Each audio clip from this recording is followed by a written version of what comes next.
Rams offseason.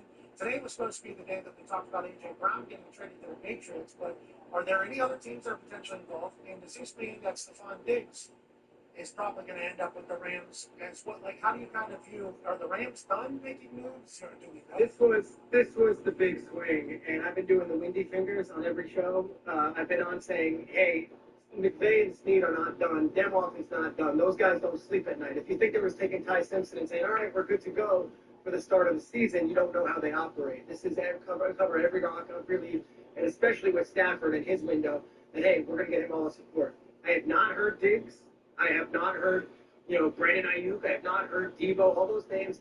This was the primary move that the Rams have been focused on executing and getting a once-in-a-generation type player to go along with Stafford and that offense. And that's in addition to bringing in Trent McDuffie and Jalen Watson, of course, in free agency this year, and then the trade for McDuffie. Rams are ecstatic right now. They hate losing Jared Verse, obviously, but to pair Myles Garrett with a team that was knocking on the door and was a couple defensive plays away from a Super Bowl last year, this is the move, and anything else is going to be secondary.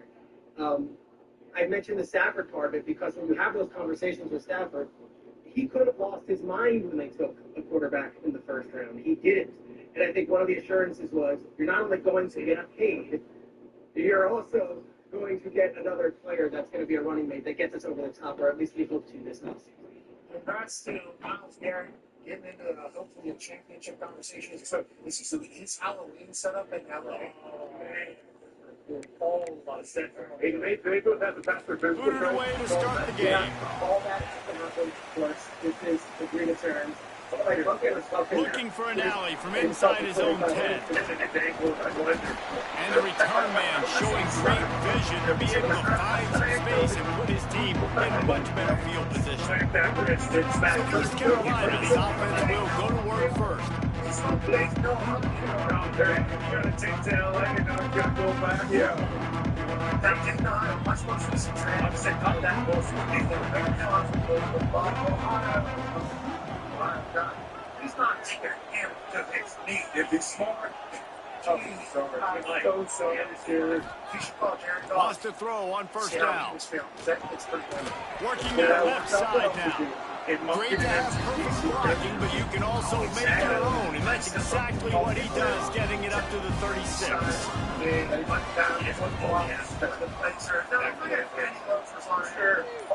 Old school styrofoam couples across, no pasta, no cream, no sugar at all. Yes, the club. Looking for a physical attack from the gun. And it's a first down. They'll mark it at the 44. Well, there's another outstanding run. You've been seeing that all season long. I think we all expected this guy to be really good as a true freshman. I don't know if anybody expected this. The fact that he's in the Heisman race as a true freshman, that's just ridiculous. This might go down for weeks. He's going to go back to the cipher and one thing. Yeah, he's the best. Off the play fake on first down to throw.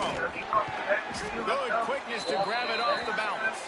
Really putting together a threat now. They got the first. It's at the 37. Sometimes you're just living right. You put the ball in jeopardy in the middle of traffic, and he makes the grab off the deflection. No, Reese, that's exactly what you're supposed to do. Throw over the middle of the field and zone when all the eyeballs are looking right at you, towards a defender. Not the best offense, but, man, they caught a break. You take those breaks, and you don't apologize for them. Oh, better look out. You'll take this every time. 5 yards on the first down play. Guys, let's talk big picture East Carolina. Top 5 up to this point is really good. Being there as we get closer to the playoff, it becomes a huge challenge. They just need to focus on winning right now. They're in position as a top 5 team to reach the college football playoff, but you've got to keep winning, and that's got to be the mindset. And coming into today, they have to bring their A game to the field. And we're still in the middle of the season, so there's so many ways to still make a good impression for this squad, and we still have conference championships for some. We have great matchups that will decide, just like we've seen in past years, right? Comes down the stretch, who's playing the best. They'll send the back in motion. In the gun, looking to throw on third down. Touchdown, Purple Pirates! They took a shot to the end zone and found 6 points waiting on them. A lot of times you see those receivers, as soon as they get by the DBs, you know, the hand goes straight up in the air. I got him. I got to step on him. He got to step on him. And the ball was thrown perfectly out in front. You can see he runs underneath it, gets it, and gets the long touchdown on the go route.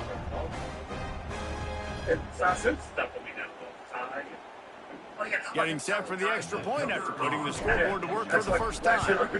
And the BYTE makes it 7-0. So that scoring drive took only 6 plays. Kickoff unit on the field, and this defense will be called on to protect this lead. Top 5 defensive player of all time. They're all set done like it's crazy that nothing. And he's coming out of the end zone. I know he thinks he can house every return, and sometimes you just have to take a knee as he stopped at the 14. So Wake Forest's offense will get the ball for the first time. They are going to be greeted rather rudely, I guess, by a group of defensive linemen that wreak havoc and hunt down quarterbacks, Jesse. And they wreck games. They take away everything you do offensively. So it's a huge challenge in this one, David, for this offensive coordinator to try to call plays and find ways to get the football away from these big fellas up front, because they take games over. And get the ball out quick. Like when you've got a defensive line that can penetrate, that can get TFLs, get sacks, it's going to be on this offensive line to buy a little bit of time, but also the ball to come out quick, win in the secondary right now. The Demon Deacons can play this second down a lot of ways with just a few yards to go. They'll go to the ground. Chain gang on the move. It'll be a first down at the 29. It's got to feel good as an offense knowing that early in the drive you can turn around, hand it off, get a push up front, and go get positive yardage. They'll run it from the gun. What a job up front, and he'll lose a yard on that one.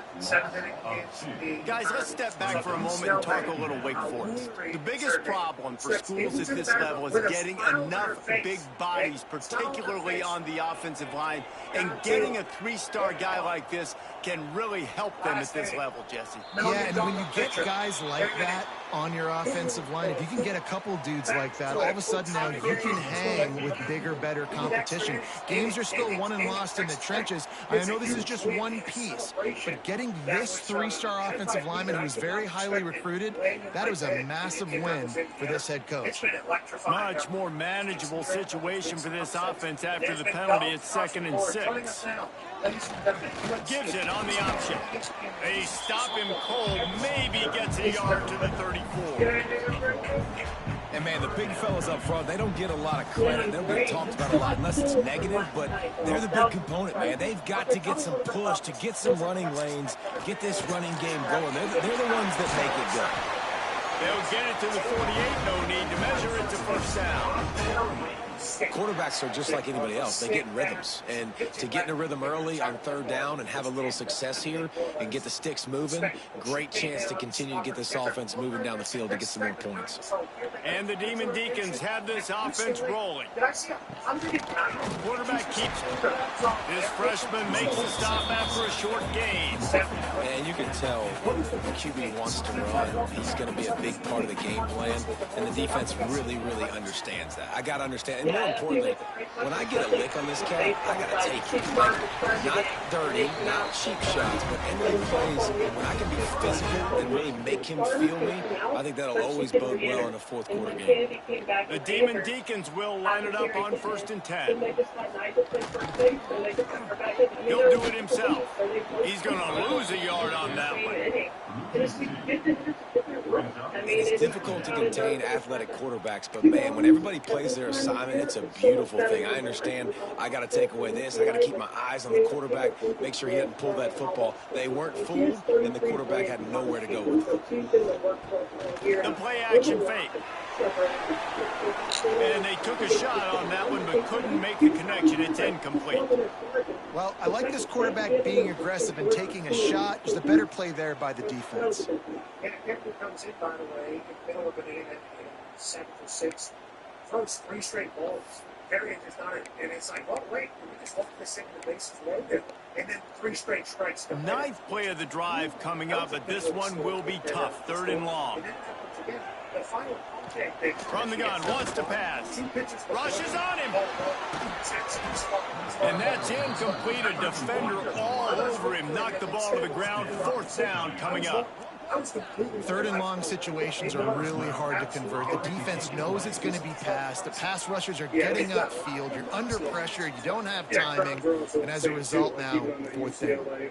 Excellent job on the punt. Bounces out of bounds at the 5, and they'll have 95 yards to go in front of them. East Carolina sending the offense back to work. Took the last drive in for a touchdown. They'll try to do it again on this one.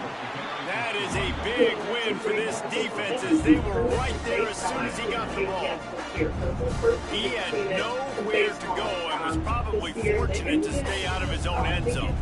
Yeah, this defense, in this part of the field, they are playing aggressive and they are playing downhill. Lucky that wasn't a safety, but right now it just feels like a bunch of sharks with blood in the water. This defense is ready. I think it's the wheels rolling. Not what they had in mind to start this drive. Here comes 2nd and 13. Again, the investment as well. I mean, I would not see Oklahoma. I would assume that Texas Tech is going to stand, especially with the roster budget that they've kind of pieced together, bringing in. They'll go right back to him. There he goes. And they'll stop him just short of the 1st down, just inches away from moving the sticks. The Pirates come to the line trying to find a way to convert on 3rd and very short. Yeah, Brittany, is that maybe one of the reasons? It seems like Texas Tech is kind of rubbing everybody the way. We saw what happened against Florida in the regional. They'll try to pick it up on the ground. Hauled down, but they'll move the sticks as he picks up the 1st down. Offenses that are great on 3rd downs, what do they do most of the time? They keep it in manageable situations where they're not predictable, not just dropping back to pass. They do it here on 3rd and short. They convert. This offense has been so efficient on 3rd downs all throughout this season. Throws to the wideout. Oh, he drops the football. He had him right down the gut of the field. Instead, it'll be 2nd down. Couldn't make the connection last time. Let's see if they throw it again. People aren't going to like it. People are not going to like when somebody has something that you don't have. And you know what? They do. On the option. Oh, there's a loose football on the bad pitch. And they scoop it up in the end zone. Good job corralling that football, but he couldn't get it out of the end zone, and it'll be a safety. After giving up the safety, they'll have to kick it away. Yeah, and sometimes you get confused and you get lost when you're out of the field, but not that far. And I don't know how to explain this. I would love to give you words and break this down and be like, this is what he was thinking. I don't know what he was thinking. The Wake Forest offense returns to the field. They hope to be able to cash in on this drive, David, after having to punt it last time. Yeah, and I think this offense needs to start it with the first play. You need to be successful and productive on that first play, and it gets you in less predictable situations. No doubt, too. Don't you just feel like there's a little bit more sense of urgency on this drive? It just feels like they've got to be able to put some points up on the board here. They've got it at the 37. It's 1st and 10. They win this game, they're going to beat them again in 30 minutes after this game. So they're going to 2 games. A design run for the quarterback. Oh, he's got some space. You know, you talk so much about QBs, right? Having to make really good decisions. There's a great example. He didn't see anybody open downfield. He didn't hesitate for 1 second. He put his head down, and he took off and went running and generated an explosive play for the offense. And they picked up 9 on 1st down. It'll bring up 2nd and short. You want to make play calling easy for an offensive coordinator? Run the ball like that every play. I mean, when you can run that on 1st down and set up a short yardage on 2nd down, it makes play calling easy. Every single call on that sheet is available here on 2nd down. And this one will be stopped for no gain. And that's how you respond as a defense, man. You give up 9 yards on 1st down. 2nd down, man, they bring some pressure. They are in the backfield fast, and they make the tackle for a loss and completely flip the script. Almost a guaranteed 1st down on 2nd down, and now maybe even put them in a passing situation on 3rd down. Offenses gain momentum with 3rd down conversions like that. They've got it at the 25. Congratulations. I heard your beehive is starting to and the Demon Deacons getting set on 1st and 10.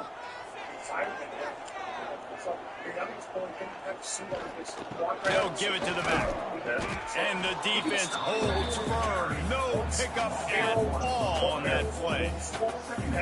Just nothing doing on that last run. And they knew coming into this one they were going to be challenged, right? This is one of the best defenses in all of college football. For them to have any shot, they're going to have to do a lot better running the football. Now he's looking to throw it. Quickly complete. And he jukes the first guy, made him miss, and picked up a few before being brought down. And these quarterbacks have to really trust their wide receivers that they're going to be disciplined and run to the right route when they're throwing that ball to the outside like that, because those corners are sitting there on the inside, and the worst thing that could happen is to miss inside and that quarterback get going the other direction. Now on fourth down, they'll try to come away with 3. That thing would have hit a string in the middle of the uprights. That slices the lead to 2. Well, you're always going to wonder what would have, could have, should have happened on 4th and inches had they gone for it. But with this kicker, I like taking 3 points and putting it on the board. After putting up a 3 spot in the kickoff unit, set to go. From inside his own 10, he'll try to help out their field position. He wasn't far from taking it to the house, and that'll be the final play of the first quarter. We're through one period, and these receivers are showing out big time. Take a look at the stats.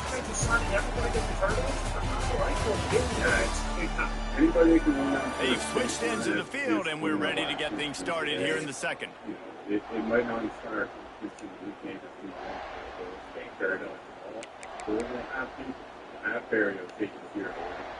So they'll go back to work after changing into the field. Off the play fake on first down. Looking down the middle. It's caught. Great pickup as they'll keep this drive moving, and they've got it at the 45. And that's a really good example of why offensive coordinators script plays. You know the down and distance, and you know which routes can get you to the stick. So there's no wasted time. That coordinator got the play in early to his quarterback, knowing that his players were going to be able to execute. And the physical play there forces the incompletion on first down. Hey, man, if you're going to force incompletions when the QB's throwing to the tight end, you better be physical. Nice job with the hit, forcing that incompletion. Maybe this is run. Maybe today. Second down, they'll go to the air. Fires to the tight end. They'll finally drag him down, but not before he gets it to the 40, and it's a first down. Here's this offense with a fresh set of downs.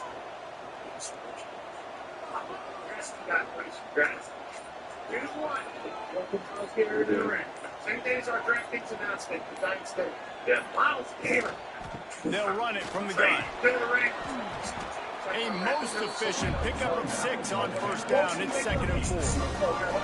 And after a successful run like that on first down, if you're the offensive coordinator here, maybe you're thinking about being aggressive and potentially taking a shot, because even if it's incomplete now on 2nd, you only have a short amount of yards to go here on 3rd. From the gun, the ground game. Fights off the defender. The freshman brought down after a really nice run there.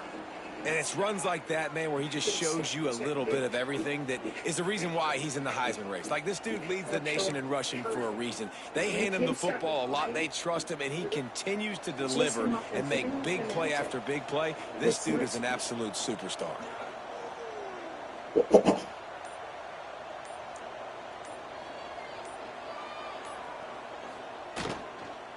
They'll ride the running back and leave it with him.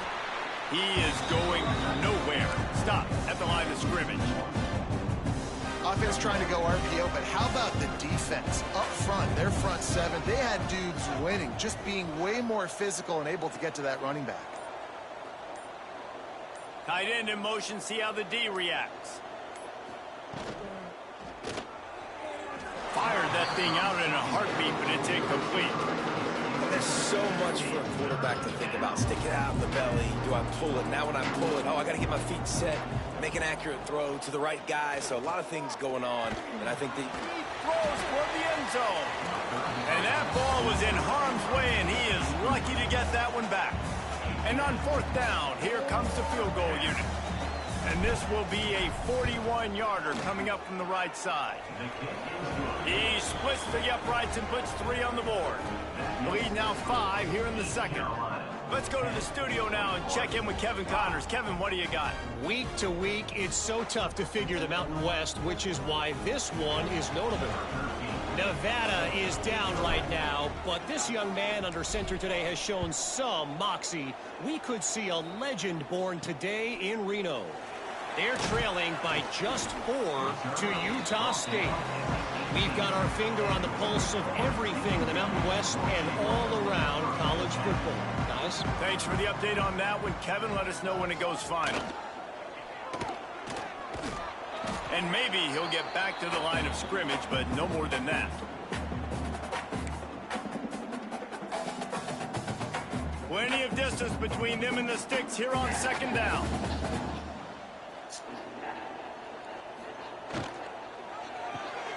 Quick release on the RPO. And the defense settled in to stop that one for a short gain.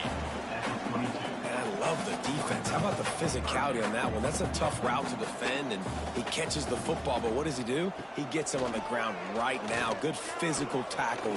No yak on that catch. Oh, that was almost disaster for this offense. If he holds on to that, he might run forever. The Demon Deacons will call on their punt team. This will be the second time they've had to kick it away.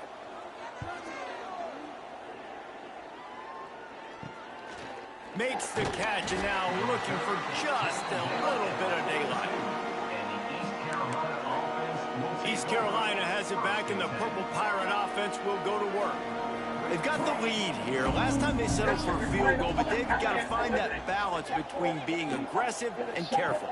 And I think they'll take that. I got the lead, Palmer. I got the football. I got to take care of the football, put a nice drive together, and just get some kind of points on this drive. No doubt. Lots to be happy about right now if you're this team. I think for this one, though, on this drive, it's about finding the one-on-one matchups that are in your favor and then exploiting them. Working well behind the sticks on second down. In Italy.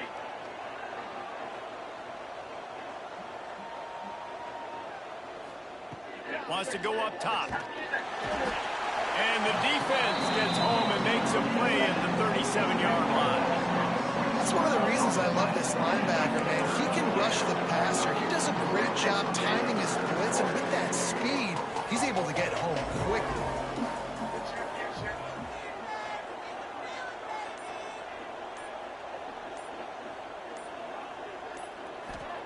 On 3rd and long, you'll have to turn it loose deep. That's caught. It's rolling. He is denied. Cannot get to the first down marker, and it's 4th down coming. And the Pirates will bring the punt team onto the field. They'll boot it into the night sky for the first time.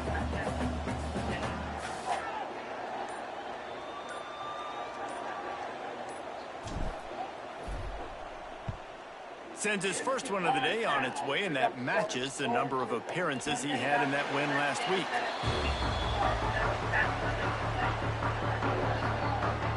Wake Forest has it back, and here comes the offense. They went 3 and out last time. Now they'll look for some plays that work. And how about that play by that giant, that mountain of a man on the defensive front? Awesome job up front by this defensive line, being so good at the point of attack and eating blocks, eating some double teams that allows these linebackers. Breaks into the open. Has plenty for the first down, and they stop him at the 28. And running backs are so good, so talented, so elusive. You see nowadays they really have the ability to make you miss, run you over. Unbelievable effort. Nice job. You keep that going, it'll be hard to stop. And he was fortunate not to lose yardage on that play, able to wedge it back to the line of scrimmage. Didn't get much on first down. It's 2nd and 9. Defense going to jam these receivers right off the line. Now the play fake. He's going to run it. Quarterback gets the first down and more. The freshman called his own number and kept this drive moving. This is why everybody grows up and wants to be an offensive coordinator and not a defensive coordinator, because he can do that. He drops back. He's supposed to pass, but you know what? I'll just scramble around, and I'll just go get plenty of yards and pick them up and put them down, and I'm faster than most of your other guys, too, so good luck stopping. And he's very fortunate to get it back to the line of scrimmage, greeted by a sea of defenders. You got to have that defense you know you can go to in running situations. Your base defense where you say, okay, this is where I'm going to start, and I'm going to stop the run, stuff it up front. My guys play big up front. And then if I need to add some blitzes to it later on down the road, I can. But great job in the base defense making a play. You complete some of these hitch throws early, you're setting up the hitch and go. Later on, you can pump fake that, and then the receiver can pirouette right up the sideline. That might be a home run play for the offense.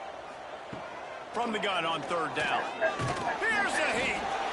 Quarterback feeling that pressure, and he's knocked down at the 42. And he gets home again, continuing his production. Last week, 2 sacks. This week, already a sack in the first half. This guy has been on a sack terror.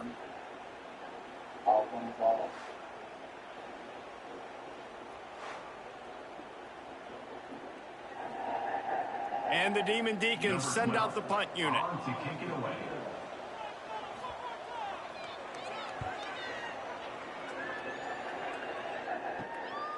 He'll take it on the return. And he's going to get it up to about the 29-yard line before he's brought down. East Carolina sending the offense back to work.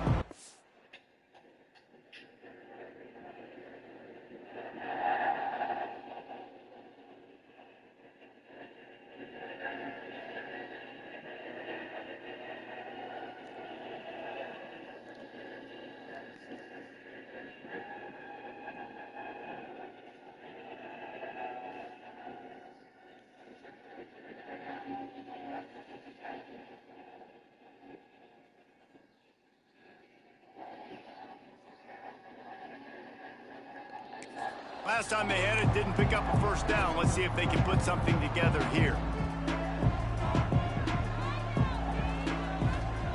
To the air on 1st down. Got it in the middle. It's rolling. Found a little bit of room to operate, but he'll be stopped just short of the 1st down. The Pirates in a good spot here with 2nd and short.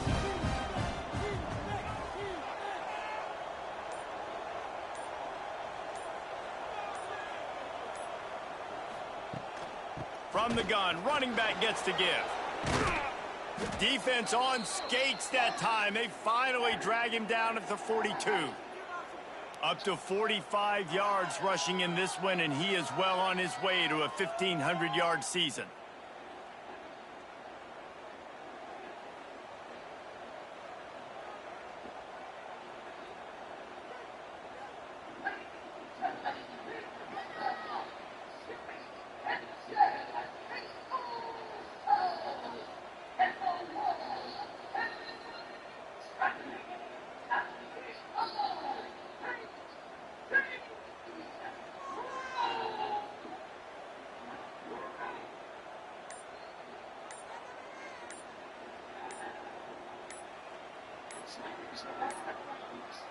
An unforced error there. They don't get the snap off in time.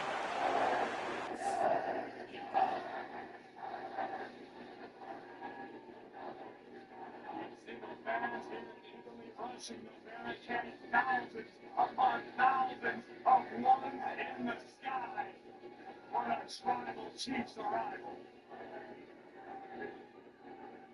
I asked last night why the Usos are back in tow. Roman explained why.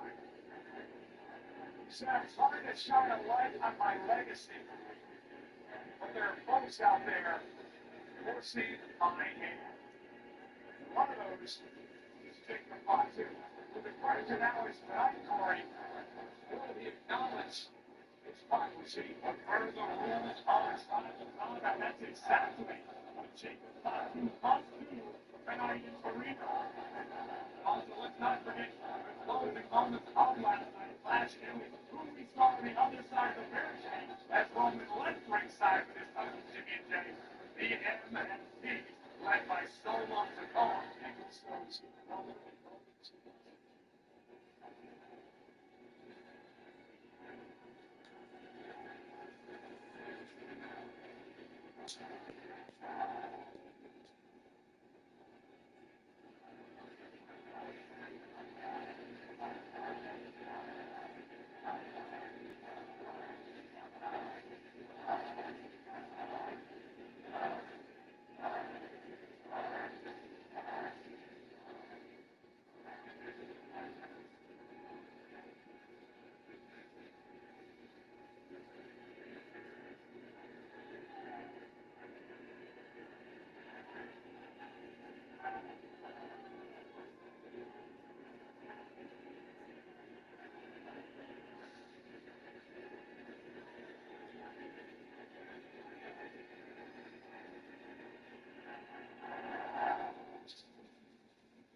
So frustrating to see an offense lose track of the play clock and pick up a penalty like that.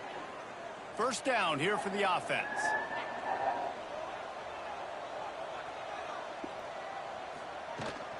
From the gun to give, looking for room. Got the first down and more. Turning it on. And he eluded the defense, and he'll take it all the way. Touchdown, Pirates. Well, this offense is top 10 in the country in points per game because they've got a lot of speed and they've got home run hitters. They score fast. They don't need 10 plays to go down the field. You saw it right there. They've recruited well. They've got playmakers. They're going to be a problem for defenses all year long.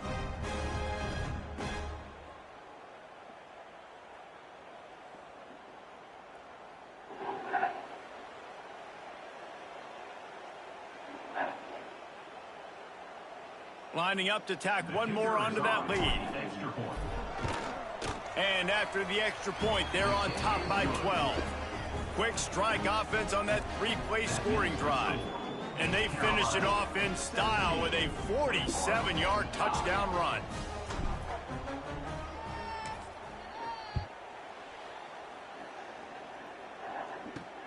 On the move from inside his 5. He was looking for some running room, but not much to be found as he stopped at the 18. Wake Forest has it back, and here comes the Deacon offense.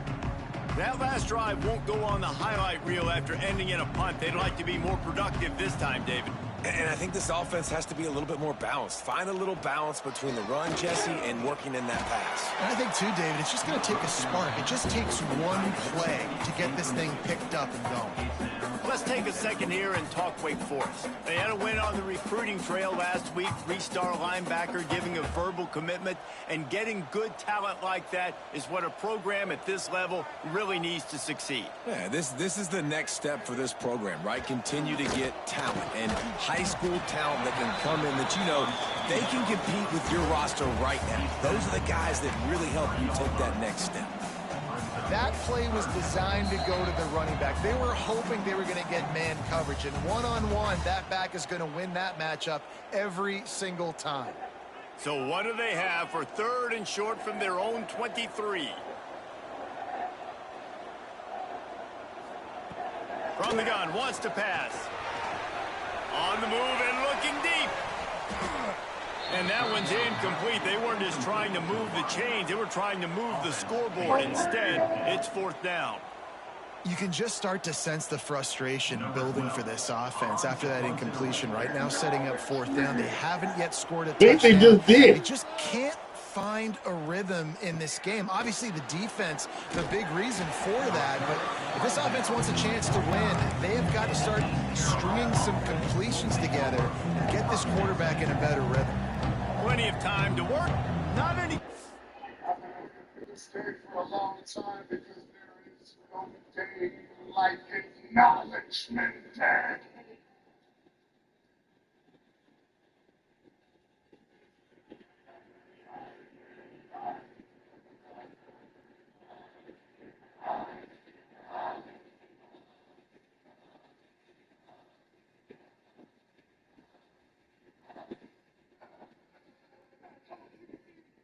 Words ain't no bad right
waste as they take over here in the final 2 minutes of the half. Wasting no time throwing on this drive. Just flying through the air like a superhero to make the grab. Got open on the post and then had no regard for his body in making that catch. Exactly right. You know you're going to get hit a lot of times coming over the middle of the field, but he runs that post, lays out, makes the play for his quarterback. That's a tough hombre.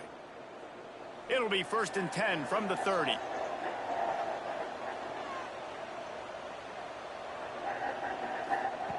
Wants to go up top on 1st down.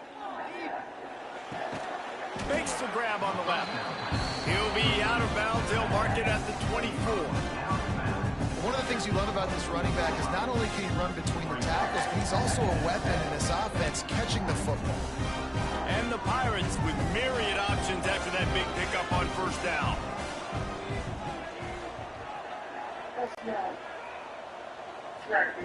Wants to fire on 2nd down. Punts it out of the air. Touchdown, East Carolina. Nice catch and good work afterwards to get it into the end zone. They've got the lead and trying to put this one in a hammerlock here in Week 10. You know, oftentimes in college football, the best offenses are the ones that can create explosive plays, just like you saw right there. They're top 10 in the nation in points per game because they don't have to drive the field. They've got dudes scattered all over this offense that can take it the distance on any given play. And he made that extra point, the wet turf, no problem at all. And for a quick update, let's go to Kevin Connors in the studio. Dynamite matchup this week in the American, fellas. Let's show you what's going down. Temple is ahead right now in South Philly, but this game is a long way from being over. Better hold off on the run to Geno's for the time being. They're up by 11 over Florida Atlantic. Ought to be fun, fellas, to see how things play out in this notable matchup in the American. Oh, and how about that? I know Kevin and those guys will be keeping an eye on it for us. They take over late and have enough time to put together a drive. Quarterback on the keeper. Can't get him to the ground. He's going to lose a yard on that one. This offense has really struggled, and I think you're just waiting for one play, one explosive play to happen to hopefully galvanize you a bit offensively. That's not the case, and there, they try to run the football in the first play of the drive, and it gets absolutely blown up for a loss. Corner's right up on that line of scrimmage. To the air on 2nd down. Looking deep down the right side. He's got it on the outside. We got a timeout here late in the first half, and they'll try to get more points on the board before the break. Nice job by the running back, catching the football and understanding where the 1st down marker was. I got to go get that 1st down. He did a nice job of it.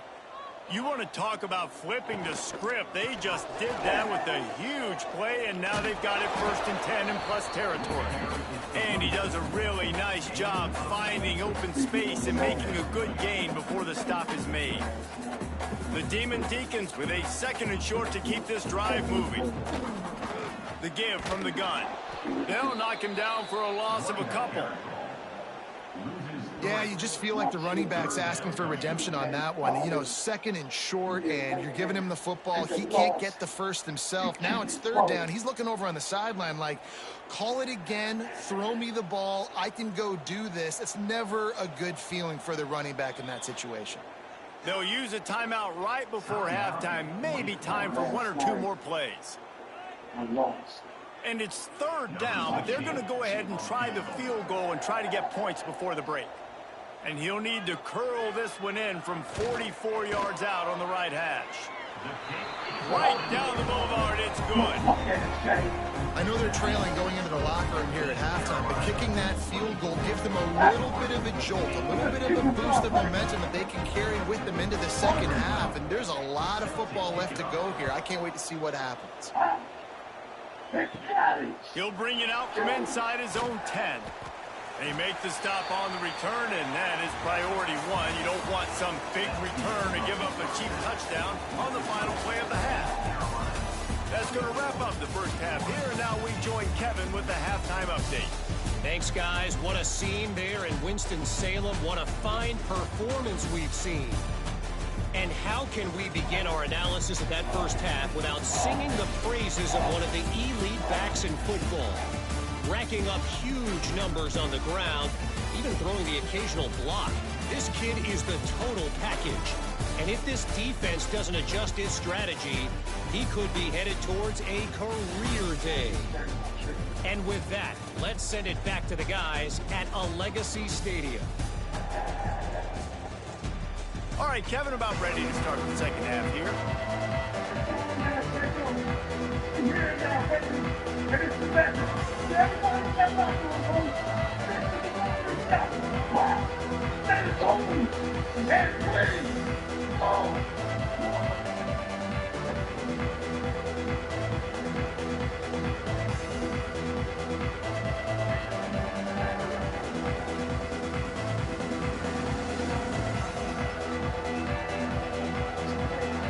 The Pirates will kick it away to crank up the second half.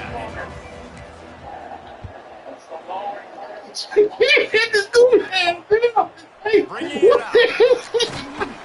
Nice job by the kickoff team. Everybody's staying in their lanes, and they'll stop him at the 16. The Wake Forest offense returns to the field. Down 2 possessions to start this third quarter. They'd love to build some early momentum. You ain't lying, because you only got so many possessions here in the second half, so now you're down. I got to maximize every single one, put your best plays together, start this drive off on a good note. Yeah, it starts right here. Obviously, you can't get it all back on this drive, but you can create that momentum. You can create something special and some energy, but it's going to start with this offense here executing at a high level. I like the decision by the quarterback here. Just you get the ball out of your hands, get it to your playmaker. A lot of times he'll dance and make even bigger plays than he did here, but it was still a positive game. After that last completion, it's second down. They'll send the tight end in motion. He'll pull it on the read. Just searching and working for the running room as he gets it out to the 26. And that is a big hit. And that's a hit that I'm going, listen, if I'm the OC, I'm the head coach, I don't want to take many of those. I want to run the RPOs and I want to run my quarterback. But, Palmer, I got to understand the difference between the critical situations when I want him to take hits and the other times when I want him to take a slide. Yeah, you got to live to play another day. If you're this quarterback right now, you know this defense, their eyes are lighting up every time they see you take off and run. They know they're going to get those opportunities to try to put you down. You've got to slide. You've got to try to get out of bounds. You've got to really try to save yourself because this team needs you if they're going to win the game. And this one will be stopped for no gain. Stopping the run is very high on every defensive coordinator's list. Making the team one-dimensional. Nice job stuffing the run on that play right there. Going to swing it on second down. Hauls it in. And just a short, safe pass play. They pick up a few. And quarterback dropping back, understanding. I'm getting zone coverage. All I got to do is be a little bit patient, manipulate that defense a little bit. My wide receiver runs that drag, and I get the first down. Guys, this offense is already reeling down multiple possessions. Really need to cash in on this drive. Gets the back moving. We will present that match in its entirety right here. On third down, he drops to throw. Fires one high and deep. He's got it up to 30. That is just a gargantuan play as he has it all the way down to the 12. Well, the offense is finding success throwing this guy's way. He just had a massive, massive play, his longest catch of the game. And I think if you're on offense, you got to keep looking this guy's way. He's now starting to prove that he's eating his guy alive in coverage, and he needs more touches. Out of the gun, they'll run it inside. They stop him behind the line of scrimmage. He ran through one guy, but not through the rest. Man, the momentum is squarely on their side right now. It's starting to feel like they're running away with this one. They scored a touchdown their last time out. Now on this drive here in the third quarter, the defense makes a massive play against the run. And here comes the heat, and they get home, and they get him at the 21. Man, it's crazy how this defense has been so good in this area of the field, right? They've given up plays and they've given up yards, but they've made them kick field goals. And great job getting the sack, trying to do it again.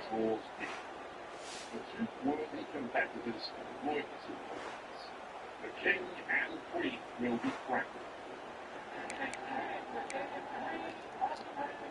Now a lot of work to do to move the chains, keep this drive alive after that earlier sack. On 3rd and long, no secret what he needs here.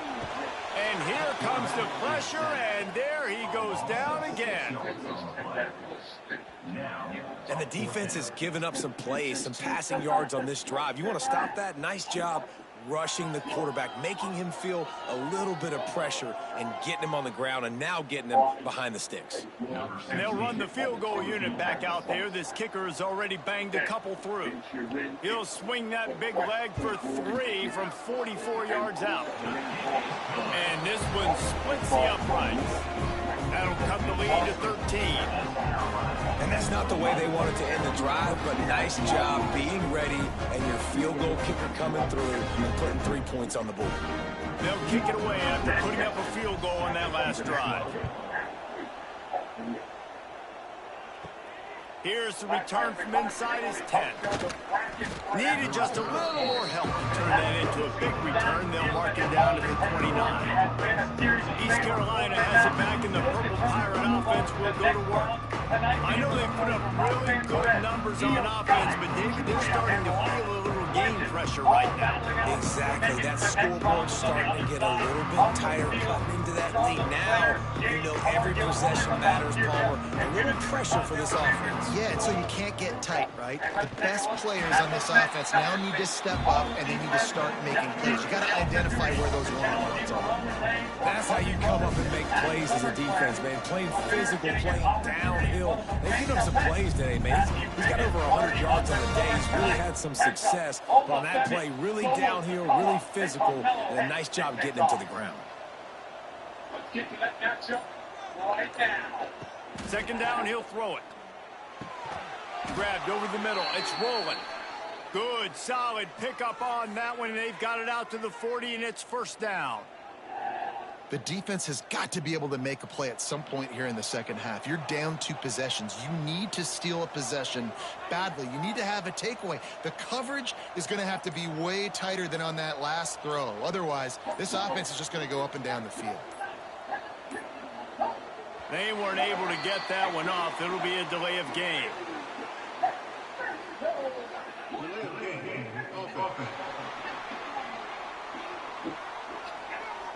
The quarterback just lost track of the play clock, didn't get the snap off quickly enough.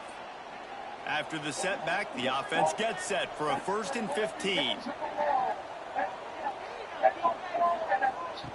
Here's the snap, itching to fire downfield. The short hands, it's rolling. Strong, firm tackle. Yes, he's been doing it. So tell you the truth.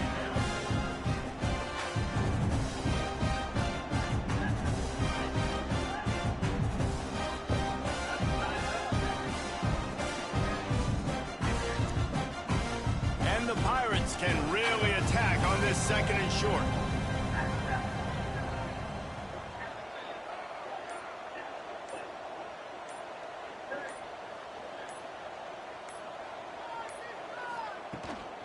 Hand off from the shotgun.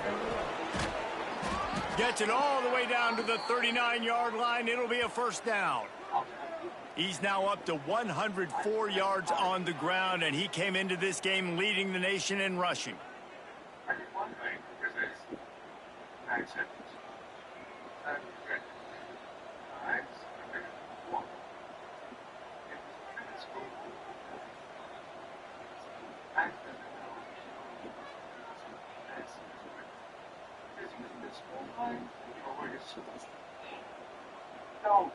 The Pirates have their offense in high gear.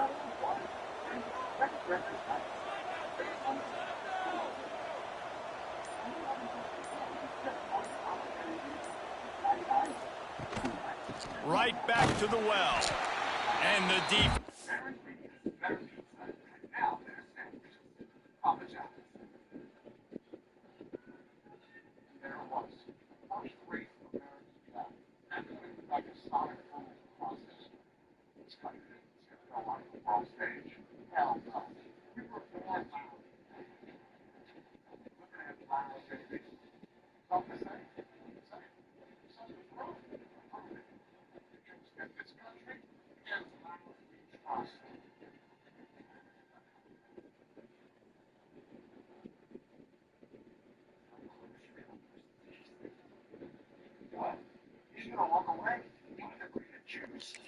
Holds firm. No pickup at all on that play.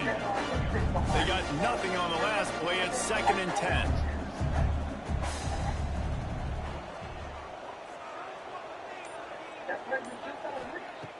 Trying play action. And that's going to be incomplete. A lot of contact on the play, but no flags. It'll be 3rd down.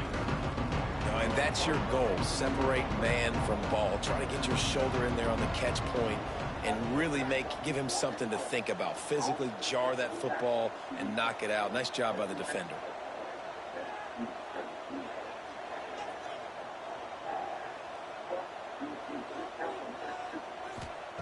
On 3rd and long, try to convert through the air. And the incomplete pass will bring up 4th down. And the offense got themselves in a tough situation. 3rd and long, so hard to execute, especially when the field starts to shrink. But the good news is they got a field goal in their back pocket.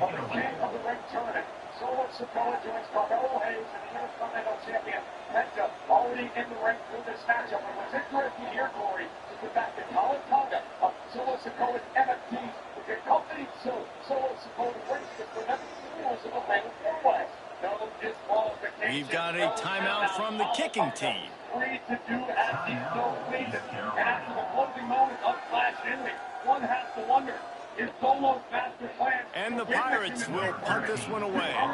This will be the 2nd time they've had to kick it away. The World Heavyweight Champion. And then Corey is referring to his after Tribal Combat as moment. And the Usos and Jacob Fatu leaving the arena. Solo Sokoa tells the top of the secret crowd. Look at that. You have to wonder, what does that mean? What does that mean? How they raise his blood on it to the NFT? Looks as if they didn't get it off in time. It'll be a delay of game.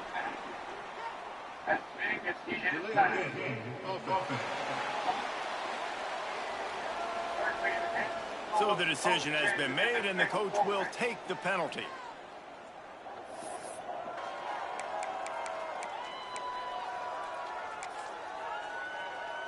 They're going to send out the field goal unit, and that kicker will have to launch a rocket. And it's no good. After the missed field goal, fellas, still a 13-point ball game.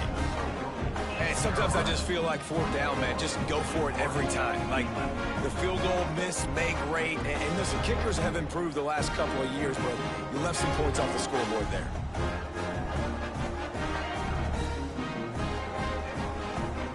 Wake Forest has it back, and here comes the offense. They're going to have to be more aggressive in this drive. You can't expect to win this one, David, kicking field goals. No, especially when you're trailing. You got to have a little more urgency and maybe a little more aggressiveness, Jesse. And field goals are not going to get it done down the stretch. And the defense gets home and makes a play at the 37-yard line. The defense just simply not fooled by the play action. Oftentimes as an offense, you're hoping the run fake's going to slow down those pass rushers, but man, oh man, they had their ears pinned back.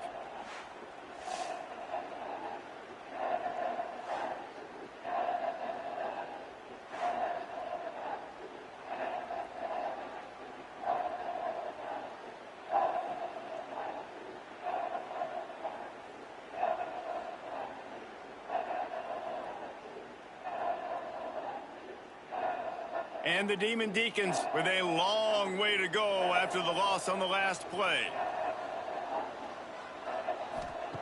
They'll go to work in the air on 2nd down. Oh, they're after him. Not much running room there thanks to this senior defender. Welcome to the frustrating reality of college football. Like, the guy at the quarterback spot, he can just do that. Pull it down, get positive yards, makes the defense have to account for him every single play. On 3rd and long, he's going to have to turn one loose downfield.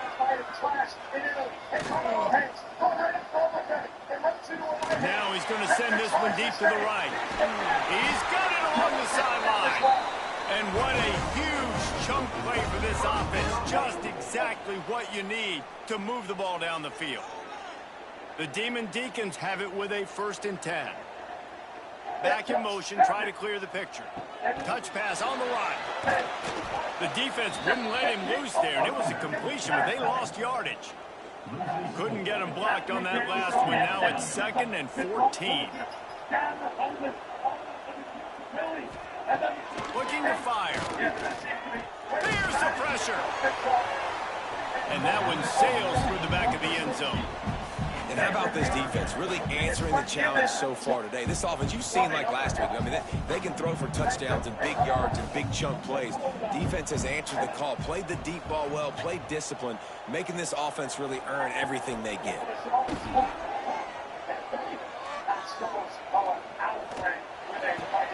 He's got it on the move.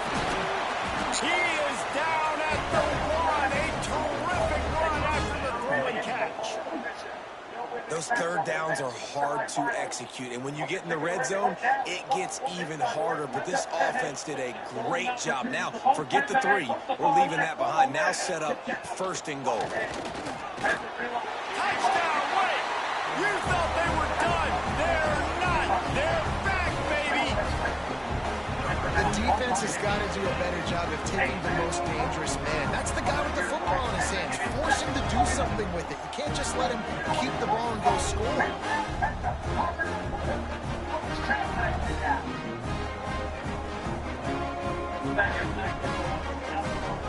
BYTE unit on the field.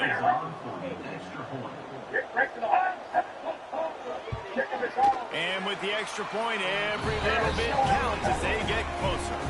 We check in with Kevin Connors. What's going on, Kevin? Guys, let's take a look at what's happening in a great top 25 matchup. Missouri is getting hammered right now. They are the nail, and that figurative mallet is just pounding them into the ground. What a bad look. They're trailing by 35 to Texas. We'll circle back if anything changes in this interesting Big 12 matchup. Back to you guys. And how about that one? Kevin will be keeping an eye on everything going on elsewhere.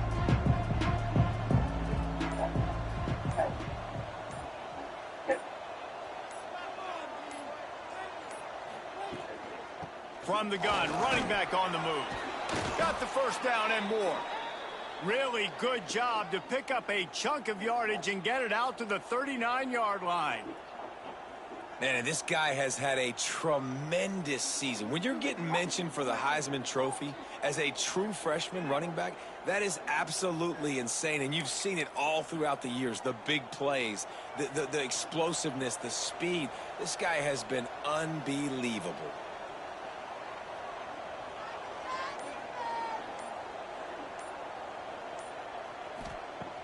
Off the play fake on first down to throw.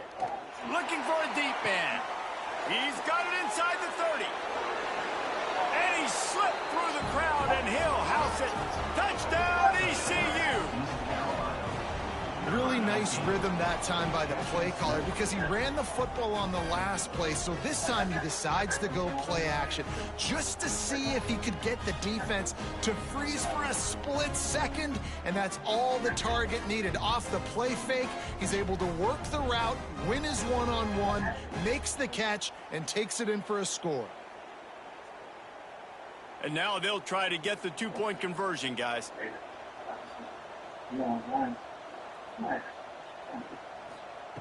They'll go to the air. Going to try to pop one on the screen. He's into the end zone for the 2 and extends the lead. What a display of explosive capabilities on that drive. 75 yards, 2 plays, and a touchdown.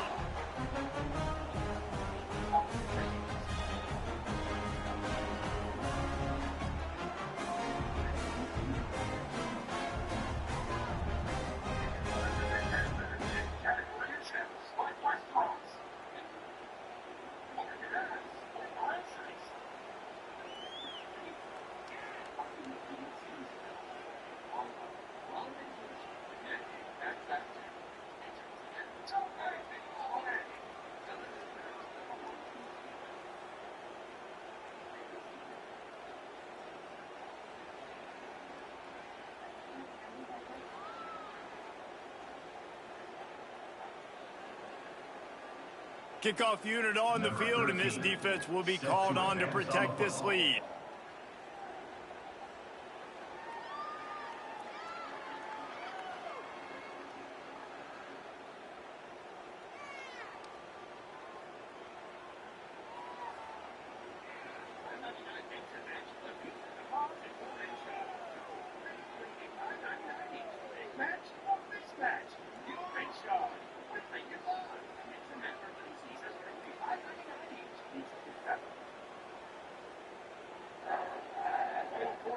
continues here. The winner of this matchup advances to the south. Prestigious King of the Ring tournament. He's in the ring. Obafemi's been taken out outside the ring by Solo Sikoa, who is now back into the field. Moments ago, many hit first in the steel steps by Solo Sikoa. Very unfortunate. Nowhere near 100% after that matchup with Lesnar last night.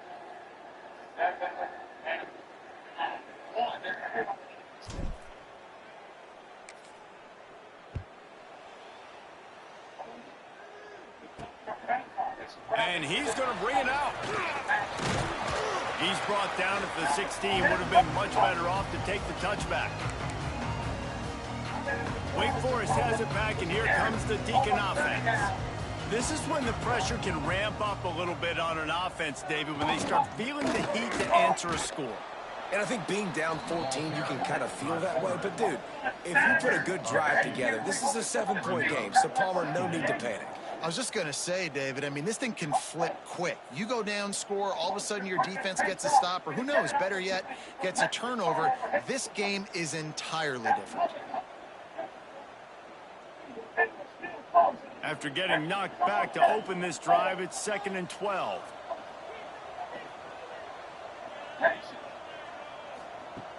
Back to pass. Hit as he throws. And that pass will be jarred loose on 2nd down. That brings up 3rd down. Wow, this offense is doing nothing. They've already punted 4 times and staring at the possibility of a 5th. On 3rd and long, he has to throw for it. Grabbed in the middle, it's Culliver. Works his way to the 41, and that is plenty to give him a 1st down. And the Demon Deacons come to the line with a new set of downs. Here comes the option. He is going nowhere. Stop at the line of scrimmage. Nice job by this defense playing assignment football. Somebody has to have the quarterback, somebody has to have the pitch, and most importantly, when you get there, you got to get him on the ground. Nice job tackling by this defense. Guys, East Carolina carries the lead into the quarter break. Let's take a quick look at the national rankings to see how this playoff race is shaping up.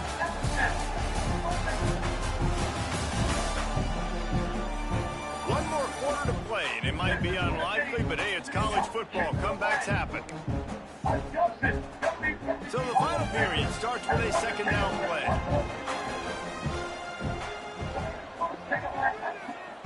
Wants to go up top. Under fire. And the quarterback runs out of time, and down he goes at the 38. And how about that rush off of the edge? You could tell, man, playing pass all the way. Your team has a lead. Getting later in the football game, he's just pinning his ears back, and he flies off the edge and gets the big sack.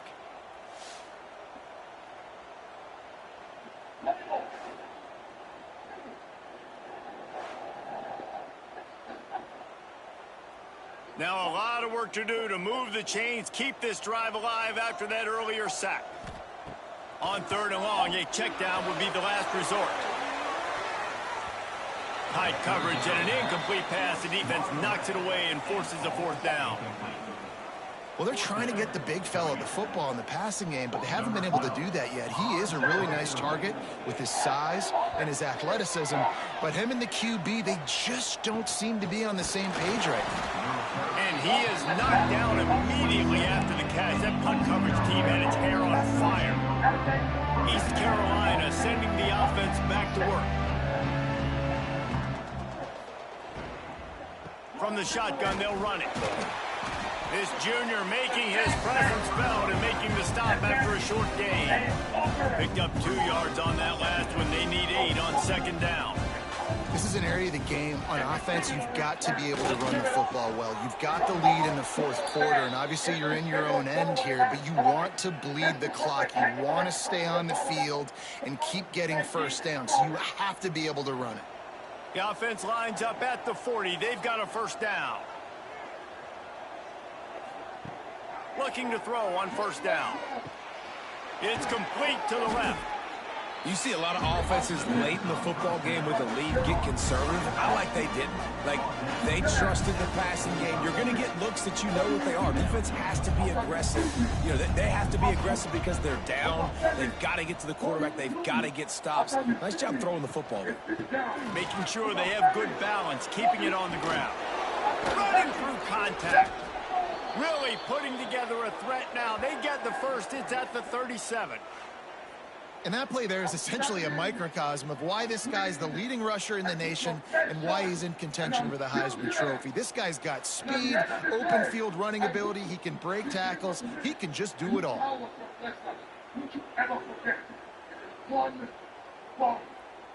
The Pirates are on the move. They'll ride the hot hand.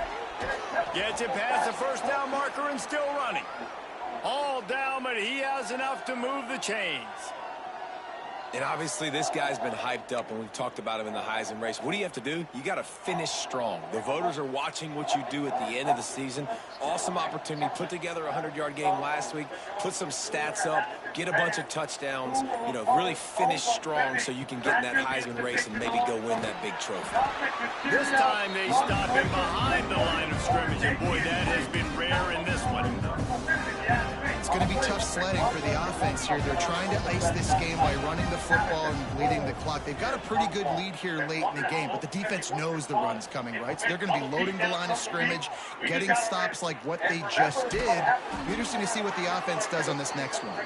He's brought down, but he's got him inside the 10. First and goal from the 8. I love an offense that wants to stay aggressive. Even when you've got the lead late in a game like this, right, you still try to find your playmakers and get them the ball in space, and that is exactly what this offense is doing.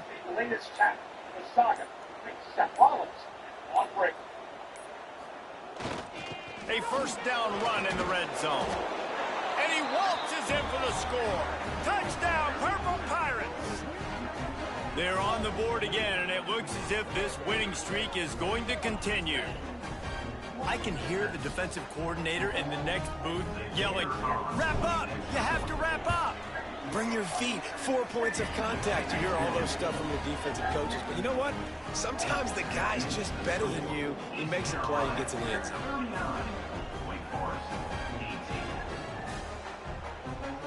Kickoff unit back to work, and they have been busy as they've built this sizable lead. He'll start the return inside his 5. He was hoping for something a little more dynamic, but they get him on the ground at the 20. The Wake Forest offense returns to the field. They just didn't quite find the rhythm on that last drive, Jesse. They had to punt it. I think they got to be more physical, David. I think up front they got to do a better job getting blocks and establishing this running game. And how easy does football become if you're the more physical team? If you can threaten the run and then run play action, it opens up the whole offense at your disposal. This freshman quarterback is slinging it out there to pick up that first down. And this offense is going to have to catch some breaks, man. They're going to have to make some big plays. They're going to have to push the ball down the field, break some tackles, hit some home runs, down 3 possessions. Pass rush coming after the quarterback, and they get him at the 32. This quarterback is thinking to himself, I need to get an NIL deal at some restaurant so I can take my offensive line out and feed them more, because I don't think they like me very much right now. I've been sacked 6 times in this game. It's time to get that new NIL deal paycheck. The Demon Deacons now with a long way to go to pick up the first down. Second down, they'll go to the air. Nice defensive play to get a hand in there and knock it away. Zone coverage that time, and the cornerback, a nice job with his eyes. He's watching the quarterback. He sees the ball thrown, so he knows exactly when to break on it. He's able to break it up for an incompletion. On 3rd and long, doesn't need to take the check down. And that'll be incomplete. They certainly weren't afraid to take a shot there, and now it's 4th down. Well, talking to the coaching staff coming into tonight, they thought they had to have success throwing the football if they were going to win this game. And one of the biggest reasons why I'd say they're losing right now is because lofts one high and deep. Downfield and incomplete, the defense holds. And I get it. At this point in the second half, dude, we got to make something happen. We haven't been good enough. We got to score a lot of points and quickly. You got to be aggressive. They tried. They failed again. This game is all but over.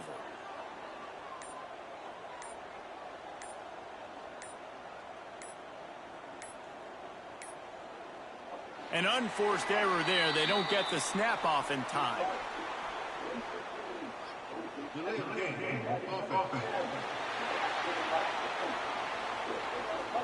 The delay of game pushes the offense back.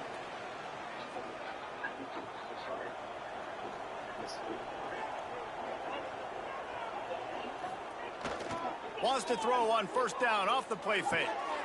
Gets it out fast. Quick throw, but he's not going anywhere. The defense was all over him. I think they tried to slip it to that tight end really quickly and get him the football and create some space and maybe try to make a play, but the defense said no, there is nowhere to go. Defense actually gets him for a loss.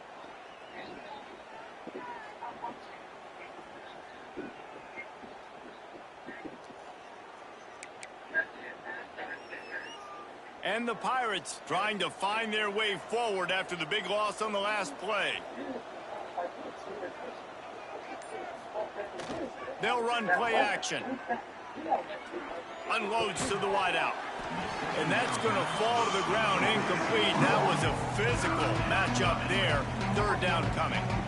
Well, the offense has had their way all game long up to this point. Finally, the defense is able to make a play. And I'll tell you, after that hit, that receiver is going to be thinking twice about running that route again.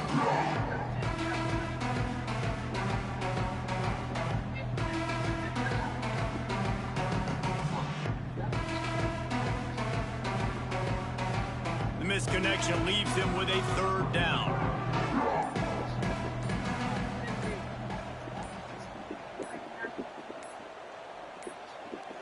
They weren't able to get that one off. It'll be a delay of game.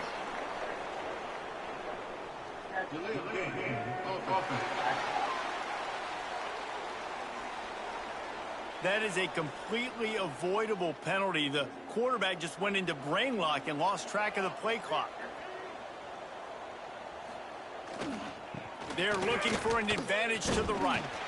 And he was able to run through one tackle, but still only a modest gain. The Pirates will punt it away on fourth down. Doesn't say much for your drive when you're looking forward to the punt. Hey, Fanatics games is back. Bringing together athletes, celebrities, fun fans. Punt is on its way. Epic sports challenge. WWE superstar. And he can't quite get it down or out of bounds. It's into the end zone for a touchback. Wake Forest has it back, and here comes the offense.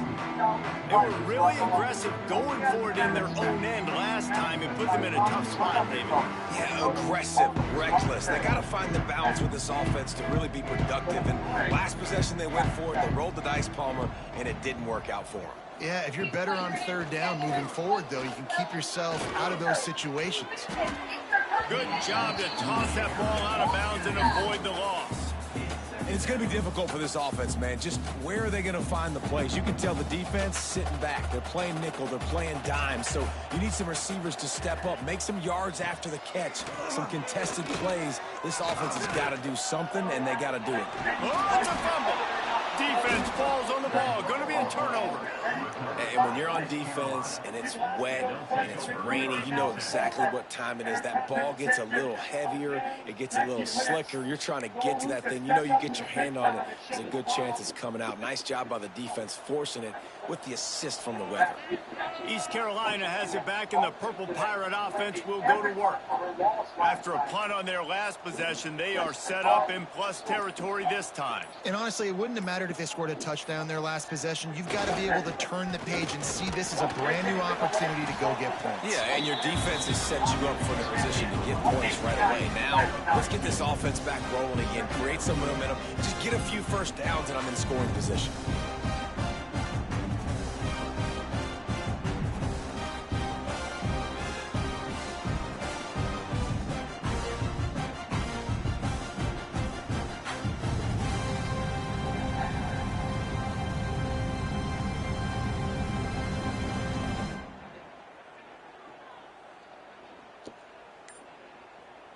After the 3-yard pickup, they come to the line 2nd and 7.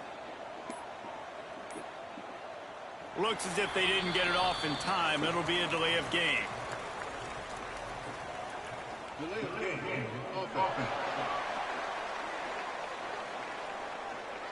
The offense couldn't get the snap off in time, and it'll cost them.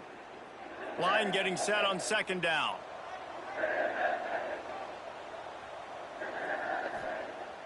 Off play action. Throws to the tight end.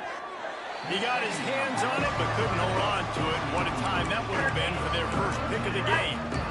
Oh, and on defense, you just got to be able to finish that play. That defender had the football in his hands. He's just got to catch it. That should have been an interception. He'll pitch it.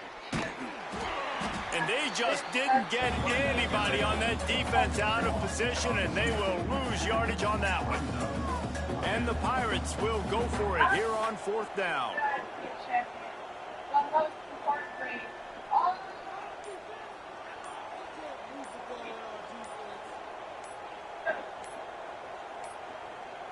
An unforced error there. They don't get the snap off in time.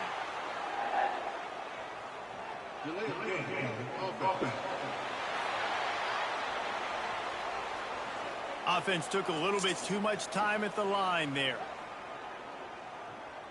The Pirates will send out the punt unit. 3 and out. They got stuck in reverse. They hope the punt can bail them out. They booted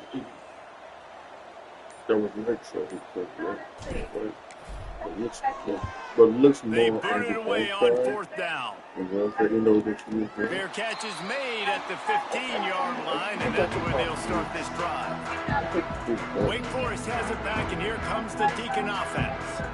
This one feels as if it's starting to get away from them a little bit, Jesse. Yeah, Reese, there's a lot of teams.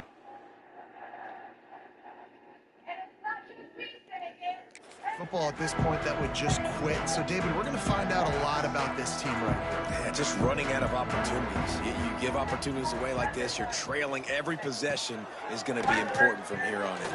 Caught in the backfield, it's Thomas. And he never had a chance. As soon as he caught it, the defense was right there. Well, the defense sniffed that screen out perfectly. All the D linemen, they were reading the body language of the offensive line. They knew something was up, and when the screen pass got thrown, they were right there to make the tackle.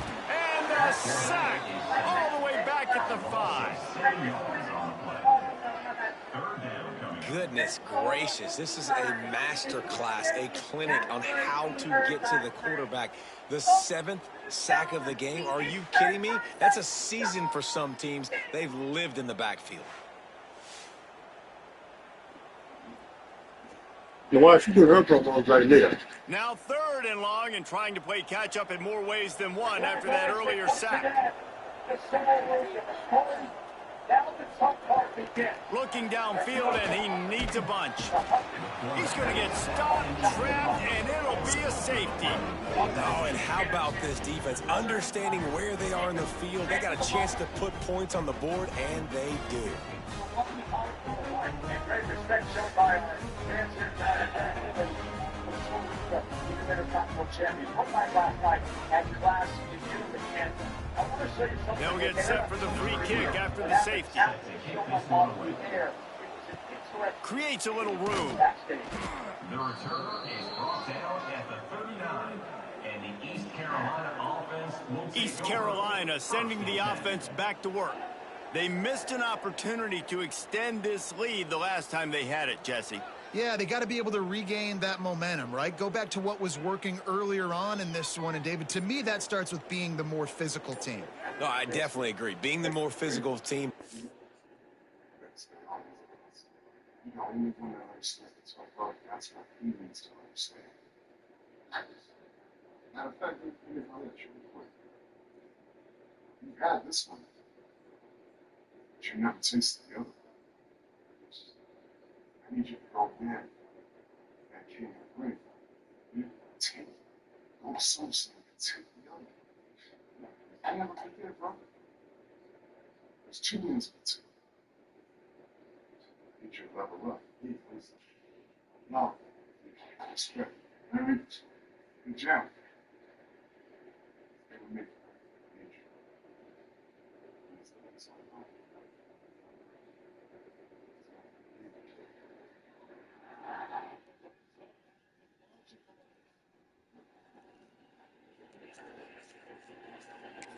understanding the situation of the game. You're still winning. You got the football back. Now put a nice drive together and execute.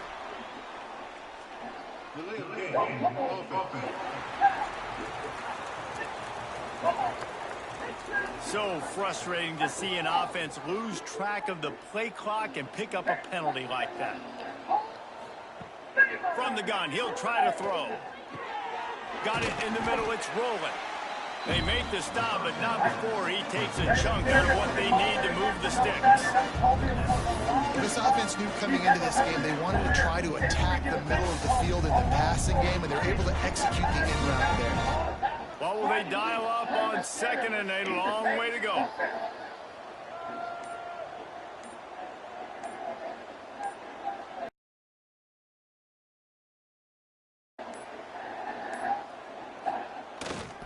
They keep it up. Presence felt and making the stop after a short gain. Man, it's really hard to control the running game if you don't control the line of scrimmage. And how about the defensive line doing a great job attacking those guys up front, not open up lanes to run through. Nice job just nullifying that run altogether.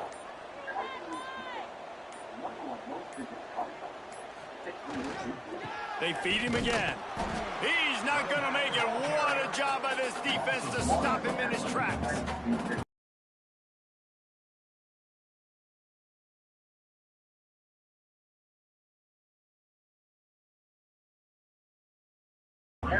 Well, the defense finally gets a stop there, but a big reason why they've... No answers. I mean, he's shown you a little bit of everything, whether it's inside, whether it's outside, whether it's outrunning people or breaking tackles. This guy's been a game wrecker. And the punt team gets down there and gets the return man on the ground.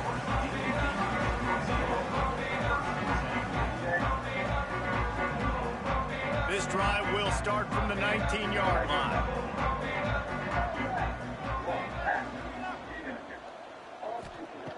Going right to work up top. Quickly complete. And this offense is going to have to find more explosive plays. It can't just rely on the dink and dunk. It's going to have to find itself and score more points. Listen, they got beat up today. But moving on in the future, they've got some good pieces. They got to find a way to fit them together, create some explosive plays on this offense, because today they've been lacking. And they knock him down. There was nowhere to go. Defense is swarming. Everybody has to be set. They have to get it off. Secondary walks up on the line, showing press coverage. Pocket breaking down. And the Heat will get home, and the quarterback goes down at the 17. Now, 4th down. On 4th down, they'll try to throw it. He's taking a deep shot. Makes a catch. 1st down and maybe a lot more. Not much of a 4th down gamble when it's that much of a sure thing. An easy conversion for this offense. And the Demon Deacons with the 1st and 10. Looking to throw on 1st down. Escapes trouble. But now he's swallowed up, and he'll be knocked down for a loss on the trick play. The offense calls a timeout to stop the clock. The Demon Deacons have put themselves in dire straits after that last play. It's 2nd and a mile. Off the play fake. Fires to the right. And the incomplete pass taking a shot on 2nd down, and they'll be left with a 3rd down. Trying to pick up a 1st down. 3rd and long, and he'll try to throw for it. Make a historic return to Mexico this September. Bringing the heat. Blasted as he lets it go. Now they're really starting to threaten as they pick up the 1st down at the 34-yard line. Got to save every precious second, and the spike stops the clock. September 9th, followed by Monterey Thursday, September 10th. Tickets for all events will go on sale. So now it's 2nd and long. Can't wait to spend the weekend in Mexico City. Looking to fire. With the catch, it's Culliver. And the defense had that one well covered, just a short game there. And the Demon Deacons head quickly to the line. On 3rd and long, trying to have a big completion here. What a spectacular grab there as they try to finish this game with a little something to feel good about. And a nice touchdown, continuing to fight, continuing to play. This one, it's pretty much over.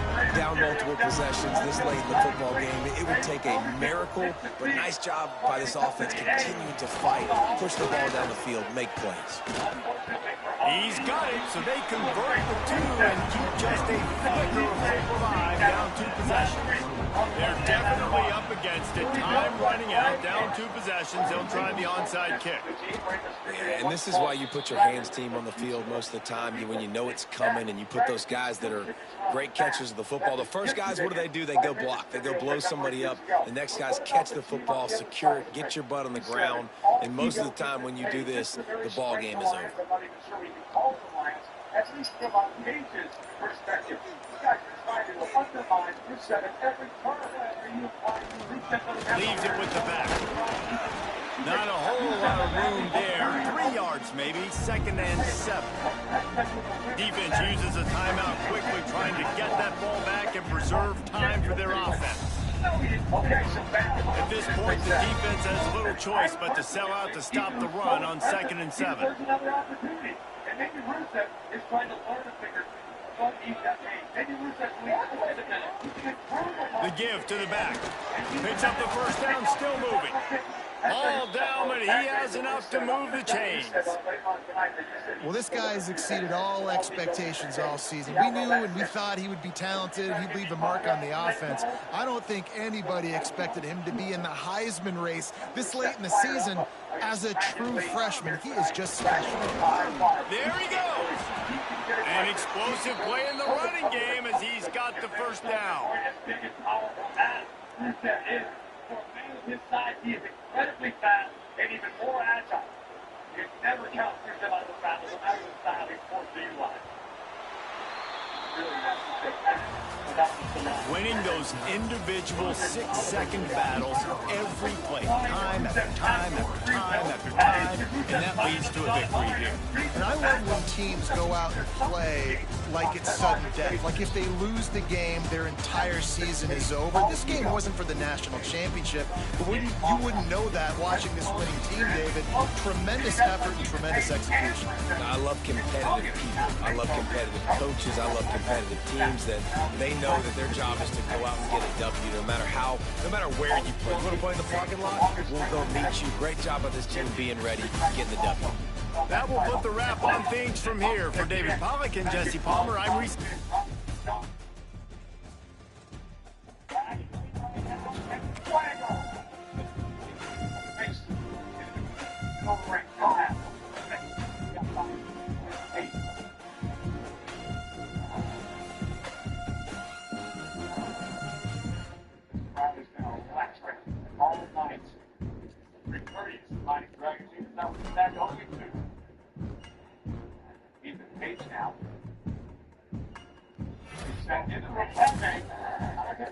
Realizes it. Oh, no, I think you're right, Coleman. Great wherewithal by the line of Bulgaria. The official of Jessica Carr makes sure it was a legal tag. Dragon lead the 177. Changes now.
Let's get down to the field.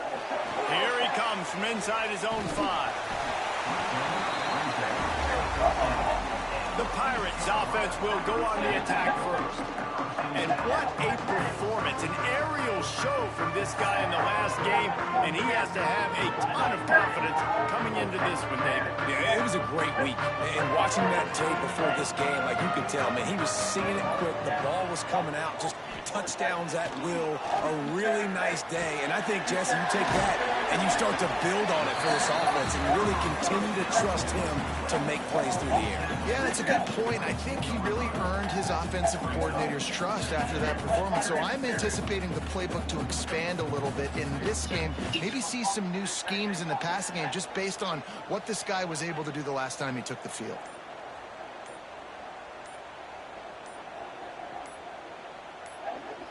Tight end now in motion.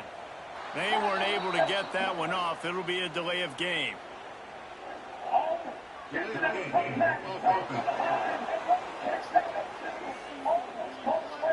quarterback just lost track of the play clock, didn't get the snap off quickly enough. Let's see what they've got on second down. Back to pass. Quickly out to the tight end. And the big fella couldn't elude the cornerback who makes a sure tackle. You know what I really like about games like this at this point in the season? You find out who you are. You find out whether you're going to stay in the race. And who can step up and handle the challenge, right? This is easily one of the toughest games to date for both of these programs coming into this one. So there's a lot of eyeballs, David, on this game to find out who's mentally and emotionally the toughest. Yeah, and we're going to point to this game as we get later in the year and big decisions are made. You've got a top 25 win. You beat them in the middle of the season, X, Y, and Z, so these are big for the resume. They are backing up their pregame words. Their first drive of the game, 4th down in their own end, and they're going for it. Pressure coming, and he's all bottled up, and now it's worse. The ball's loose. Once that ball was loose, offense didn't have a chance. Defenders everywhere. It's a turnover. Well, the offense is coming off the field. They didn't have enough yards to get that first down anyway, but by putting it on the ground, they killed any shot of maintaining this drive, and now their defense has to take over in a sudden change situation. That is just what the doctor ordered for any offense. Get a fumble recovery and start your drive 1st and 10. They'll try to get it in with the run. He's brought down at the 7-yard line, and they are threatening to take it in. Defense rolls up deep in its own end on that last play. Now a 2nd and long coming. The play action fake. Got it behind the line. It's Poe. They go up top to get it down to the 5-yard line as they try to pay off this drive. They'd love to make this short field pay off with a touchdown instead of settling for 3, but it is 3rd and goal. From the gun, wants to pass. Can't make the connection on 3rd down thanks to that tough, hard-nosed pass defense, and now it's 4th down. And they just couldn't find a hole. Down in the red zone, the field shrinks.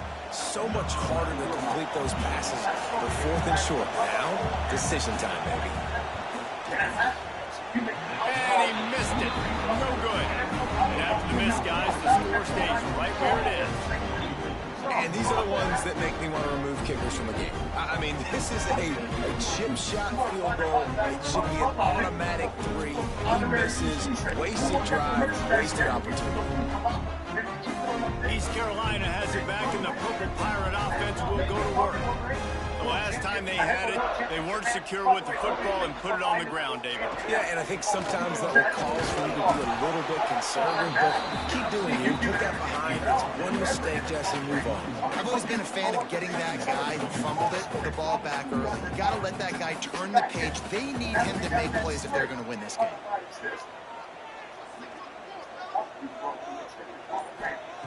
Back to pass on 2nd down. Finds his tight end. It's a fumble on the play. And they put it on the deck, but it gets out of bounds to avoid the turnover.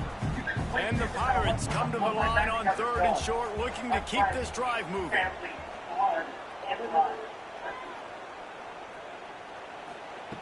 From the gun, he'll try to throw for it on 3rd down. 3rd down, a lot of times it comes down to not necessarily who's the most open, who do you trust the most. Yeah, it's not about the X's and the O's. It's about the Jimmies and the Joes. And when my guy's better than you and I get you matched up out wide and I know I trust you, I'm finding you. Looking downfield on 1st down. Makes the grab. And good coverage by the defense, just a short gain. Let's talk for a second about East Carolina. By the end of the day, one of these two teams will control their conference destiny the rest of the way. Potential bye in the college football playoff on the line. This game critical at this point in the season for both teams. And so much talent in this game, too. Outstanding coaching staffs, NFL talent on both teams going into this one. David, this might be a rematch in the conference championship game. We might get to see this matchup again. And it's so nice to have two teams playing so well at the top of their conference. You know this game matters. There's no sleepwalking into this game. You see the numbers at the top of the conference. It's you and it's them. Who's going to come out today? Now the play fake. Fires to the wideout. Working that left side. He's got 1st down yardage across the 50. They'll mark it at the 49. The Pirates are marching down the field.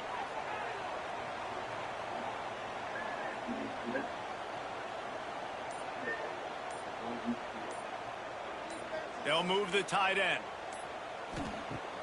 Off the play fake on first down, wants to throw. Almost intercepted. It'll fall incomplete. The defense almost came up with a turnover. Behind the chains now on 2nd and long. From the gun, they'll try to impose their will. How about this sophomore stopping him short of the first down line? They've got to come up with a big play on this 3rd and long.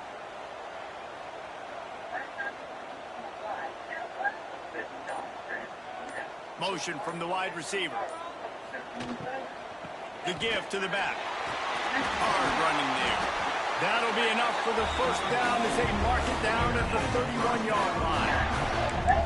And I think the biggest thing for this young man is we've seen him be so great all throughout the season. How do you finish? And how do you finish decides if you win that big trophy at the end of the year. He's in the Heisman running late in the season. I bet you he'll get a lot of touches today.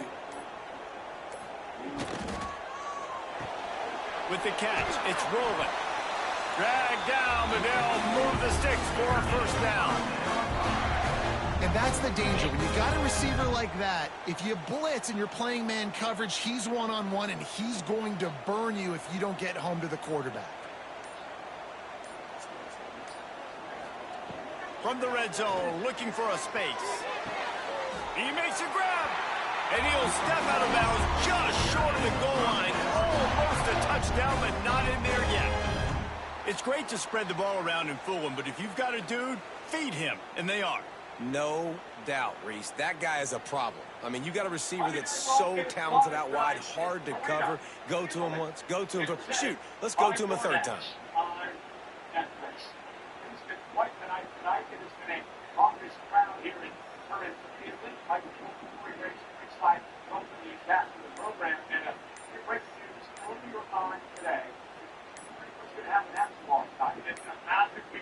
Looks as if they didn't get it off in time. It'll be a delay of game. In Mexico, right here in Italy. It's your opportunity. Relive the magic of the pass versus pass match.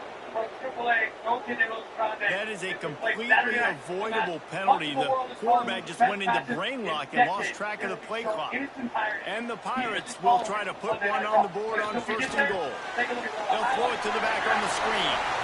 And that defense pushing him out of bounds after a short gain.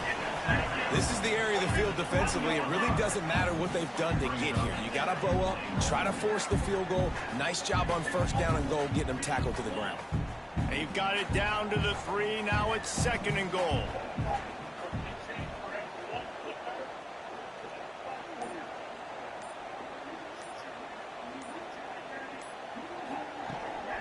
They're going to run it. Into the end zone he goes. Touchdown, Pirates. Follow the blocker. The offensive line will take you to the hallelujah land. And I tell you what, most of the time, Reese, it requires a little bit of skill to find that hole and, slither through a little crack. That was not a crack. That was wide open. Didn't take a lot of vision because the blocking was outstanding. And with the extra point, they get the first 7 of the game. And let's check in with Kevin Connors in the studio. Kevin? Dynamite matchup this week in CUSA, fellas. Let's show you what's going down. Sam Houston has the lead right now. Huntsville has been jumping all week, but this game is hardly over. There is time left on that clock. They're up by 4 over UTSA. Conference USA tends to make its presence felt, and we'll circle back if anything big happens you should know about. Thanks for the update on that one, Kevin. Let us know when it goes final. Oh, he's got some space. Really good job to pick up a chunk of yardage and get it out to the 39-yard line. This Tiger running game starting to show some juice, sort of a C.J. Spiller type of feel. Yeah, and it doesn't always hit you early. It doesn't always hit you on the first possession, but I do think they've done a good job over the years, Clemson, with sticking with the run game, creating that balance, trying to get those first downs, and trying to create some tempo against your defense. That's a really nice play. It's impressive. When it's first down, the defense thinks you might be running the football. You still can line up, you can get some movement at the point of attack, and find a little crease for your running back. Caught over the middle. It's Poe. Really nice job there by both guys, the throw and the catch, to work that defense and get the first down. Nice catch by the big target. Those big tight ends, you can tell in football, are just becoming more and more of a weapon on every single team. The Tigers have it with a 1st and 10. Rides the back on the option, the give. And maybe he'll get back to the line of scrimmage, but no more than that. And that's why he is an All-American caliber player. He is just so physical and dominant against the run. He's able to shed blockers, use his athleticism, use his speed, get to the ball carrier and bring him down. Simply one of the best box defenders you're going to find in the entire country. Not many receivers like to get hit. They just don't, okay? They're prima donnas. That's what they are. That's who they are. Nice job by the defender. You could tell he was catching the football. He was going to put a hit on him to make sure he had to think about something later, and you could see the ball pop out and fall to the ground. Defense is there to make the stop, and he's got the first down, and they'll have it 1st and goal at the 6. And this defense is going to have their hands full because they're going to need to be comfortable with guys one-on-one on islands in the perimeter of the field. And they're just going to have to make better plays than what we saw right there. They knew this offense was going to try to be aggressive. And he'll take it in and house it. Touchdown, Tigers. And they cap off the drive with a touchdown, throwing the football. In the last play, they got the explosive. They get right back to the line of scrimmage and dial up another one. Great work by the quarterback and his target being on the same page. These last 2 plays, throwing the football, man, it doesn't get any better than that. And he knocks the extra point through the uprights. 76 yards on the drive for the touchdown. The kickoff unit is out there, and boy, did that last drive quiet this crowd. From inside the 10-yard line, he'll bring it back. Not a lot of space to be found here, also by the coverage team, and they stop him at the 21. East Carolina sending the offense back to work. They unleashed an aerial assault last time that took them right to the end zone, David. So, Reese, with that drive, I think you've accomplished something you wanted to accomplish. Make this defense think. You put them back on their heels. Now, you might be able to slip a few runs in on this drive to really jack them up. Yeah, I like that idea, but I also like the fact that speed kills. And they've got it at the receiver position, so if you've got one-on-one matchups, man, take advantage. Wants to throw on 1st down. Got his man quickly. And he was able to get away from one tackle, but plenty of help was on the way. Decent pickup on that play. The Pirates can play this 2nd down a lot of ways with just a few yards to go. Earlier tonight, and they stole the show. The women expect to do the same. First round matchup. They go forward. Trying play action. Finds the tight end.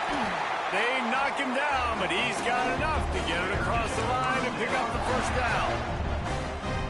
And that's why play action is going to be big in this game. You saw how it just frees the 2nd level of that defense just for a second and allowed the tight end to work himself vertically down the field. But how about this guy after the catch, right?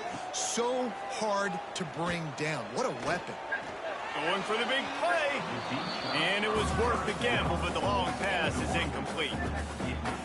Looked to me on that deep ball like he was forcing it a little bit. You got to be careful as a quarterback. You're not trying to outduel the other guy who just threw a touchdown pass. You're just trying to win the game. So just execute the plays. The ball goes to who it's designed to go to. If that means you got to turn around and hand it off, then that's what you got to do. But I think on that last deep ball, QB forcing it a little bit. As they get set to snap it, just about to reach the end of the quarter.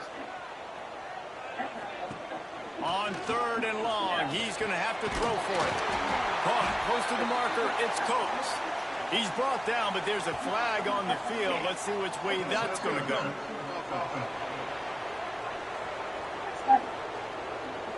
A very productive. Compared to an average of 33 pounds for people using up to a 2.4 milligram dose of a mobility injection.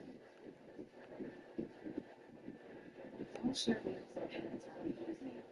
Don't take if allergic to it, or if you or someone in your family had MTC or any attitude. Tell your doctor if you get a lump or swelling in your neck. Stop Zepbound and call your doctor if you have severe stomach pain or a serious allergic reaction. Severe side effects may include inflamed pancreas or gallbladder problems. Tell your doctor if you're experiencing fidget changes or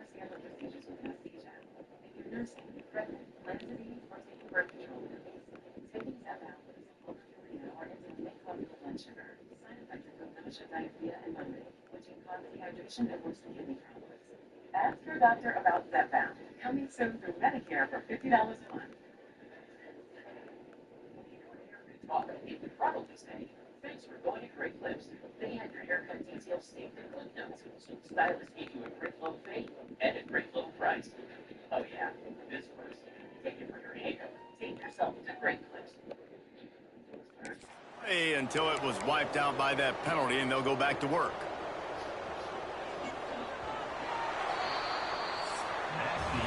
Entertaining first quarter, and we are all locked up after one as we take a quick look at some stats.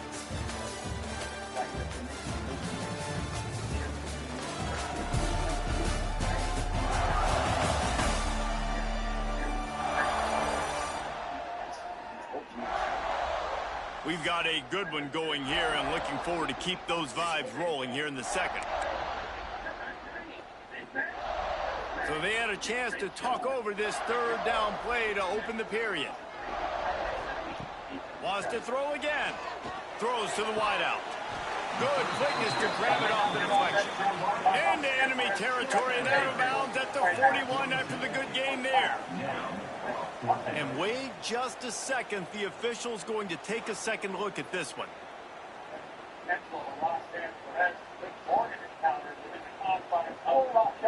Was also practiced. Why did we all disagree that the judgment that he's unit and Rob said will most likely challenge theoretically? And they take another look at the play, but the officials on the field were right, and the play will stand.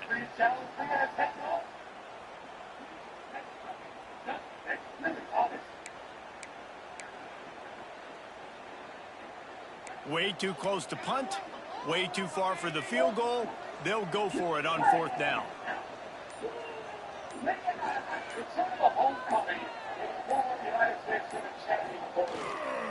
Trying to get it to the marker. It's out. Recovered by the defense, and he's off.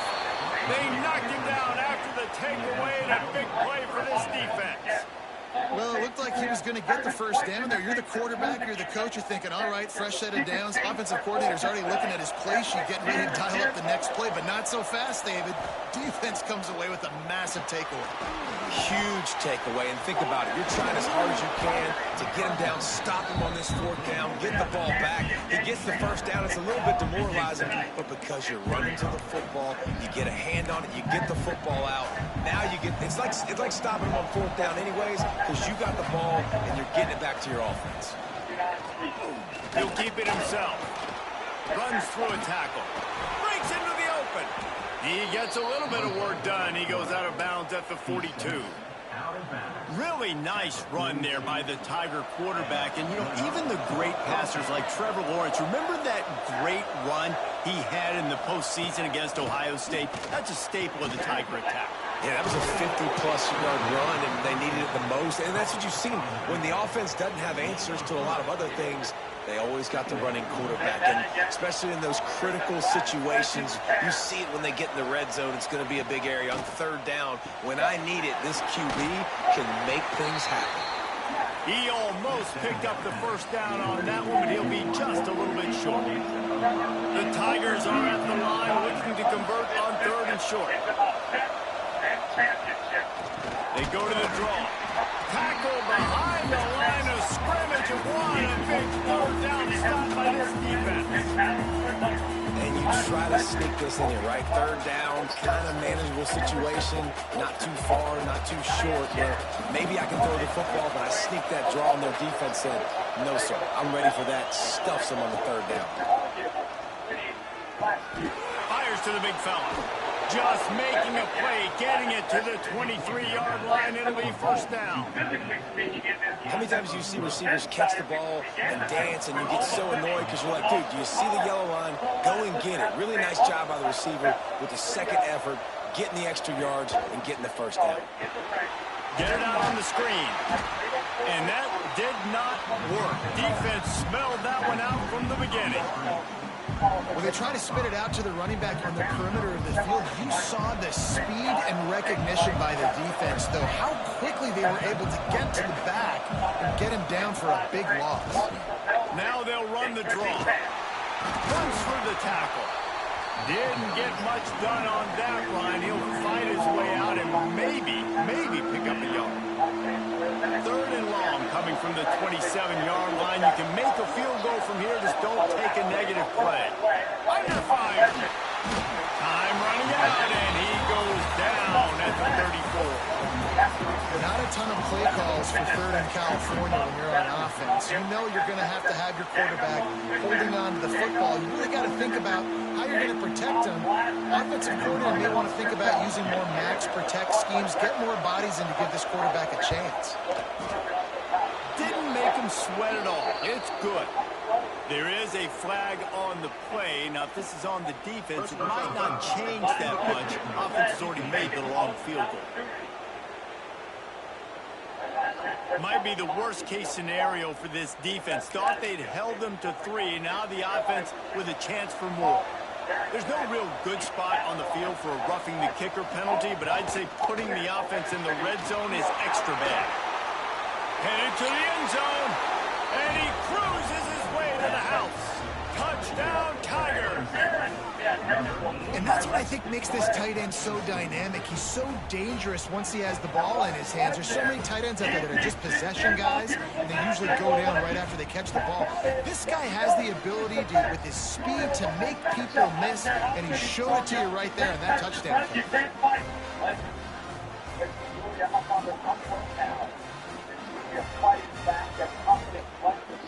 Now they'll line up for what they hope is automatic. And the PAT gives them a 14-7 lead. Let's go to the studio now and check in with Kevin Connors. Kevin, what do you got? Dynamite matchup in the Big Ten, fellas. Let's show you what's going down. Iowa is currently trailing, but if this young star leads a comeback today, he could join former Heisman winner Niall Kinnick among the legends to wear that uniform. It's a touchdown game. They're trailing by 7 to Illinois. It's an outcome that, if it holds, will have Big Ten fans buzzing all week. Guys? Oh, and how about that? I know Kevin and those guys will be keeping an eye on it for us.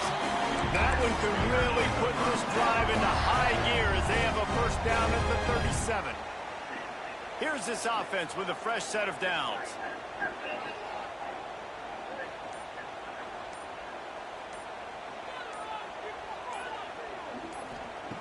To the air on first down. Unloads to the wideout. That's caught. It's Coates. Good pick up there as he gets the first down. They'll mark him at the 48. Here's this offense with a fresh set of downs.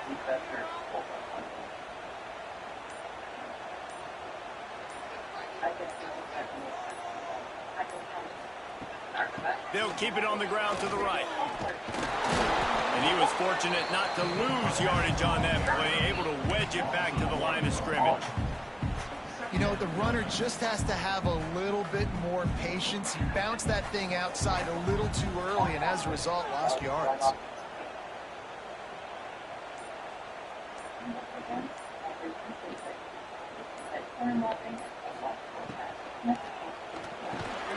Pulls and fires complete.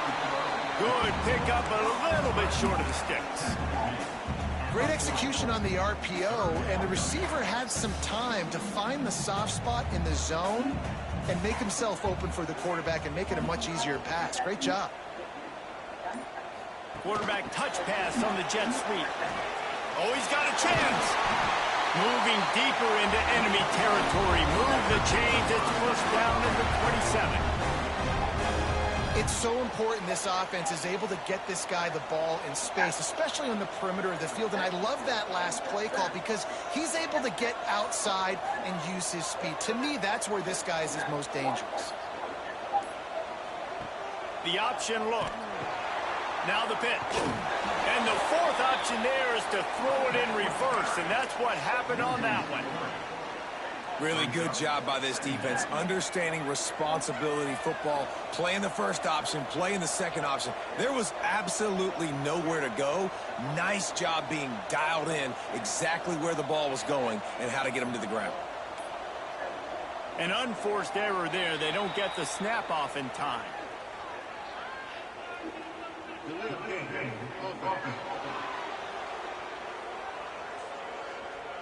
The delay of game pushes the offense back. And here comes the offense on second down.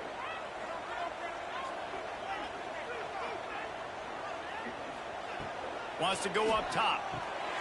Sets up the screen. And this one will be stopped for no gain. Well, they're trying to set up the screen pass to the running back, just nowhere to go after he caught the football. The defense completely swarmed around him, and that's a loss.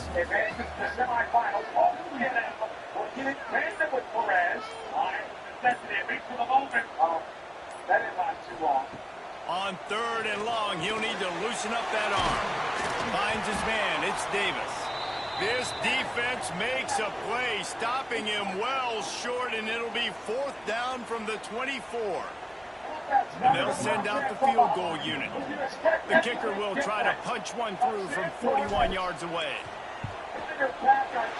Absolutely perfect. That'll bring him to within 4. And you want a touchdown and you want to be aggressive, but man, right down the middle, that obviously gives me some confidence down the road that I can trust this guy. They were able to get a field goal on the board, and now they'll kick it away.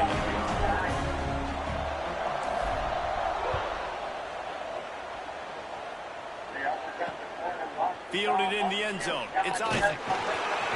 Not nearly as much as he'd hoped when he brought it out of the end zone. He'll be stopped at the 15. Clemson has their paws on it, and they'll send out the offense. He stuck the last drive in the end zone. They'll try to follow suit here. Makes the catch. It's Poe. Across the 30, out of bounds at the 31-yard line, and they kick-started this drive with that one. Then they'll line up from the 31 on first down. Wants to go up top on first down. Got his man on the right. This slot receiver is a guy the defense has to be careful of. He runs good routes. He's got some speed, and if you're not careful, this guy can gash you. Here comes the offense on second down.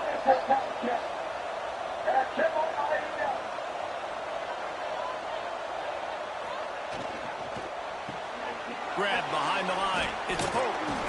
Brought down at the 46, but he got 10 on the play. All right, defense. It ain't working. Right? They're stringing together several first downs here. We're going to need to change this up, find something we can disrupt the quarterback and mess up this offense a little bit.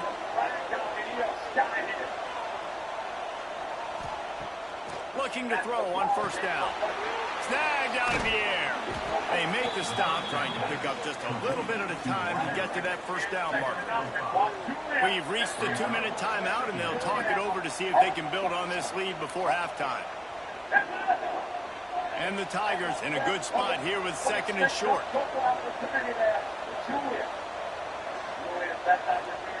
They just keep firing. And the pass is incomplete, jarred loose by the hit. I know one of the things this defense really prides themselves on is being physical, and early in this game, putting a big hit on a guy that's already had a couple catches in this game, that's a good omen for the defense. The Tigers come to the line on third and short, looking to keep the drive moving. Snap from the gun on third down. Caught near the sticks. It's Isaac. They've got it inside the 40 at the 39 as they pick up the first down. And on that third and short, I don't think he was unhappy to see that zone. Nope, it was a great job by the offense. Hey, see where the holes in the zone are, sit down. You only need a little bit of yards on this third down. Get the conversion, move the sticks. And a pickup of 8 opens a world of opportunities on second and 2. The Tigers with myriad options after that big pickup on first down. And he really needed to hold on to that one, but it was not loose, and third down is coming. And now this offense will try to overcome that second down incompletion. To the ground to try to move the chains. Knocked down in the backfield, and that'll bring up fourth down. On that last third down play, if you're going to go draw, the quarterback's got to do a better job selling pass. I think he was just a little bit too quick getting the ball to the running back, and now here we are, fourth down. It's wise not to be too greedy, and they'll go ahead and send out the field goal unit. He boomed it through a 50-yard field goal, showing off that powerful leg. And I like the way this defense just finished. And I know they're trailing, but they didn't give up a touchdown. Got a little bit of momentum, not much time left in this first half, but you got halftime to make some adjustments, come out with some energy, but a nice stop here. So they put the field goal on the board and about to kick it away, and hoping that'll be the final points of this first half. And he'll just take a knee, and this drive will start at the 25. This late in the half, here's the question: how aggressive will the play calling be?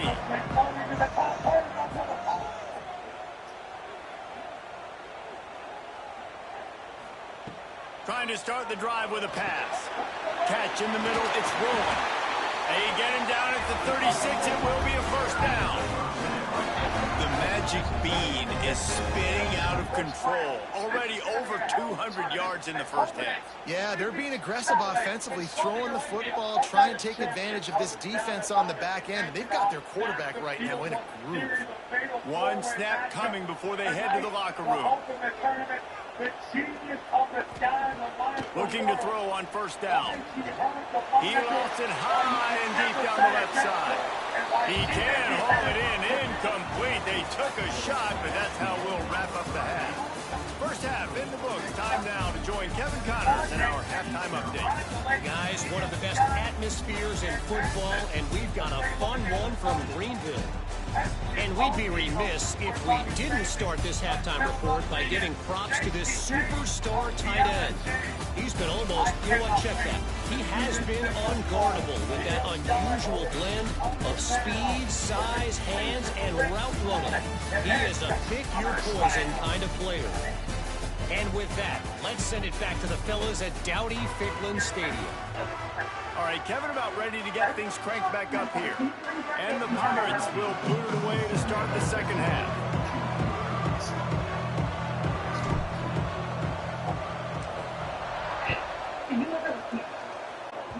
If you can do that, I don't know why you don't do it every time. Reduce the risk. Banged it out of the back of the end zone. They'll put it in play at the 25. Clemson ready to dial up some ball plays. They've got it on offense. They got plenty done through the air in the first half, and we'll see if they even need to look for balance as we start the third quarter. Well, and I think defensively, you understand, like the running game isn't a big part of the plan. I wonder how they adjust and play more coverage to this pass-happy offense. Yeah, so you're going to have to be ready if you're a quarterback, then. You're probably going to see some different coverages. You might see a little bit more blitz in the second half as well, so you have to know where your answers are. Snagged in the middle. It's pulled. Ball is loose. Defense swarming on that loose ball. It'll be a turnover. Great job by the defense here, forcing the fumble on the wide receiver. Look, understand the ball came out quick. I got to break, get hats to the football, secure the tackle, try to get that football out. Nice turnover, nice hustle by this defense.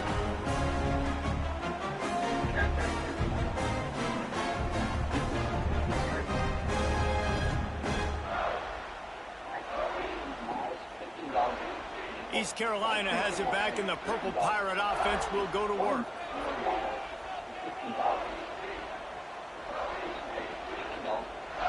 They'll move the wide receiver. They're going to open this drive with a pass. Always a welcome play for the defense as they get a sack at the 47. Man, a lot of coaches talk about starting the drive positive and a first play that can get you going. The QB just kept backing up and going backwards, and that is not the start to the drive they were looking for. Quick strike complete. Snowed under by the defense.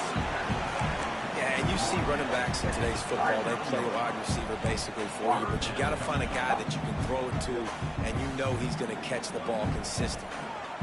It'll be third and long.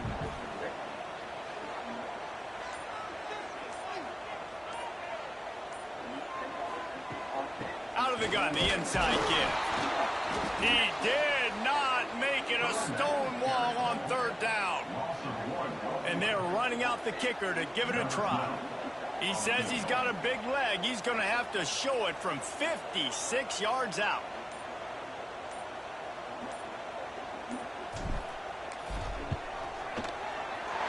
Splits hits the uprights from 56, and he's got 3 on the board. And for a quick update, let's go to Kevin Connors in the studio. Big Ten action right now, and wait till you see how things are playing out in this one, Phyllis. Iowa is down right now inside Kinnick Stadium, but this young man under center has shown some moxie. We could see a legend born in Iowa City today. It's just a field goal game. They're trailing by 3 to Illinois.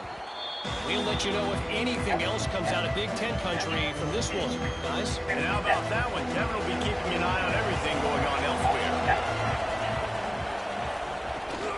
They'll leave it with him. Finds Zach Priest, and he's got 4 out to the 29.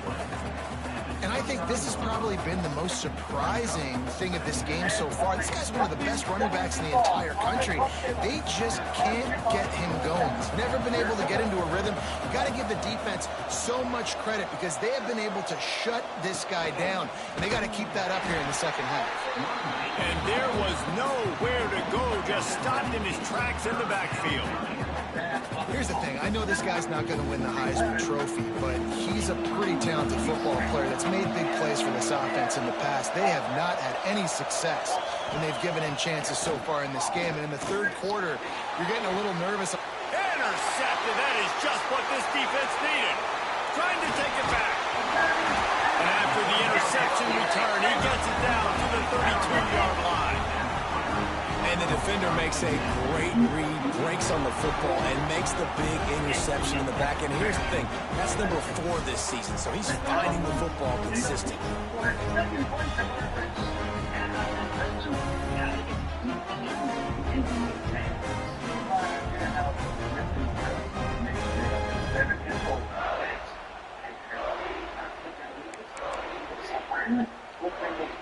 East Carolina sending the offense back to work. You want to talk about having a weapon to bail out a drive? David, that's why kickers are so important after that long field goal. And listen, important is a relative term. We need to make longer passes and get better gains so we don't have to kick long field goals, Palmer, again on offense. And they've got the weapons to do that, David. They just got to be able to dial those plays up. Guys have to be able to make them one-on-one to make life easier on this kicker who is so important to this team. They'll run play action. Fires to the wideout. Intercepted deep in his own end. And he makes a play in the back end. Nice job reading the pass, and that's his second of the season. This guy, unbelievable job seeing the quarterback, breaking on the quarterback, and going and getting that big play. She's made it to the finals of the tournament, so if we end up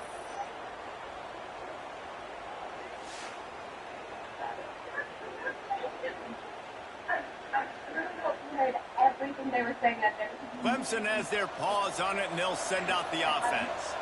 Last drive ended with an interception, and they can't afford to have that happen again. Into a mass of giant bodies, we'll call it a 1-yard gain to the 24.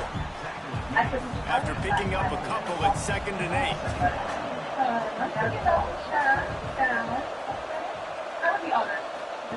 8. Looking to fire. Finds his man. It's Pope. And a good job in coverage there as they stop it after just a few. When you get man coverage, you definitely like taking advantage of the inside really quickly. Running a nice slant rack real quick, being physical, getting on the inside, quarterback putting it right on the money.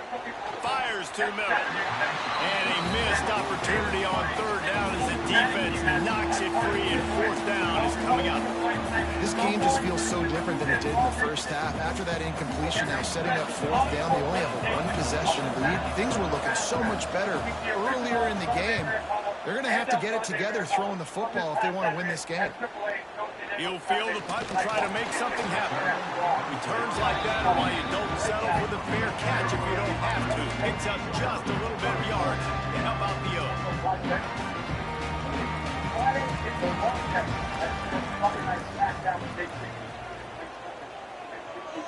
Wide receiver going in motion. From the gun, the running back has it. And you want to talk about gang tackling. Everybody on the defense run to the ball. Another tough run for this offense, and I think a big reason why they're down on the scoreboard right now is they just haven't been able to get this guy going. They've tried to give him the ball a lot. It just hasn't paid off, but you get the feeling, too, if they are going to crawl back in this one, they need him to break one off, and it just takes one play for this guy.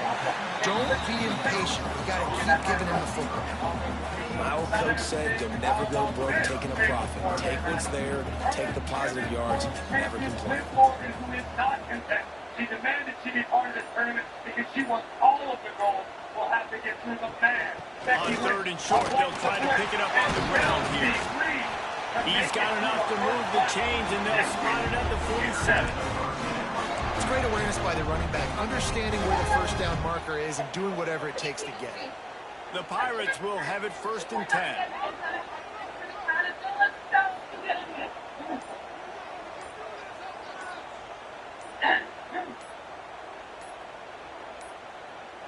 They weren't able to get that one off. It'll be a delay of game. You have to remember who the hell you are. See, I know you're upset. You're so family. The offense couldn't get the snap off in time, and it'll cost them. Family, but what's your plan? Shoves back behind the chains. It's 1st and 15. The Judgment Day takes opportunities, right, Tommy? Here's the snap, ready to cut one loose. Unloads it left. Good, solid tackle. And I think this receiver's forte is his route running. He's a guy that can line up all over the field, but it's not just catching post routes and goes. This guy can run shallows, he can run slants, he can run the option routes and find soft spots in the defense. This guy really has all the routes in his toolbox.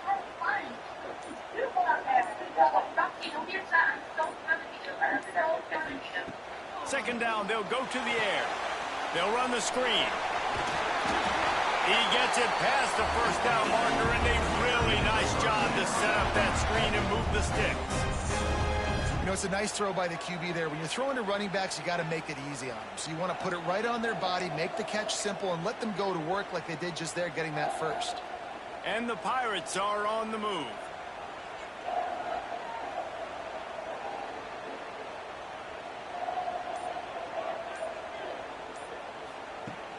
Off-play action on 1st down. Got a man. It's Davis. Didn't pick up a lot there. Moved it forward just a few. They'll go 4 wide when receivers on either side on 2nd and 6.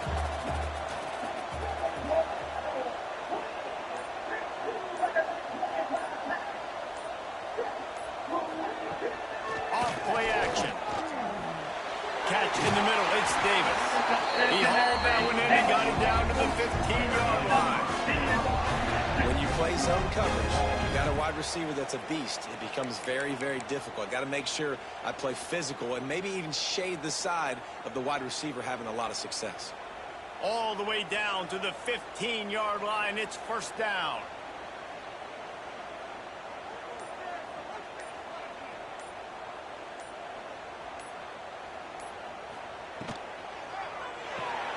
Unloads quickly.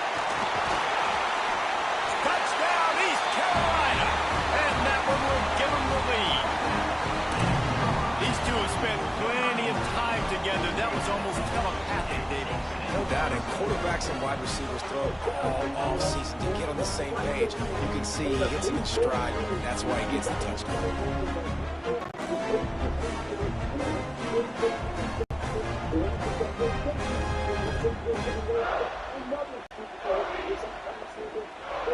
Lining up to add another. And the extra point puts them up by a field goal. An impressive 66-yard touchdown drive. Kickoff unit on the field, and this defense will be called on to protect this lead.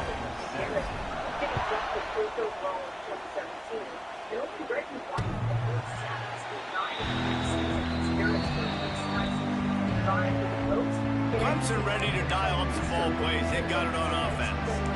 Didn't get anything done 3 and out on their last series. They'll try to find a rhythm here. They'll crank up this drive with a pass. Out of the backfield, he's open. Turning it on! And he got enough for the first down, but somebody put the hit stick upside his head. I like the running back there on the route and the patience he showed, really setting it up. He got to the defender, was able to put his foot in the ground, get some separation, catch it, and turn upfield for the first. Got it in the middle, it's Poe. And a big hit at the end, but it didn't stop him from getting the first down. Now they'll try to cash in this drive, 1st and 10 from the 50.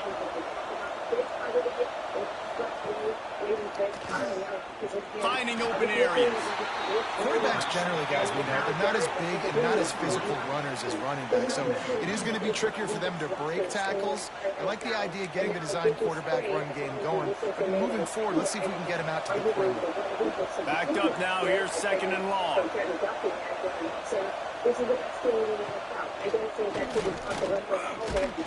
This freshman makes the stop after a short gain.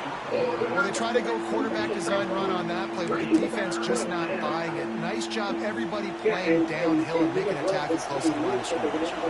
And the Tigers come to the line on 3rd down, trying to keep this drive alive. They'll try to get it through the air. Oh, they really could have used that catch there. Physical pass defense. It brings up a 4th down. Great job by the defense there. They weren't surprised by that play call there on 3rd and short. They were expecting pass. They took everything away, forced the incompletion. On 4th down, they'll throw for it. Takes a hit as he fires. Intercepted. Big play. Stop the drive. Got room on the return. Touchdown, ECU. How about this defense taking one back to the house? And they come up with a huge pick 6, and that is one of the reasons this defense has been so dominant all season long. They don't give up big plays, but they take the football away. And once they do, they've got better athletes than you do. They're hard to bring down. They can flip the game on a dime.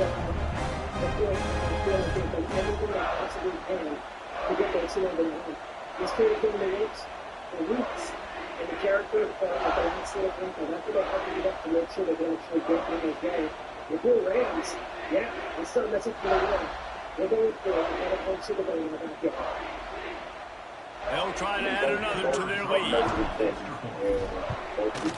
And with the extra point, they're now up by a touchdown and a field goal at 10. We check in with Kevin Connors. What's going on, Kevin? Hey, guys, just wanted to get you a quick update on a game happening in the Big Ten.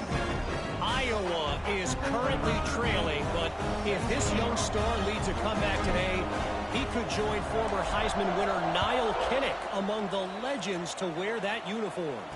They're trailing by 10 to Illinois. Just another week in the Big Ten where the only constant is chaos. Fellas? Thanks for the update on that one, Kevin. Let us know when it goes final. Stonewalled again. No gain on the play. They keep trying to stick with the running game, but there's not much getting done. Yeah, and this has been tough sledding. All right, this offense has really struggled to move the football, and this game's all but over. But here's the thing, man. Thank God you don't play this defense every week. And let's continue to work here and find something we do good and build maybe a little bit of momentum so next week we play a little bit better football. And the defense makes the immediate tackle, but he has enough for the first down. Here's this offense with a fresh set of downs. The corners are walked up tight. Power football with the run. He fought him off for a while, but that's what they mean by gang tackling. I gotta be honest, I am shocked at just how well the defense has played in this game, especially stopping the run. We talked about statistically how they've struggled this season, but they have put the clamps down in this one, and they're just playing with a ton of intensity. Using the quick game.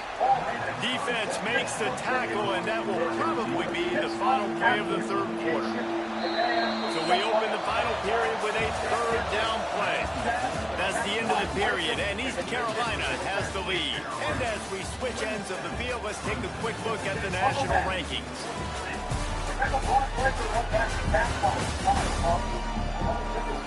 One quarter to go, and might we have the makings of a classic fourth quarter finish. Come to the line at the 42, facing a 3rd and short. Here's the snap, itching to fire downfield. Quickly out on the screen to the wide receiver. That'll be enough for the first down, and they'll mark it at the 48. Hey, down in the fourth quarter, you better have a dude at the quarterback spot. They do, and they're going to trust him, and he's going to have to continue to deliver like this, making plays down the field, protecting the football, but we know he has the ability. This Clemson offense moving quickly down the field.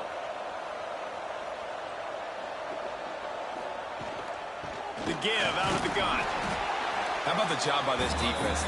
They knew what they were getting into. A really good running back. We talked to him this week. It was the main focus point of this offense. Stopping the run game, stopping the run game. Boy, have they showed up and showed out and answered that challenge. Got a man. It's Poe. Now facing a 3rd and long.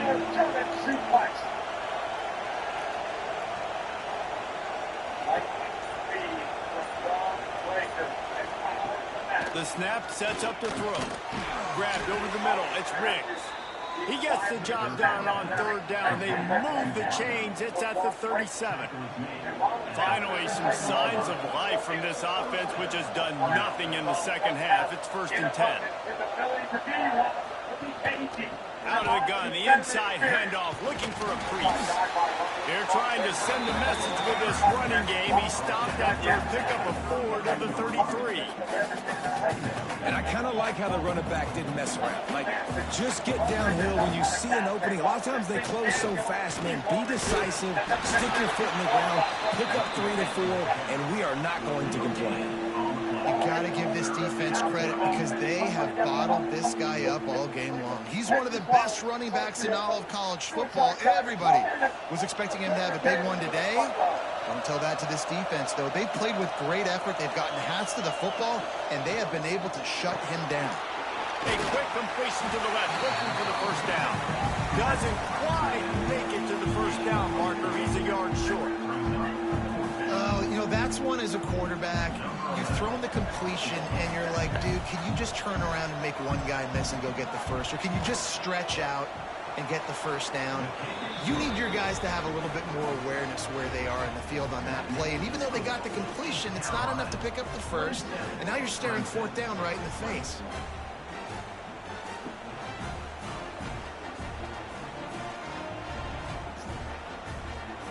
After that last field goal drive, they're set to kick it away. And he takes this from inside the 5. Nice job by the kickoff team. Everybody stayed in their lanes, and they'll stop him at the 16. East Carolina has it back, and the Purple Pirate offense will go to work. And now that cushion is a little bit smaller, Jesse, and any mistake would get magnified. Yeah, a little bit of pressure now on this offense too, David. I think they got to go back to their playmakers and get these guys going in the game. No doubt, find the... There he goes! And that tackle almost certainly saved a touchdown after he ripped off a huge gain. Well, how about the offense setting that play up? We've seen earlier in the game a couple shorter throws. They're just trying to suck those safeties closer to the line of scrimmage, anticipating that they would get an opportunity to take a shot. They called the perfect play at the perfect time right there. The give to the tailback. They'll rip off 8 on that play. It's 2nd and 2. Well, you got to think in his mind right now, ball security is at a premium, right? He's had a problem with that earlier in this game, but with the lead now late in the game, yards aren't as important as taking care of the football. And I think he's doing a better job of that now late.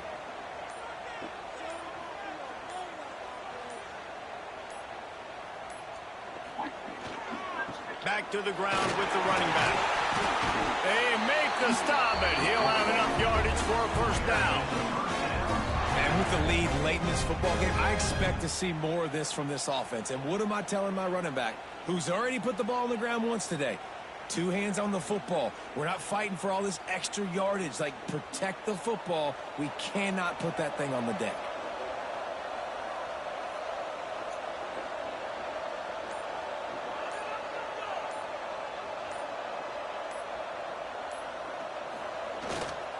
Running back searching for a hole.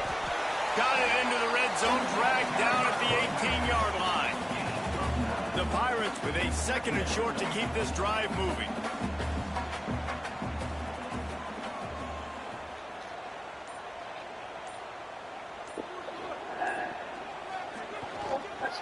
They'll try the run. He's brought down, but it'll be enough for a first down. Well, the defense didn't blitz. They didn't have everybody in gaps, and the offensive line took advantage at the point of attack, getting some push, opening up a hole, and the offense ripping off a nice run there.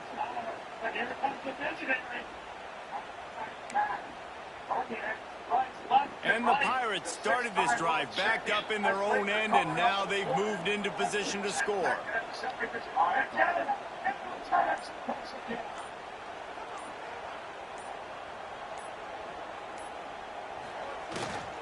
To the ground with the back. Stopped at the 13-yard line as the drive continues. Well, we know this defense is one that plays with a lot of pride, right? And part of that is their ability stopping the run. They're a top 25 unit in the nation when it comes to stopping the rush, and that really helps them out down here in the red zone. They're going to have to step up big time in this situation. They go to the ground. Pulled down at the 11-yard line as they inch closer and closer to pay dirt. The big fella in the middle, man. Those defensive tackles, they go such a long way in deciding and really stopping the other team's run game. Just forcing contact with those guards and those centers, owning the line of scrimmage, and getting running backs on the ground. Give to the running back. He'll be stopped short of the line to gain. Needed about 3 more on that one. Man, that's a really good job by the defense, because when you get in that 3rd and medium area, listen, you got to be worried about the run and the pass. Did a good job playing both, got it stopped, now forcing a 4th down. So the offense is going to go for it on 4th down.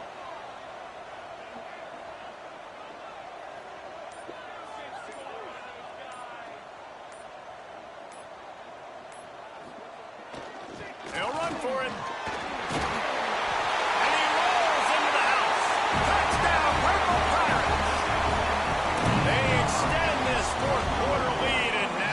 Staring at a 7-game winning streak. That trip to the end zone is 25th career touchdown. Man, he's been productive, just has a nose for the end zone. This dude's made big play after big play for his offenses, and that's 25 touchdowns, Palmer, on the ground for the big fella. Pretty impressive, too, when you consider when you get close to that end zone, the defense is expecting run, they're loading the box, and still this guy's been able to find his way in. 25, it's a nice number. And the extra point was good to finish things off.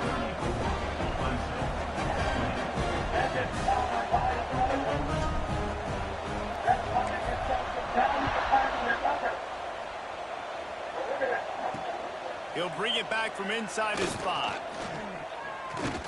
Really disciplined job by the coverage unit to get down there and make the stop at the 19. Clemson has their paws on it, and they'll send out the offense. Things have not gone the way they had planned, but maybe an opportunity to salvage this bumpy ride so far and avoid the upset. Corners showing press. They want to be physical here. That's reeled in. It's Poe. Makes the tackle at the 30 after he picked up 10. This is a fun spot to be in defensively. Like, it's late in the football game. You know they're passing the football because you're up a couple of scores. You pin your ears back. You try to get to the quarterback. Play smart. Make sure you rally to the football tackle and don't give up the big plays. Well, down 2 possessions. Good news is you get the completion. Bad news, though, did not get out of bounds. You know right now, saving the clock. That is at a premium for this offense. Motion from the wideout. Looking downfield on 1st down. Got his man. Lots of green grass as he gets it to the 31. The Tigers want to pick up the tempo. This defense better not blink. I know they've got a lead here in the 4th quarter, but just look at who they're going against. This quarterback is one of the best in the nation. They cannot rest on their laurels. Someone's going to have to make a play. They'll line up for a 2nd down play. It's always interesting how people handle late game. Like, you know this game is over. There's not a lot to gain from it, but some people try. And he strides his way into the end zone. Touchdown, Clemson. Like a Thanksgiving turkey. They're just being carved. No shot. They have no idea how to get in this quarterback's head. He's on fire. Everything he's doing is working defensively. We got to figure something out. We got to try to do something a little bit different, bring more pressure. At this rate, shoot, he's on so much fire, you might as well just send everybody. Blitz everybody, live with the results, because everything else ain't working anyways. This defense is trying to protect the lead. You have to make the offense work for it, and a personal foul just gives them yards. Not going to get a return here. They'll bring it out to the 25 as the kickoff sails through the back of the end zone. East Carolina sending the offense back to work. And they've got a little bit of a cushion here, David. If they can add to it on this drive, it would be nice. It definitely makes a little bit of a difference. Knowing I'm up by more than a field goal, obviously, Jesse, my mindset switches, and I know I can't make mistakes. Yeah, and David, I don't think they have to reinvent the wheel on offense here. What they've been calling has been working. Just get back to doing what you're good at. A collision, and he stopped at the 27 after picking up 1. Picked up 2 yards on that last one. They need 8 on second down.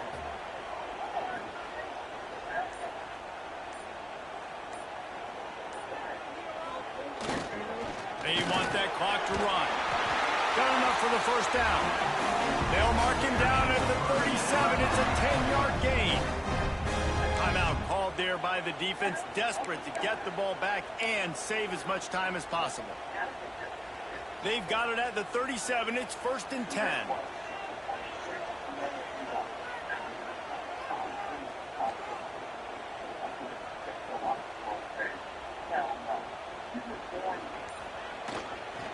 Here's the handoff.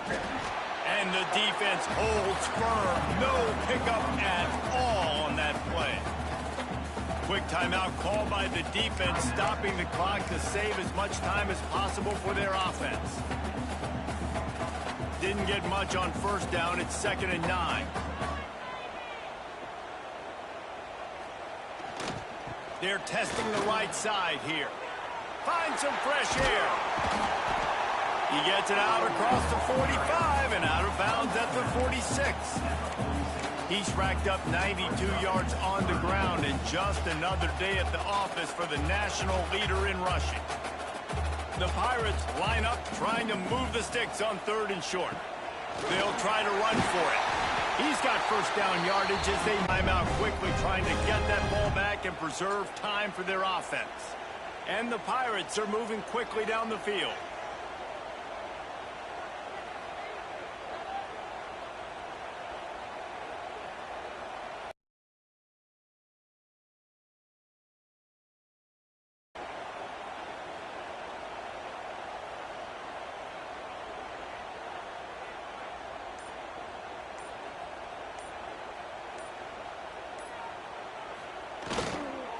They'll give it to the back. Not much running room there thanks to this senior defender. This offense thinks that they have enough left in the tank here to run the football and run all the time off the clock. They got the lead late. Didn't get the first down on that last one, but it's not going to surprise anybody if they turn around and hand it off again here. The clock winds down to the 2-minute timeout, and this offense will try to drain away the time and secure the victory. They'll be perfectly content to go right back to the ground here on 2nd and 8.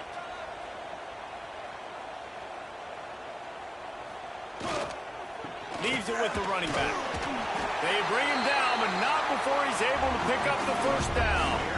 And this guy really has been a workhorse today. He's made plays when his offense has needed them the most. He's a guy who's reliable. They know they can turn around, give him the football, and he'll go make things work out. And they're going to need him to finish this game. He has to continue playing well after that big run there. The fact that Ron Breaker is 225 to 230 pounds of pure muscle. That is a lot of human beings to carry a long way across the ring. Who comes around with after that?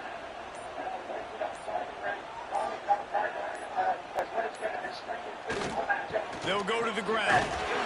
And a good, solid pickup for the defense cuts him down.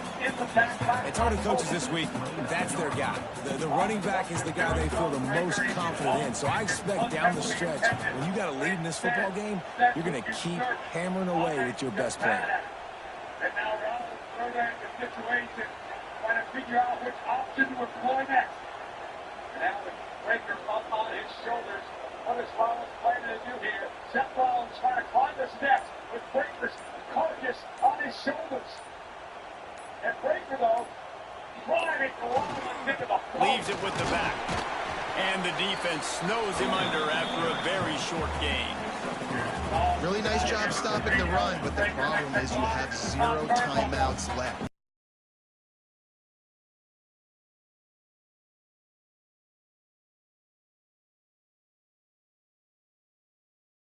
Cannot stop the clock right, the ball.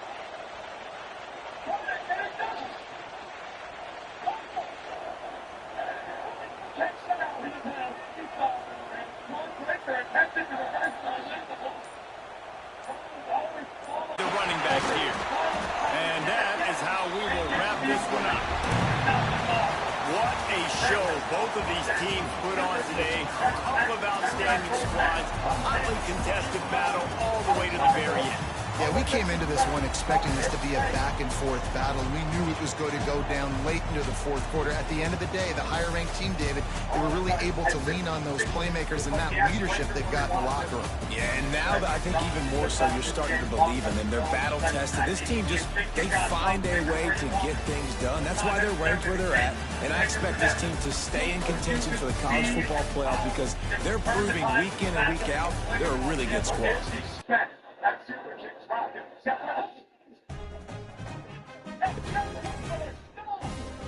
If there was any saving grace for Seth Rollins, it's that Breaker had no time to build momentum. He executed that steer essentially from a stationary position. Graceful, yes.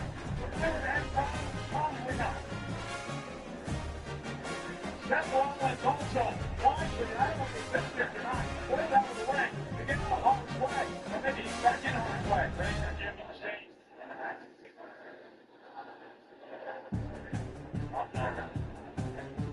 And now Breaker putting Rollins up on our table. And they back to work with a visionary now. Look at the look in the eyes of the unpredictable badass. Ron Breaker looking to take out Seth Rollins from the Italian announce table.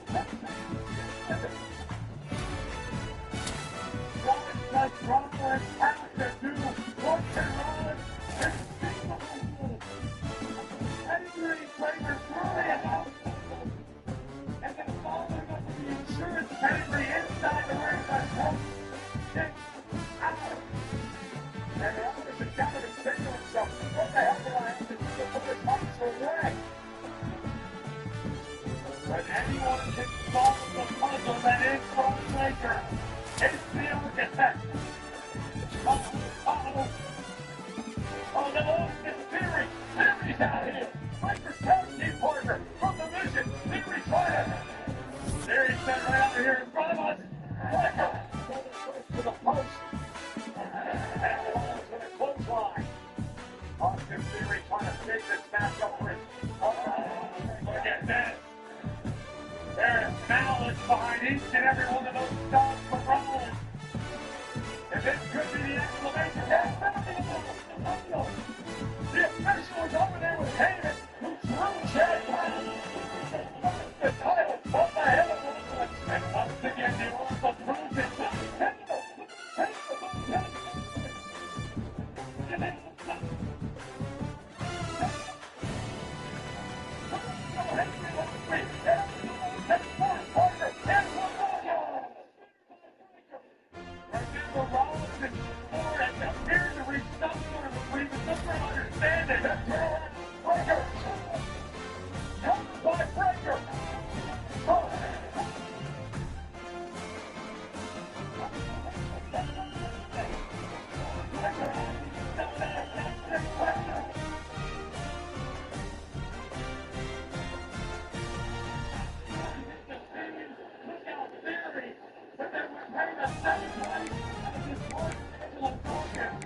St. Eric are done.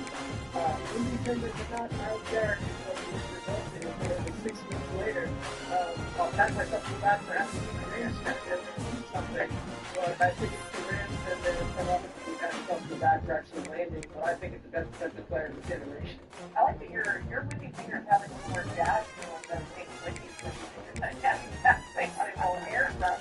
Okay, so how about this? I mentioned this earlier, but it's absolutely wild the way that this has changed after this trade. The Rams were already the clear favorites with the Super Bowl. They're currently definitely the clear favorites. Somebody drafting 6-1 odds following the trade.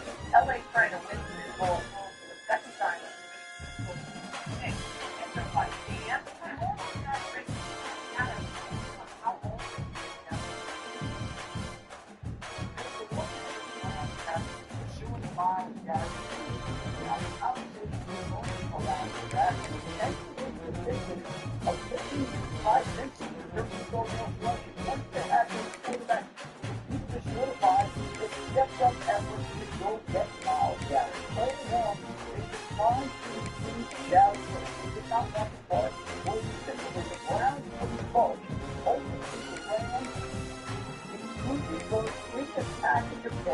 modified that will send a first round pick in 27, a second round pick in 28, a third round pick in 29, a one in 2001, one in Ohio, Brown, Lumber, Evans, contract eligible after the first.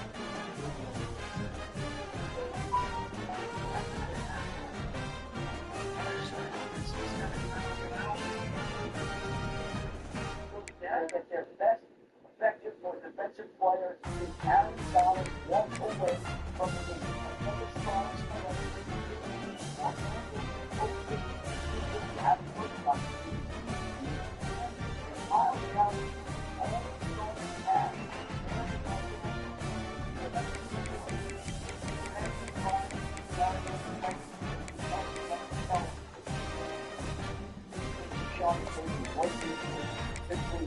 and now that trade is official. Miles Garrett is a Ram, Burst is a Brown. The Browns have double ones in 27, and obviously that was probably the biggest trade in our life. Some would call it swag, some call it cockiness, some would call it being a diva. But when you're good, it's not bragging. An elite wide receivers and the confidence they exude often permeates an entire team, and we're going to see a couple of examples of that in this one. Welcome to Raleigh, North Carolina, part of Finley Stadium and home to the NC State Wolfpack. As we'll see the national champions from last year, the East Carolina Pirates, taking on the 21st ranked team in the land, the NC State Wolfpack. For EA Sports College Football, I'm Reese Davis, joined here in the booth, as always, by David Pollack and Jesse Palmer. Guys, let's tee this one up.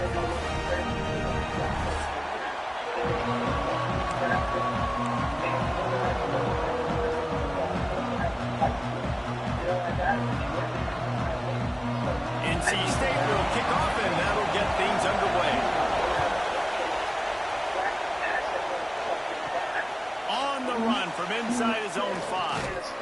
He was looking for more running room, but none to be found as he stopped at the 23. So East Carolina's offense will have the football first. Blowouts in rivalry games can be the result of a number of factors. Sometimes teams start pressing, sometimes it just gets away, sometimes they didn't have the right mindset. The last time they got together, lopsided. What happens this time, David? But either way, last time affects this time, because all you heard about is we weren't even competitive. This is a rivalry game, a big-time game. We didn't show up. We dishonored our previous teams and squads, and we've got to do better. That's all they've heard coming into this game, Palmer. Yeah, David, I think that was the story the last time these teams played. One team handled the emotion of the game better than the other team. You've got to be able to play within yourselves and play one snap at a time. That last game got away from the losing team. I don't expect that to happen today.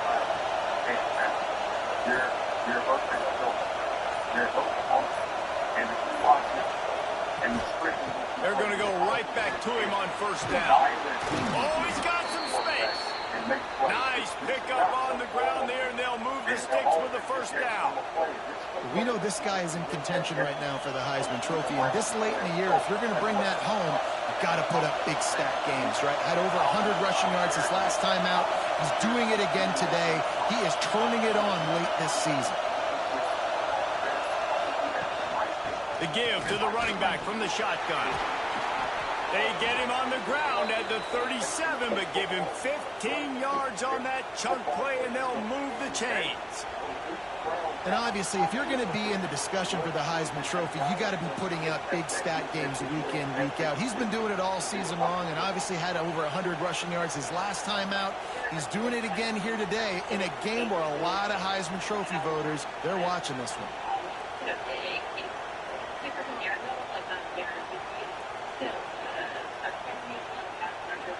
The Pirates will snap it on 1st and 10.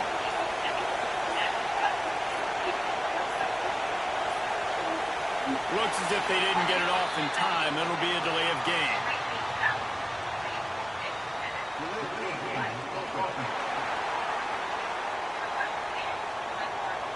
Offense took a little bit too much time at the line there.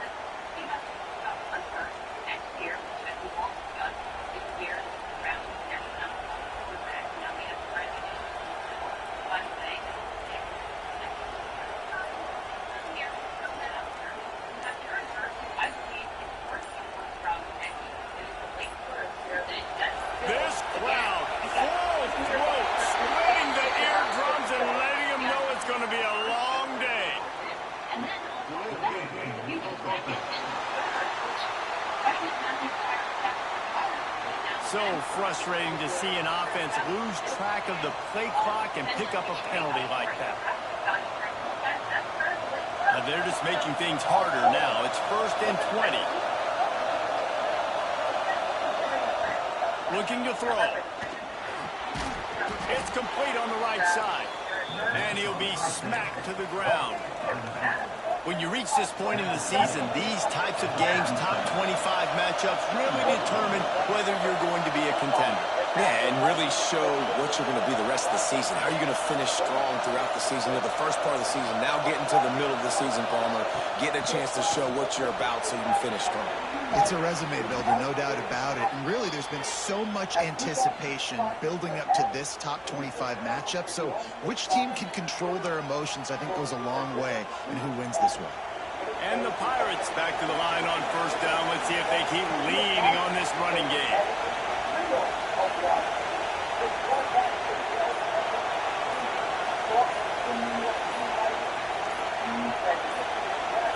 An unforced error there. They don't get the snap off in time.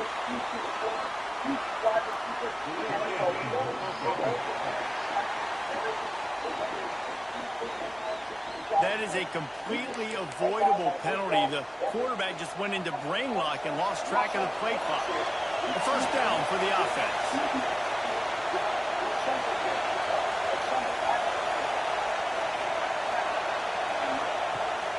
Gives it on the option. Lowers those pads. Touchdown, Pirates. How about this back staying on track and getting it in on the option?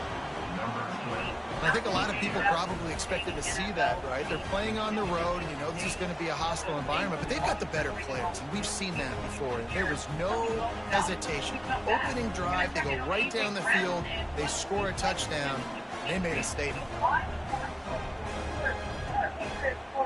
Setting up for the extra point after the first score of the game.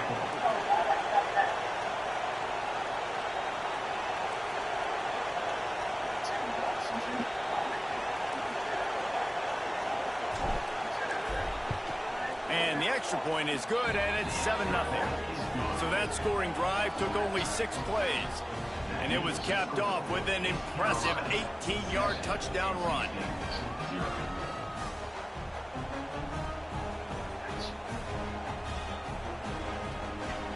They're getting set to kick it away, and that last score took a little oomph out of this crowd.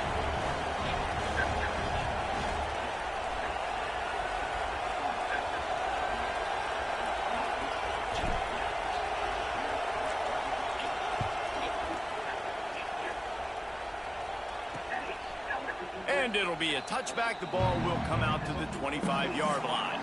So NC State's offense will go to work for the first time today. And you've got to believe this defense has put in extra time to try to slow down this tight end, David. But the question, can they even stop him?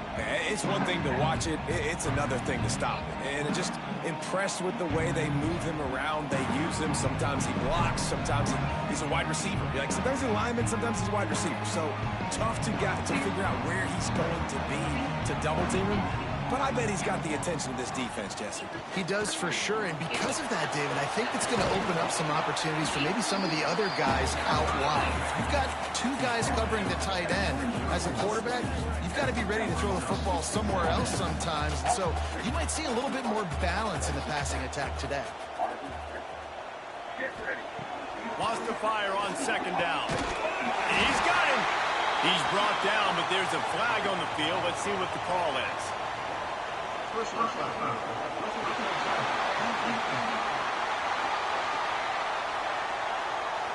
You just can't hit the quarterback like that. The defender got caught red-handed.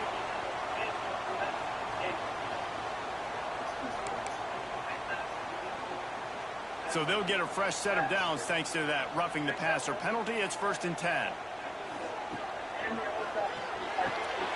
And it's incomplete. If you're going to take a hit like that, you might as well hang on to the ball. Guys, let's talk a little bit about NC State. They've climbed into the top 25. Nothing has been given to these guys, but they're quickly becoming a problem for everybody else. Well, they are, and they earned that number beside their name. They've played really, really well. The question is now, can you keep it? David, how many times in the past have we seen a team outside the top 25 finally get ranked and then get blown out the very next week? And there's not a lot of difference between 25 and 45. A lot of times, so many people close together. So earn that ranking and try to keep climbing. The Wolfpack line up, facing third and approximately half a mile. He's looking downfield to throw. Fires to the big fella. They stop him short of the sticks, and it'll be 4th down. The Wolfpack will have to bring the punt team onto the field. He ought to be able to use this first punt to pin him deep.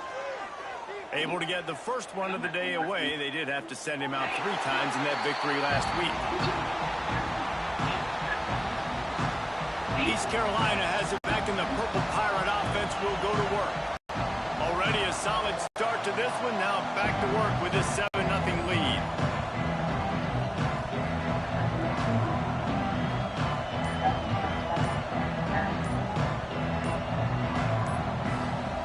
The roar of the crowd trying to fuel this defense to keep them pinned in their own end.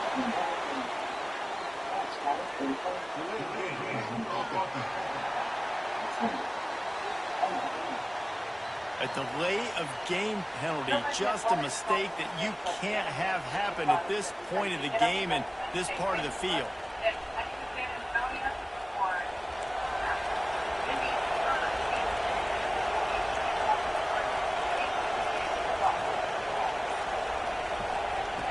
From his end zone, trying to loosen up this D.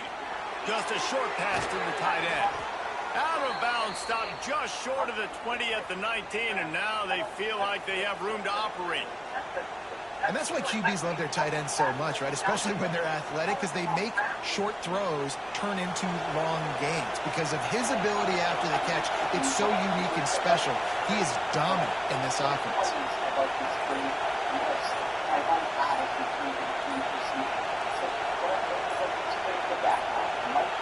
They weren't able to get that one off. It'll be a delay of game.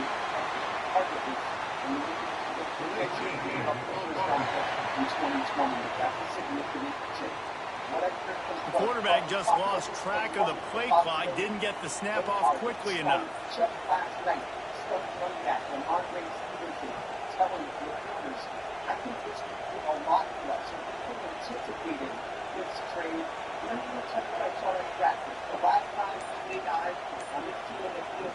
Pushed back behind the chains. It's 1st and 15.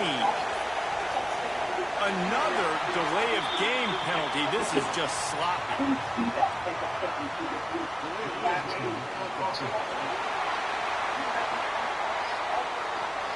The offense couldn't get the snap off in time, and it'll cost them.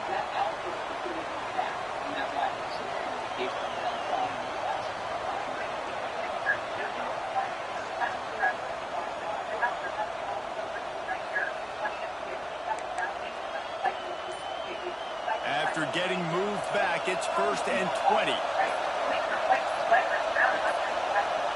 They're going to take another delay of game penalty. You just can't have these types of mistakes.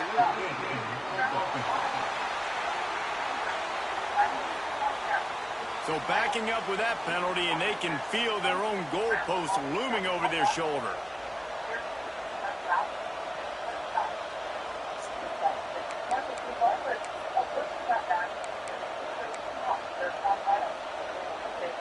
First down here for the offense.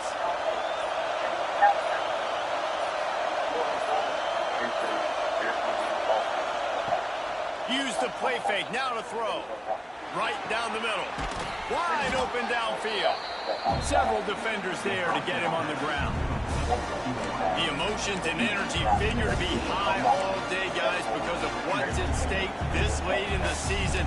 Really a must-win for both teams. Yeah, these are the ones that get your blood moving, Reese. You get jacked up, man. You don't have to say anything in the locker room, give these big speeches. You know what's at stake, Jesse. You're ready to rock and roll. This is when you prove you're the big dog. Which is pretty cool, too, because it's been a long season. And these teams obviously are both physically and mentally tired, but you're right. For this kind of game, this is the one you circled at the start of the year. You knew that this was going to matter. There was going to be a lot on the line. Now it's time to go out and prove you're the better team. I know it's something we take for granted, guys, but the Q did a great job there with the play-action fake. He really took his time and sold it. And that's what froze the linebackers in the second level of the defense to help make that completion a whole lot easier.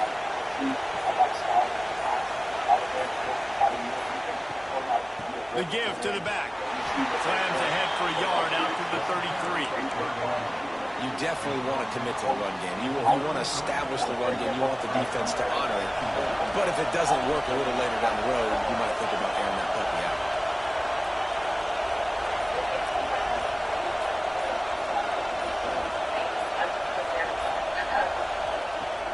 Off the play fake. That's caught. It's rolling. Good job running that route to get past the sticks because he got nothing after the catch. The Pirates have it with a 1st and 10.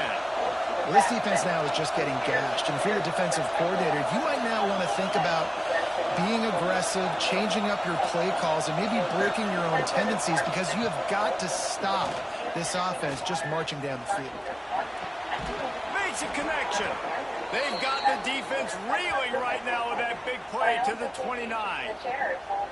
That's what's so scary about this offense. They've got guys in the perimeter that can change the game in one single play, and you saw it right there. Too much speed on the perimeter to create that explosive play.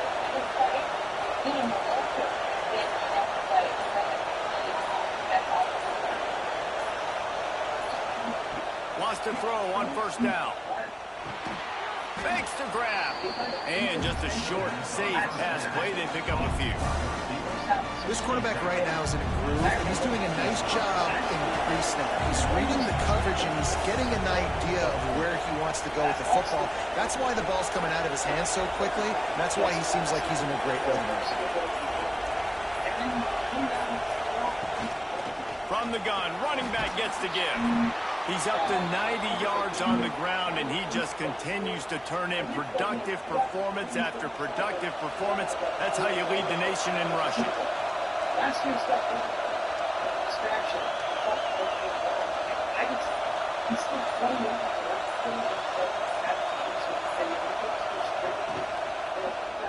Looking to the end zone. Touchdown, East Carolina. They punctuate the chance with a trip to the end zone. Well, they started with horrible field position, but ended with perfect field position in the middle of the end zone.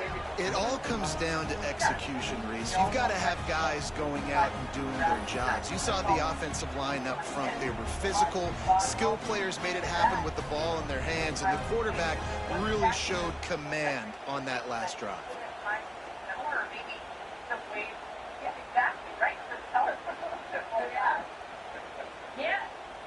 lining up to tack one more onto that lead. And the extra point makes it 14-0. And let's check in with Kevin Connors in the studio. Kevin? Hey, guys, just wanted to give you a quick update on a game happening in the SEC. Florida State is in the unusual position of having to come from behind right now, but there's not a soul who doesn't believe they can't pull this off. It's a touchdown game. They're trailing by 7 to Georgia Tech. Just another week of SEC football where we've come to expect the unexpected, fellas. Oh, and how about that? I know Kevin and those guys will be keeping an eye on it for us.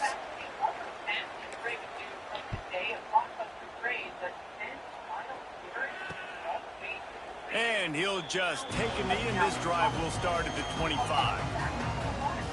NC State sending the offense back onto the field. They haven't exactly burst out of the starting blocks, and they need to get something together with this possession.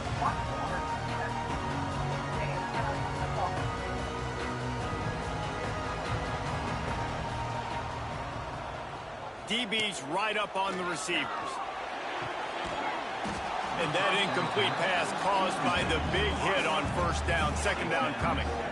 And this defense picking up right where it left off. Last week put a great game together, really shut down an opponent. Now you can tell, man, they're going to make you earn everything you get. And this offense is going to have to find a way to find some holes because we haven't seen them the last couple weeks. Last incompletion leaves them still sitting at their own 25 with 2nd and 10. Here comes the heat. And the pass rush is effective, and they tackle him at the 19. Talking to coaches before the game, they wanted to start fast. This offense, man, not only have you not put anything together, the defense hasn't either. This game has gotten away from them early. They need to do a better job of protecting their quarterback.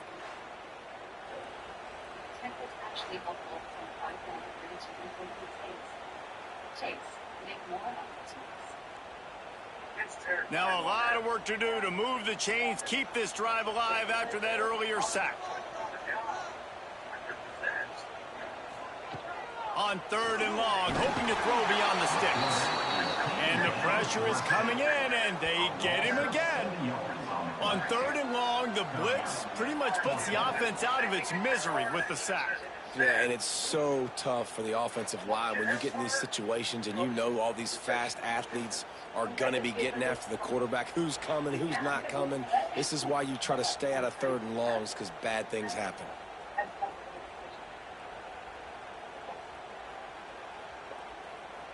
Looks as if NC State will have to punt it away. 3 and out, and not much choice but to get rid of the ball.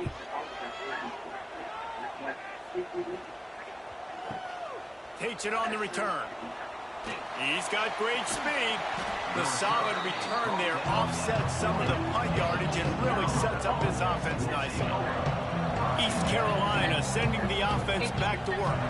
They put 2 touchdowns on the board in the early going, and now right back to work.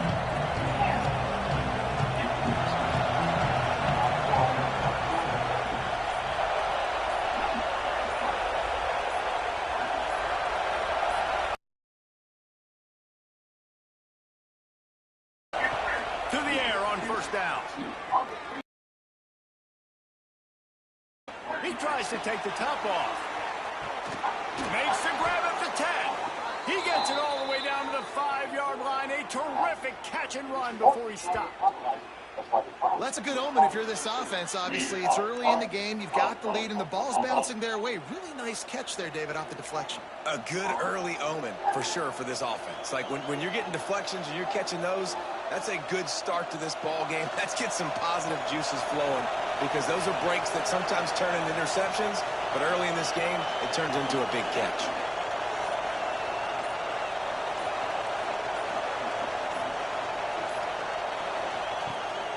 A first down run on the doorstep. He pushes his way down to the 4 as they get closer and closer.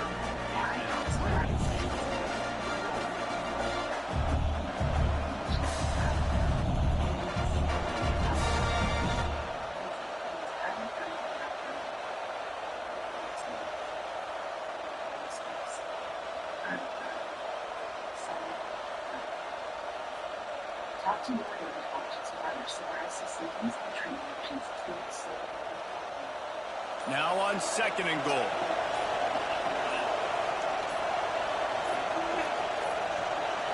Looks as if they didn't get it off in time. It'll be a delay of game.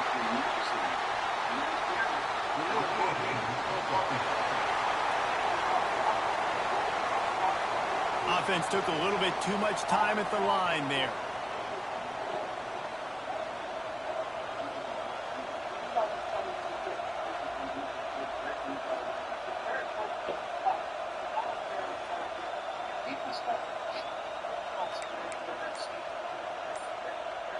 Can the defense stop them again on 2nd and goal?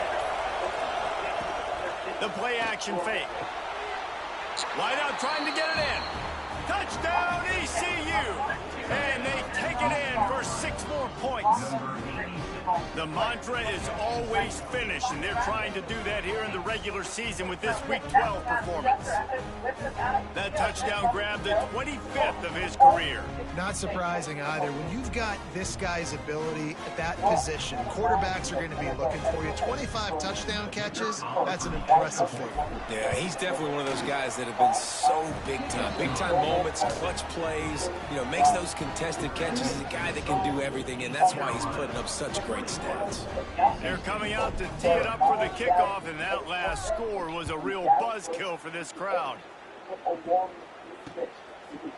And it'll be a touchback. The ball will come out to the 25-yard line.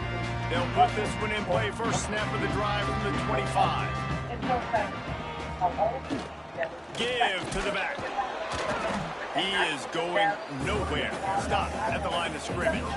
I think the offensive coordinators over there going, thank goodness we don't play them every week. This defense has been suffocating. This offense got to find something moving forward that they can hang their hat on, some kind of identity. Today they were shut down, but listen, there's a game next week, right? Like, got to continue to find what it is that makes this team go, that makes them tick, that makes them get first downs and then hopefully move the football. Guys, East Carolina carries the lead into the quarter break. Really strong performance so far to be able to build a lead here in the first period as we look at the stats. This could be a pivotal moment in this game as we open the second period and they try to find a way to answer. So they go back to work after the break, and it is 3rd down. First round pick in 27, a second round pick in 28, a third round pick in 29. A 1, 2, 3, and Jared first. Miles Garrett gets involved, and just like the Rams made a big bold move in 2021 for Los Angeles, he was hosting the Super Bowl, and the Rams traded for Matthew Stafford. The Rams have done it again with Los Angeles getting ready to host another Super Bowl in some upcoming season. Trading for Miles Garrett, so they're trying now to get weeks and finally able to get the deal done today. All right, Adam Schefter with us for the hour here, but it's been a lot of time on this, right? Adam, there's a lot of different sides to unpack, and again, we'll do that. They'll try to get the first through the air. And the rush will get to him at the 25. And they've been waiting for something good to happen with respect to getting after the quarterback, right? They're outside of the top 100 in the country in sacks per game, but finally now you see they're generating this pass rush. 3 sacks on the game so far. They were playing with fire on that return, and he got loose for a good return of better than 30 yards. East Carolina has it back, and the Purple Pirate offense will go to work. They've been nothing short of spectacular. 3 drives, 3 4 for 4.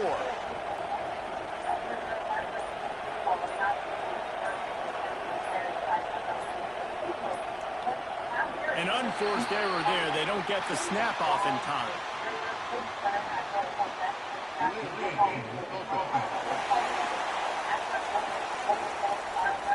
The delay of game pushes the offense back.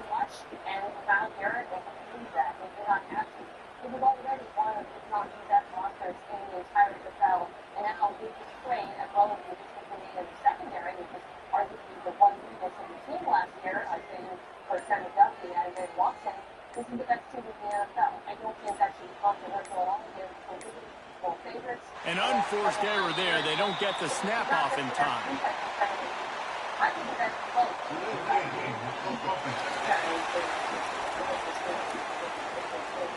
So frustrating to see an offense lose track of the play clock and pick up a penalty like that. It's a championship game. You can't stop anyone.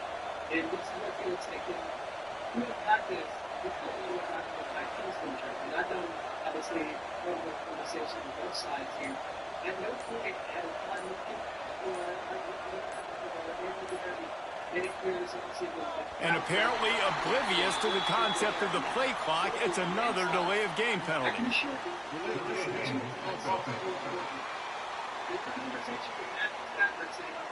That is a completely avoidable penalty. The quarterback just went into brain lock and lost track of the play clock. East Carolina sending the offense back to work.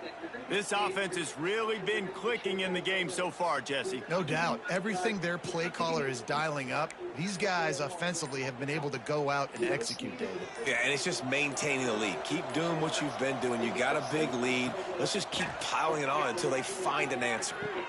Fires to the tight end.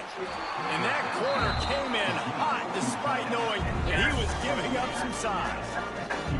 I'll tell you, I love the play call on first down here. You're just trying to find an easy completion, and the shortest throw on the field for the quarterback is finding your biggest target, and that's the tight end. Nice job. Not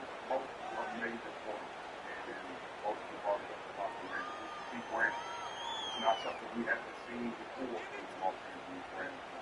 But I'm going to focus on power. Thank God we're about to see this dude at prime time a lot. I said this last year during the season. He would be in that conversation for the best defensive player. And now on second down for this offense.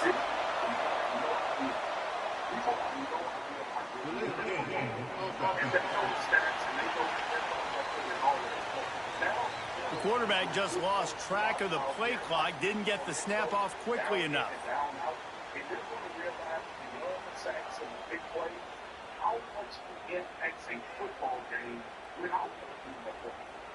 Offense gets set for second down.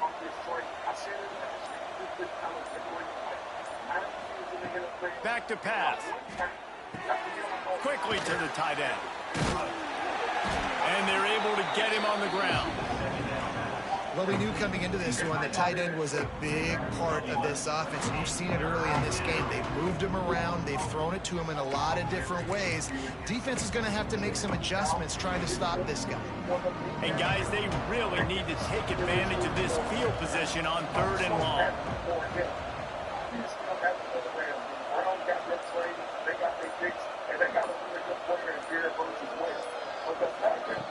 Looking to throw, and he needs a chunk play. And that's incomplete. A defender all over him. Knocked the ball to the ground. Fourth down coming up. Well, this is a disappointing drive for the offense, considering where this drive started in their opponent territory. Now you're fourth and long. You've got to be better throwing the football in those types of situations. Here comes the field goal unit as they'll try to get the 3. And this field goal attempt will be a 48-yarder and not straight on from the left side. Oh, that one will leave a mark. Hey, Adam, I know you're jumping in, Sheffy, but Swagoo's Mike is not used to Swagoo's excitement right now. His Mike can't even handle how happy he is for Myles Garrett. Go ahead, Adam. Come on, that's fine. I was going to say, Myles Garrett already so happy that he's agreed to wait. He has no trade clause, which is a rare player to have a no trade clause. Goes with him to Los Angeles and stays Rams contract, and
about that trade via social media, and was almost the last one to go, and had to deal with that and go through all that.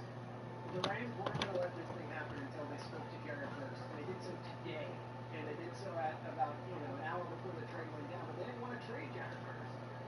They actually did get in touch with Burns. They got there, and then it was like, okay, let the floodgates out. We're making this trade. It's okay. But this has been in the works, and at no point was Jared Burns tossed out as a piece of this. It was always going to be picks. The Browns weren't going to do it without getting Burns to be a part of it.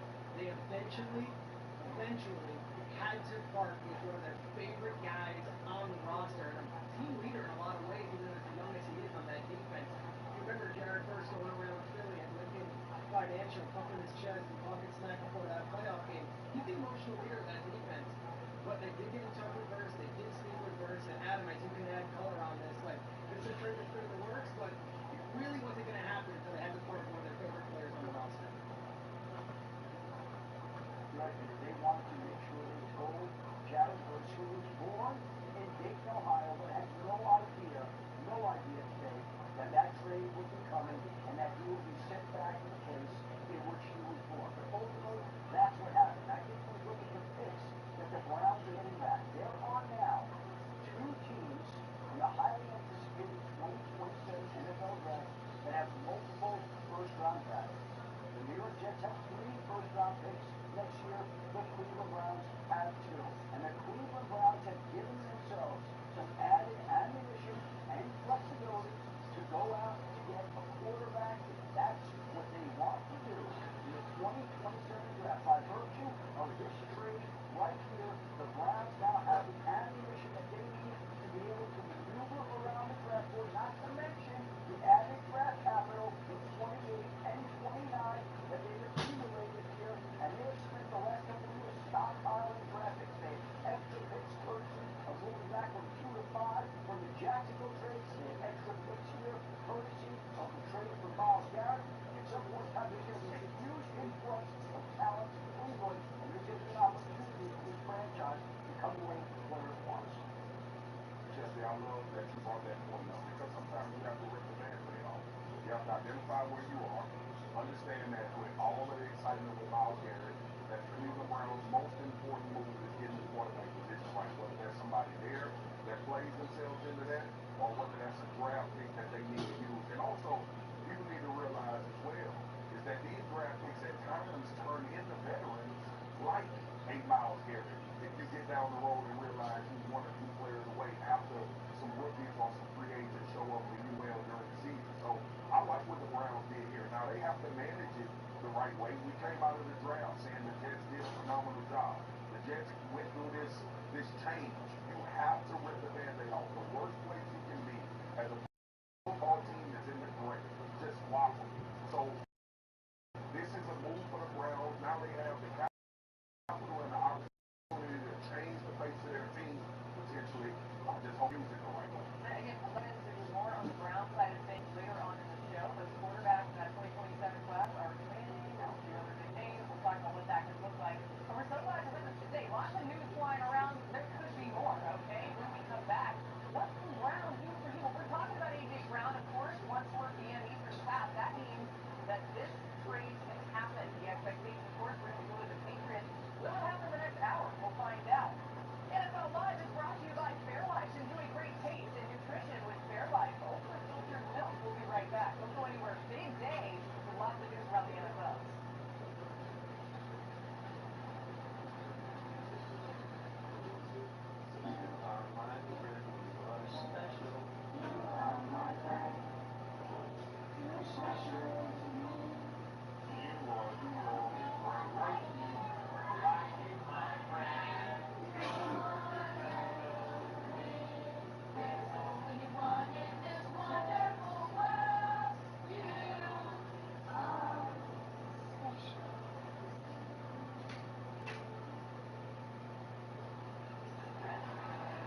That's a lot of wins. Yeah, I agree. More wins. Actually, maybe we should do less wins. That's it. Were we rolling on that? You said cut. Yep. You sure did. At a time when the price of tools and everything else only seems to go up, Harbor Freight is working hard to keep prices down.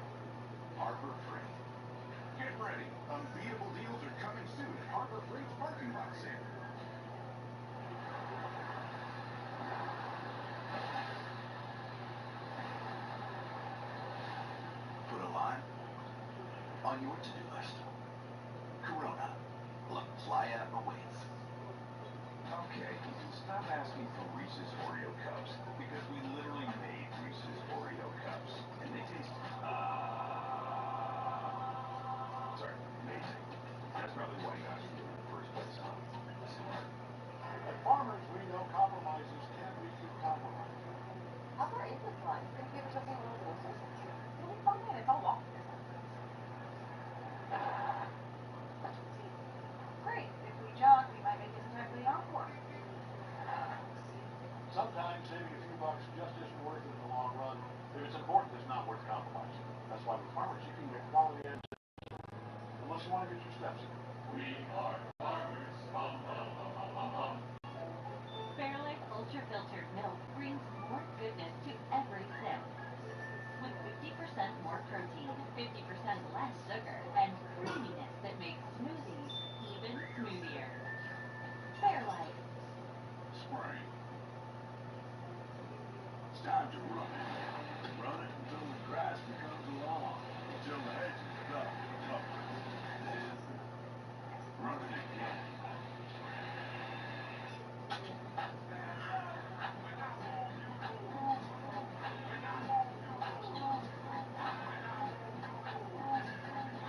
Huggies Gorilla Movers with HugFit 360. It moves even bigger protection.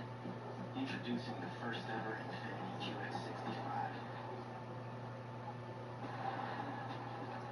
The world can stop, freeze, fall behind. But the Infinity QX65 is unstoppable.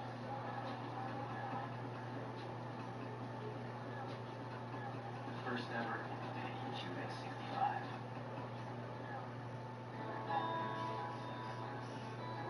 So why don't we go somewhere only we? Somewhere only we. Here we go. How does psoriasis know the worst time to show up? Was that a flinch? It's not like psoriasis is contagious. He's got no idea what I've tried. Lotions, pills, light therapy. I'm done. So done. Talk to your dermatologist about your psoriasis symptoms and treatment options. Go to SoDone.com. Get all ESPN networks, super sports, teams, and exclusive live events on the big screen with ESPN. It's all of ESPN, all in one place. You're home for the biggest live events and the best championship moments. Scott, I'll get a good look. It's the ultimate fan experience. Stream now on the ESPN app. That'll do it. The 49ers knock off the defending champion. AJ Brown wanted to be traded, didn't want to be traded. That'll be another name that comes up as a potential trade candidate this offseason. We're trying to get better, and it's hard to do that if you're just attracting great players. I know I want to continue that relationship.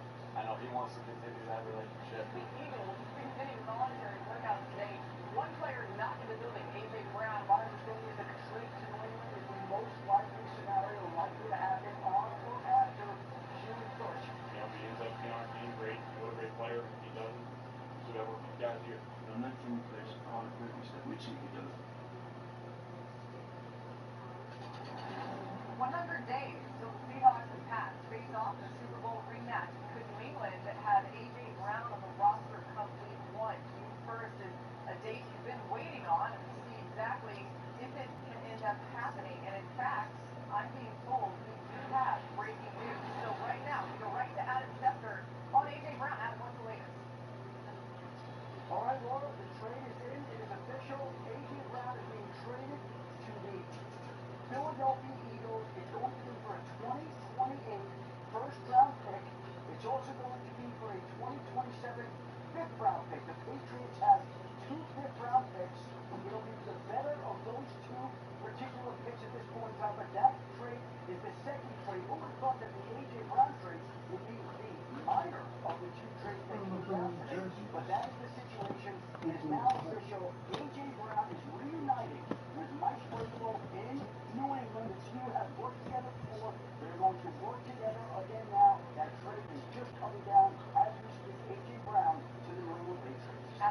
that tweet out. I'm going to buy in just a second here, but Adam, I do want to follow up. As you've said many times, we expected this to happen. What was the process like to get to this point in leading up to it actually happening here on June 1st? You see all the information on the screen. Well, my understanding is the two sides had not had any contact in recent weeks. There were conversations that occurred in March and April, and an understanding that they would pick this up again after June 1st. And that's exactly what they wound up doing today, exchanging phone calls and coming to the agreement that will send the 2028 one to the Philadelphia Eagles for A.J. Brown, a 2027 fifth-round pick back to the Eagles as well. So the Eagles get 2 first-round picks. Now, here's another interesting twist on this, of course. At one point in time, the Los Angeles Rams were sniffing around an A.J. Brown trade, and they decided ultimately that they would be better off spreading their resources elsewhere, trading for Trent McDuffie, and now trading for Myles Garrett. Right, yes, if you're just tuning in, Myles Garrett is now a Ram. The Browns got Jared Verse and some good picks, the 2027 first-round pick. And now it's official. A.J. Brown is a New England Patriot. We'll dive into the Eagles side of all of this, but congrats to the Pats. You got yourself a great wideout. Let's talk about A.J. Brown. Through his career and up until this point, Brown has been one of the most productive receivers in NFL history, including the playoffs. He's one of 7 players all time with at least 8 ball with 500 receiving yards and 60 touchdown catches in his first 7 seasons. The others, Jerry Rice, Randy Moss, Marvin Harrison, Larry Fitzgerald, Calvin Johnson, and Tyreek Hill. Pretty great company to be in. Nina, what do you make of the idea of Brown in that Patriots offense now that we know this one? It's really exciting. Very good fit with the quarterback. Greg May is an expressive thrower of the football. Loves throwing it downfield. Very accurate throwing it downfield. A.J. Brown is excellent. Really all 3 levels. Contested catch situations, red zone. We like the makeup of the receiver group now. It's really remade, right? With Romeo Dobbs as a 2 and a mixture of Hollins, Douglas. We'll see what Keyshawn Booty's role is. And I'll add this. I think so. When we think about A.J. Brown and the number one thing that comes to mind is his ability to beat man coverage. Statistically, he's been the best receiver in man coverage in football last year. And while during the regular season, the Patriots receivers were very effective in that regard, I think in the postseason, you saw the group get a little exposed. Now, that's the only problem. It was the offensive line. Greg May struggled as well. But something that caught my eye in the postseason, I looked this up, against press coverage, Patriots receivers only caught 23% of Greg May's throws. So I feel like A.J. Brown is a solution to a problem that did show up a little bit later in the year, and it's just a really great fit for this quarterback. And also, by the way, yes, they're not the Rams, but the Pats were in the Super Bowl last year, so it makes sense that they're trying to take advantage of the rookie quarterback's contract to win now. Yeah, there's a couple reasons I love this. One, it's another gift to Drake May, but it's also because Drake May has played well and proven as a young quarterback that he's on the ascension of being a really good quarterback in this league, and you supplement that by bringing in a really good wide receiver. The other thing about this is the personality fit as well, and I've been very tough on the tight ends for letting Mike Vrabel and A.J. Brown go, and along with Derrick Henry. All 3 of those guys were in one place at one time. But to marry this again, I think the personality fit matters. When we were in New England and they were in the playoffs, you saw this team and how much they were galvanized and how much they rode for their head coach. And I think A.J. Brown, with his mentality, to me it fits the way that Mike Vrabel is as a head coach. If A.J. Brown wants the football, they're going to find ways to get it to him. And I don't want to take Josh McDaniels out of this at either. Because every time Josh McDaniels has had a really good wide receiver, that wide receiver has put up enormous numbers. And I think A.J. Brown will be the next one in that line of guys that's been acquired by the New England Patriots that plays that position at a very high level and can absolutely get it done. So when you look at it in totality, I think it's more about the fit and the mentality of A.J. Brown and this Patriots culture that they're trying to build. As a football player, we know A.J. Brown is going to play well and play high. The trade itself is unique in that it's like the worst kept secret and if it actually happened. These usually don't work this way. Like it was the biggest topic at the combine. Everyone like A.J. Brown's going to the Patriots. Then in free agency, the Patriots aren't going to break the bank anyone but Romeo Dobbs is because they think A.J. Brown is coming. And then draft week, Adam Schefter comes happening now. So I find it fascinating that no other team swooped in. Nothing fell apart at the last second. This is one that was kind of in the drawer since the combine, and then it actually happened. And I guess hopefully the Eagles side of it kind of makes me sad too. Like, this is how it ends, right? Like, this was a great, great partnership. AJ Brown and Jalen Hurts, and these guys were supposedly best friends from childhood. And like, it actually is over, and I'm sad by that because I thought those two had this great future ahead of them. And after the Super Bowl championship and the amazing performance that AJ Brown had in that season 2 years ago, I was really hopeful that those two could find a way to make it work. But it sounds like bigger things are at play, and AJ Brown is now onto his third team. He's back with Mike Brown.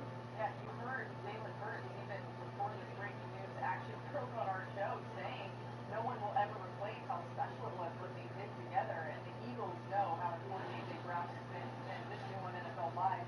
They just sent out this tweet. Thank you for everything, AJ.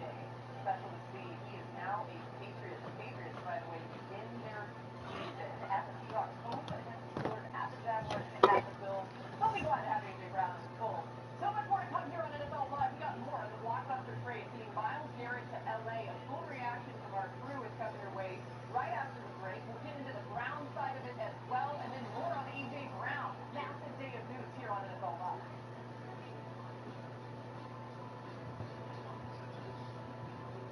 Turn the offseason on again with the NFL app. Your home for all things NFL. It is time for football. Get the news, the highlights, and deeper access with a subscription to Good. After the missed field goal, hey, could be worse. They're still up by 21. North Carolina State has it back in the offense, headed to the field. They've got nothing done so far, and they already find themselves in a 3-possession hole, Jesse. Breaks into the open. They stop him just short of the first down, but it will be 2nd and inches coming up. Let's talk for a second about NC State. Now, they'd love to win this one today, secure that spot in the conference championship game. A remarkable achievement. They can't really think this one's in the bag yet. No, they've just got to continue focusing on the task at hand. I think that's a big reason why they're in this position that they find themselves in. They take care of business each and every game, David. Some hardware to be won down the road potentially, but you got to win this one. No doubt, and I think it's hard because you're starting to see the finish line now. Getting later in the season, knowing where you're ranked, what's at stake. Let's see how they handle the pressure. They've got it 1st and 10 at the 50. Wants to go up top on 1st down. And the quarterback will be slung down back at the 43. Well, I think one of the biggest reasons why this team is finding themselves in a hole here in the first half is this has been a sack party. They can't keep the defense off of their quarterback. They haven't been able to get the ball deep down the field, throwing it with the consistency they want because they can't keep their quarterback standing up straight.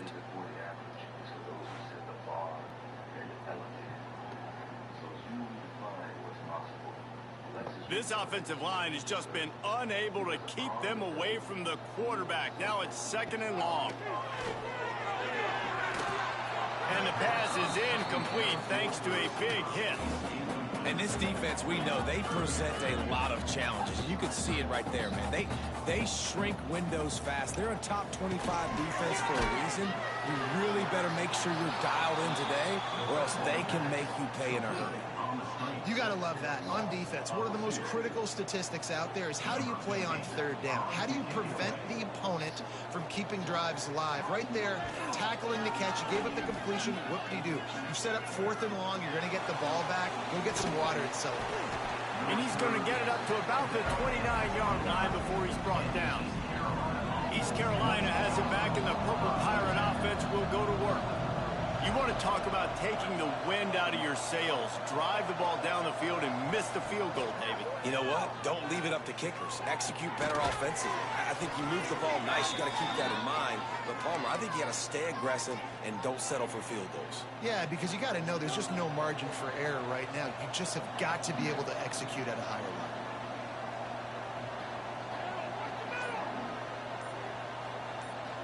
Tight end in motion. See how the D reacts. Off the play fake on 1st down to throw. Incomplete behind the receiver. Maybe this freshman got a little too anxious.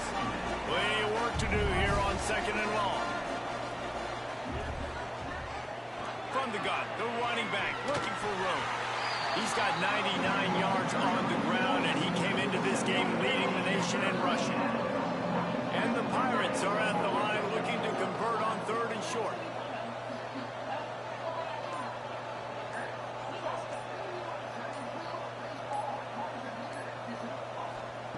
They're going to go to the air on 3rd and short. That pass not close as he got drilled trying to deliver it, and it'll bring up 4th down. Defense did a great job. 3rd and short on the opponent's side of the field. They're expecting quick throw. Everybody dug their heel on the ground. They're able to break on the ball, force the incompletion. Hauls it in, the 1st down and more. All down, but he has enough to move the chains. The definition of 4-down territory has changed over the last few years. It extended into their own territory there. Anywhere, everywhere. Just look at the card, right? That card's supposed to tell us what to do. But maybe I'll go for it anyways. This offense took a little bit of a gamble, but they get the 1st down. Nothing to worry about. They weren't able to get that one off. It'll be a delay of game.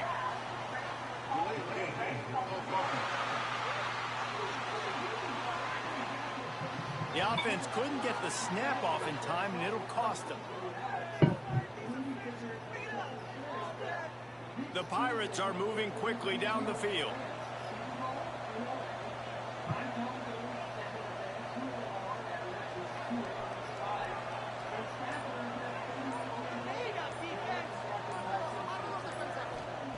He's looking to pass. Pulls it in. It's Davis. And they're able to make the tackle. And after that pitch and catch, he's already over 200 yards, and we're in the 1st half, Jesse. Man, Reese, he's dialed in right now. He's really doing a nice job seeing the field, reading coverages, and finding his open guy.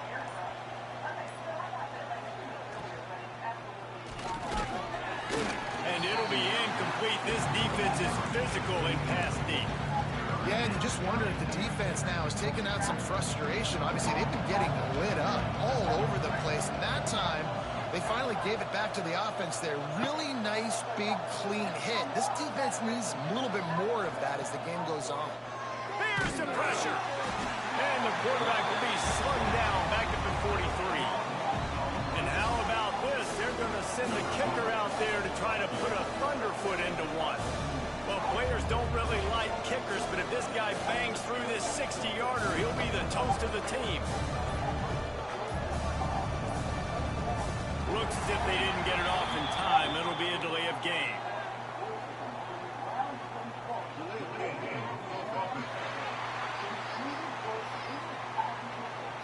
The quarterback's mistake pushes the ball back in the shadow of his own goalpost.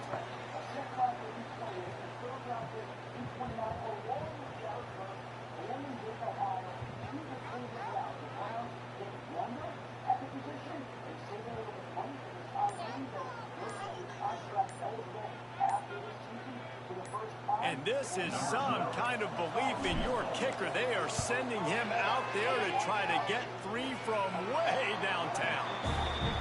Oh, and he missed it. No good. Missed the field goal, but still up by 3 touchdowns and 21 points.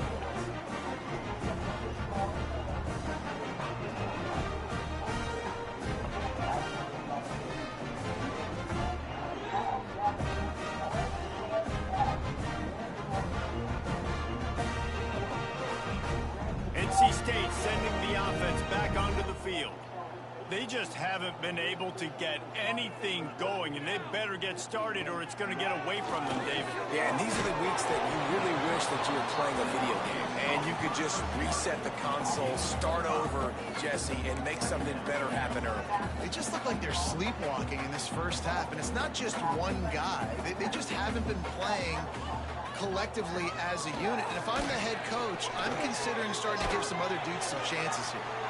And they reacted well to the completion, but it was too late to keep them from getting the 1st down.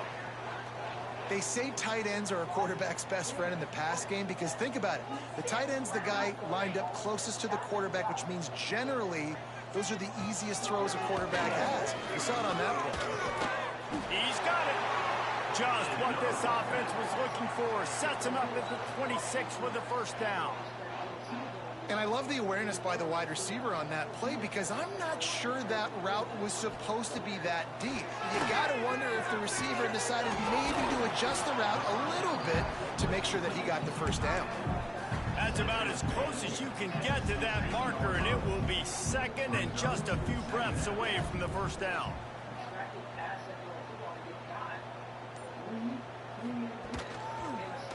He'll do it himself. Makes a stop in the backfield. He'll lose 4.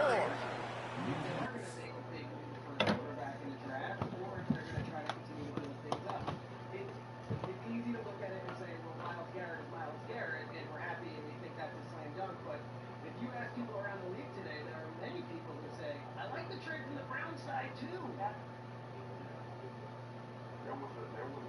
Y'all know that meme, like when it's quiet and the good play happens and the whole bar go crazy and deer flying all over the place. That was the Cincinnati Bengals, Baltimore Ravens, and Pittsburgh Steelers O-line work. And then when they realized that they had acquired Jared Goff, all of them said, "Oh damn, we got another one." I mean, Jared Hurts, "Oh damn, we got another one." Because I'm telling you right now, we all know that Myles Garrett is widely respected as the best defender in the NFL, best defensive lineman, hands down. But Jared Hurts ain't no show pony. Jared Hurts a monster. And if you watch him play,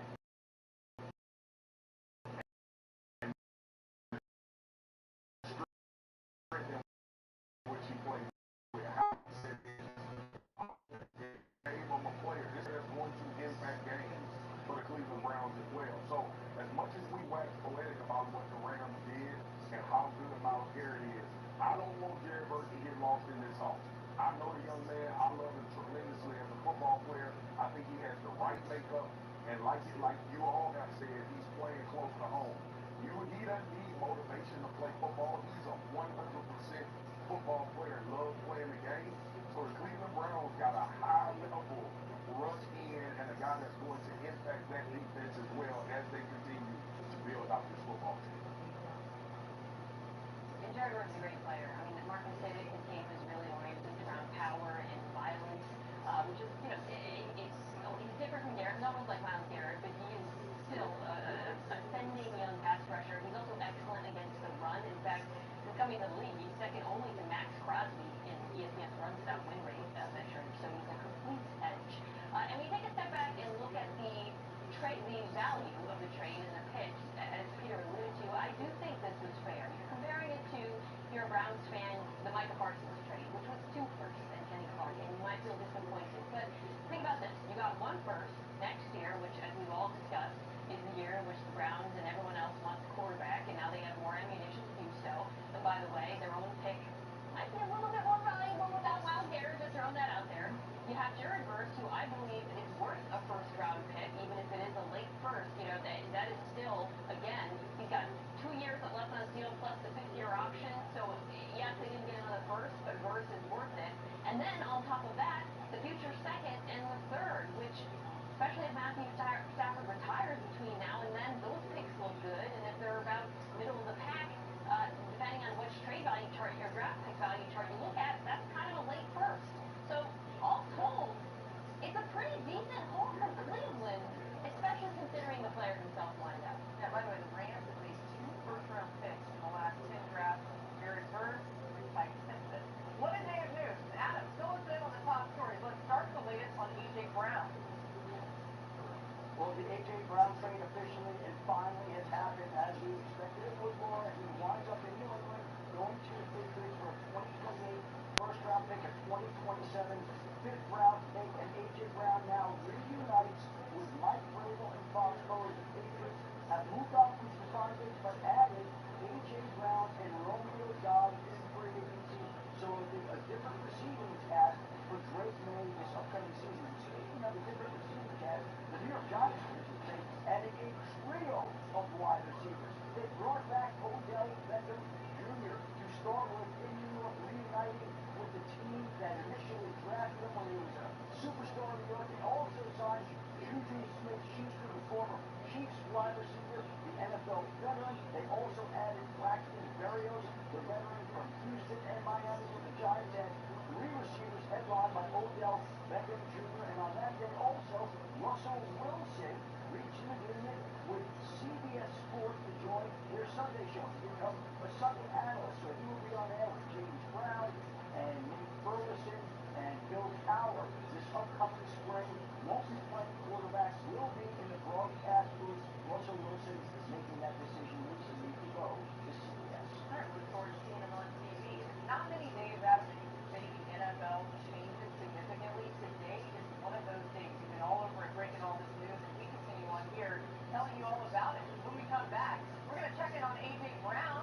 phenomenal job by the defense that time, shutting down the option play. They knew they were going to see this in this game, and all week long in practice, they really focused on this assignment football, making sure the dive, the quarterback, the pitch.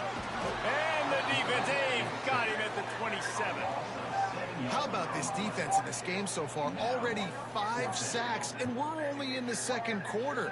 I think if you're the offensive coordinator, you have got to start mixing up these play calls, moving the pocket, get your quarterback away from danger, because it's obvious. This offensive line, they cannot hold up, and they cannot get it done.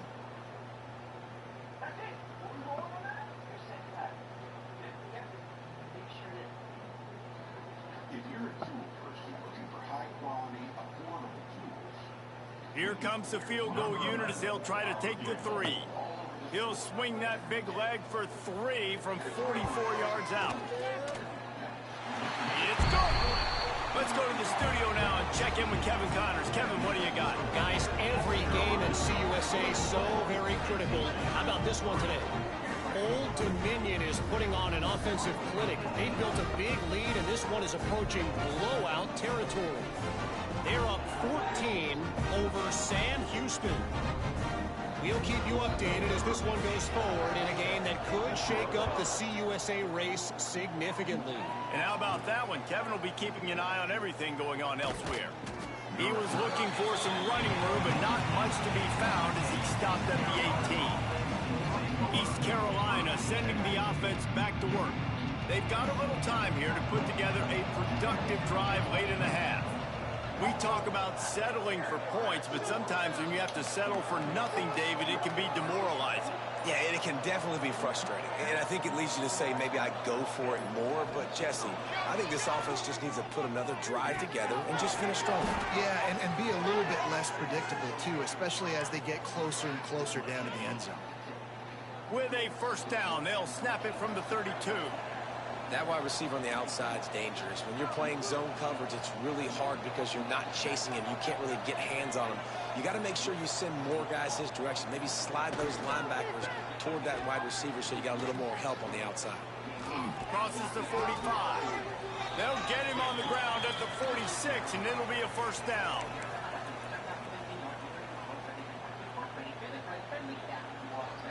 Here's this offense with a fresh set of downs. Coming out on first down with the play fake. Makes the grab.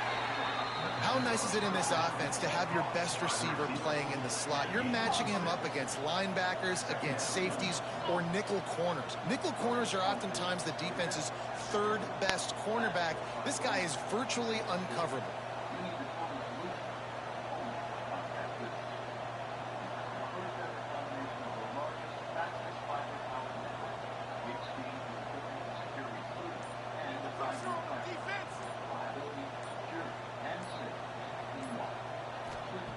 Second down, he'll throw it.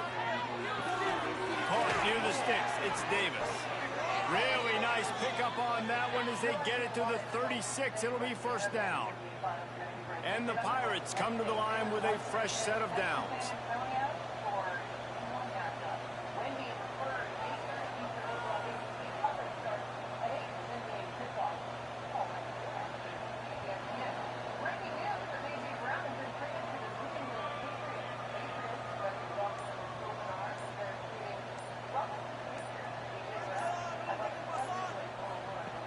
Looking to throw on first down. Throws to the wideout. Complete to the left. Brought down just outside the red zone. He moves the chains. It's at the 22. Quarterback by himself in the backfield.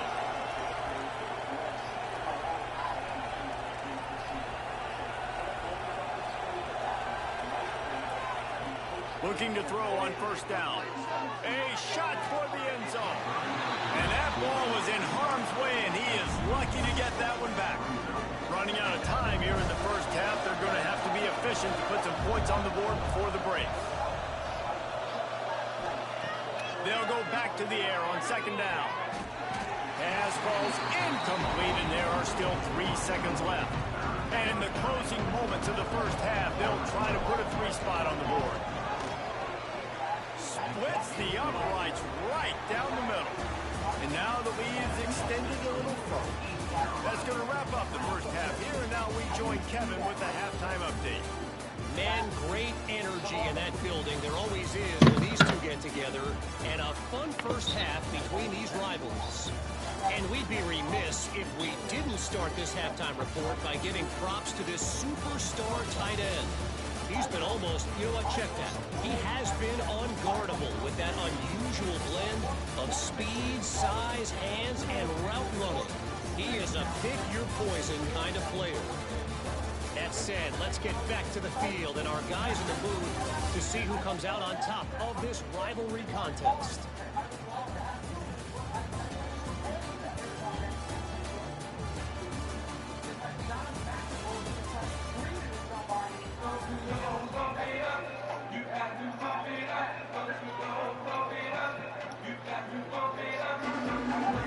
The Pirates will kick it off to start the second half.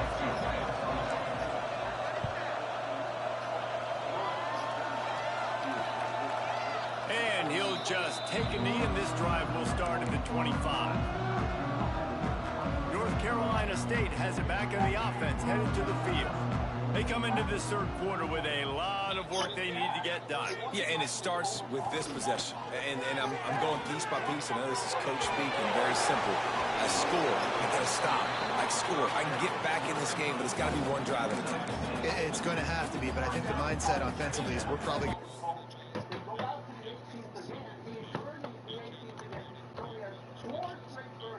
And 5 of the last 10 holes are birdies, and that's what we call winning the tournament, Holmes. And all I want to say to people out there, send me that, Jack. It's another one of those players that is wearing on the show a white shirt and a dark tie. The only thing I want to say about this is that we're going to score the sun for all guys. And which is Eric's that's our my God. But what if you like Champions League on the weekend, Mr. Soccer? There was Arsenal against PSG. Look, we're in the run-up to the world's biggest event. We're in the run-up to the World Cup. Okay, then you get none of those teams are in the World Cup, right? Those are private teams, not us, not public fans, and the players are all in there. The players from both teams have loved them, for both PSG and Arsenal. And I'm told by people who know more about this, like my special correspondent, Jordan while watching this, that the game wasn't particularly great. A lot of people hate the way Arsenal plays. They don't go for any inside the player when it's challenged, they lost. And Arsenal lost. Right. You gotta come over. We'll get to golf. The U.S. Open, I got it. Are you saying you're suggesting you're going to lead me into the valley of soccer and keep me dry? I live there. That's one last break. Russell Wilson is valley soccer. Appears to be closing in on a new gig. Serena makes a comeback with fish. We don't want that.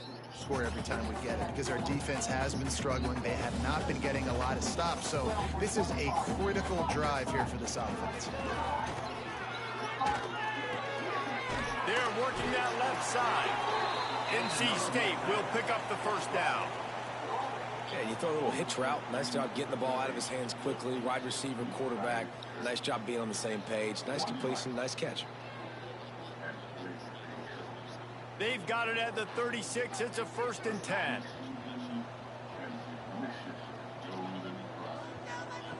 Looking downfield on 1st down. And this will be incomplete. A big hit there forces 2nd down. This is a top 25 defense, guys. One of the best units in the entire country. They're so good situated.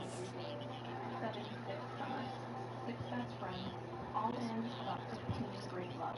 Our most human moments should be celebrated with humor. Celebrate even sooner. The original. First, Alexia Bruce things like beer. What did you marry Tim?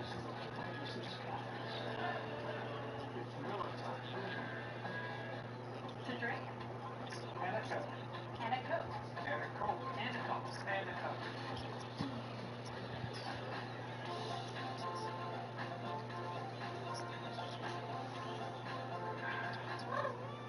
Why was Fisher best business tradition? Yes, we always put clients first, even if that means a little straight talk. Like what? We tell our clients what they need to hear, like if their lifestyle might lead them down this road. Where'd you know that? Other times, we keep clients from making big investment mistakes that could impact their futures. We want to know that too. At Fisher, we use a disciplined approach, keeping you on track for a comfortable retirement. At Fisher Investments, we're clearly different.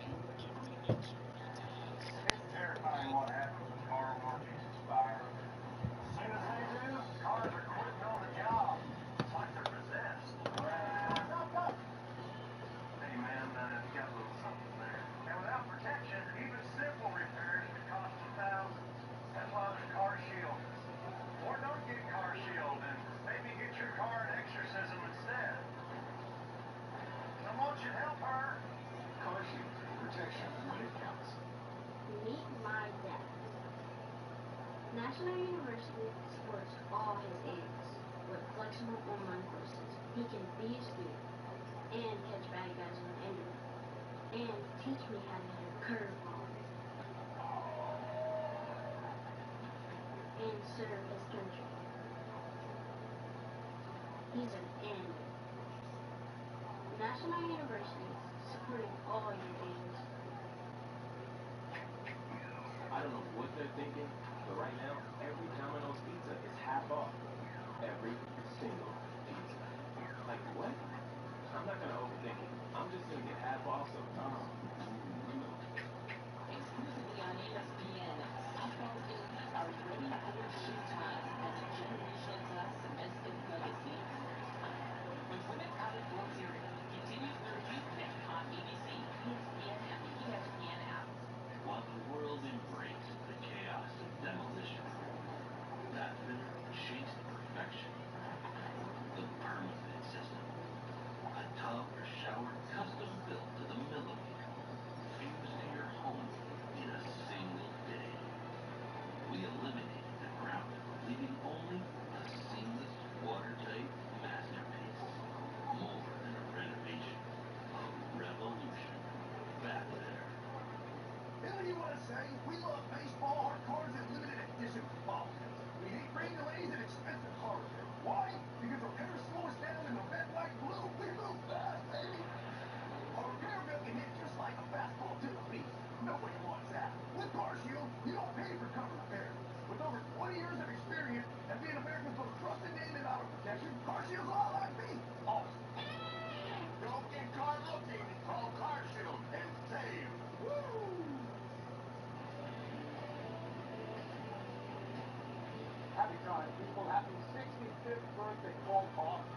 The Hall of Fame defenseman was on 4 Stanley Cup champions, leading the Edmonton Oilers with Wayne Gretzky and Mark Messier, and one for the Pittsburgh Penguins with Mario Lemieux and Jaromir Jagr. Coffey was awarded the Norris Trophy 3 times as the NHL's best defenseman. 8-time All-Star, second all-time to Ray Bork for points by defenseman. His number 7 sweater was retired by the Oilers. Coffey has the most goals in one season by defenseman, 48. And most playoff points ever by a defenseman, 196. The Athletic ranks Coffey number 18 on their list of 100 best players in modern NHL hockey. And one of the businesses Coffey now owns is a 24-hour coin-operated car wash. Off the top of my head, I wrote down 4, Coffey, Port, and Larry Robinson. They got Lipson and Potvin above Robinson. Coffey 18? Really? We want him higher. I think so. Happy anniversary, Vince Coleman, on this day 40 years ago. Cardinals Elite Day Steelers survived not 1, not 2, not 3, but 17 pickoff attempts from Reggie and Chris Welch before ultimately stealing 107 stolen bases that season. Coleman stole over 100 bases his first 3 years in the league. But more important to us today is that Coleman ended the Charles Barkley, Michael Jordan long-time feud. Coleman was at Jordan's golf course, Grove 23, where Wilbon hangs out, and he called Barkley. With Jordan present, put them together on the phone because he, Coleman, was, as he said, sick of this BS between the two of them. And now Barkley and Jordan are good, and Barkley plans to go to Grove 23 and play golf with Jordan. Can Coleman get a Nobel Peace Prize? They just didn't interact for a long time, wasn't it?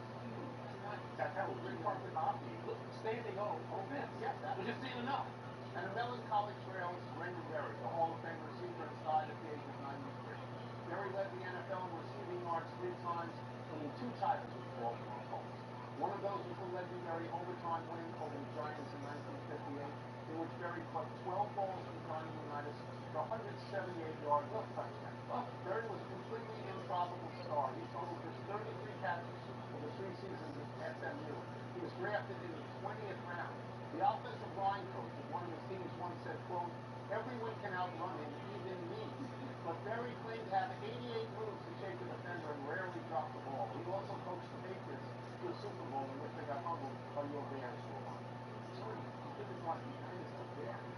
Only to see Montana to Rice in that category. I don't know that anybody else is in Yes, that category. you know, it's a long time ago, and the Baltimore Colts don't exist.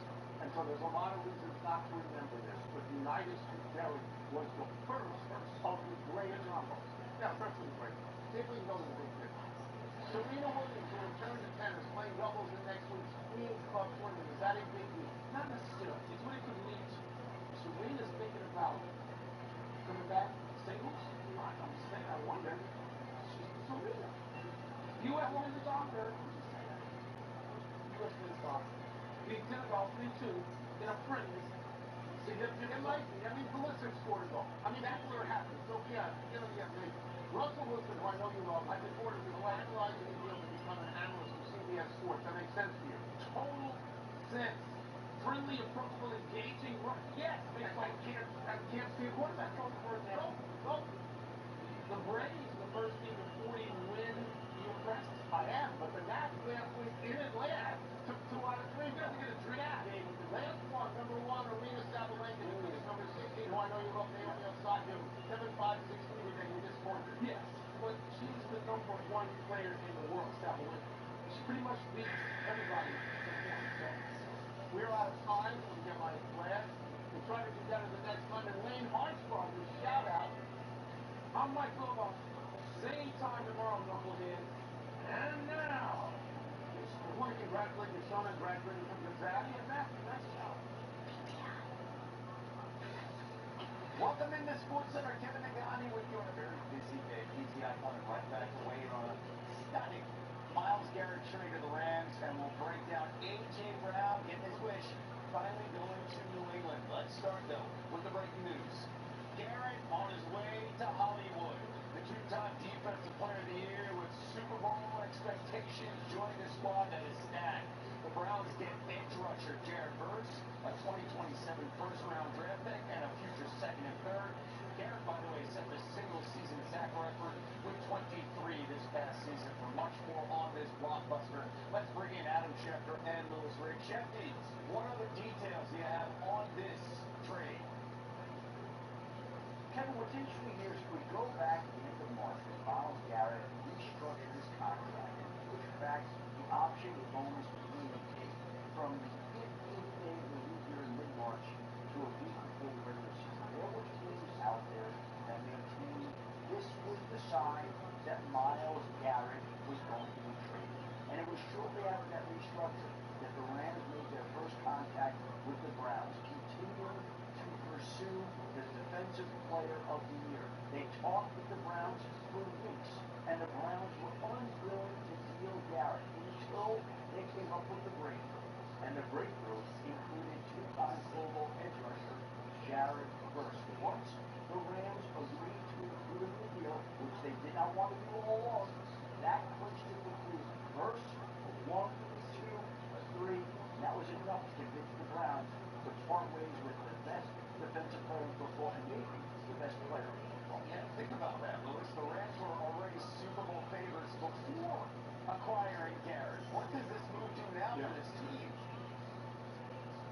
Well, you could say, realistically, that maybe he puts them over the top because he gives them the thing that every defensive team, every football team in general covets, which is a defensive close. Just like a team covets outside the quarterback, a guy who can close the football game offensively with a big play, a plus 20 yard explosive.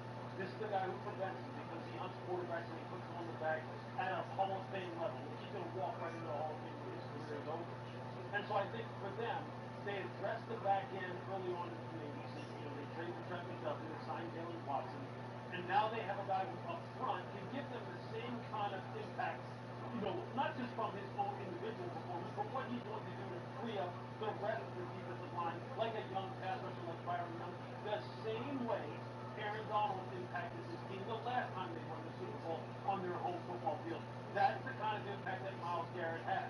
When we talk about transcendent Kevin, when we throw that term around a lot in sports, we oftentimes apply to people who it really doesn't apply to. This guy is that. He truly is. And I think for him, he has to be right now just thanking his lucky star, because when we talked to him recently, he said, look, the only thing that was left for Myles is to chase team greatness and chase a championship.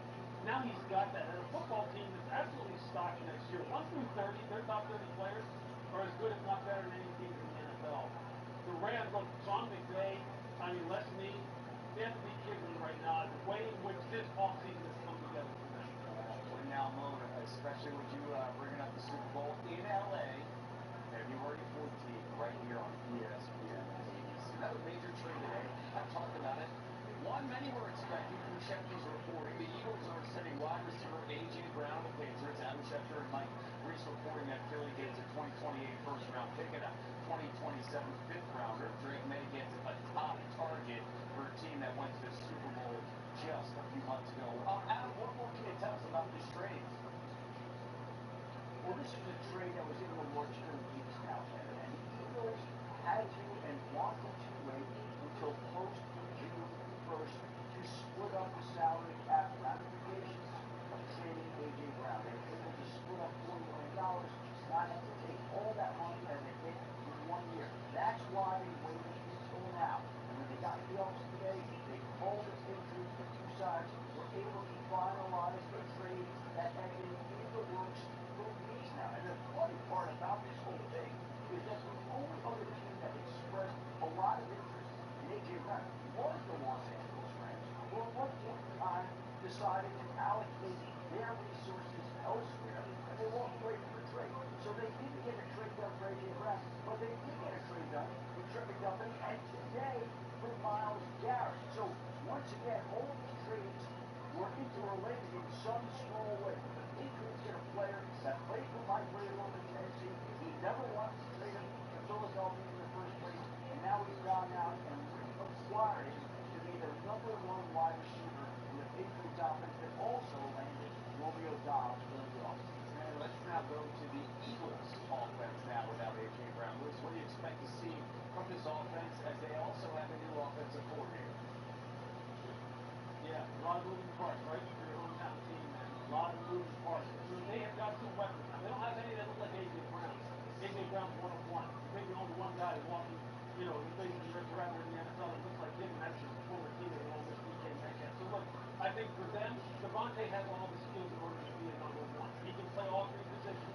He can play the flanker, split in the slot, and he is smooth as silk and catches that football and tracks the football as good as any receiver in the NFL. I'd love to see how he ascends this year now into this number one role. And I think he's going to take it. He's going to absolutely run with it. Then what the drafting of Kai Leonard from USC is a huge get for them because of the toughness he brings, the contested catch ability that he shows time and time again at USC. And make no mistake, he is not just a slot receiver. He is a guy who can work outside as well, and he really does fight for that football down the field. Eli Stowers, who you're seeing here, the do-it-all tight end, the Mackey Award winner from Vanderbilt, he's going to be the guy who's going to have to control the middle of the field with that catch radius, that 40-plus inch vertical, and the ability to break tackles and make those tough yards after the catch. So look, that's a lot right there for Sean Mannion and the new OC to put together, but they are not devoid of talent by any means. This truly could be one of those situations where both parties are better off. AJ's better off with Mike Vrabel up in New England because Mike knows him so well and puts the right buttons. And for Philadelphia, it allows Devontae Smith to really show you why he won the Heisman. Big year for the Eagles offense, especially for Jalen Hurts, who is exactly 100 days away from the start of the NFL season featuring the Seahawks against the Patriots, a rematch, of course, of the Super Bowl that we saw just a few months ago. Jeff D. Lewis, thank you so much for much more on the trade no one expected. Here's Tony and Mike with PTI's bonus topic. All right, Wilmot, what is your reaction to Myles Garrett's trade to the Rams? Tony, people were walking up to this just, before the trade, before the draft, and they were saying that, he should be somewhere else. And Myles Garrett never got to the point in the game like demanding a trade. I didn't think he did. Right, and you pointed out earlier on our show that he was happy that he was fine there. Almost the I mean, the Rams seem like they've got everything in the world, and they wanted this guy, and he is the sort of sequel, I shouldn't say sequel, he's guaranteed, one of the greatest positions in the last 25 years, but to Aaron Donald. And when Aaron Donald was at his best, what happened in Los Angeles, they won a Super Bowl. Well, they did. Yes, but one of the reasons they won that Super Bowl is they pulled the trigger on a trade trading the former overall #1 pick, Jared Goff, for Matthew Stafford. They brought in Stafford. They did, but they still needed on the defensive side. Yeah, they from that way. And Aaron Donald played on Aaron Donald and now Myles Garrett goes to a place where he's not looking at finishing fourth in his division. Right. So I'm glad you mentioned the word division. That division that they are in is a must. Seattle just won the Super Bowl. San Francisco is a terrific team. And the Rams have to get ahead of one and stay ahead of the other. So when they make it, it is a blockbuster deal. I mean, now you look at the Rams and you say to yourself, okay, maybe that's the magic ingredient that gets them above Seattle. I mean, to all the people who were whining about what the Rams and Les Snead did not do on draft night, get somebody to help now. Help Stafford now. By the way, this what he doesn't help. You might not know because they're doing, I don't know, 63,000 commercials advertising the next year's Super Bowl. You know where it is? It's in the city of Los Angeles. And so when the Los Angeles Rams make a deal like this, that adds more intrigue, it seems to me, to the entire season. Garrett, in the first 9 years of his career, has more sacks, 125 and a half, than anyone in history other than Reggie White, who most people think is the great, right? Like, the biggest in baseball roots, the biggest basketball machine. It's a new honest with Reggie White. Right? One of the look at the future. Don't now just get that.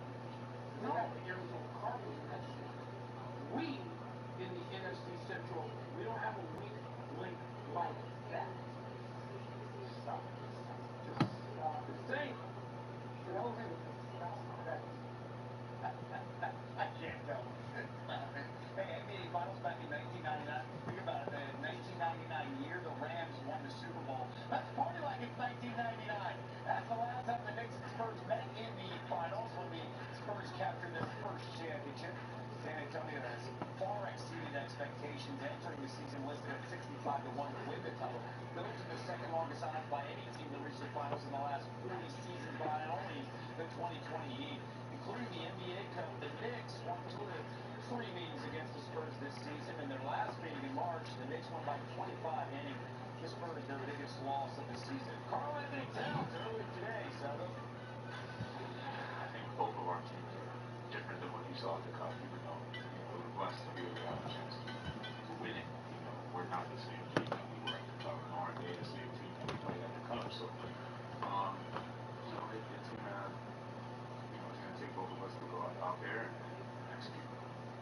Speaking of rematches here, this will be the 35th finals rematch of all time versus the Warriors Celtics in 2022. The original winning team is 17-17 in the rematch. A reminder, game 1 of the NBA Finals, Wednesday night, Jalen Brunson and the Knicks taking on Wemby and the Spurs. The 6 p.m. SportsCenter show will be on the road, live from San Antonio to get you ready, followed by NBA tip-off before Game 1, 8 Eastern, over on ABC. Coming up, what the Myles Garrett trade means for the Rams as well as the Browns. Peter Schrager joining me with his take, and another impactful trade today. We're talking about what A.J. Brown can do for Drake May's development in New England. SportsCenter, brought to you by Popeyes. Love that chicken from Popeyes. First down. That's not what I'm doing. Gotta go. Hey, Adam. Can I get a job? Right now.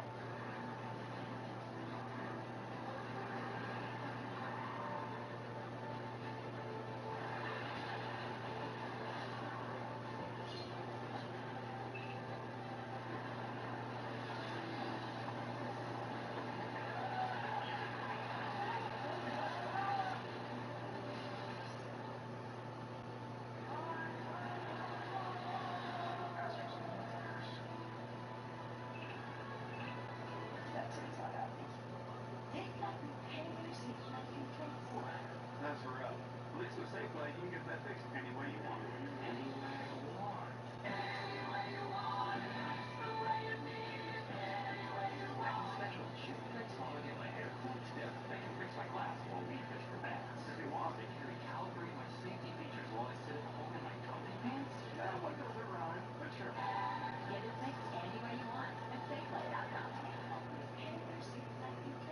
Your cheeseburger deserves a nice big slice of our Sargento family legacy. You can taste over 70 years of our family commitment to high quality, real, natural cheese in every bite. You have our word on it, you have our name on it. Sargento, a promise you can taste. Runners will do anything to cut through the wind. Why? When you can go fast the easy way. Hanesbreeze Skechers Slip-ins Aeroburst. High performance running shoes designed to cut through the wind with unbelievable speed. Plus, they're lightweight and feature Goodyear rubber. Go fast in Skechers Slip-ins Aeroburst.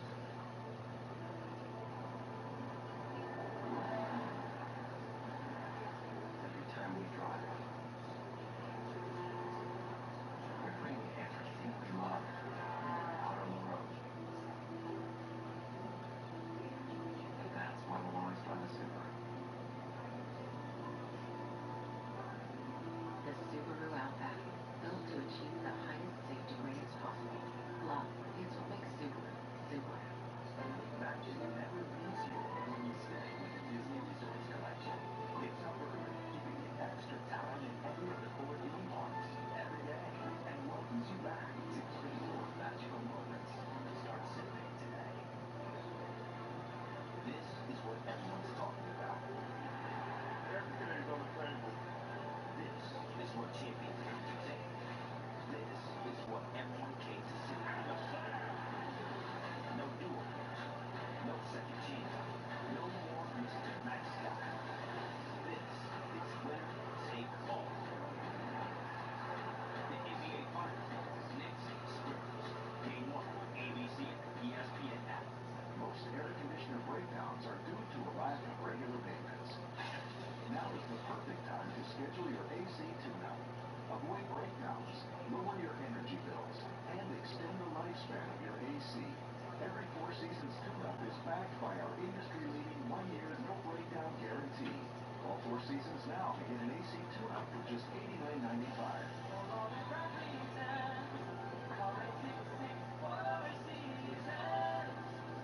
Keep your food fresher, longer.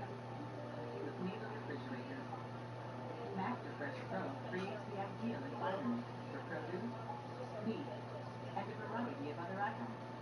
While the dual ice maker keeps your drinks perfectly chilled. With 3 interior cameras, you can monitor everything clearly at any time. To see the full line of Miele appliances, shop at app. Pleasing people since 1936. Sports Center is brought to you by Progressive, a slap shot of savings. Visit Progressive.com. Kevin, I got me back with you, and once again, our breaking news today, Adam Schefter and the NFL Network, two-time reporting, two-time Defensive Player of the Year, Myles Garrett is being traded to the Rams. NFL Network and Schefter reporting that the Browns will get edge rusher Jared Verse and a first-rounder, a second-rounder, and a third-rounder. Garrett agreed to a 4-year extension last year.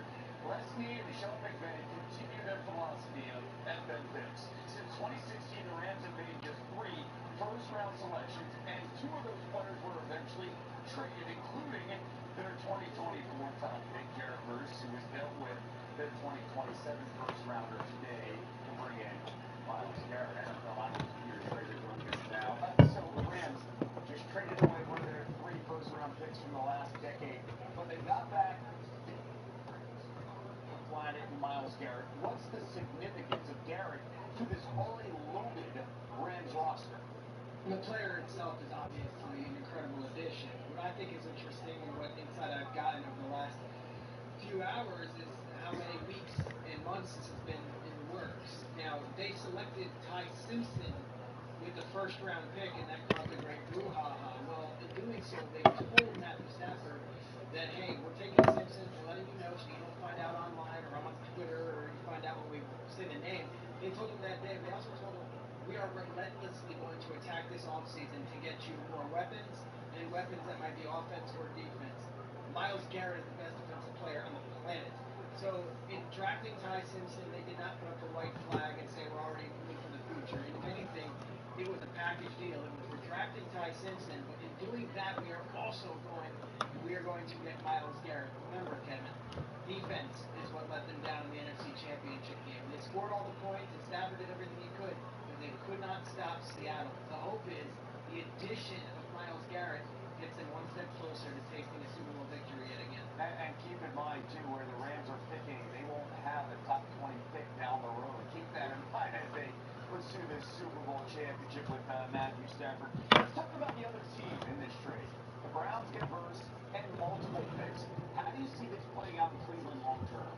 Yeah, look, there's been breadcrumbs throughout this offseason, and I've been on some of these shows saying, hey guys, look, is this nothing or something? The fact that Myles Garrett's never been in person with his head coach and it's already June, or Myles Garrett has had a conversation in person with his new defensive coordinator and it's late May. That stuff is real.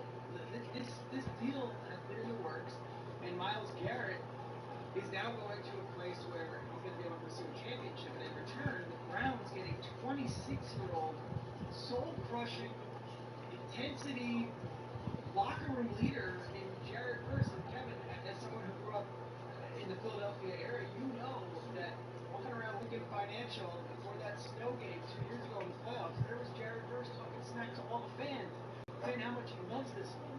Jared Verse is a gamer. They get a 26-year-old pass rusher and 3 additional picks. If the Browns were ever going to trade Myles Garrett, again, I want to make it clear, he was not demanding a trade this offseason. It was for a haul like the one they got. It's going to give the local fans, maybe the local media a little time to get around this trade and don't trade away a player like Myles Garrett for nothing. They got what they think is 100 cents on the dollar. And they got those picks, like you said, where potentially arms them for a very rich 2027 draft class. Meanwhile, the Patriots, we've been waiting. Finally, the deal's done. They get a bona fide number 1 in wide receiver A.J. Brown. What does this now mean for Drake May and the offense? They have an alpha. They have a real guy who has won a Super Bowl championship and been a huge piece to that team, and a guy who wants to be there with Mike Vrabel. Now, bringing in Romeo Dobbs was a nice addition in March, but there have been few trades in NFL history that have been less of a secret as this one, and it was that the Eagles were just trying to figure out if they can not, figure this out and not give up next year's first-round pick, but the following first-round pick in 2028, and that's what it ended up being. They get that from the Patriots, obviously, for A.J. Brown. The truth of the matter is, you have a deep threat, you got a guy who's running the middle, and you now have a leader from that young wide receiver room, which I think might let them down the stretch of the playoffs. Yeah, and a guy that is an alpha, and he can dominate games when he's locked in. Brown bringing that playoff experience, fantastic, in 2 Super Bowls, including 1 ring with the Eagles. Peter, thank you so much.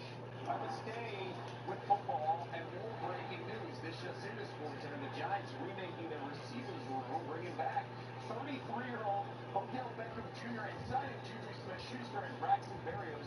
New York drafted OBJ, 12th overall in 2014. He spent his first 5 years there. He's played for 14 since.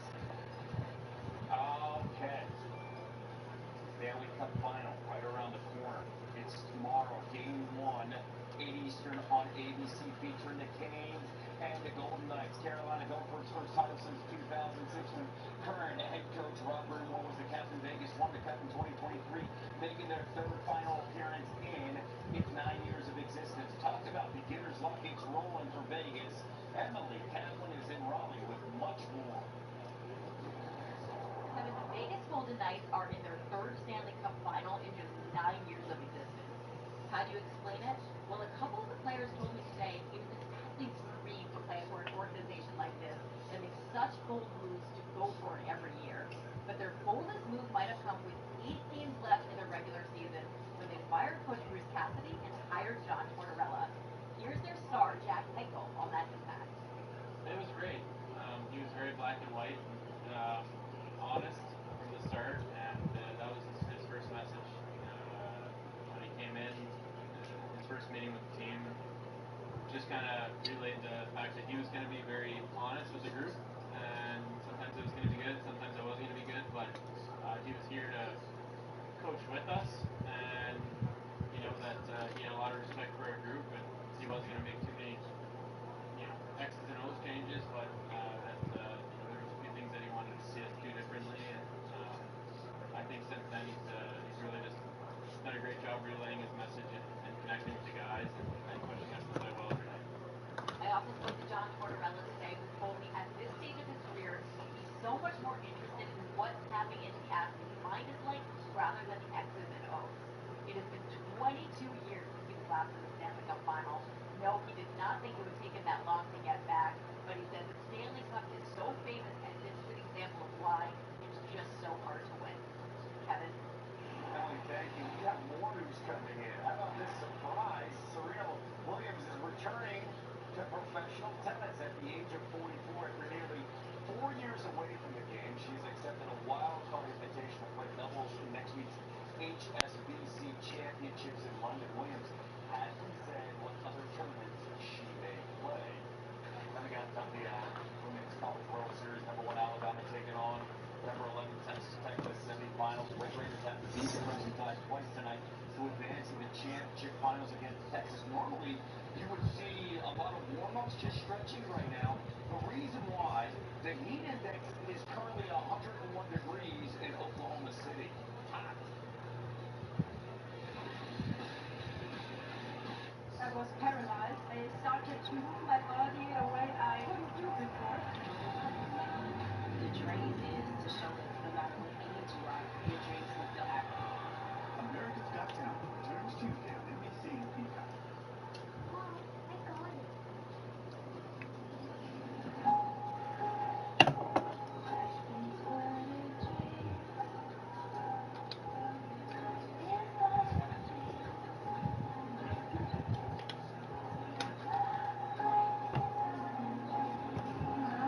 Change happens fast.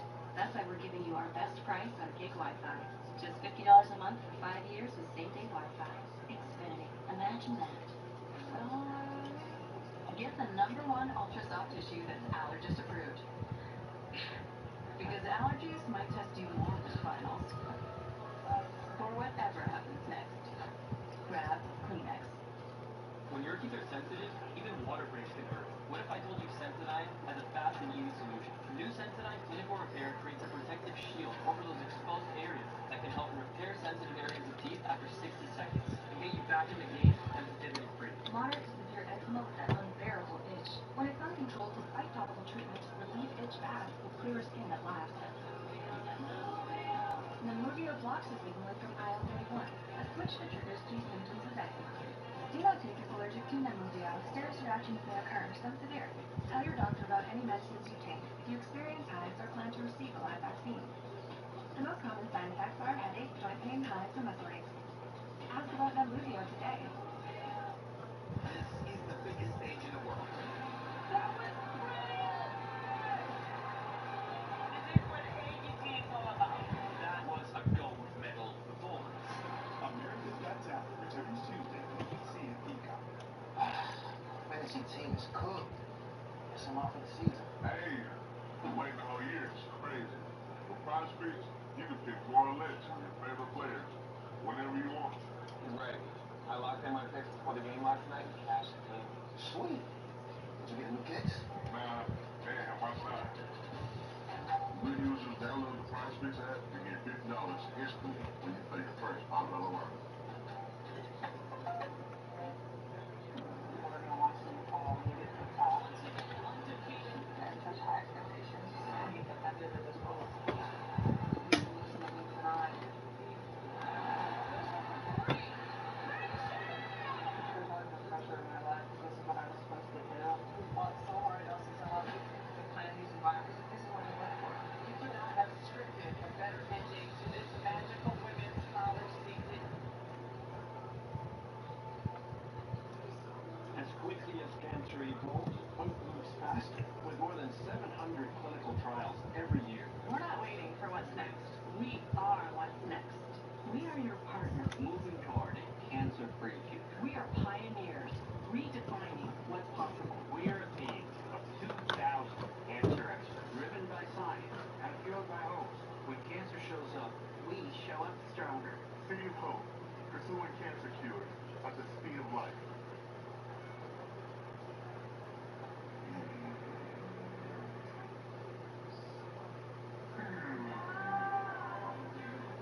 steroids has this anabolic quality to it. Don't use big words and think you're getting around it.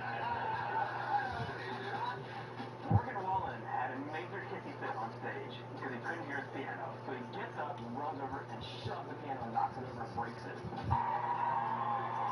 A piano? Is he that strong? It's pretty reckless. This is Elton John. Elton John used to do this stuff. Elton John never paid. Oh my goodness. President Trump is just pissed off at these performers who are dropping out at Freedom 250. He goes, they are overpriced singers who nobody wants to hear, whose music is boring. Who are you going to go to who just is going to do it? He might release R. Kelly for a day. Do you think Diddy would do it? Oh, so what he's going to do is pardon the acts that are going to play. That is a whole different Freedom 250. Love Island is starting tomorrow, but there is a mayor who's not excited about one of the contestants that's going to be on. I'm a police officer, actually. And he quit his job, and the mayor is like, now you've left us high and dry. I understand both sides of this. Why do you understand both sides? It's either pull over junkies or hang out with hot women. What are you going to choose? Give me option 3.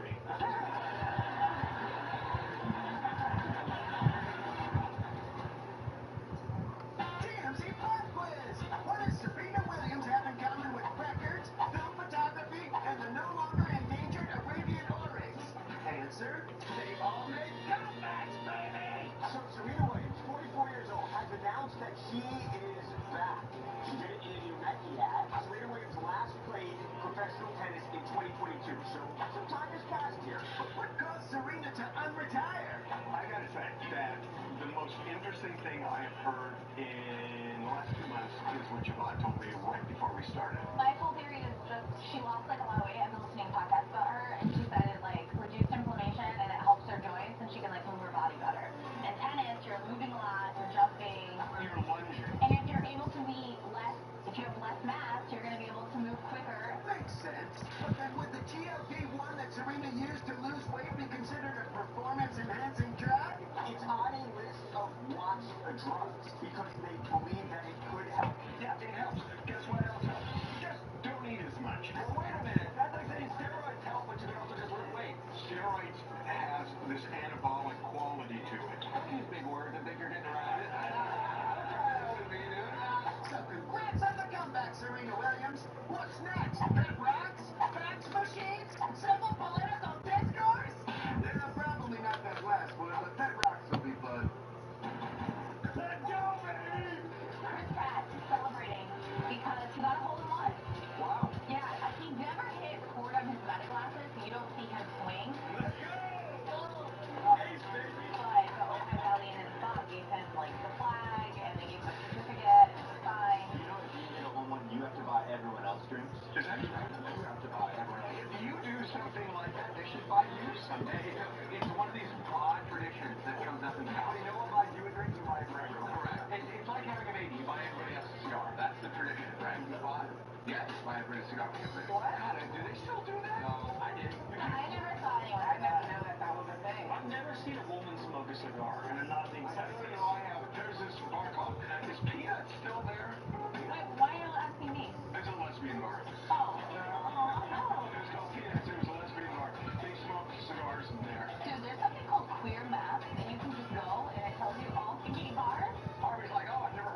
personal injury law firm.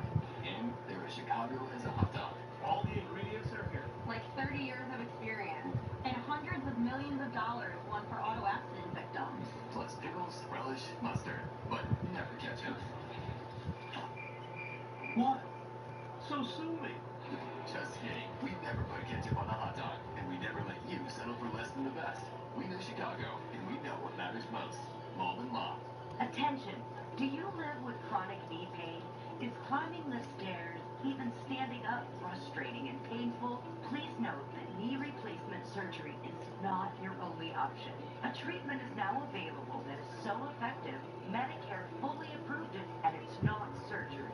It's a lubricating gel that the highly trained doctors at the Joint Relief Institute gently place inside your knee, stimulating your body's ability to improve the cushioning inside the joint that you've lost over the years.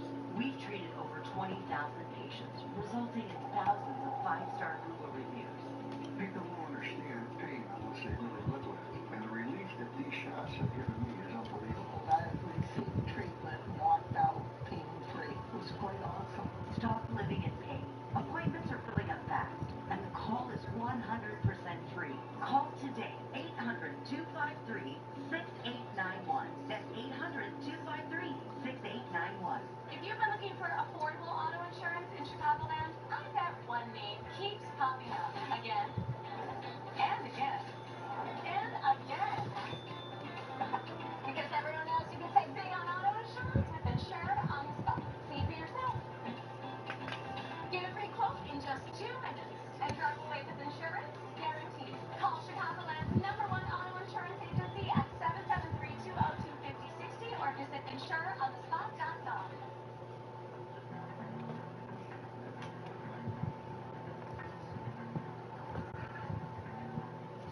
And now, I got 99 problems for the Disney Plus. Starring Jay-Z. You gotta look up again. Never look up to them. So Jay-Z, did everybody. He was at the Roots picnic in Philadelphia over the weekend, and he did about a 3-minute freestyle where he dissed Nicki Minaj. How do you do that? What do you do there? Dude, I can't. I mean, there's a lot of N-words, man. It's fine. We'll let Jay-Z do it. That lady got the stuff. She sounds like she in love with him. I can't hear you. Enough of them. Basically saying that Nicki's registered sex offender husband can't even drop off or pick up their son at school. Yes! Next! He's responding to Drake because Drake dissed him on his most recent album. Basically saying he doesn't have publishing deal. He can have all his own stuff. Yeah, owning a publishing is a big plus. Yes! And Jay also went after Kanye for saying stuff about his kids. My children is some of them. Have you shame? Everybody think they're the ones that say, you're no maniac. Watch out, maniac, you're my business. Straight. They say that Kanye talks a lot of smack about me when he's out in public, but when we're in the same room, it's a different energy. Yes! My biggest takeaway though, Jay-Z, I've never seen him really look like that. You don't understand takeaways. Yes! Great to see you wrapping up. Somehow, I'm the one who done it. It's a fucking mystery, yeah. We went from idea to reality. Yeah. We got Kristen Shaw at LAX. She's the voice on Bob's Burgers. She was in What We Do in the Shadows, Classic Concourse. She's so funny. I love her. So we get her at LAX being fake TMZ. Our camera guy Jake is inside the terminal at the airport by baggage claim, and he's shooting through the window where he sees Kristen Shaw, and somebody's got a phone asking her questions, and she like doesn't want to answer them. So Jake comes up and goes, "Were you doing a fake TMZ? TMZ?" Yes. I wanted to pretend that TMZ was following me because they wanted to hear about my Legend of Crystal Shell show that's going up at the Roundhouse Theatre in London on August 17th. She didn't know Jake was there, but she was fake TMZ. Fake TMZ, pretending, and then now she got real TMZ. So then she tells me about her show, and this is why I love Kristen Shaw. It's called The Legend of Crystal Shell. And it's a stage play that I wrote with my friend John Roberts about a centaur who confronts her horse dead. She's such a weirdo in the best way. That's why I love her. Thank you, Tim. Wow, that's big. And now TMZ presents So You Didn't Win Survivor. How's this for a consolation prize? Charlie Davis, he was one of the contestants on Survivor, did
fun because then you can play it in the game, you know? With UFC set to make history with combat sports at the White House this month, other people are looking to top this, including WWE champion Cody Rhodes. We spoke with him in New York City, and he said that he has an idea on how we could top that potentially, having a wrestling match. I would like to do a decommissioned, what do they call them, where we put the flames on. Oh, it's eluding me. On a U.S. aircraft carrier. So this did happen back in 1993 with Yokozuna versus Lex Luger. There was a wrestling match. Aircraft carrier? Yeah, the USS Intrepid. Intrepid. Intrepid, sorry. I'm not from that time. Okay, but it's a word. It's a word. I went to ASU. Okay, so... Can you please stop dragging ASU?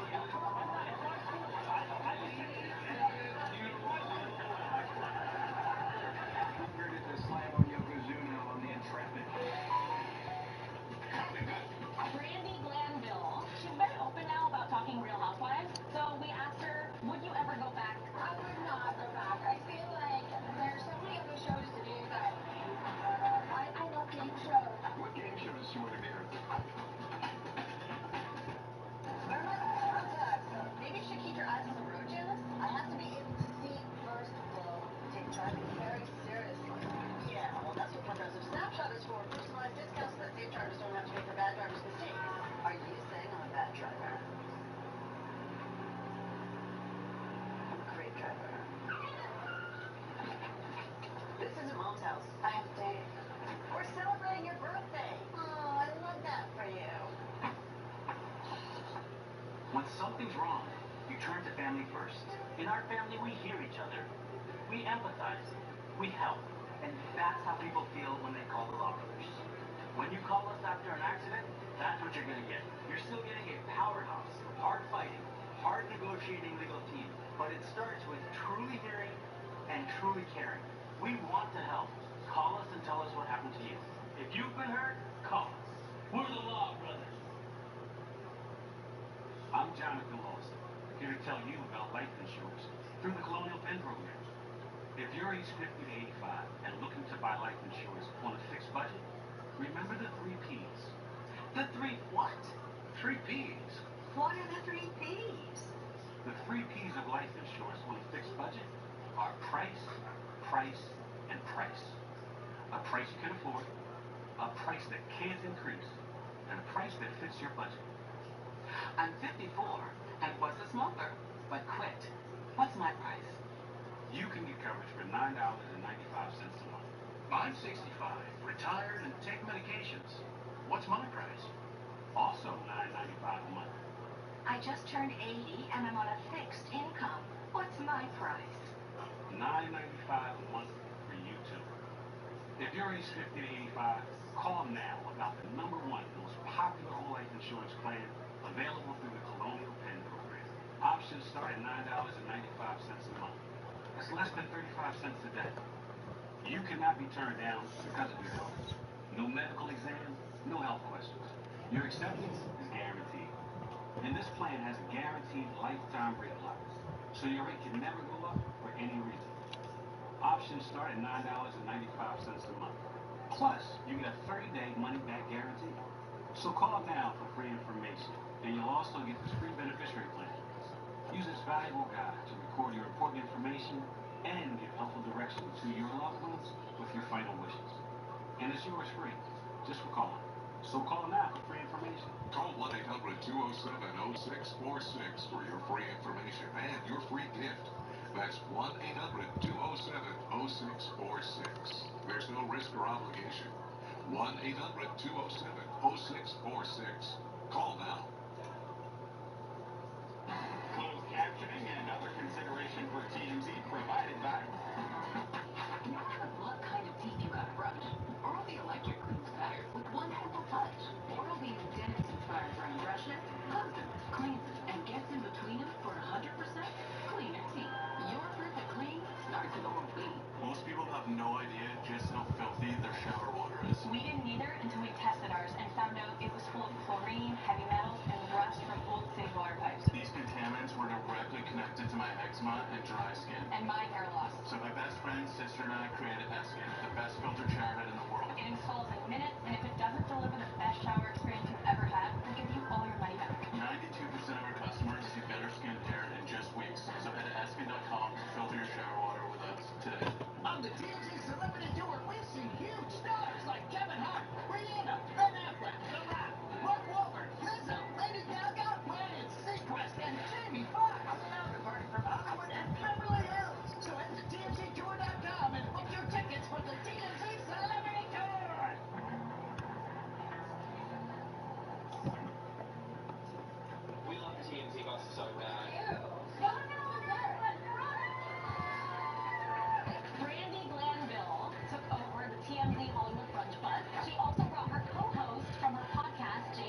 For prices far less than my previous carrier. I just wish I would have called a lot sooner. I would have saved a whole lot more money, put money in my pocket where it belongs.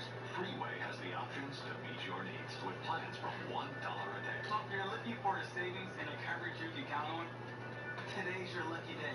Call us now for a free no obligation quote. It's that easy. It's that simple. Freeway, official insurance partner of NASCAR. 800-559-3908. 800-559-3908. You're stopped in traffic and somebody crashes into your car. That's wrong. You go to the store and slip on their wet floor. That's wrong. Think the insurance companies want to help you? Wrong. Make the right move. Call us. We'll stand up to the insurance companies to get you the money you deserve. We'll fight to make it right, and it won't cost you a penny until we win. Call D&W, Chicago's injury law group, 312-888-8888. Don't wait. Call the Ace. I'm so satisfied with Menards. I love Menards. You see her come around the corner, and it's like, oh, we're gonna do something fun. Melissa's a fantastic resource for anything paint. She can recommend the best product to use in any project that I have. Yeah, you're my go-to. I just want to make sure that everyone gets the guest service that they want to when they come here to Menards. Anybody that's looking for paint, go to Menards. Best paint color in town. The Chicago Bulls are back in the conference finals. The Wolves play the Colorado Eagles in games 3 and 4 of conference finals at Allstate Arena this Tuesday and Wednesday. A trip to the AHL's Calder Cup finals is on the line. Get your Chicago Wolves tickets for Tuesday and Wednesday's playoff games at Ticketmaster.com. To dream the impossible dream, to fight the unbeatable goal, to reach the unreachable star. What's up, party people? Because the TNT Afterdark Tour has hit Hollywood. Get ready for a 2-hour pleasure on wheels with the King drop of beats as we hit Sunset and Hollywood Boulevard, baby. We see the hottest restaurants, sickest clubs, and stop at banging bars along the way. The festivities kick off every weekend, so head to TMZTour.com to book your tickets for the TMZ Afterdark Tour. It's gonna be epic. So what are your thoughts on the Western American timeline? Oh, God. We got Kenny from In the City. It's a spin-off of Summer House. Really good. So we asked, what do you think about the Western American timeline? And he goes, Listen, I think they were getting into it a little bit. There seems to be some holes. You know, before they made their statement, there was a good amount of chatter about something going on. you say, ooh, but it's very important. Because she was still married. I've never been over something as much as this. Well, you're on the wrong side of history because I thought you could say the wrong side of sanity. here's the thing, you were never in it. No, what I'm in is the stupidity of all the people watching it who are so invested in a dumb relationship. We've been stupidity people watching it. It's half our staff. Not only half our staff, it is the reason we're here. Yeah. Stupidity of other people. That's what we do. Okay, I apologize. I'm excited to see how it plays out.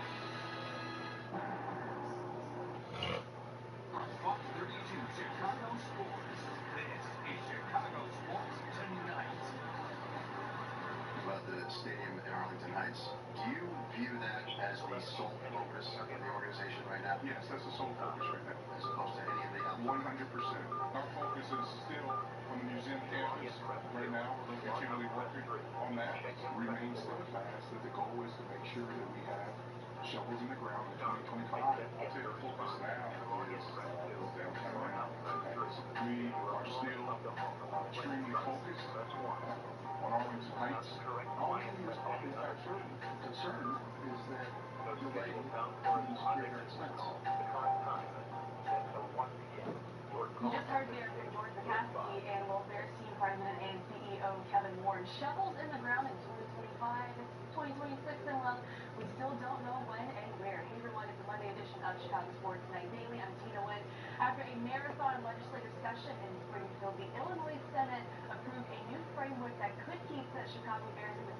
But shortly after, the House adjourned without taking up the bill, now leaving the team's future home uncertain. Where does that now leave the Bears? Is Illinois still in the fight? Or does Indiana, with an approved funding plan on the table already, now have the edge? We've got a lot of questions that need answering. Let's bring in our guest today, our very own Brett Gansky, and the Scores Matt Spiegel will be joining us in just a moment. Start here.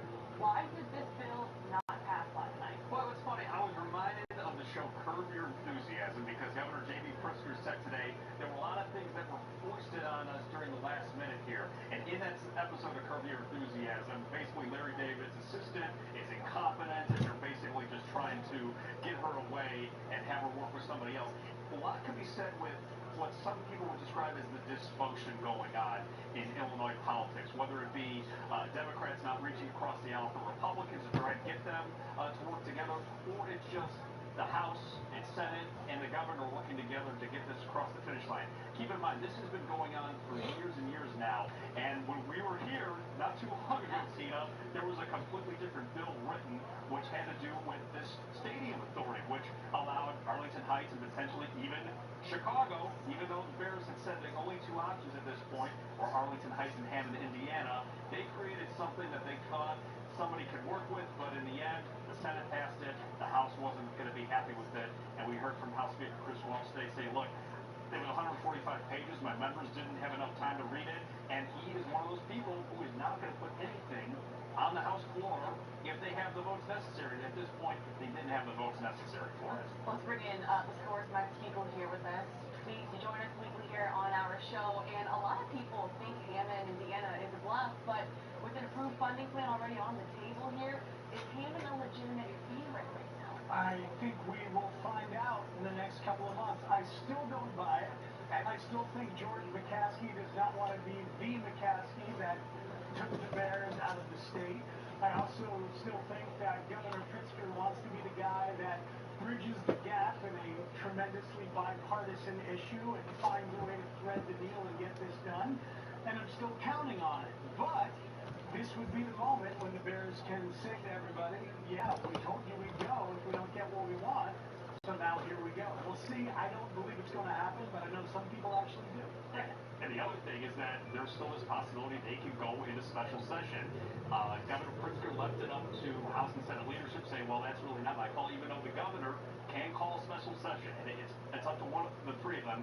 They're going to see if they have an appetite. They said that they're going to be talking with Bears and other members of their caucus to see if there's going to be an appetite to potentially go to a special session to address the Bears stadium. And then I spoke to Representative Danny Gassie, who represents the western suburbs. He says, I think it's a foregone conclusion. They're going to a special session.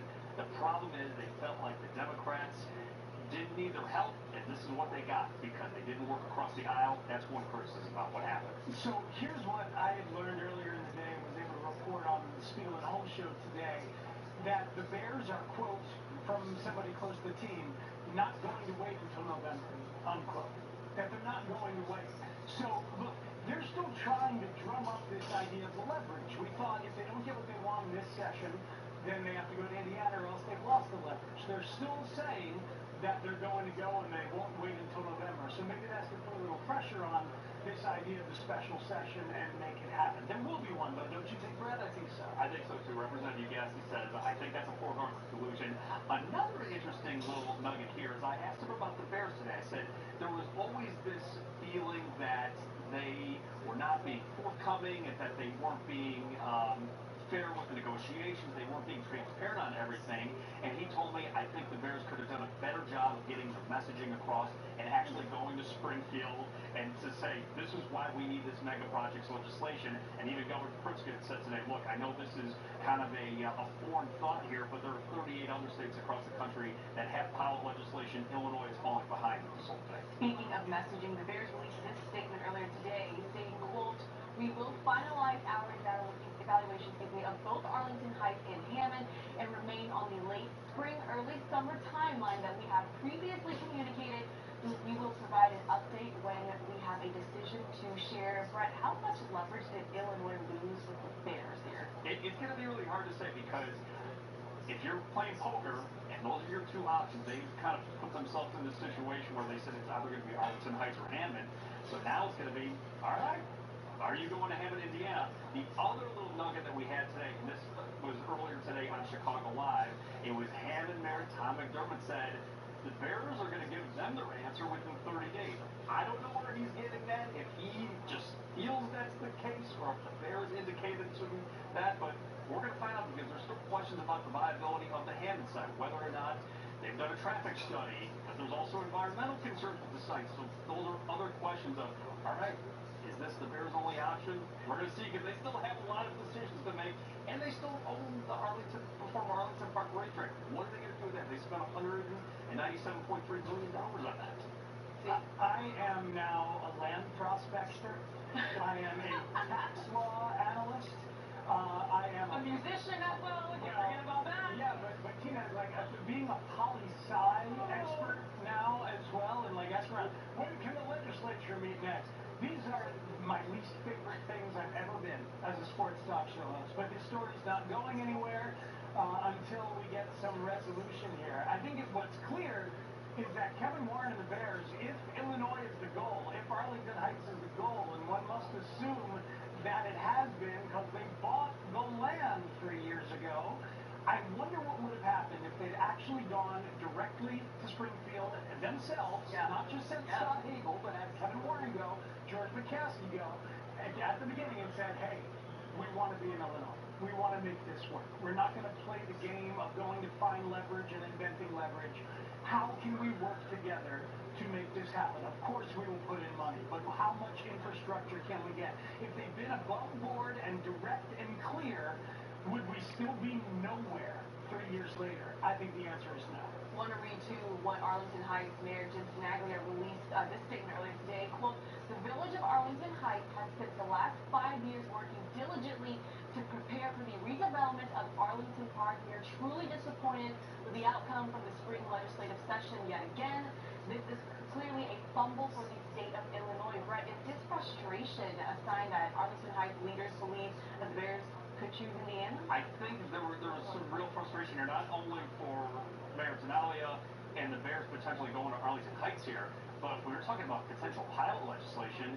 Let's remember another sports franchise that's thinking about the stadium, the Chicago White Sox. This would have potentially helped the White Sox out. So you have to wonder of everybody doing the work here and thinking, I think something bad may have happened, which is going to impact the rest of everything. Yeah, but the White Sox have a billionaire who bought the old Amtrak land, or the soon-to-be old Amtrak land right there off Roosevelt, and he's going to make sure it happens in the way that it needs to happen in the modern sports world. The Bears don't have the money to do that, so they've always had to have partnership here from the state of Illinois, and they've done a really bad job in procuring that. And there's also some due diligence as well, because we talked about this last night on there. Is usually when you buy a house, you figure out, all right, how much am I gonna? What's the street access like? What's my water situation like? What are my utilities like?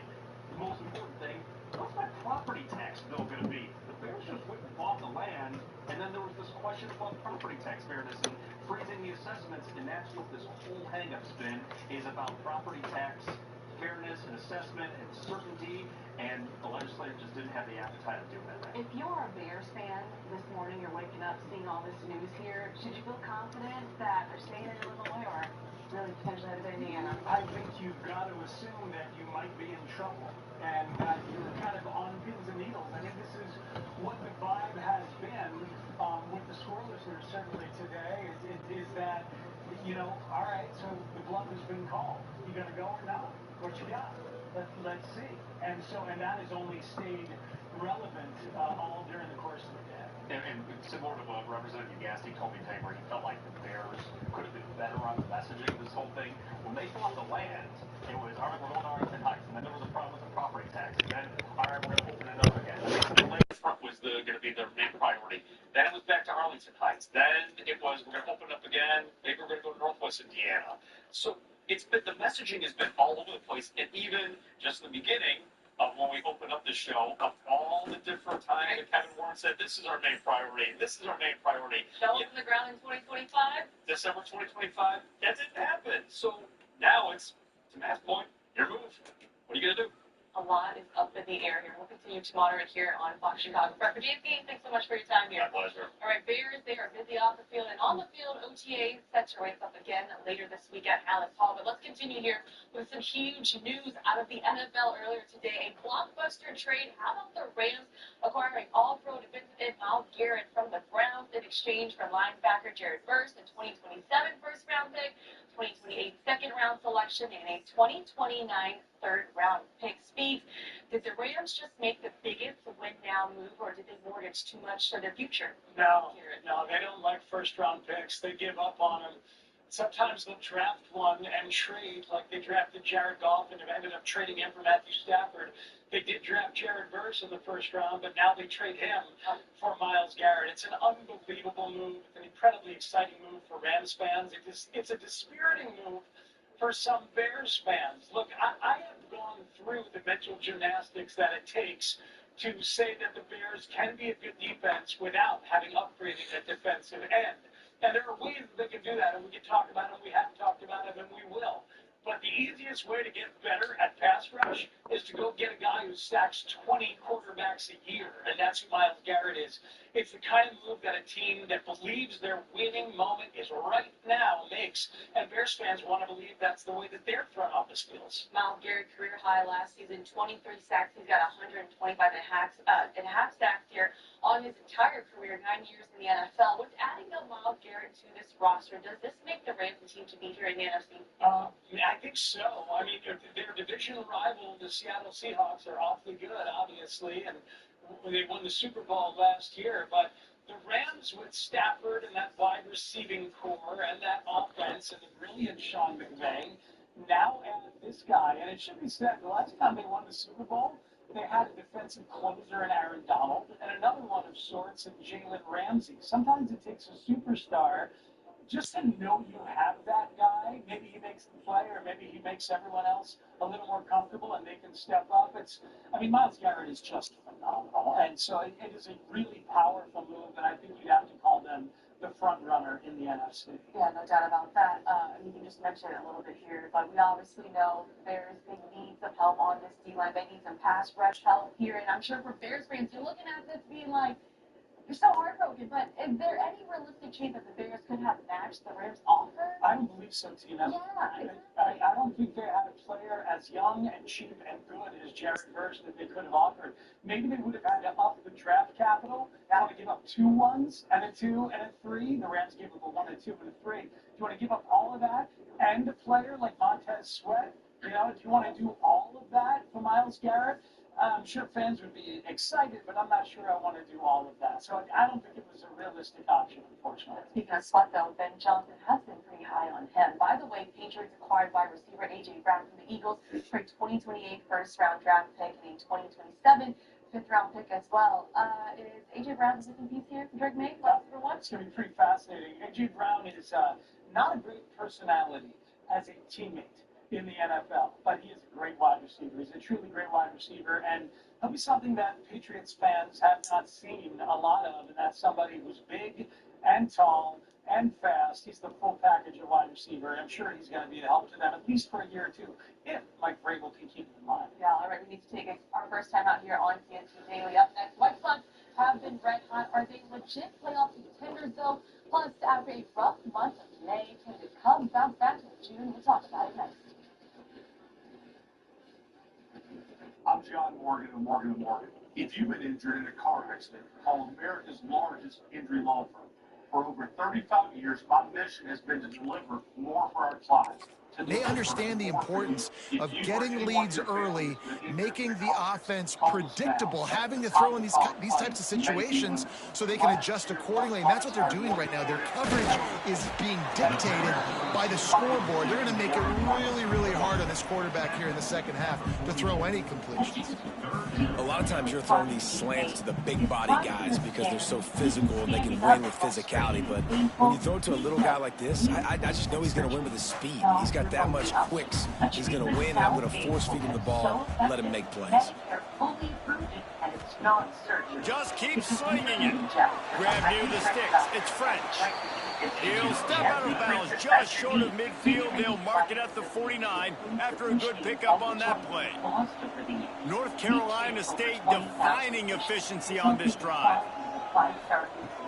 Wants to throw on first down. Got his man. Hauled down, but they'll move the sticks as he picks up the first down.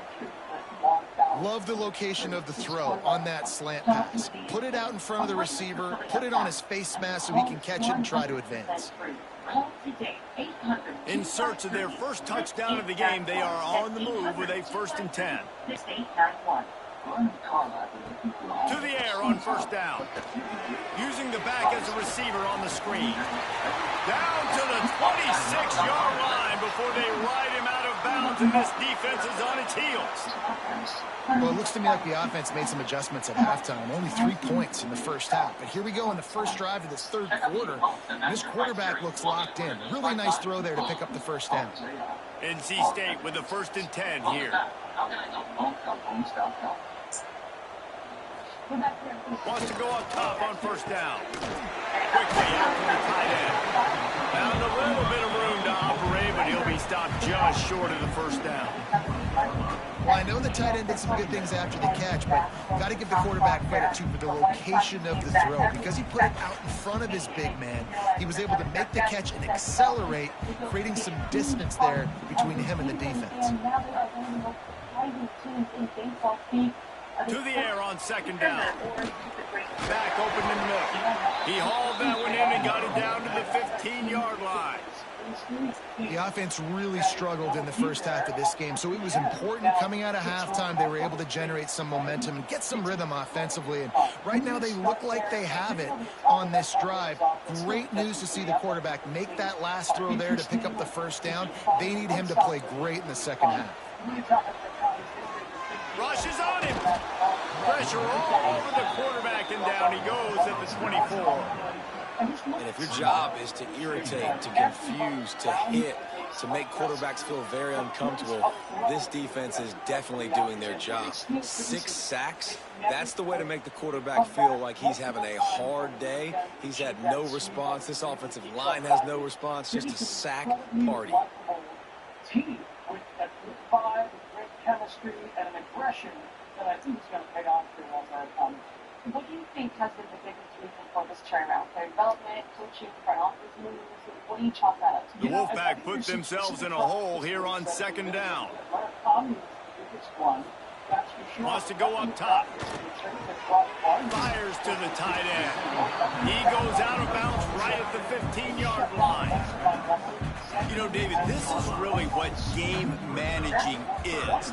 Nice pickup on second down to help them on the next play. Yeah, and I think people look at that negative sometimes, finding a quarterback that's a game manager. No, use your brain.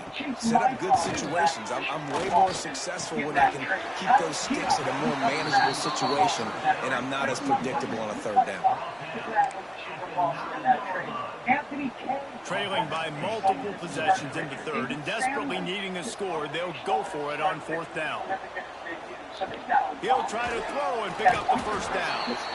And the pressure gets to the quarterback. Down he goes, but that penalty marker sitting right at the line of scrimmage might be offsides against the defense. Yeah, and you see some people get upset with offsides in the defense. I call it the cost of doing business. It's just part of being great off the football. Sometimes you'll guess and sometimes you'll be wrong. The first one is always on me, Coach, you know, and the second one, you know, usually he takes me out of the game. Here's a heat. The safe call on the wide receiver screen. Touchdown, NC State.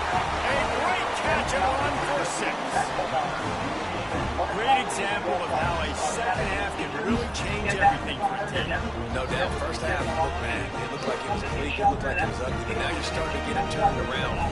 More drives like this is what's needed. We talk more about expected to miss the next 4 weeks here, and obviously he brings a ton of power to this lineup. But without them here in this time now, what is the team missing? On to attempt to try. A huge tone to this lineup is there. He really does. A tone of professionalism and also power. And the extra point pulls them closer. It's 24-10. And for a quick update, let's go to Kevin Connors in the studio. Gentlemen, just wanted to give you a quick update on a game happening in conference Conference USA. Old Dominion is in front. They've controlled the line of scrimmage today, but they still have some work to do to put this in the win column. They're up by 7 over Sam Houston.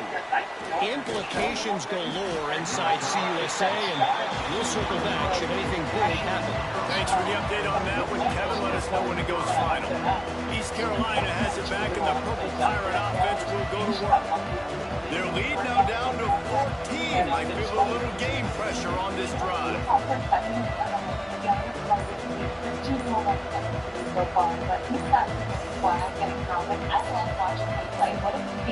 An unforced error there. They don't get the snap off in time.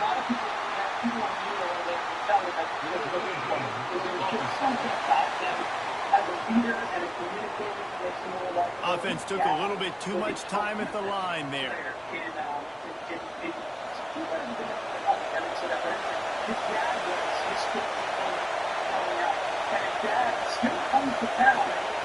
Looking to throw. Unloads to the wideout. That's caught. It's rolling. Gets it to the 42-yard line, and that's a first down. It's a nice play call there. You've got 2-possession lead. You're trying to keep the defense guessing, right? Because you've got that lead. They know you're going to run it, but you still have got to be able to sprinkle in some shot plays and some vertical throws. That was really, really good thinking on that last play call by the offense. Back in motion, trying to clear the picture.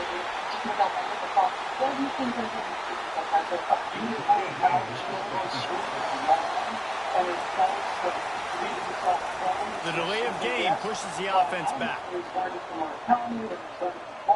After the setback, the offense gets set for a 1st and 15.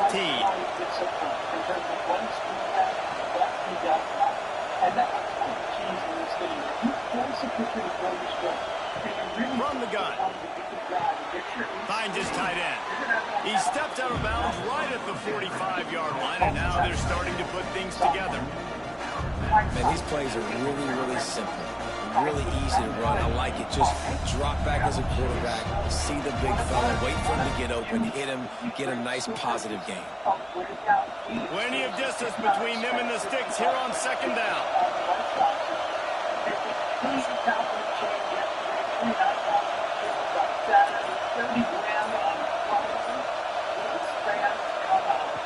Looking to fire. The short hand, it's rolling. They make the stop, but not before they do their work up top and pick up a first down.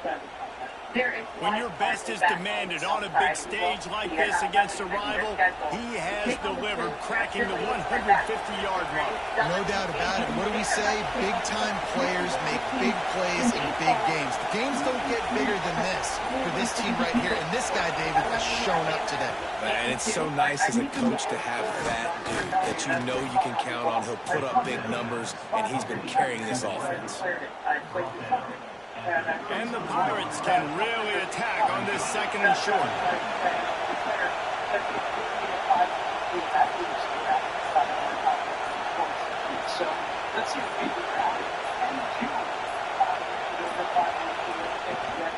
The give to the back.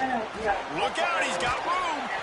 Really good job by everybody there. Well blocked, good run, and a first down.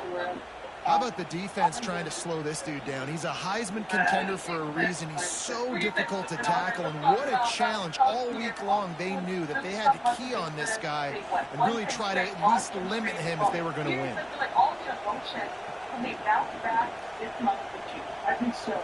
The Pirates will snap it on 1st and 10.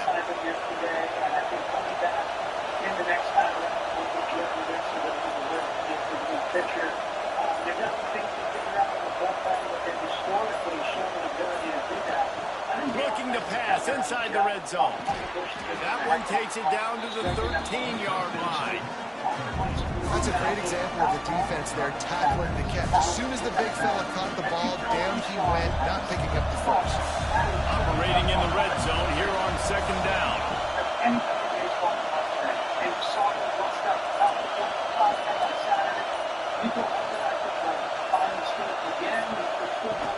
They'll leave it with him. Pulled down at the 11-yard line as they inch closer and closer to pay dirt.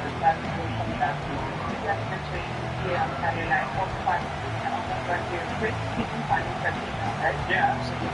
And, you know, he responded well. Really need to pick up this conversion and avoid having to settle for the field goal.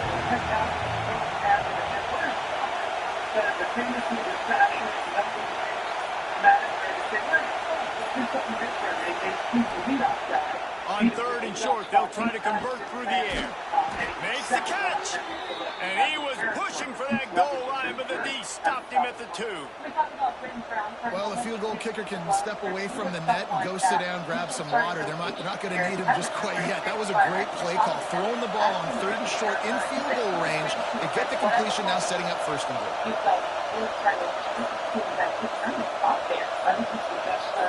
Snap it to the back. And he takes it in for the score. Touchdown, Purple Pirates. They've extended this lead, guys, but sometimes in a rivalry game, you get down and you fight back that much harder. Man, you've seen crazy comebacks and crazy swings of momentum in rivalry games. You just need that first thing to break your way home. And I think it really comes down to their key playmakers, David. They can come back. These guys need to take ownership. Now's the time. In this type of game, they have got to step up and start making plays. You can take one by the time under that show.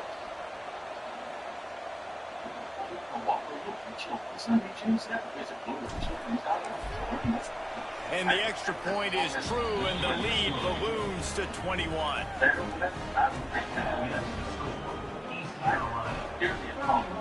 Sure, something you're saying? We tracked down surveillance footage on phone with the kickoff unit is out there, and boy, did that last drive quiet this crowd. And again, they failed. If you've been looking for a fourth auto insurance in Chicago, that one name keeps coming out again. And it'll be a touchback. The ball will come out to the 25-yard line. NC State sending the offense back onto the field. They're down by 21 points, but you get a touchdown here, you do at least apply a little game pressure, Jesse. It's true. I think for them to get back in this one at this point now, they need the quarterback to play his best football. He's going to have to be good really pre-snap, David, making sure they're in the right looks, and he's got to be really good with his decision-making. He's got to be dialed in because defensively you're giving up points. So it's not like you have the luxury of your defense playing great. The offense is going to have to score and score pretty dang quickly. Well, it's a nice job, too, of the quarterback after the play fake there, getting his eyes down the field. He had to get that to his tight end quickly, knowing he wasn't going to have a lot of space to run with after the catch. The Wolfpack with a lot of options on 2nd and short.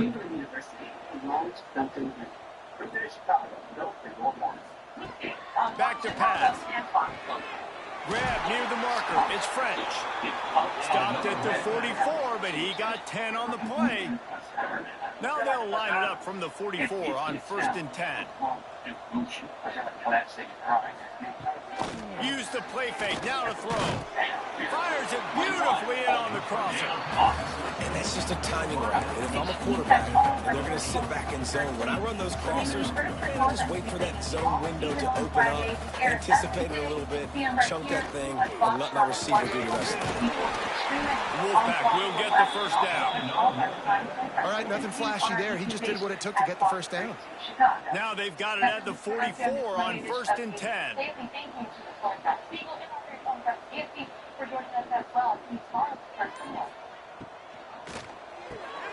Caught in the backfield, it's French. And maybe he'll get back to the line of scrimmage, but no more than that. Well, that receiver's looking at his teammates like, guys, what's up? You're not going to block for me on the screen? Seriously? I mean, I just lost yards on a screenplay. How does that happen?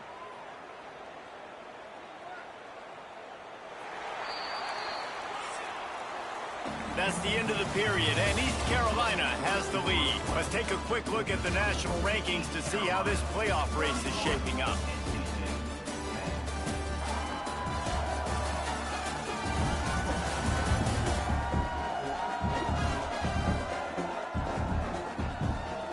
As we start the 4th quarter, it'll take a pretty sizable comeback to win this one.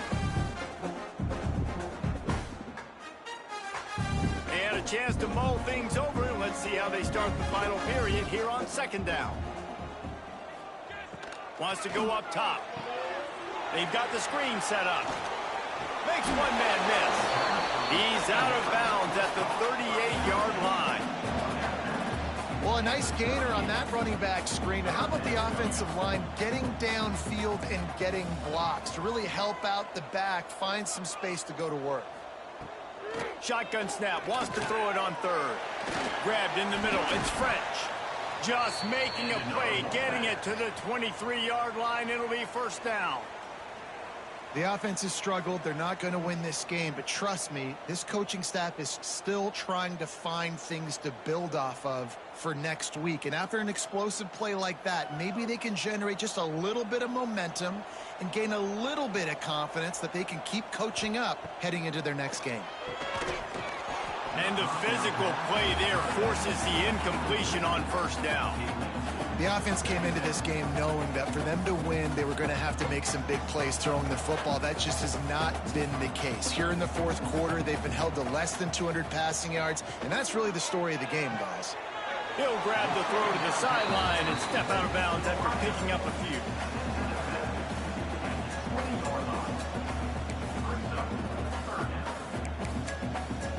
The Wolfpack with lots of ground to cover on third down.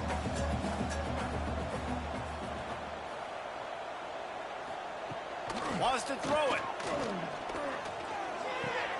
Makes the catch. And they'll stop him about 5 yards short of the first. Hey, I'll tell you what, that slot receiver, he may not be the biggest receiver in the world, but he is shifty, and he runs really good routes. You saw it on that play. Down in the fourth quarter, it's too late for empty possessions. They'll go for it on fourth down. He'll try to throw and pick up the first down. He's got it, first down and more. He's run out of bounds, but he's got enough to move the sticks. And that can really take the wind out of a defense's sails when you convert with a fourth down completion. Great chemistry there between the quarterback and his target. Fourth down, you got to have it. You got to be on the same page, and they were there.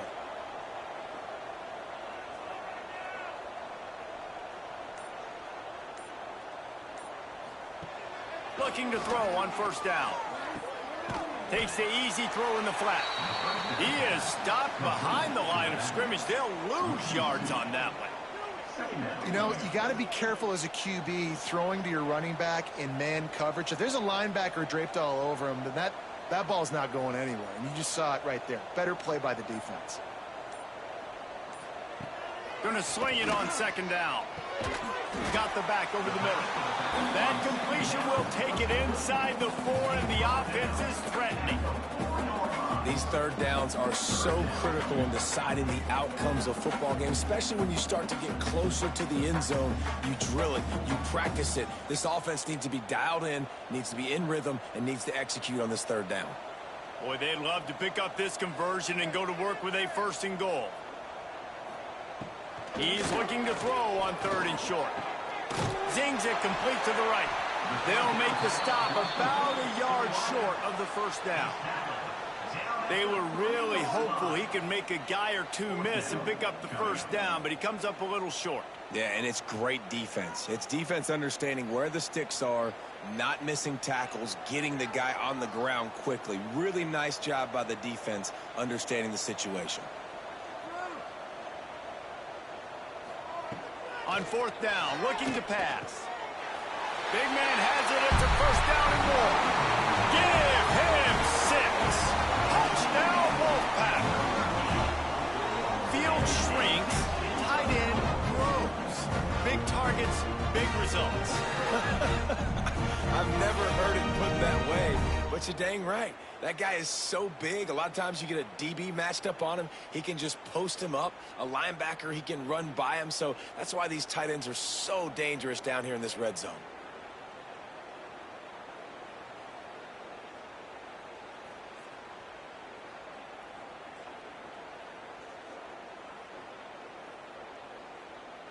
Ready to try the point after.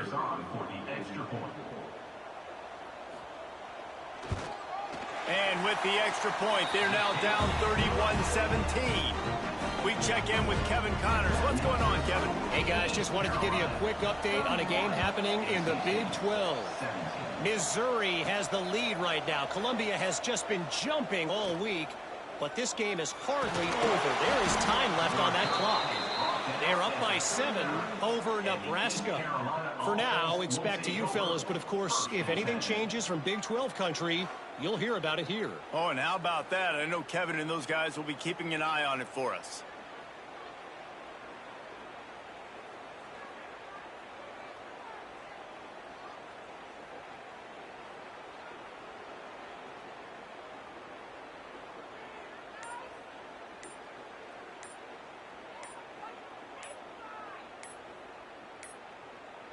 They weren't able to get that one off. It'll be a delay of game.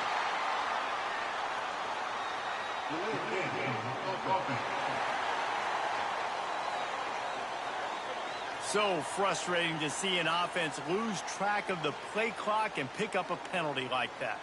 East Carolina sending the offense back to work. Man, what a drive that was the last time they had it. Basically the length of the field. Much better starting point this time.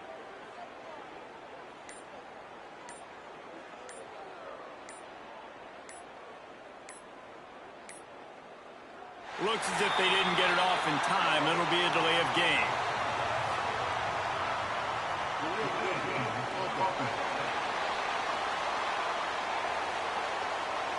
That is a completely avoidable penalty. The quarterback just went into brain lock and lost track of the play clock. East Carolina has it back, and the Purple Pirate offense will go to work. They reeled off a long touchdown drive the last time they had it. Much better field position this time around.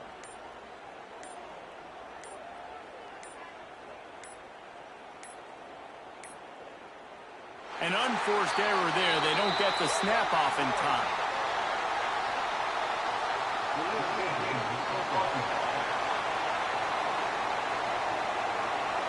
Offense took a little bit too much time at the line there. East Carolina sending the offense back to work. They had to stand by and watch that scoring march, and now it's up to them to find a way to answer it.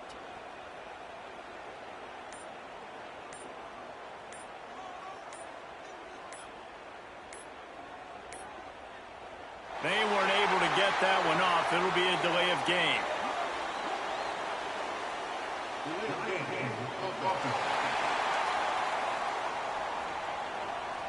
The quarterback just lost track of the play clock, didn't get the snap off quickly enough.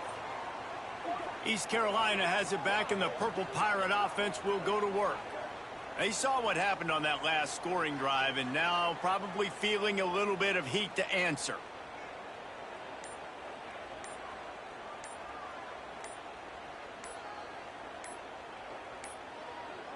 Looks as if they didn't get it off in time. It'll be a delay of game.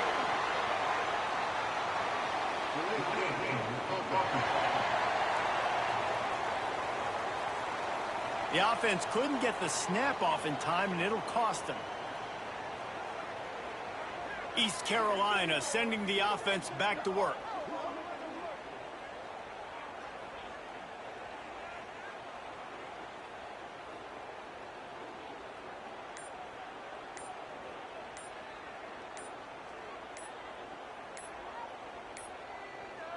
An unforced error there. They don't get the snap off in time.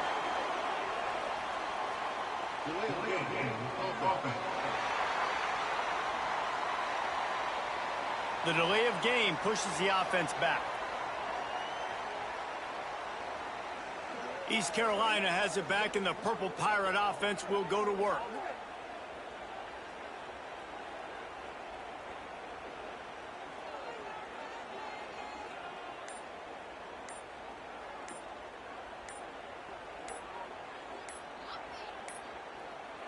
They weren't able to get that one off. It'll be a delay of game.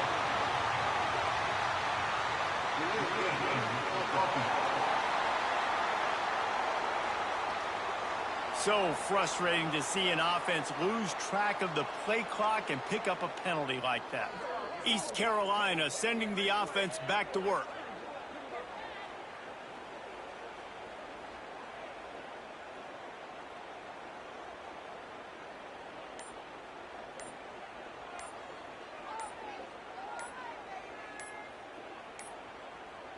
Looks as if they didn't get it off in time. It'll be a delay of game.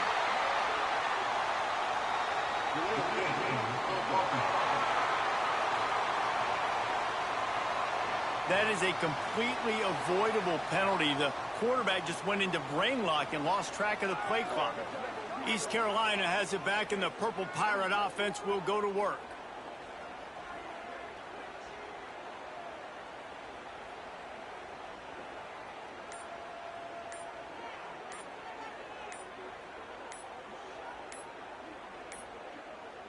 An unforced error there. They don't get the snap off in time.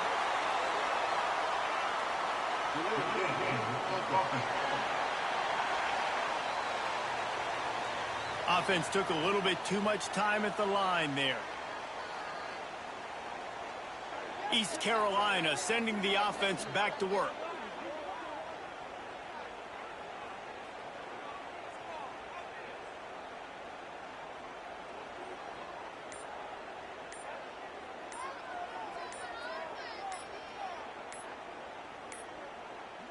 They weren't able to get that one off. It'll be a delay of game.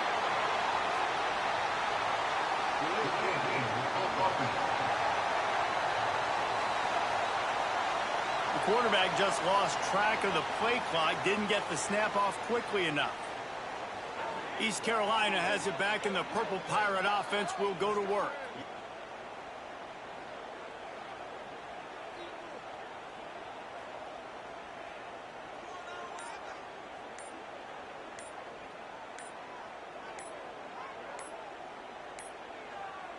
Looks as if they didn't get it off in time. It'll be a delay of game.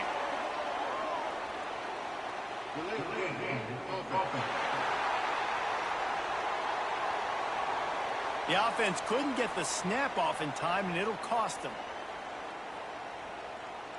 East Carolina sending the offense back to work.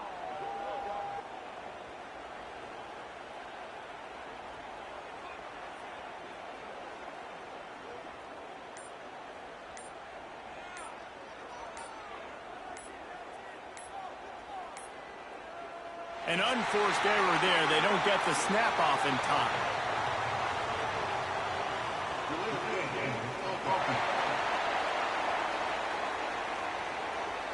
The delay of game pushes the offense back. East Carolina has it back, and the Purple Pirate offense will go to work.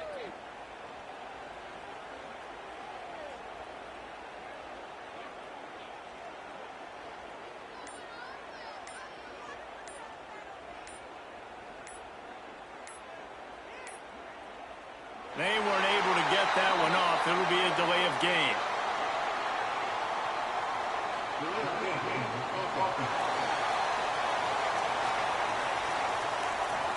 So frustrating to see an offense lose track of the play clock and pick up a penalty like that. East Carolina sending the offense back to work.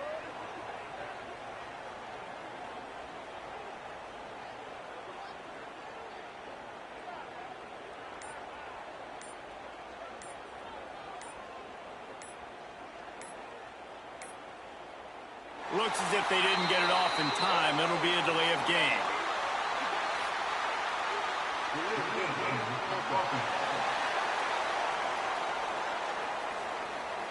That is a completely avoidable penalty. The quarterback just went into brain lock and lost track of the play clock.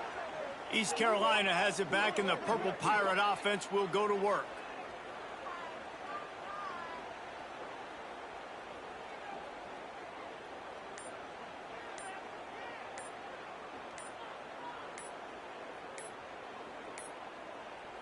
An unforced error there. They don't get the snap off in time.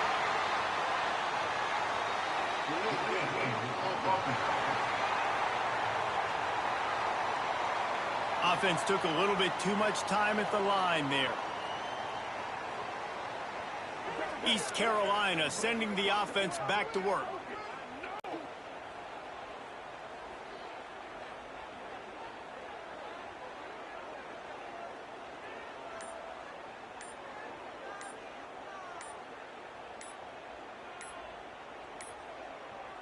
They weren't able to get that one off. It'll be a delay of game.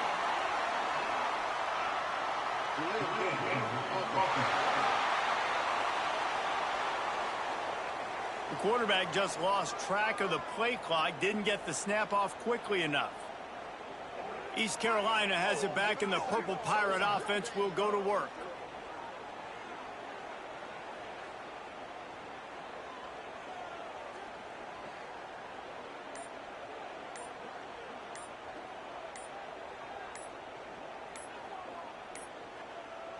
Looks as if they didn't get it off in time. It'll be a delay of game.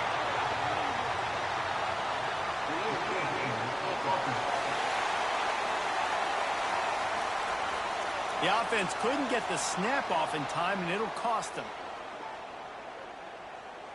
East Carolina sending the offense back to work.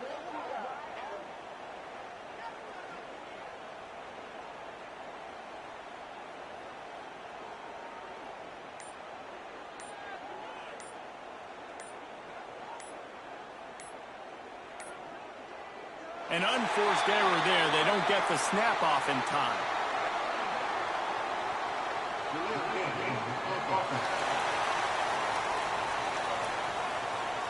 The delay of game pushes the offense back. East Carolina has it back, and the Purple Pirate offense will go to work.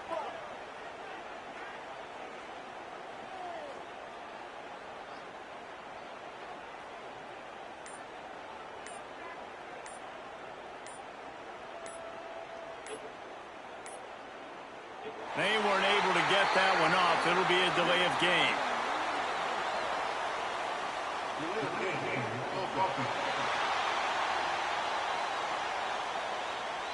So frustrating to see an offense lose track of the play clock and pick up a penalty like that. East Carolina sending the offense back to work.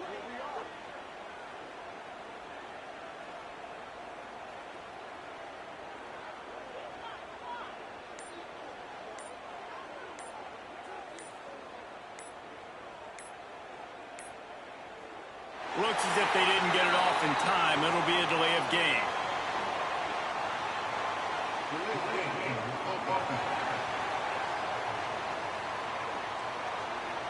That is a completely avoidable penalty. The quarterback just went into brain lock and lost track of the play clock.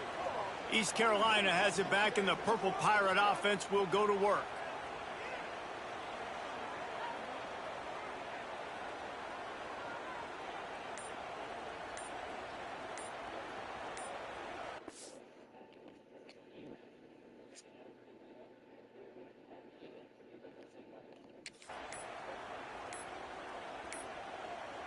An unforced error there. They don't get the snap off in time.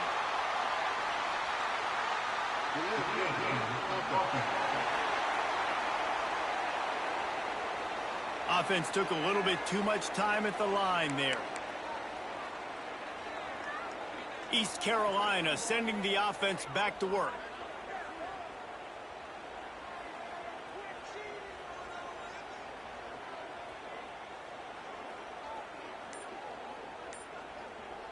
And the Pirates are backed up. They can feel the shadow of their own goalpost and trying to create some room. They want to run it left here. How about this sophomore stopping him short of the first down line?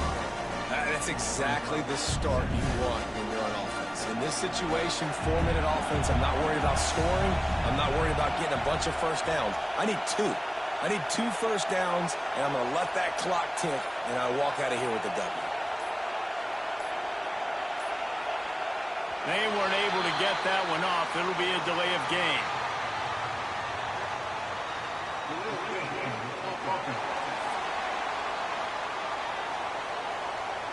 Quarterback has to have command in those situations. You cannot afford a penalty like that deep in your own territory. They've got them penned deep in their own end, and this crowd trying to help keep them there. Here's the give off the left side. And a good, solid pickup there before the defense knocks him down. Well, there's another outstanding run. You've been seeing that all season long. I think we all expected this guy to be really good as a true freshman. I don't know if anybody expected this. The fact that he's in the Heisman race as a true freshman, that's just ridiculous.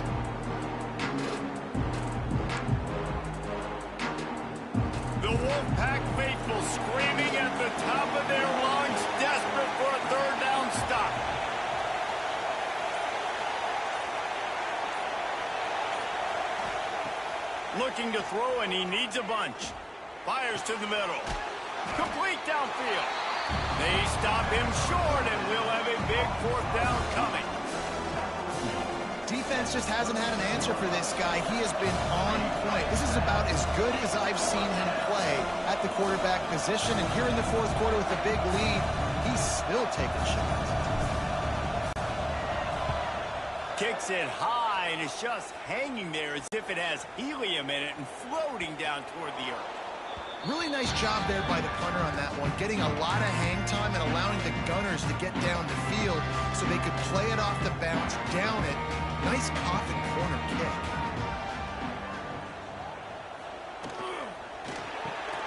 They'll run the RPO and throw it right. And defensively, this is exactly what you want, right? You got the big lead, so you can play big zone coverages. Just keep the ball in front of you. Keep your eye on the quarterback. Rally to the football. Gang tackle. And you're going to win this game. NC State might think about going for a big one on 2nd and short.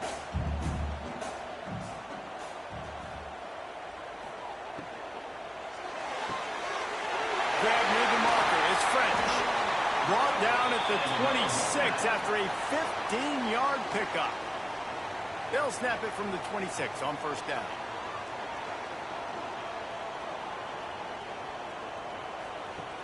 Looking to throw on 1st down. A strike downfield. Gets it to the 46-yard line. 1st down for this offense.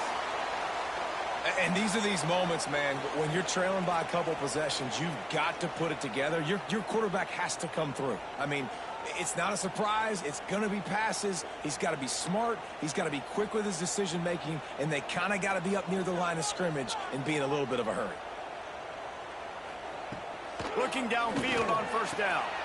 Right on the money. Couldn't ask for much more there. A 1st down, and they're down to the 42. This defense has really done a good job containing this superstar quarterback. But now it's a big-time moment. In the 4th quarter, you know the ball's going to be in his hands. Got to get to him. Got to ruffle his feathers, hit him a few times, make him feel uncomfortable. Wants to keep it in the air. On target.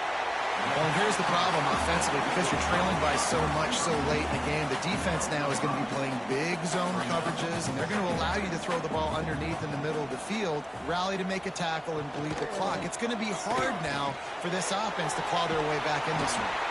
He gets it inside the 30 and out of bounds at the 29. That throw and catch, a really good example of why coaches don't want a quarterback to get stuck on a particular target, isn't it, David? Yep, that's exactly right. Find the guy who's open, because you got so many guys that have so much speed that can do so much damage on the field. Find my matchup, get it to him, let him do the rest. And he just flat dropped it. I think he wanted to run before he secured it. And we talk to teams week after week, and quarterbacks and coaches, and what do they always say, man? Quarterback's best friend is a tight end. Well, that play right there, he wasn't his best friend. You don't see a lot of drops from him, but, man, he had an opportunity to catch that one. Well, will they dial up on 2nd and a long way to go?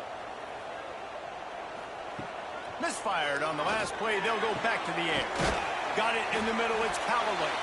He's there to make the stop, but not before he sets up this offense. 1st and goal from the 7. You can tell this quarterback and these wide receivers are on the same page. Quick read, quick throw, quick success. 1st and goal now as NC State tries to find a way to score.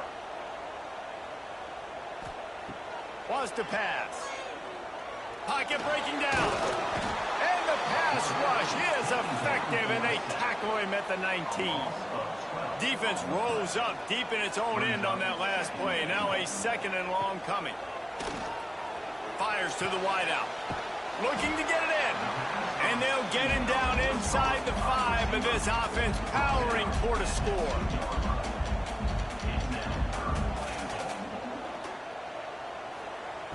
Looking to the end zone on 3rd and goal. Throw to the end zone. It's picked off. He goes down after the short return, but what a play to get the football back. It doesn't get any better for your defense. You know exactly the situation in the fourth quarter, everything in your favor. Don't let them make big plays. How about you make a big play? Nice job getting the interception. It's not icing on the cake yet, but it's getting pretty close. Sends it back in motion. On the direct snap, it's Coates. Gets it out quickly. Racing down the left side. And he ran away from the defense to take it in. Touchdown, Pirates.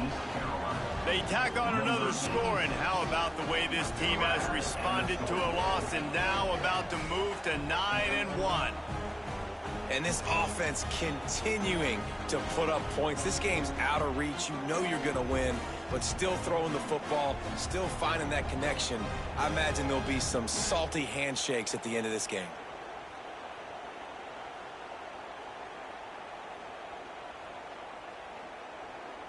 They'll try to add another to their lead.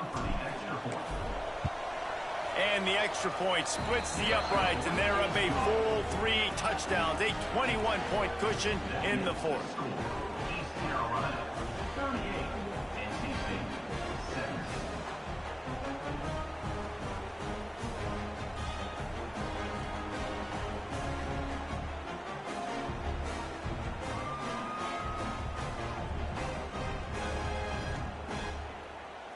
Kickoff unit on the field, and this defense will be called on to protect this lead. Here he comes with the return. And good work by the coverage team to knock down the return man. North Carolina State has it back in the offense, headed to the field.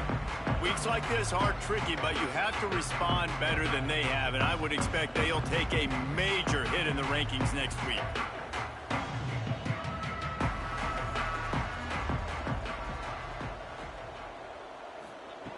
Wants to throw on first down.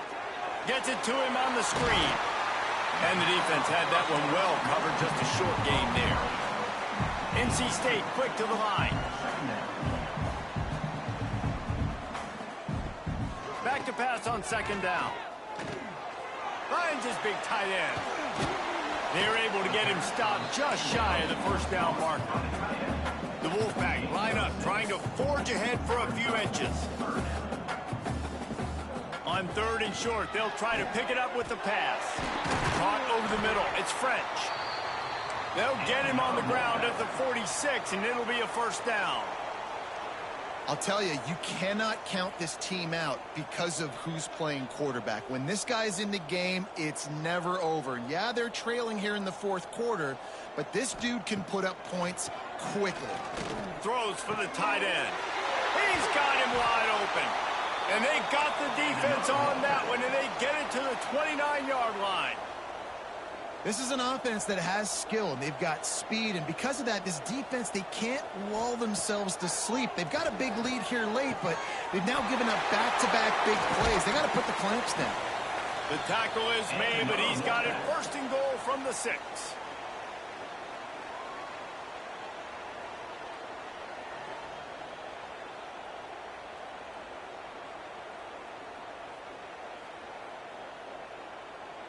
NC State started this drive with terrible field position, but now a little room to operate. He wants to throw it. Trying to find the end zone. And he was fortunate not to lose yardage on that play, able to wedge it back to the line of scrimmage. Trying to get everybody set with the clock still running. They'll go to work in the air on second down. Pressure coming. And he's all bottled up, and now it's worse. The ball's loose. Once that ball was loose, offense didn't have a chance. Defenders everywhere. It's a turnover. And the quarterback just ran out of time there, and they were able to knock it free. Quarterbacks have got to do a great job keeping two hands on the football, especially in passing situations like that, because you know defenders are swatting at the ball. Even if you can't see them, these guys, they're 6'5", 6'6", they've got long arms. They're trying to rip and tug away and get that ball out of your hands. A QB will learn from this play. He's got to do a better job with his fundamentals.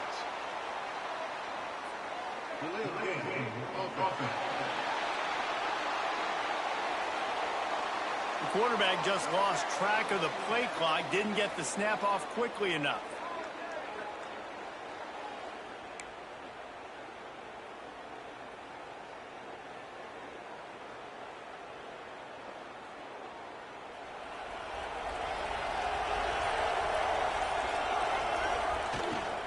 They'll keep it on the ground. They want this clock to move. How about this sophomore stopping him short of the first down line? And the defense is still fighting.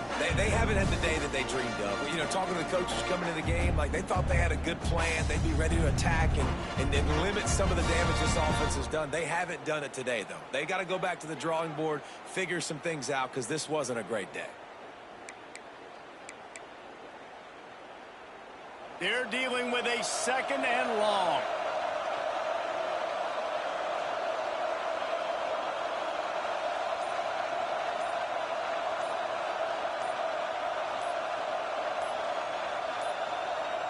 Looks as if they didn't get it off in time. It'll be a delay of game.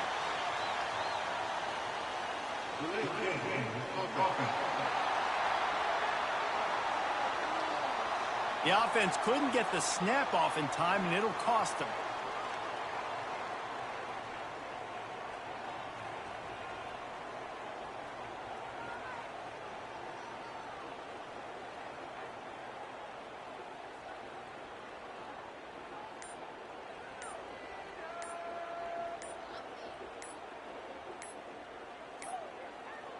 They weren't able to get that one off. It'll be a delay of game.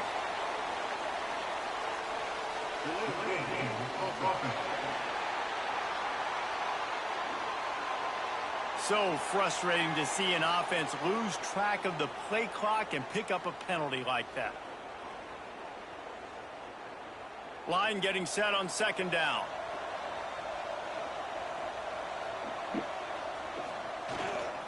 Power football with the run. A solid pickup there before the defense is able to make the stop. You make up the game plan and not a lot on the play sheet for this. 3rd and long from inside their own 20.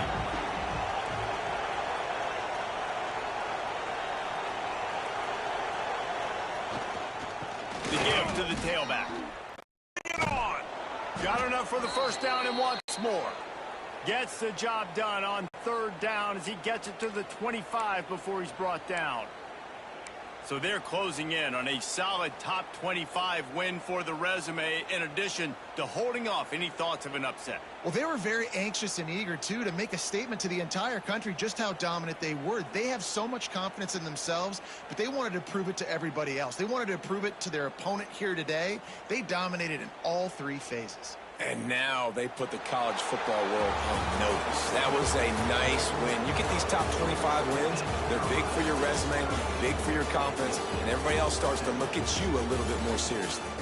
Coming into this one, we wondered whether these guys were a little bit overrated, and certainly they did nothing to dispel that notion. They were playing angry today, and I know talking to some of their players, David, coming into this game, they felt like they were being disrespected. A lot of people thought their opponent might get them today, so they took this opportunity to make a statement and make an example out of their opponent. And those are fun moments in the locker room, aren't they, Jesse? Like, everybody's doubting us. Nobody thinks we can win. It's really easy to motivate that type of squad. They played motivated. They played a little ticked off. I'm here for it. I love it. I love the excitement, the adrenaline, the emotion, and they earned a big dub today. Thanks so much for spending some time with us. For David Pollack and Jesse Palmer, I'm Reese Davis, and this has been another presentation of EA Sports College Football.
You know, it's like, oh, that's a good morning. Is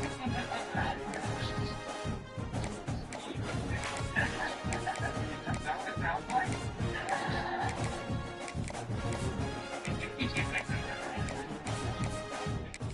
Thank you. All right, start the game. Everyone's been given $1,000 pick. If you get a question wrong here after the game, and your $1,000 goes into the prize pot, now at $11,000.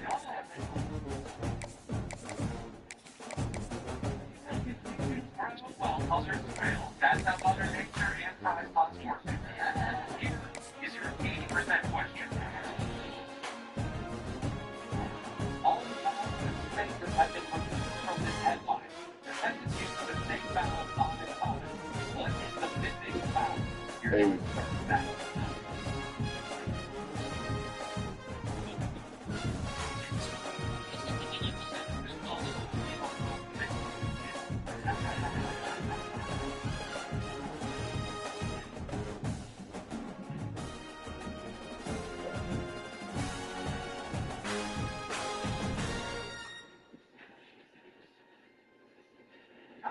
Everybody, please reveal my beautiful practice failures.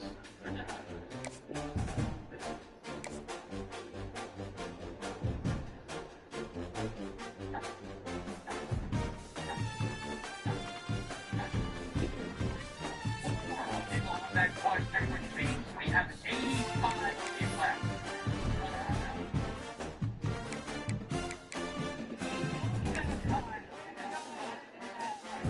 And the answer is A, Lady Gaga nags Randy. All right, let's start with something that goes Cassandra, Cassandra. How do you say it? Cassandra? All right. I'll just leave the A's.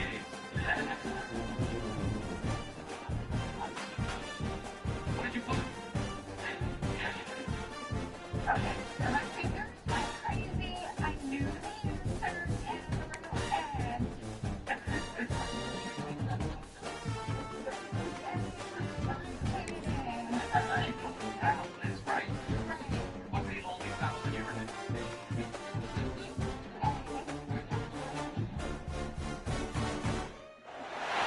When you're ranked in the top 5, your very existence is a cauldron of pressure. And that is ratcheted up when you go on the road. And this highly ranked squad has found itself coming into a snake pit in this one. Welcome everyone to Williams-Brice Stadium, home of the South Carolina Gamecocks. As we'll see, the defending national champions, the East Carolina Pirates, taking on one of the top 5 teams in the conference, the South Carolina Gamecocks. For EA Sports College Football, Reese Davis with you alongside David Pollack and Jesse Palmer. And guys, can't wait to get this one started.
And he'll just take a knee, and this drive will start at 25. So South Carolina's offense will dial up the first ball plays in this one.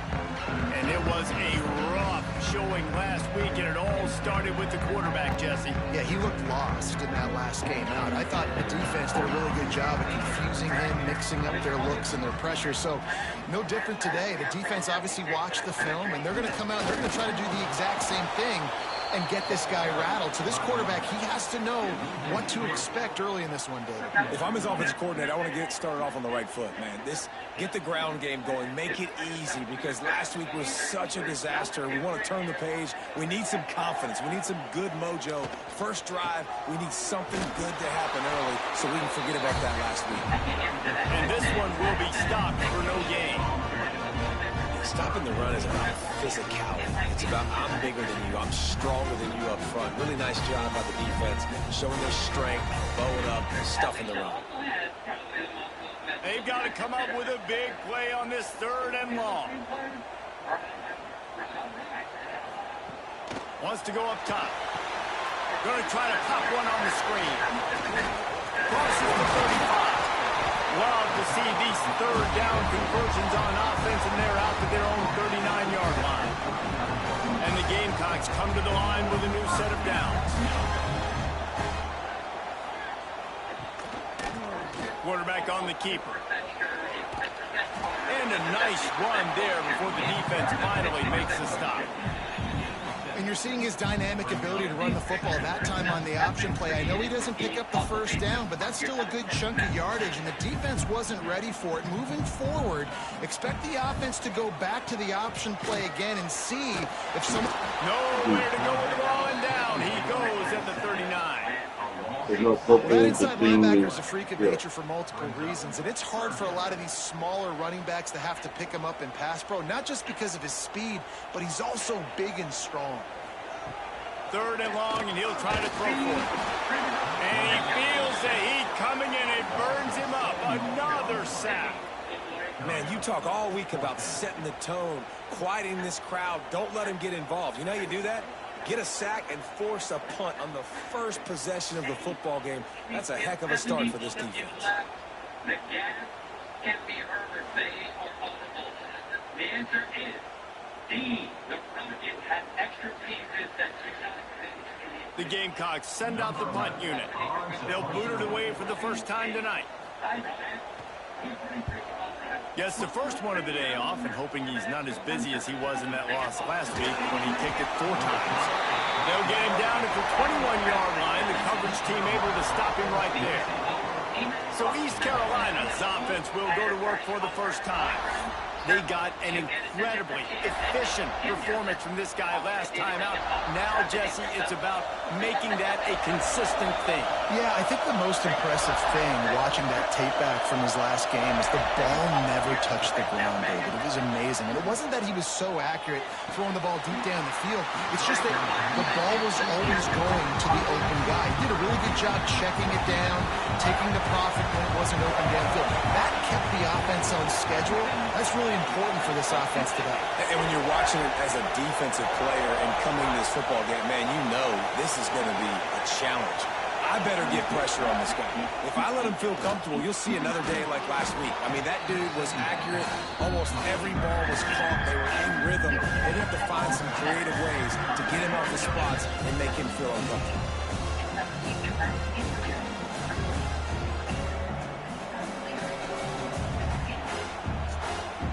As the rooster crows, they are getting cocky and cockier on 3rd down here.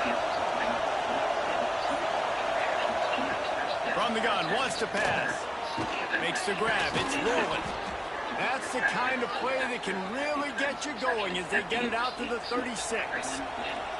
Offense set on 1st down.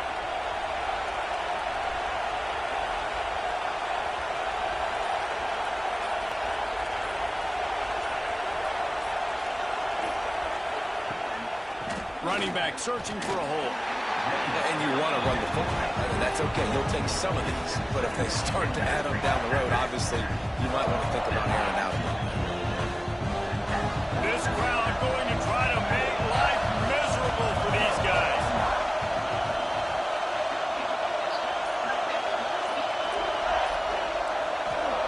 Second down, they'll go to the air. He is lucky to get that one back, and the last thing you want is to turn it over on your opening drive. Yeah, nice coverage, and you'd like to snag that interception, but there's always a reason why these thoroughbred athletes play defense. It's usually because of their lack of hands, like you just saw.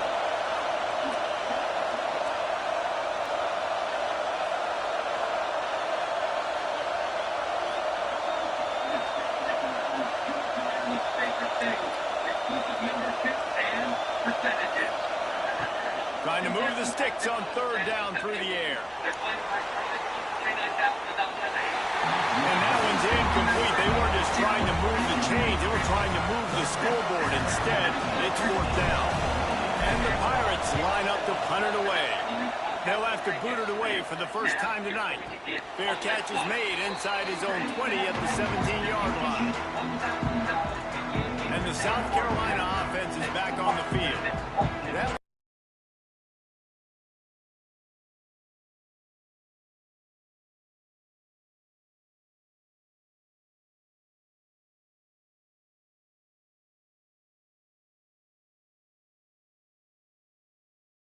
on the highlight reel after ending in a punt. They'd like to be more productive this time, David. And I think this offense has to be a little bit more balanced. Find a little balance between the run, Jesse, and working in that pass. I think, too, David, it's just going to take a spell. Just takes one play to get this thing picked up and going. That is a big win for this defense as they were right there as soon as he got the ball. And, man, it's nice to have a guy that is just better than your guys. And no matter what play you call, man, how about him getting in the backfield quick, penetrating, using his quickness, and using his strength to get him to the ground. That is a baller. And he's knocked down immediately, but a good pickup on that play. The number one goal as a defense is try to hit the QB as many times as possible. Try to rattle him, try to get him flustered a little bit. Nice job getting there, getting the hit on him, but nice job of executing by the quarterback. Taking the hit, delivering the strike. On third and long, trying to have a big completion here. Catch in the middle, it's Daniels. They'll keep this drive moving by picking up the first down. They have it at the 36. And the Gamecocks come to the line with a fresh set of downs. And off from the shotgun. Knocked down behind the line of scrimmage. He'll lose a yard. Well, just nothing doing on that last run, and they knew coming into this one they were going to be challenged, right? This is one of the best defenses in all of college football. For them to have any shot, they're going to have to do a lot better running the football. Here comes the rush, and they've got him wrapped up at the 28. And there he is, the nation's leader in sacks, coming up with yet another one. Week after week, teams try to find a way to stop this guy. They just can't figure him out. He's too big, he's too fast, and he has a knack for getting to quarterbacks.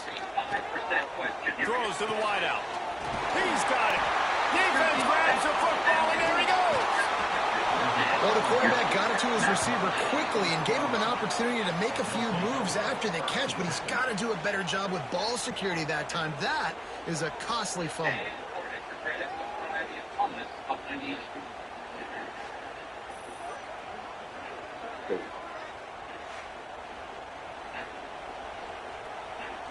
East Carolina has it back, and the Purple Pirate offense will go to work.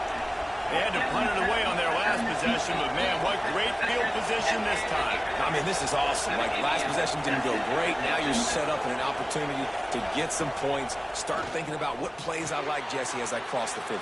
There are a lot of offensive coordinators out there, David, and in this position, they like to take a shot right away and try and capitalize on this field position.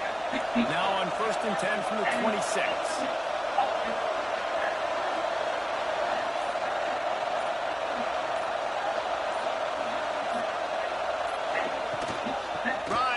And leaves it on the option.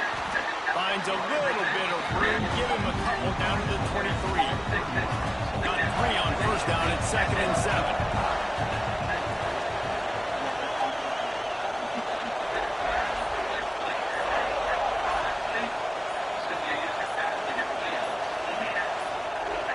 An unforced error there. They don't get the snap off in time.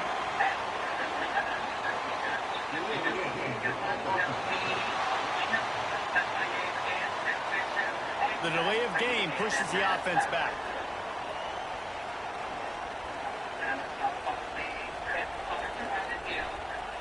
second down coming up.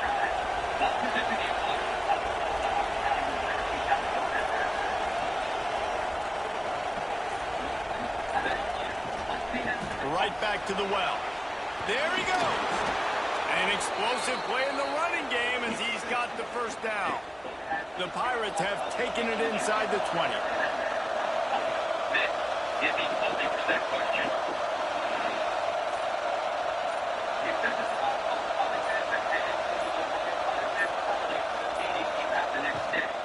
They'll run it out of the shotgun. He's pulled down after a tough run, gets it to the 6. Holy shit. Man, is it nice to be able to hand the football to a guy that can break tackles, that can make something out of nothing. Just, it makes it so much easier on offense. You can hit that big play, the big home run. Just the ability to break tackles can make a back really special.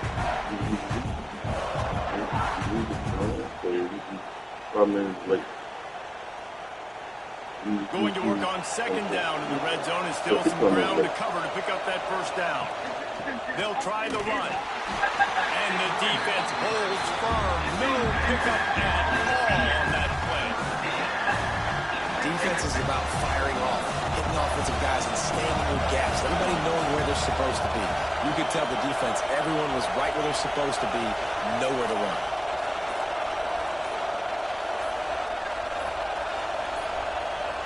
Looks as if they didn't get it off in time. It'll be a delay of game.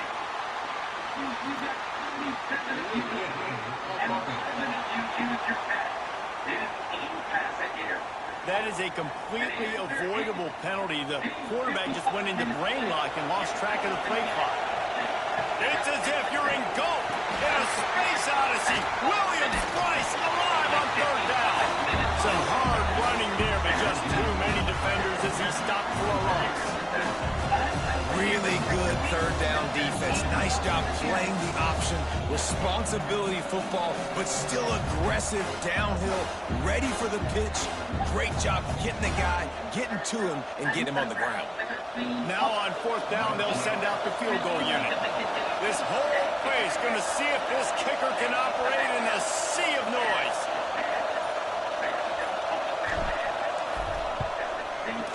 That is no good.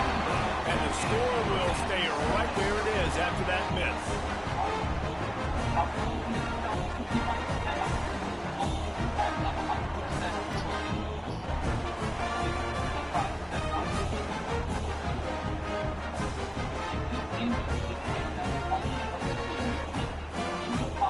South Carolina ready to go on the attack in another offensive odyssey.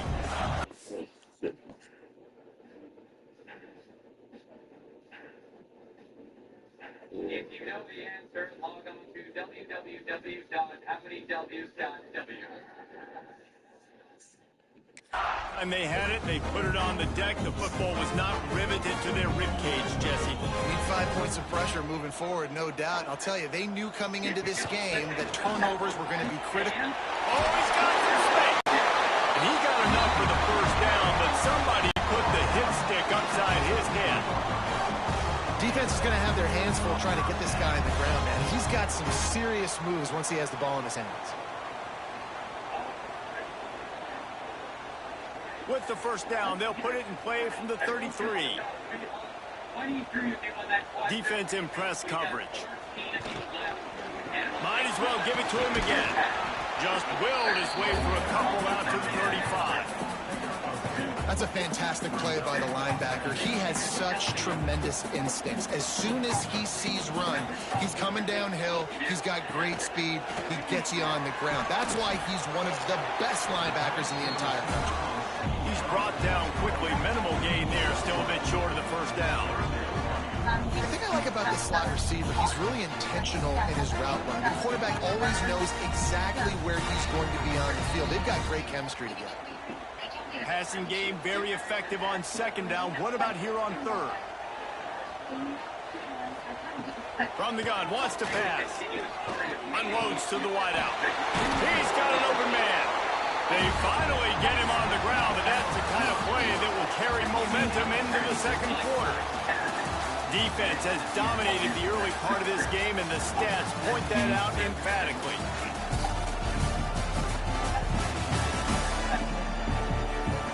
times you see the offense is sort of settle in, find areas to probe after that first quarter.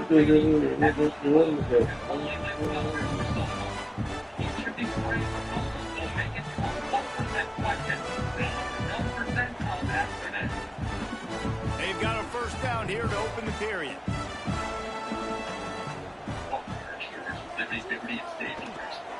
They go to the ground.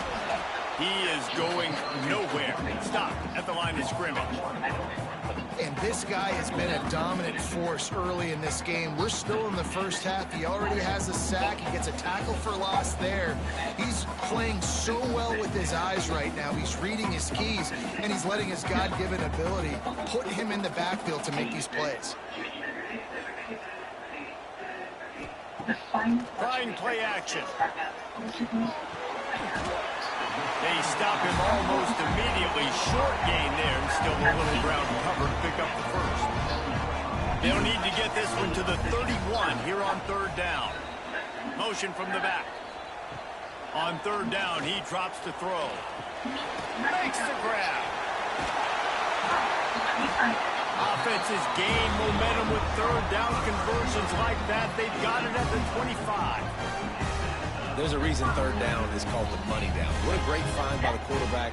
Great job finding his receiver. At the end of the game, you look at third down percentages. It tells a huge story, and it goes a long way in deciding who wins a football game. Not the most productive half for this offense so far, but finally starting to get it in gear. 1st and 10. Bring in the heat. Under pressure, and down he goes at the 33. Well, the offense trying to stay aggressive, right? You just came up with a huge play, and right away you go back to another pass. But you got to do a better job protecting your quarterback. Can't give up a sack there. Final Walmart Plus number, groceries delivered for you today. I see you, North. Here, you can celebrate anything. Or buy your first car. Really need to find a productive play this time on 2nd and long. Looking to fire. Finds the tight end. And the big fella couldn't elude the cornerback who makes a sure tackle. So it's 3rd and long, and this quarterback right now has got to be expecting pressure. So you want to know where your hot routes are. You got to know where your best one-on-one matchup is. But understand this, we're still in the first half. If the defense gets you, tip of the cap, you can take a sack. Punting the football at this stage of the game is okay. On 3rd and long, you'll have to turn it loose deep. And the quarterback will take a sack back at the 36. Boy, this defense is ridiculous. On point. They know how to rush the passers. Multiple guys getting it done. 5 sacks, and we are still in the first half.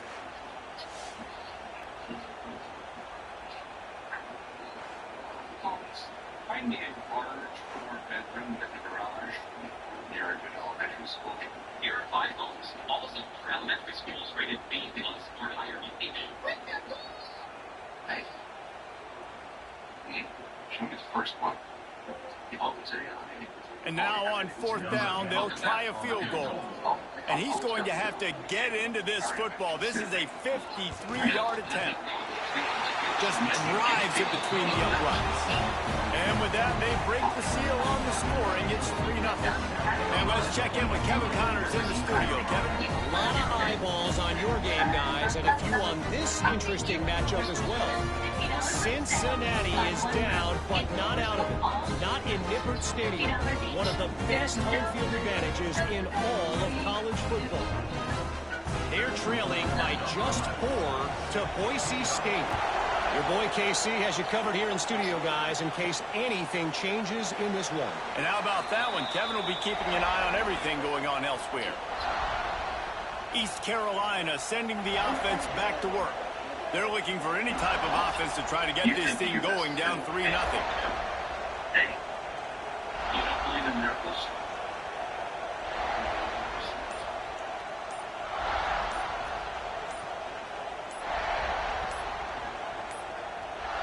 They weren't able to get that one off. It'll be a delay of game.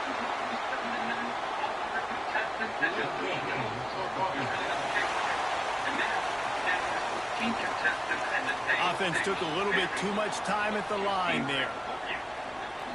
You still have your pass system. All of you can either keep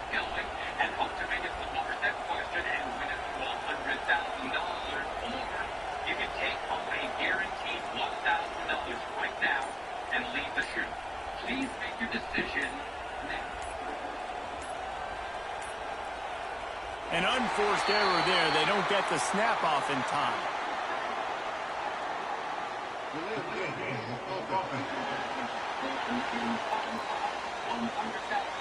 So frustrating to see an offense lose track of the play clock and pick up a penalty like that.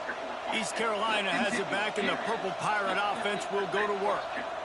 A bit frustrating to miss that short field goal the last time they had it, but this time around, see if they can redeem themselves. Running backs on either side of the quarterback. Here's a snap, ready to cut one loose. Finds a soft spot in the middle. And he broke one tackle on the way to a solid pickup there. Well, they execute the end route. How about the arm strength by the QB? That was an absolute bullet on that completion. Looking for a physical attack from the gun. And he's stuffed by that big defensive tackle up front. Man, oh man, the ball carrier was just shut down. And I tell you what, they need to push up front too, right? They got to move those defensive linemen out of the way, at least create a hole so your running back has a chance. Not there, he didn't have it.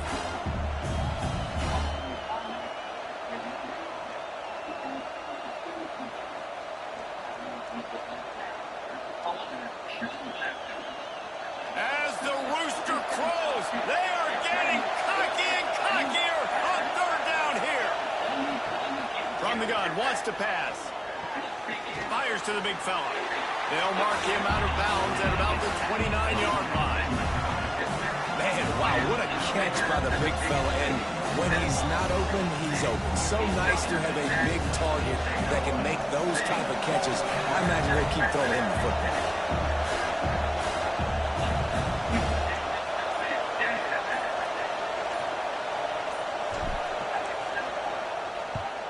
A high kick. Let's see if he can pin him back deep in their own end. Here's the fair catch, and he'll make it close to the 20-yard line. And the South Carolina offense is back on the field. You were smarter than your mom and dad. Yes. It's been the most stressful day.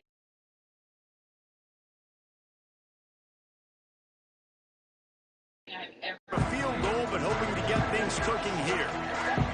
The corners are walked up tight. They'll try the right side.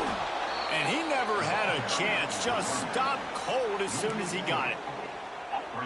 And how about that young man getting in the backfield again? He's really got his fingerprints all over this game so far to start it, man. We're still in the first half, and he's got a sack. He's got a tackle for a loss.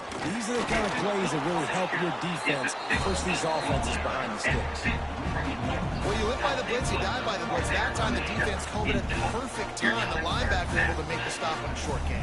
And from the offense's perspective, that's probably making a little something out of nothing. And the running game has collapsed so far on this drive, and now it's third down. Looking downfield, and he needs a bunch. Oh, he had it. The deep ball was there, and it just trickled through his fingers. The Gamecocks will punt this one away. This will be the second time they've had to kick it away.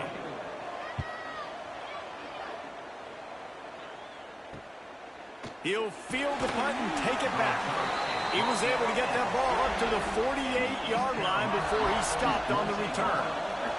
East Carolina sending the offense back to work.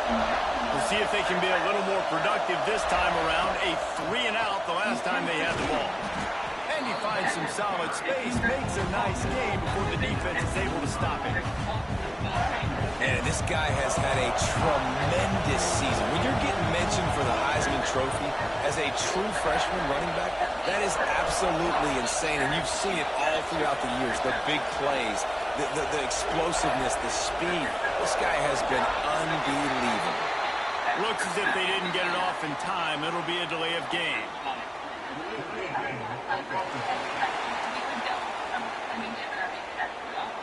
The quarterback just lost track of the play clock, didn't get the snap off quickly enough. Now on second down. back to pass. Catch in the middle. It's rolling. Brought down at the 39 after a pickup of 10. It'll be a first down. Pass completion moves the sticks, and let's see if they try it again.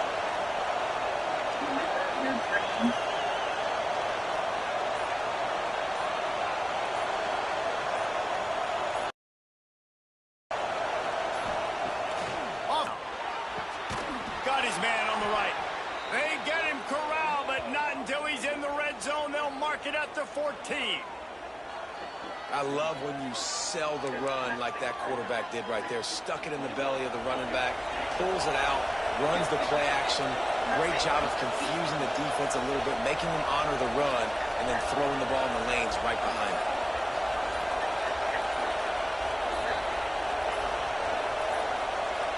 They weren't able to get that one off. It'll be a delay of game.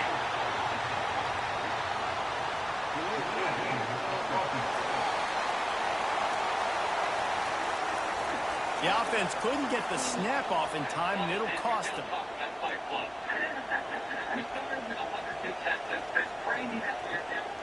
After the flag, 1st and 15 for this offense. He's looking to throw. Setting up the screen. Breaks into the open. That completion will take them inside the 10 to the 9-yard line. Well, it wasn't a great start for this quarterback, but on this drive, he seems to be turning the corner. He just looks like he's playing in a different rhythm. He's seeing the field better. It's almost as if the game is starting to slow down for him. And I think on that last completion, it was a good example of it. He's brought down at the 6, but the defense feeling the heat to make a stop here. Well, this defense knew coming into the game they were going to see the option. They didn't know exactly how it was going to look specifically. They've seen it a few times early in this game. They've given up some yards, but it looks like they're clamping down on it now, guys, and we know they've got speed. They can go sideline to sideline. Really nice job that time.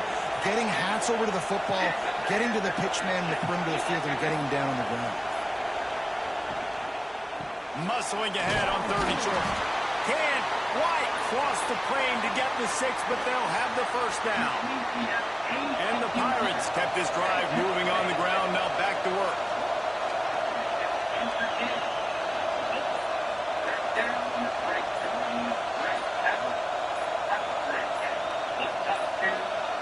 An unforced error there. They don't get the snap off in time.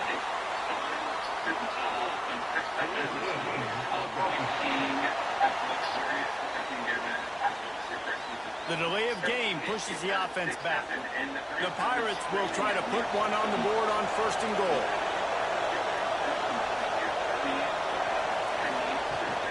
The give on the option. He bullies his way all the way down to the 5-yard line. 2nd and goal coming up. All right, the prize pot is now at $98,000.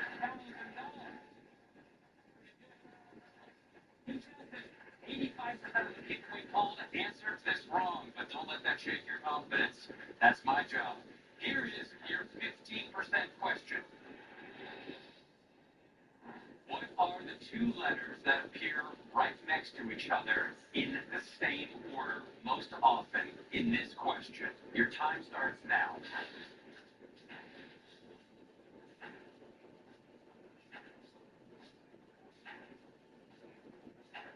And the follow-up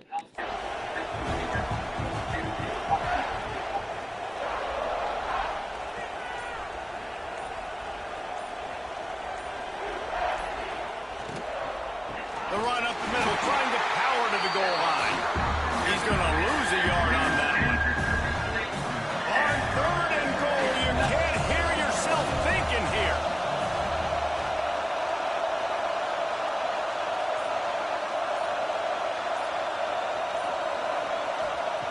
From the gun, wants to pass. Into the end zone. Touchdown, East Carolina. Quick strike through the air for the score. Really nice job by the quarterback there of just letting the play develop. He had his eyes down the middle of the field, and I think when he saw that deep middle area vacated, he said to himself, I've got a guy running right into that area. I'm throwing this thing on time, and this is going to be a touchdown. And that's exactly what happened.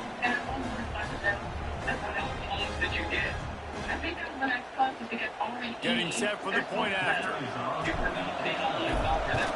And the extra point makes it 7-3. Let's go to the studio now and check in with Kevin Connors. Kevin, what do you got? Hey, guys, just wanted to give you a quick update on a game happening in the SEC. Florida State is currently ahead in this one, but unlike the days when Bobby Bowden walked the sidelines, this has not been a blowout today in Tallahassee.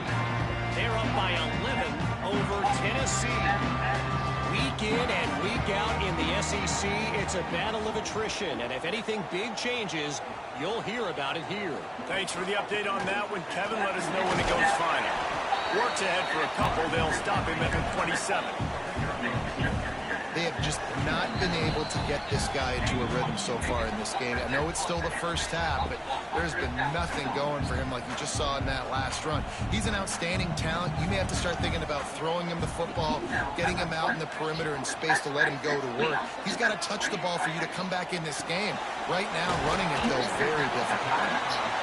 He's really close to that first down marker, but they stop him just a bit short.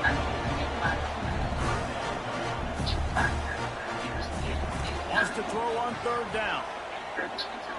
Now improvising. Trying to escape and get it himself. Absolutely nowhere to go as this defense makes a third down stop. And the Gamecocks will punt it away on fourth down.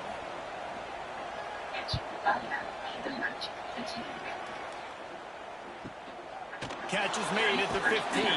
He couldn't find much running room there. Didn't get a lot of blocking, and he'll step out of bounds. East Carolina has it back, and the Purple Pirate offense will go to work. They've got time. They've got the lead, and David is sort of like a doctor. First, do no harm. Do no harm, but also momentum is hard to create and sometimes hard to stop. You have it, so Jesse, don't do anything stupid to create some momentum for the other side. I think a lot of this comes down to your quarterback and whether or not he's making good decisions in this game. If yes, be aggressive. If not, let's just take the lead into halftime and get ready for the second. Backed up now. Here's second and long. Now the play fake. Fires to the wideout. And wings it incomplete. It's as if you're engulfed in a space odyssey.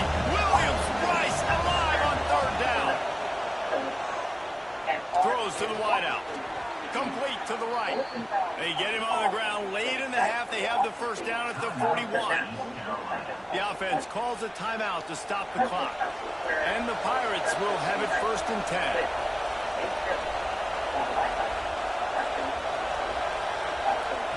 To the air on first down.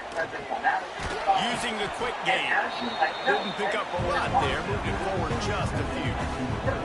Timeout called by the offense, and now they just have one remaining in the half. They'll go full wide, twin receivers on either side on 2nd and 6.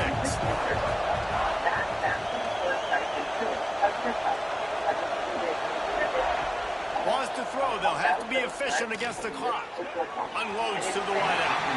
And it's an incomplete pass over the middle. As a quarterback, this is going to be a very tough game. You're going up against one of the top 20 units in the entire country. They know who your primary target is. They're going to be keying on him just like they did that last time, forcing the incompletion. Got his man to the left. Gets it down to the 33. They pick up the first down. Got to use their time wisely. We've got a timeout in the waning seconds of the half. Maybe a chance to get off a couple more plays.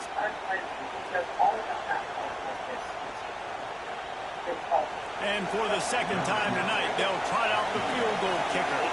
He'll have to generate power and some accuracy. A 50-yarder from the left hash. Absolutely perfect. Now up by 7 points here in the second. How nice is it as a head coach to have a kicker like this? It makes these decisions on fourth down so much easier. Just strut him out there and let him stroke it through the uprights. Just into the end zone, and the ball is loose on the return. Kicking team's got it. Nice pickup on the return, but more important, they got the takeaway, and now they're in business. We played 2 quarters here. Time to go to Kevin Connors in our halftime update. Guys, you've been calling a lively one so far from there in Columbia. And a lot of coaches will say limiting the big plays and maybe hitting on a few yourself is key. But I'm more of a move your chains guy. Give me efficiency every day of the week and twice on Saturday. The offensive unit that subscribes to the less is more philosophy might be the one that leaves here today with a big, fat W.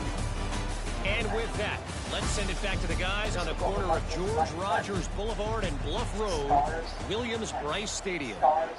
Thanks for that halftime report, Kevin. The Gamecocks will line up to kick off and start the second half. He'll bring it back from inside his spot. He was looking for more running room, but none to be found as he stopped at the 23. East Carolina sending the offense back to work. They had this lead to start the third quarter because of the passing game. Didn't get a lot done on the ground. They didn't, but the quarterback is in a rhythm. That was obvious in the first half. And so this first drive, you want to continue that. You want to see good decision-making. You want to see him playing on time. And as always, delivering the football. I mean, I don't know how I don't give him the football. It's the reason I built the lead. He's the guy that I can trust. This offense is built around him, so I expect more of the same here in the second half. Looks as if they didn't get it off in time. It'll be a delay of game.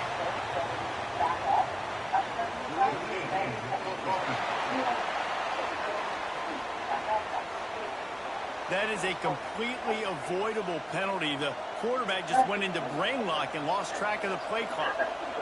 Let's see what they've got on second down. Wants to go up top. He got his hands on it, but couldn't hold on to it. What a time that would have been for their first pick of the game. This defense has kept them backed up. Now one more stop, and they can get off the field on 3rd and long. Throwing right. And that's incomplete. A defender all over him. Knocked the ball to the ground. 4th down coming up. The Pirates will bring the punt team onto the field. They'll look to pin him deep. Gets it away. It's a laser and maybe no chance for a return. And he will boom that punt out of bounds. No chance for a return. Let's see where the officials spot it. South Carolina ready to go on the attack in another offensive odyssey. They haven't really been able to light up this scoreboard, but putting points up would be huge here. Hauls it in. He goes out of bounds right at the 37-yard line. A good, productive play there to get things going. They've got it at the 37. It's 1st and 10.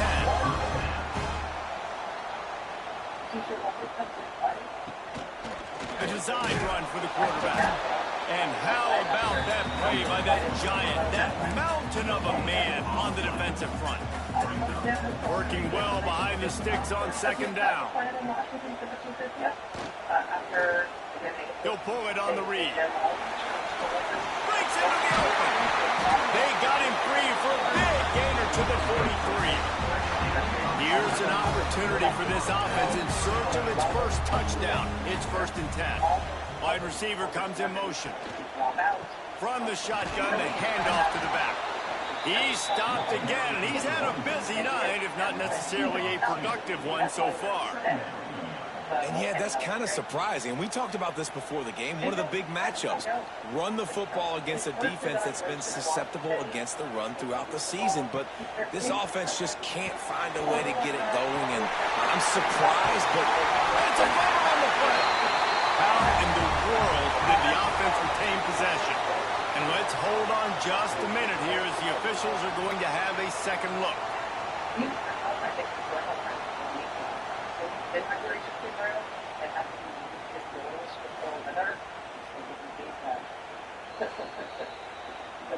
And you know the standard is indisputable video evidence, and the officials will change the call. And the Gamecocks with the 1st and 10.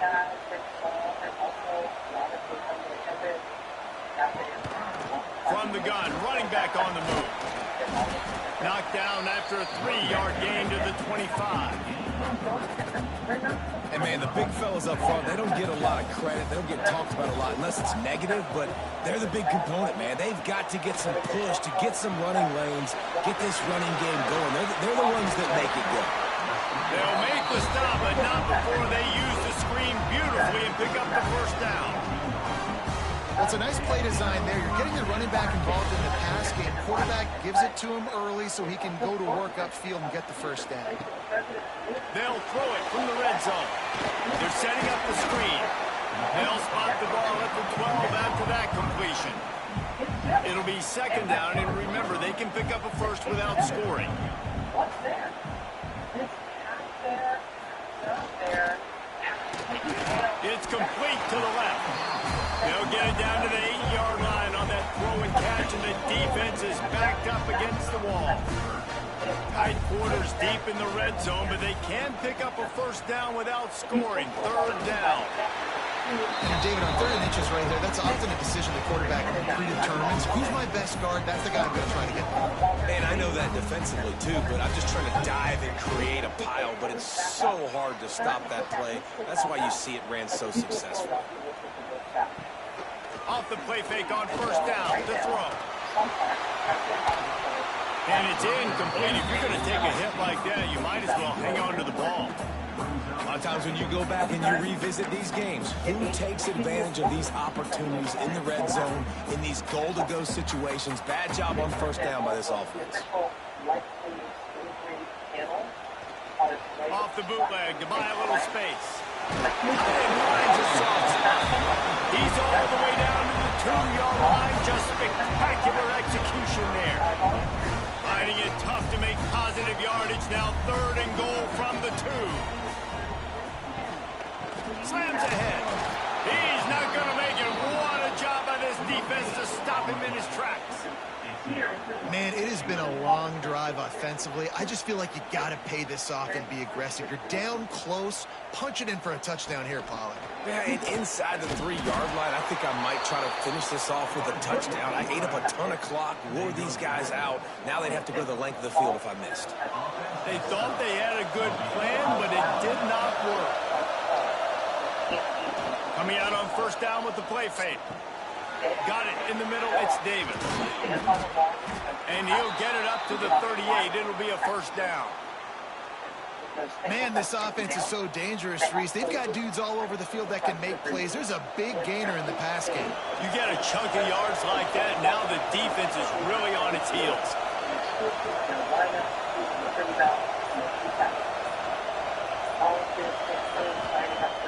They'll run play action. And he was hit just as he was releasing the pass, and it falls to the ground incomplete. Try to make up for some of that lost ground on second down.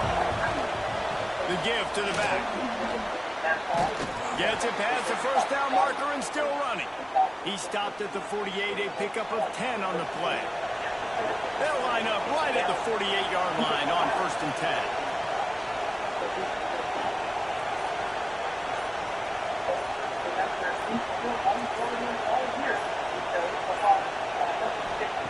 Wants to go up top on first down.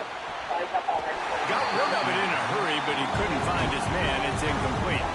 I don't know about the decision that time by the quarterback. He may have been expecting man coverage, but that time the defense was in zone, and they did a really nice job closing the window. The intended target was not open, and that's why that one fell incomplete. So now it's second and long. Looking to fire. Grabbed in the middle. It's rolling. Some really tough running there. Gets him to the 45-yard line. It's a nice job running the in route there by the receiver. And the best thing he did after he made his break, he didn't trail and fade away. He actually attacked the football. That's a good lesson for young receivers out there watching.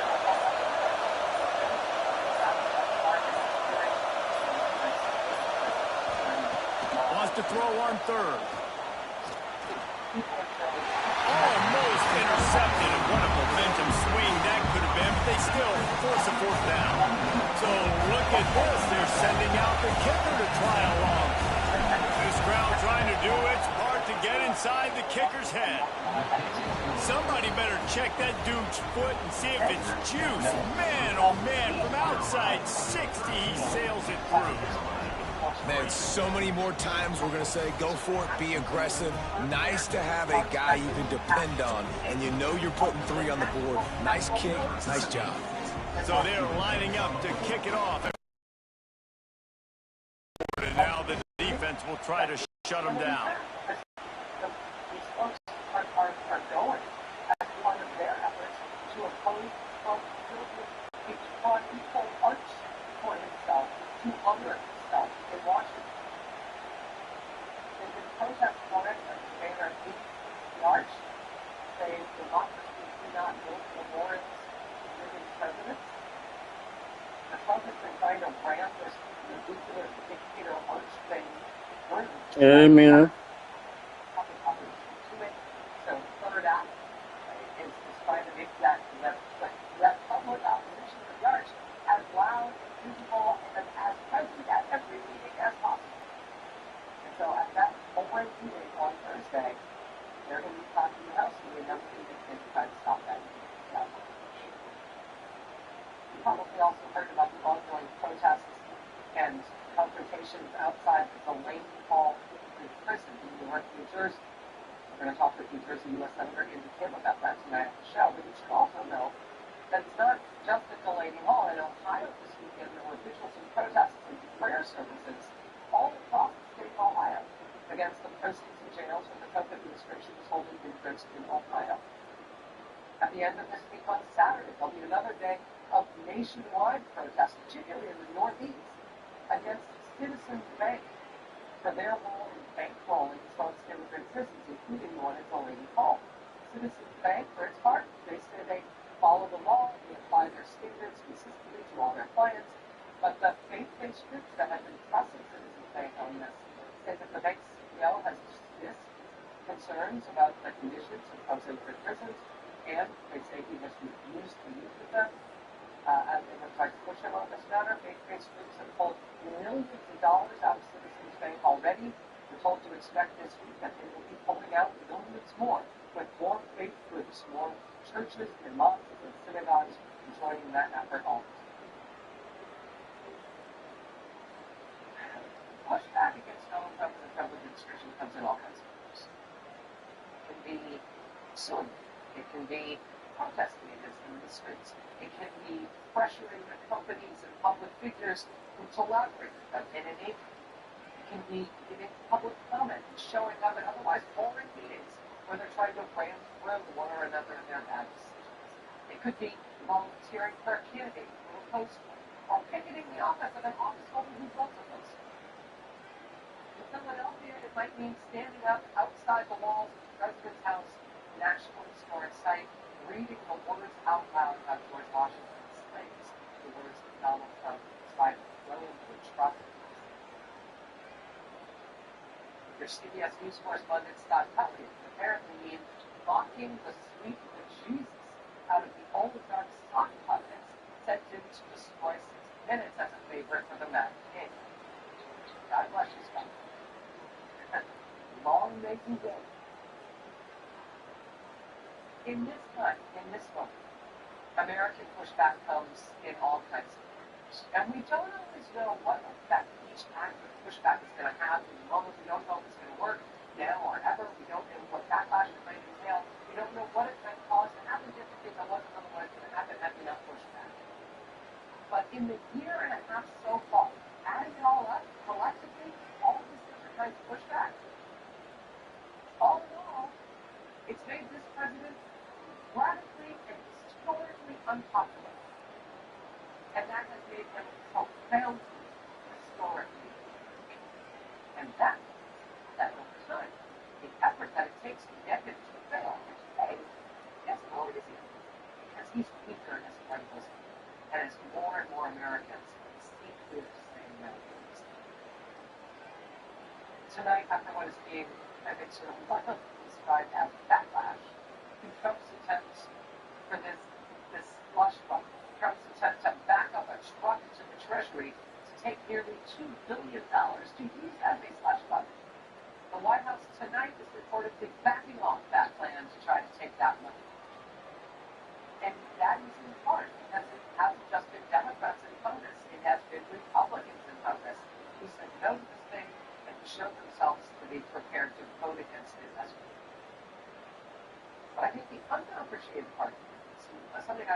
want more clarity, is that it was really starting to look like they were going to get in trouble.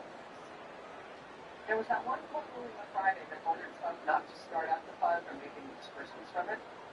But there was also the other court ruling on Friday that essentially indicated that a judge had started an investigation, a court ruling that essentially started an investigation led by a federal judge into whether or not the whole process by which Trump was trying to take this money might have been an act of fraud, might have been fraud of court. The whole idea that this was a settlement of lawsuit that appears to have been false for the image. It was designed that way simply as a pretext of legality. And it'll be a touchback. The ball will come out to the 25-yard line. And the South Carolina offense is back on the field. A really disappointing end to that last drive, David. Getting stopped on 4th and goal, they'll try to regroup. And I think I'm preaching to my squad right now. Listen, we drove the ball down the field. We didn't just punch it in. Let's put another drive together, Jesse, and this time, let's get some points. You're right, because there were a lot of positives on that last one. They did a lot of things really well. They've just got to do a better job finishing. And maybe he'll get back to the line of scrimmage, but no more than that. Defense was on to something there. They were sensing screen might be coming up. D-line did a great job staying home, getting close to the running back and tackling him for no gain. Behind the chains now on 2nd and long.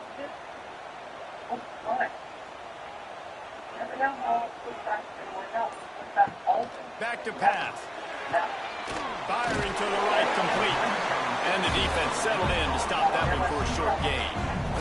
Guys, this offense is already reeling down multiple possessions. Really need to cash in on this drive. Out of the shotgun on 3rd down. And the incomplete pass will bring up 4th down.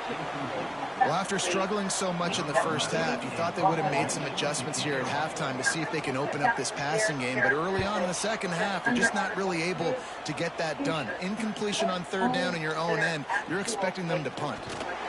He's brought down, but a really solid effort to pick up every bit of yardage he could on the punt return. East Carolina has it back, and the Purple Pirate offense will go to work.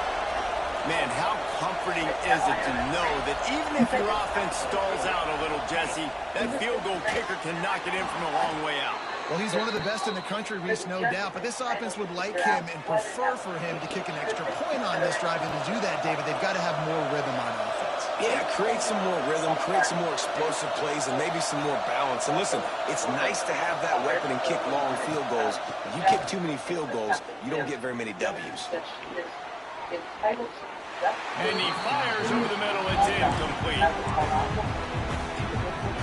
Full wide out set, 2 on either side on 2nd and 10.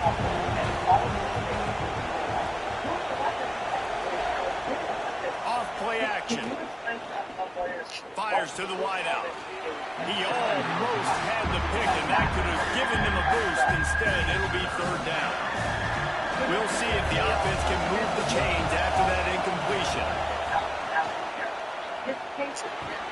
With the catch, it's Davis. He gets the job done on 3rd down. They move the chains. It's at the 37. And the Pirates are marching down the field.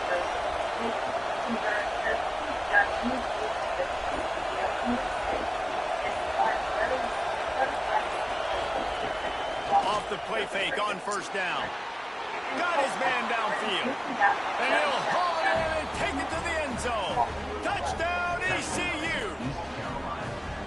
Man, this guy is an elite tight end. This guy is a dude. He keeps making plays like this. We're going to start comparing him to Brock Bowers and Kyle Pitts. The run after the catch, the big body, the athletic ability. He has it all.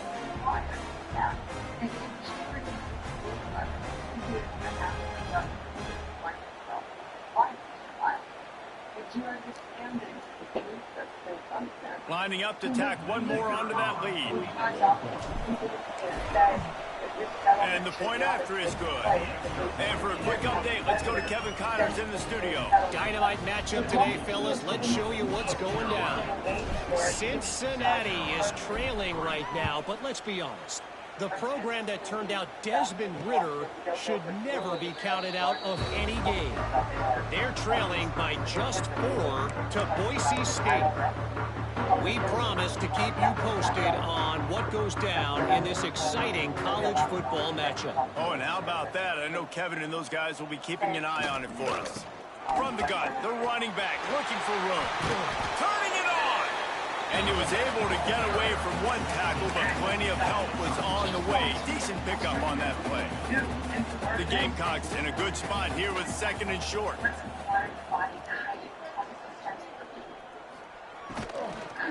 To the ground with the back. Defense is there to greet him again, and they are ready, and he has found nowhere to run tonight. They've already punted 4 times in this game, and they're about to run the guy out there for a 5th time if they don't pick up the first down here. Finding open areas. And they did not let him get to that first down line. It'll bring up a call here. And talk about spreading the ball around. Everyone getting a chance to show off the hands based on the number of targets we've seen. They said, hey, then people started shouting.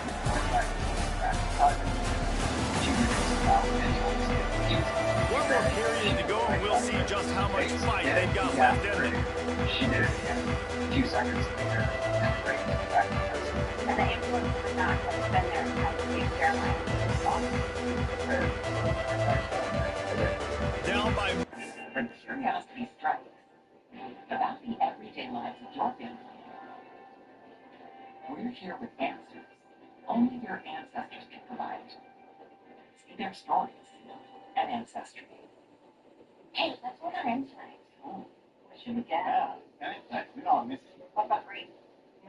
Maybe Mexican? Too spicy. Japanese? Ramen? Doesn't count. Chinese? Yes. But not tonight. Italian? Not much. Indian? Yes. Should we order from the salad plate? Pull over. I'm easy. Cash back on small victories. Earn 3% on dining. Masala place is good. With Chase, we don't save an extra $200 with Consumer Cellular's best deal ever. Get the exact same coverage for up to half off. Plus an extra $200 off your bill when you switch to unlimited lines. Call or visit Consumer Cellular today. Hate bending down and touching your shoes? Here they are, new Skechers Aeroburst running shoes. They're fast. Plus, they come in hands for Skechers weapons. You'll go from zombie to Skechers Aeroburst. Scary fast. asthma.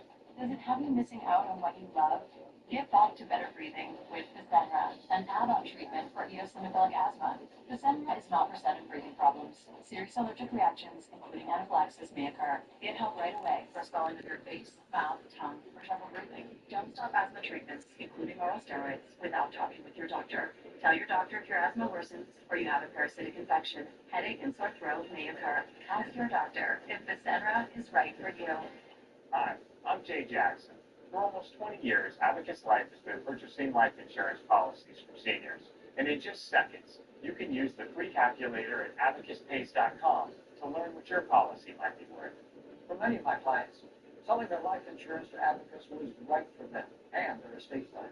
Don't sell and lapse your policy without going to abacuspace.com first. There are no fees and no obligations. Get the real value from your life insurance when you need it with Abacus.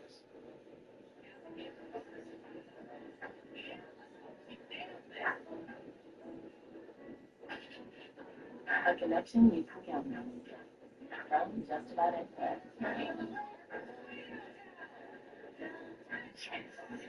That's Xfinity Mobile. And now, cut your mobile bill in half. Plus, try it free for a year. No commitment. Xfinity. Other than that. Full possessions. They can't come up empty on this drive in the fourth quarter. They'll go for it on fourth down. He'll try to throw and pick up the first down. Oh, he dropped it. He just lost his concentration and didn't look it all the way in. A bold decision to go for it on fourth down and one that did not pay off. East Carolina sending the offense back to work. We posted that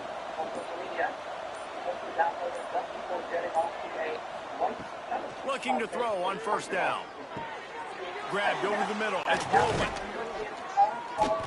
They finally get him on the ground, but he's got an explosive play for the first down. He's been so locked in, it seems like any pass called is a guaranteed chunk play. Yeah, and winning late like this in the ball game, keep trusting him, keep spinning. You know why? Because stats matter late in the game. You want some postseason awards? Keep chucking it, keep getting those stats. Last fall, that secretary was leading the country researching attack on Chicago.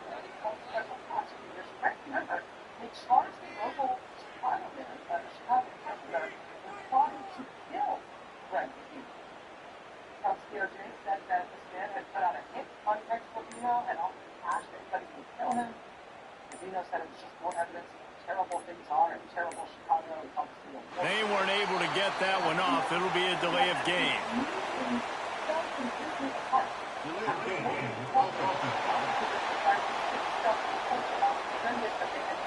Offense took a little bit too much time at the line there. The Pirates trying to get a touchdown on first and goal. Gets the back moving. He'll set up to throw. Looking for the goal line. That completion has them right on the doorstep. They'll mark it at the 1.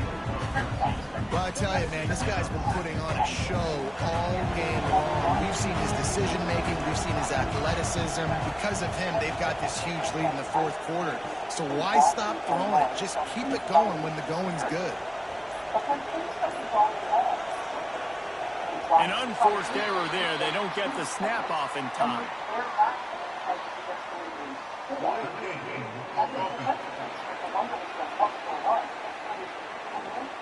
So frustrating to see an offense lose track of the play clock and pick up a penalty like that. Can the D deny them on second and goal?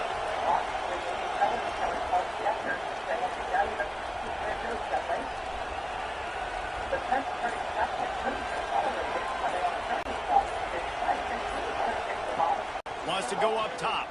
Trying to barrel in. Touchdown, Purple Pirates. And the punishment has been extended.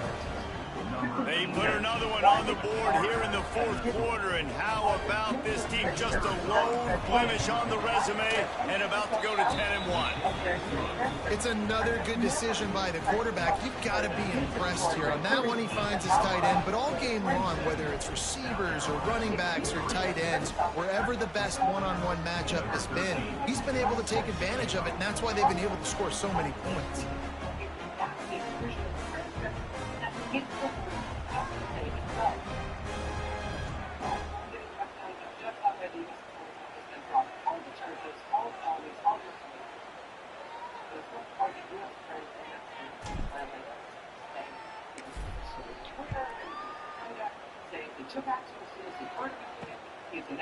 And he'll just take a knee, and this drive will start at the 25. South Carolina ready to go on the attack in another offensive odyssey. What a turn that last drive was. Didn't pick up the fourth down, and it led to the scoring drive, David. And those are frustrating because you think you might get points and then your defense gives up points. This has got to be a complimentary football type deal. The offense now needs to provide a little spark and give this defense some hope. No doubt, David. They got to turn the page. And the pressure was too much. They get him at the 15. You can just see the excitement this defense has every play. They're almost wishing this quarterback drops back to throw because they know they're going to get home to him. That's the 6th time they've registered a sack.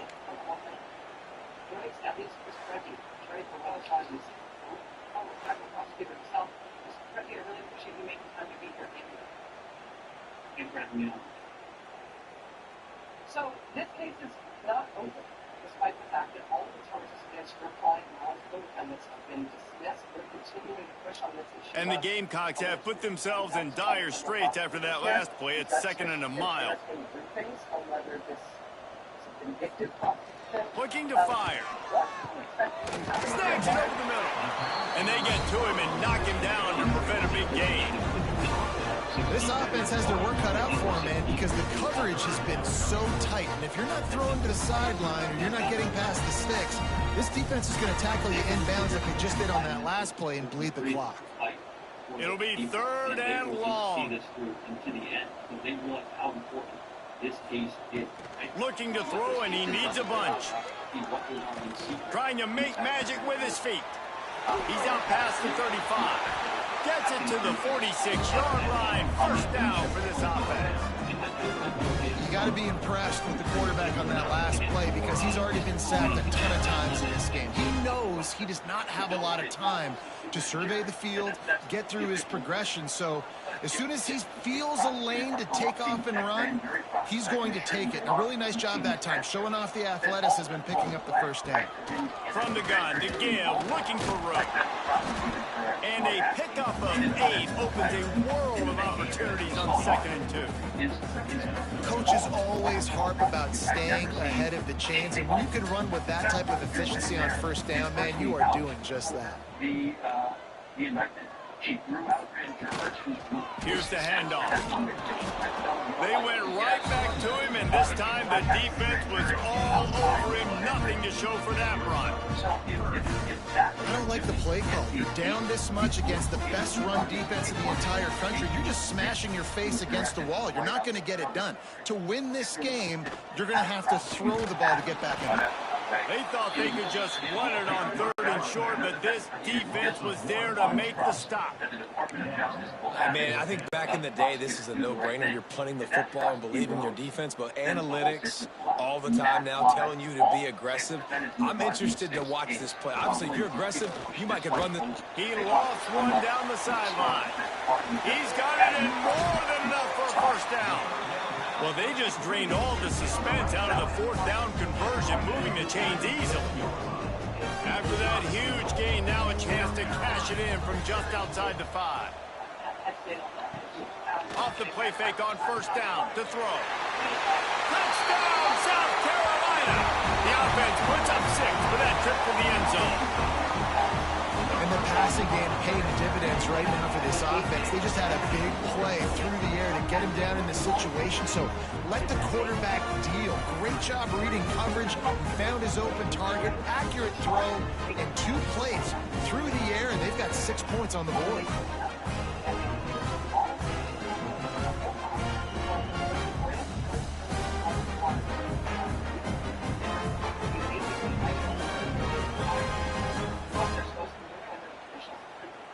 And they'll try to tack on 2.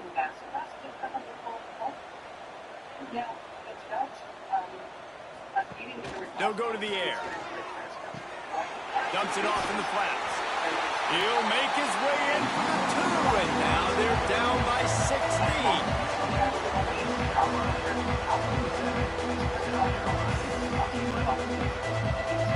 Kickoff unit is out there again, and this crowd is feeling themselves after that last drive. And he's going to bring it out of the end zone. He gets it across the 25 to the 27 after bringing it out of the end zone. East Carolina has it back, and the Purple Pirate offense will go to work. This has been exactly the way you draw things up, David. The offense has really been moving the football. And it's been great. There he goes. Stopped at the 43 after the 15-yard pickup. He has 60 yards rushing as he draws closer to a 2,000-yard season. And what they did, they redacted certain parts and then moved Wants to throw on 1st down off the play fake. And it's incomplete. Good play downfield by the DB. Oftentimes as a quarterback, when you have success early, you earn the right to take more shots. I think that's what you're seeing now in this game. We're here late. We're still throwing it deep because this quarterback's thrown 3 touchdown passes. He's proven to his coach that he can get it done and he can make the right decisions and not put his offense in harm's way. And that's why you're still seeing them throw it vertically downfield. And the Pirates getting set on 1st and 10. And now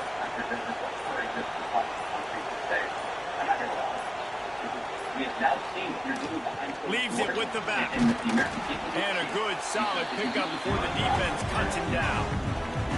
It's a point in the game, I think, as a coaching staff where you really challenge your offensive line to go win the football game, right? We've got to lead late. We're going to run the football. And the defense and everybody in the stadium knows that's what's going to happen. Can we run the ball down their throats and impose our will? That's what this offense right now is trying to do.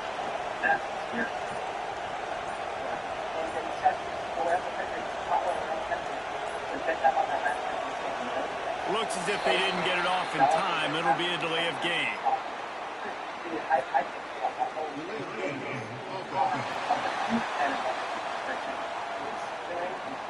The quarterback just lost track of the play clock, didn't get the snap off quickly enough. Thank you so much for your time. Please keep me surprised about that back. We'll do that. More happy Thanksgiving. When allergies throw a sucker punch, our Claritin punches back harder. Nothing's more powerful. They weren't able to get that one off. It'll be a delay of game. Now it's not fair to me.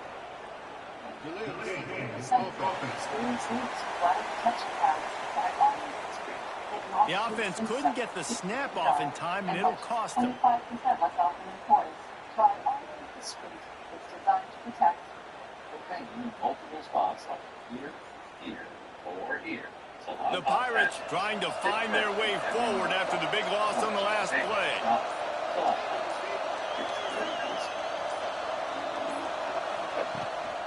Back to the ground game on the left. And a nice solid pickup there before the defense wrestles him to the ground. Well, this guy has exceeded all expectations all season. We knew and we thought he would be talented, he'd leave a mark on the offense. I don't think anybody expected him to be in the Heisman race this late in the season as a true freshman. He is just special.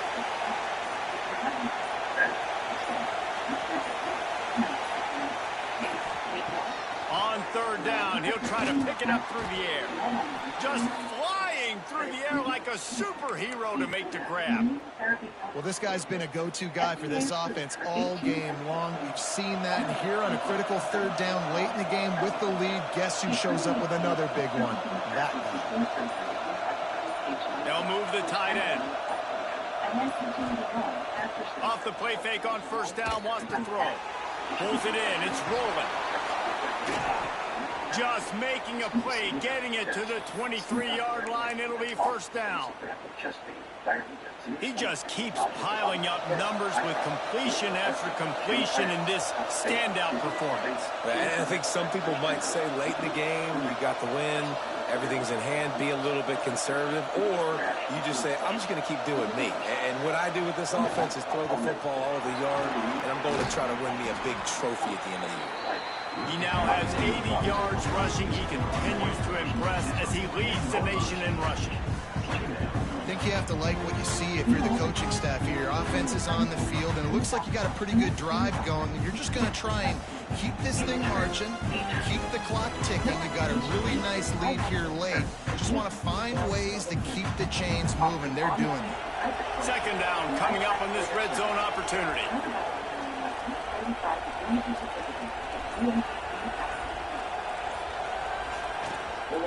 They'll run it to keep the clock moving. He's pulled down after a tough run, gets it to the 6. Great job by the offense there, getting the first down on the ground, staying in bounds too. So if you're on defense here, you might want to start thinking about using your timeouts. You've got 3 in your back pocket, but trailing, you've got to start using them. And if they can find the end zone here, that might be all she wrote. First and goal.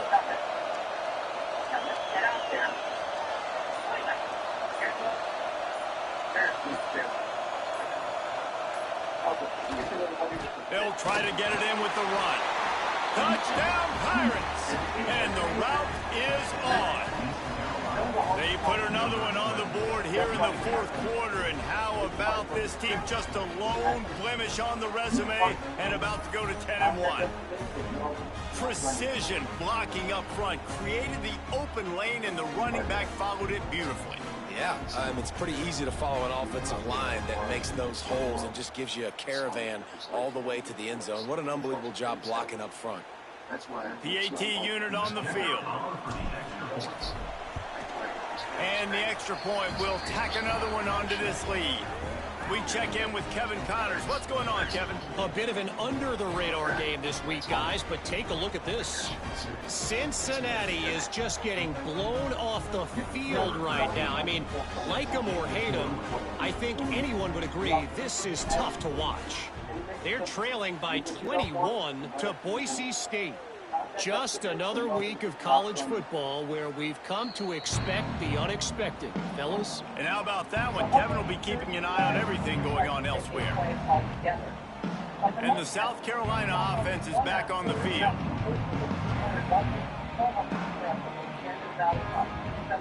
They'll come out on this drive and let it rip. Intercepted, the defense has set him up. Got room on the return. And he's going to run it all the way back. Touchdown, East Carolina. That score might be the one to put them over the top and run this winning streak to 9. And this is exactly what you dream about for a defense.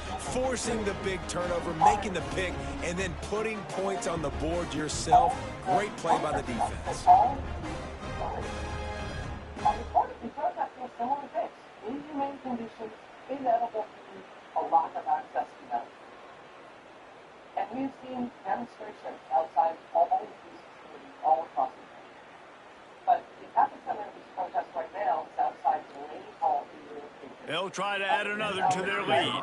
Delaney Hall is yet again under curfew. That curfew was put in place by New York's mayor, Wes Malaka, who himself was arrested for protesting outside that same facility just last year.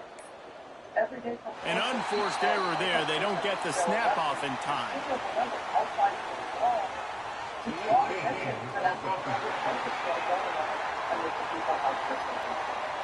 The officials offer the deal, and the coach accepts it. They will take the penalty. And perhaps a slightly more difficult attempt from the 8.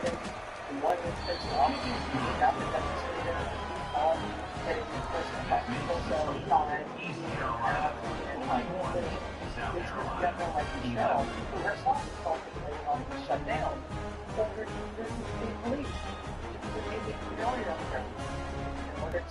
try to de-escalate the standoff between federal agents and local protesters. That said, since then we've seen multiple violent Kickoff unit on the field, and this defense will be called on to protect this lead. Last New Jersey Senator, U.S. Senator Kent, was one of the lawmakers who showed up and demanded to inspect that facility to see what's really going on inside. And it'll be a touchback. The ball will come out to the 25-yard line. South Carolina ready to go on the attack in another offensive odyssey. The big thing now, don't get rattled by that last pick 6, David. Nah, it was a big mistake. Obviously, the defense took advantage of it, but you got to put it behind you. Jesse, I'm sure you know a thing or two about throwing a pick 6 and how to rebound. Nevertheless, tackled protesters, dragged them along the ground. Senator Kent himself ended up getting hit by pepper spray. Senator Andy Kent joins us next.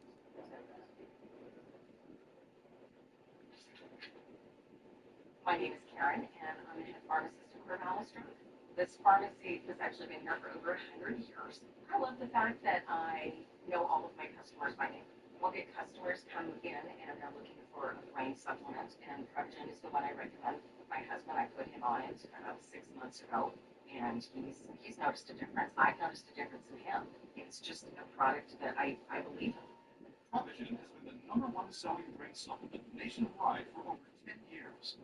What if I told you you get a brand new metal roof and save 50% off the installation? Our metal roofs are tested to withstand winds up to 120 miles per hour. While hail and heavy snow can destroy traditional shingles, with an Erie Home metal roof, it's no problem. If you call now, get the 50% off installation. Protect what matters most with a new metal roof from Erie Home. Schedule your free estimate today. Call 1-866-770-ERIE or visit ErieHome.com. Another wrinkle, that's irritating. Get your retinol shoe. Try Olay Retinol 24 with turbo collagen peptide. Visibly repair wrinkles and dark spots without all the irritation. Olay Retinol 24. Only from Ready. Hey, have you heard about this prediction market, Kalshi? Yeah, sports to culture? What about UFO sightings? Yeah, that too. Why?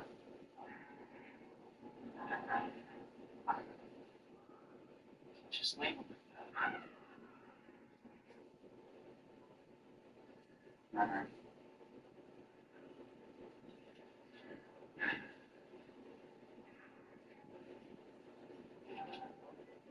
This is the true story of Alex. Recently promoted, he was already moved, but investing for the future, I definitely needed a plan. With his advisor Dennis, Alex invested his savings into 3 accounts, one for now, one for later, and of course his retirement. A plan in motion with the future in focus. The wedding, the barn-dominium, kids, maybe kids. The point here, Alex has one of the big goals for his future.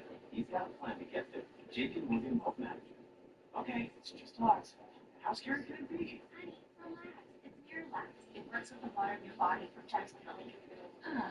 Relax. It's Miralax. I've only thrown one in my life, but yes, I do because of that singular instance. I'll say this.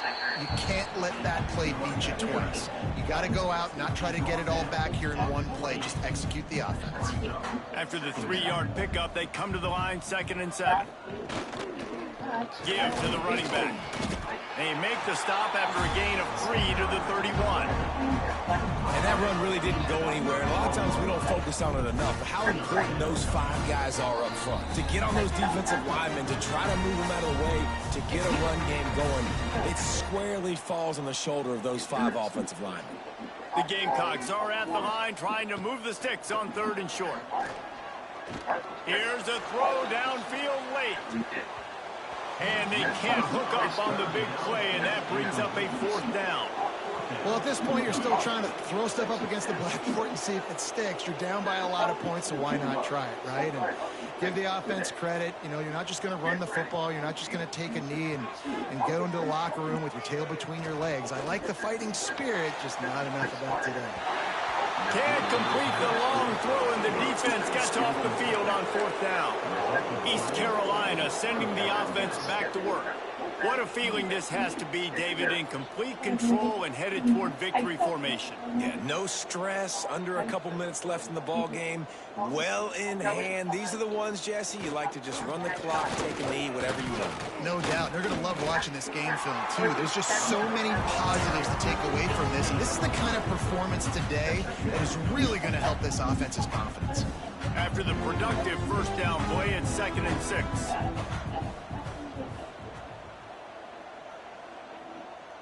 You know, this is what's called a great look. But it has physical footwork to They'll run it, trying to drain time off the clock. The freshman brought down after a really nice run there. Give him 105 yards on the ground, and just another day at the office for the national leader in rushing.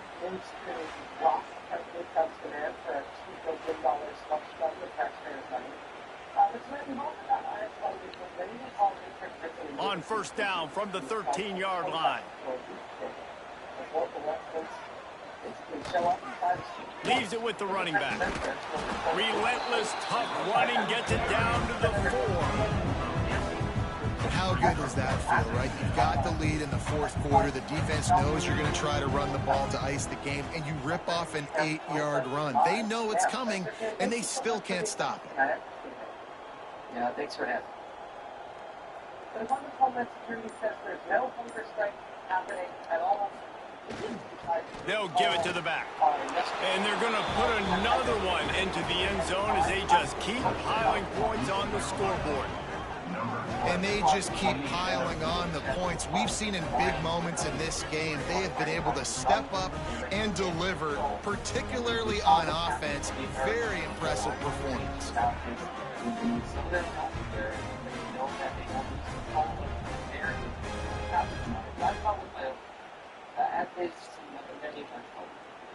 He'll try to tack on one more.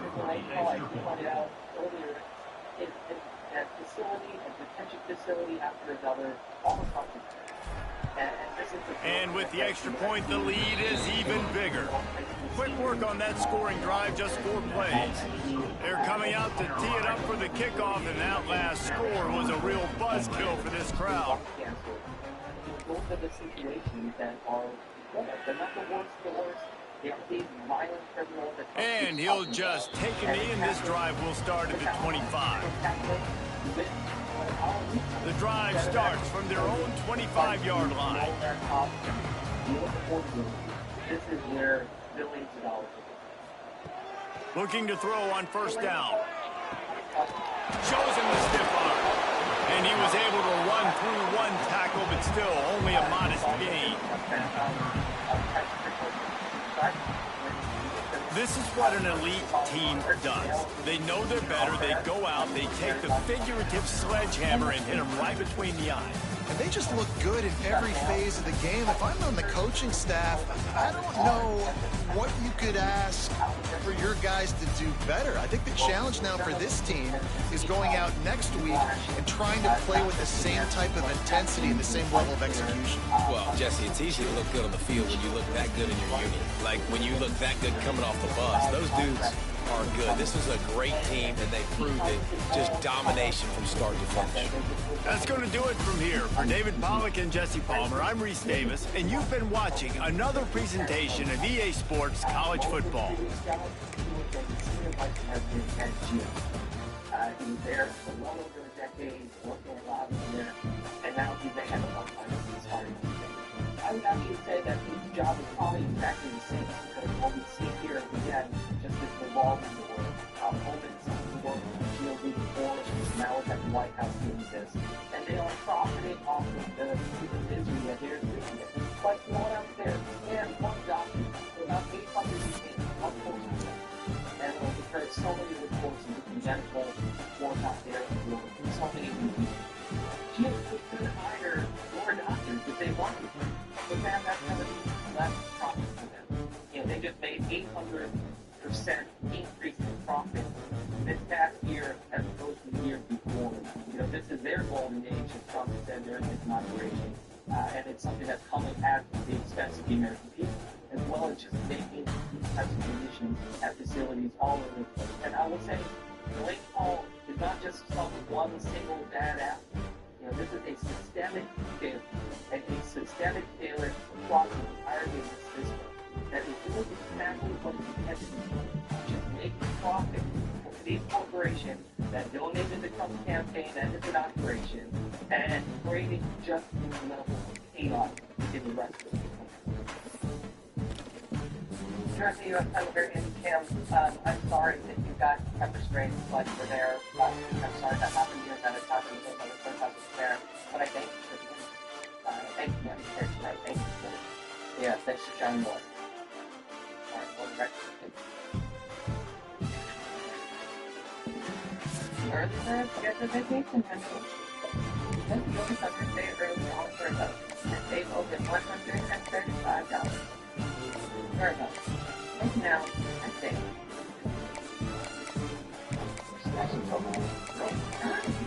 Headache. From that, painful. The Max Strength Liquid Pain Cleaver that starts working fast. Painful. The aches, pain, strains, head pounding, backache, fights me fast. Medicine. Also with liquid gas.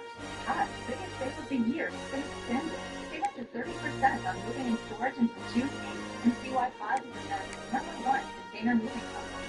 Whether you're relocating or renovating, save up to 30% at 5.com. Dry eyes still green, scratchy, tired. With MyBo, I can feel hard. MyBo is the only prescription dry eye drop that targets too much tear evaporation by putting a protective layer hard. Don't use with allergic to MyBo. Remove contact before using. Wait at least 30 minutes to get the back in. Eye redness and blue vision may occur. Hard. Ask your eye doctor about MyBo. That's for us. This will take like you get that fixed any way you want it.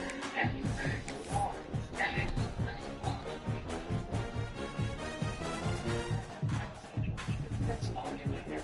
Yeah, they can fix my glass. Don't be fish for that. If you want, they can help you with safety features while instead of holding you to monthly payments. That feels a runner, but sure. You can fix any way you want at SafeLife.com.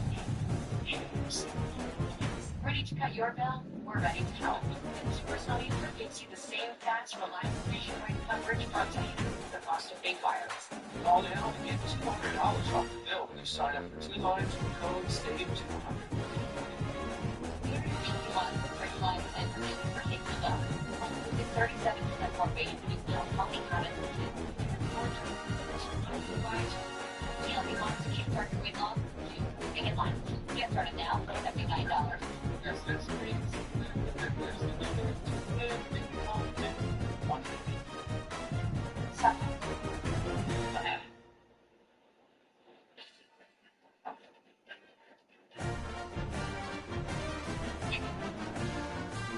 Have backup first-time care win. Sunshine, check. Oh, for 3% at drugstores, and so much more. Cheap freedom and living. It's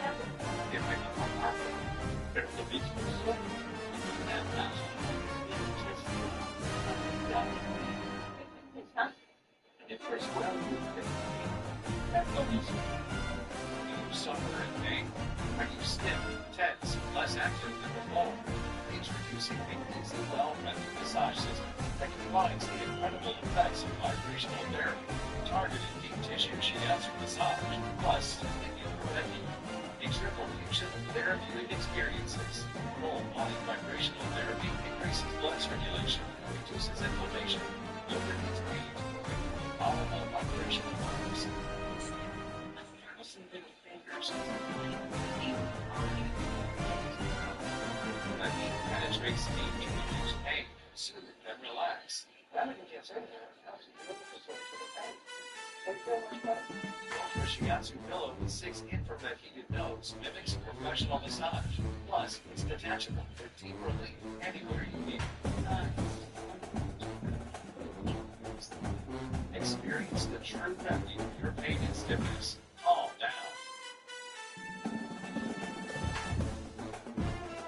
Quick things. First, if you have not had tickets yet, the big NFL live event in Philly, if you want this to be the time to do it, I told you there are new and cheaper tickets available. So usually you are going to choose one of them, but they kind of make the tickets the mix and awesome. And I will be back here tomorrow night at 10 p.m. If you want points, you'll see here's one thing. And the election day, I'm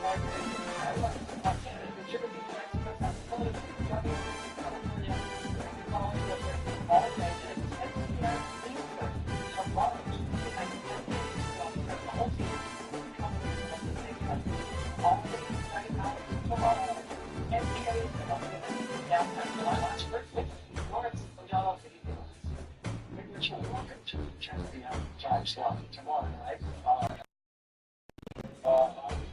California, I'll be covering what's happening in California elections around all places. But this really is, in my experience, a single most suspenseful election day in California. As long as I can remember, including so strong. I don't even know how I'm going to go to one. Wow, it's one of the big strategies. It's right. It's become so complex. It's all about the top 2 finishers about the top 2 finishers from there. Los Angeles, the top 2 finishers from every opposite. So, as a part of it, you end up having to make strategic decisions. You might have let's assume it might be that they strategically have to do the candidate is voting the person who want that candidate to replace the November to make sure that person is in the November race. You know, it's just turns you into this one.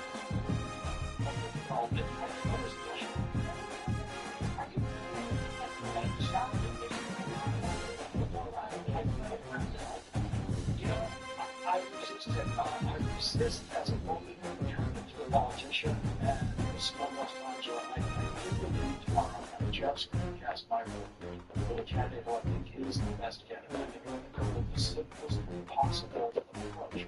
And I've actually, when people have asked me about it, they've been telling me about all these complex strategies they're bringing into this calculation. I end up saying, you know, it actually sounds too complicated. What about just going through this method? But this is the way it's happening. And I've never heard about this before. I've never heard of this long. Because the developments have been, you know, so surprising. It shifts in the polls, some big surges in the polls, some big drops in the polls, and some you don't know. 10 minutes ago, you didn't know if the candidate that's viable.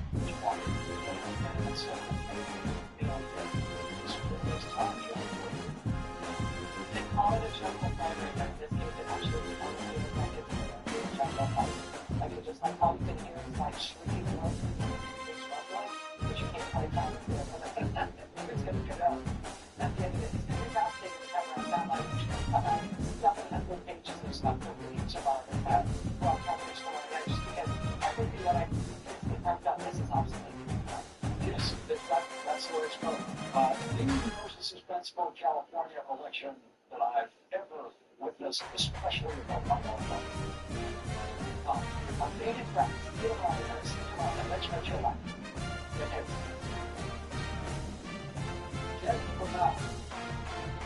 Ted Bernal was the first performance of a non-Trump's slush fund of $1.776 billion that he was planning to give to convicted of crimes against the United States of America in their attack on the Capitol on January 6, 2021 to try to win a presidential election for Donald Trump, to try to kill police officers who were doing that, and to try to kill the vice president of the United States while Donald Trump wanted those people to get money. Now, get from that. Get from that. Donald Trump's criminal insurgents that attacked the Capitol on January 6th. Get from now. It's unnamed White House source called and Axios. It's dead from that. But for the Democrats in Congress opposed to Trump's slush fund, it is not dead enough. And very much now comes to the House election. And I'm sure he doesn't realize this. It is not dead enough for Donald Trump. It is still alive enough to cause Donald Trump serious legal problems now of his own. Because the incumbent is around Donald Trump, all the sons lawyers in the Joint Justice Department, the White House, the lawyers who represent Donald Trump personally, because they have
State.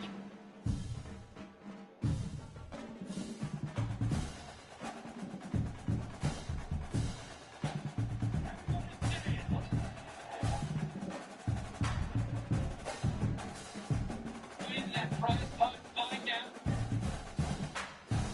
can you perform by adding the word on FP13 fatigue? Words can you perform by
The final home game of any college football season is cause for celebration. Senior Day, a perfect way to celebrate and remember all of the accomplishments of this group of leaders. Welcome to Dowdy-Ficklen Stadium, home to the East Carolina Pirates. As we'll see a squad from the ACC, the Coastal Carolina Chanticleers, taking on last year's national champions, the East Carolina Pirates. For EA Sports College Football, I'm Reese Davis, joined here in the booth by a couple of legends, and yes, we do use that term loosely. David Pollack from the University of Georgia and former Gator Jesse Palmer. Guys, let's get down to the field.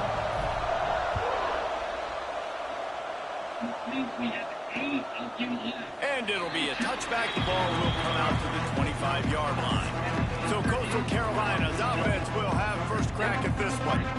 Last week was a tape they'd rather just put right in the dumpster and forget about it. David, how does a guy bounce back from a game like the one he had last week? Well, hopefully he burned that tape, because that was not pretty. That was not what they're wanting to do, man. Just turning the football over, not enough productive plays. And so how do you bounce back? How do you get started in this football game? Jesse, make it easy. Get him in a rhythm. Don't make it very complicated. Don't give him a chance to turn it over again. You don't need to put this losing streak to another digit in the column. Yeah, I agree. I think there was two big things. I think, one, he was just pressing. He was trying to force the big play to happen when there were other completions to be had. So he's just got to do a better job of being patient. And I think the guys around him also have to step up as well. They need to run the football. They need to get that controlled passing game going on early to get into a rhythm, as you said, to help this guy get into a good headspace here early and turn the page from what happened the last time out. And the Chanticleers will line up to punt it away. First time we've seen their punt team tonight. Fields the punt and tries to work it the other way. He was hoping for a little more running room, but they're able to get him down at the 45. The Pirates offense has the ball for the first time. And what a performance, an aerial show from this guy in the last game, and he has to have a ton of confidence coming into this one, David. Yeah, it was a great week. And watching that tape before this game, like you could tell, man, he was seeing it quick. The ball was coming out. Oh, he's going to go up top. Oh, he can't hang on to the football. A big play sitting right there for the taking, and they can't get it done early in this one. Plenty of work to do here on 2nd and long. They'll go to the ground. Slithers into space. They'll finally drag him down, but not before he gets it to the 40, and it's a first down. And that is just an attitude run, running it right up the middle, right into the teeth of that defense. Now on first down from the 40.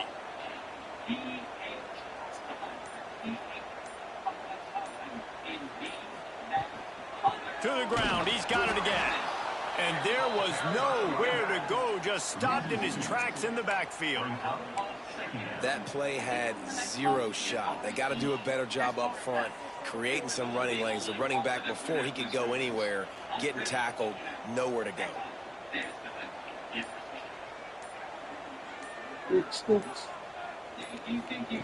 Back to pass on 2nd down.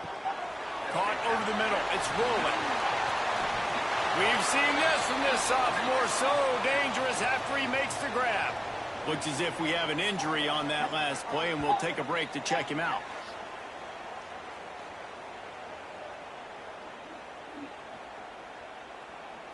And that big gainer on the last one has them threatening from inside the 10.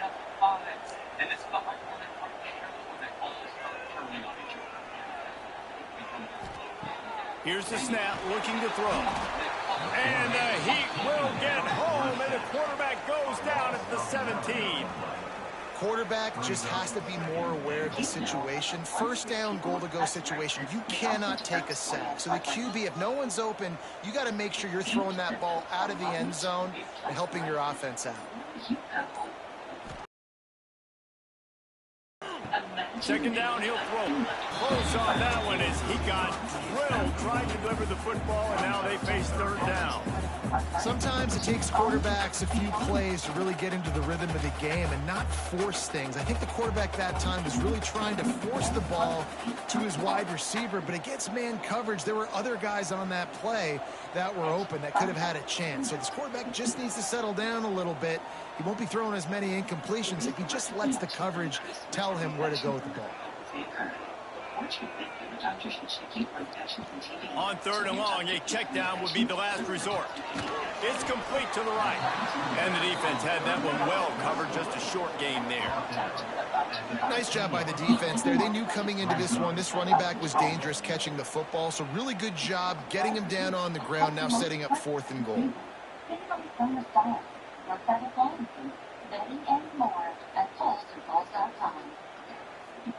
Steve Phoenix is a good right. That's some supposed to be running to move fast and grow their one horses. We keep it simple. Take one horse at a time if we fix the full potential. Get started at Phoenix.edu.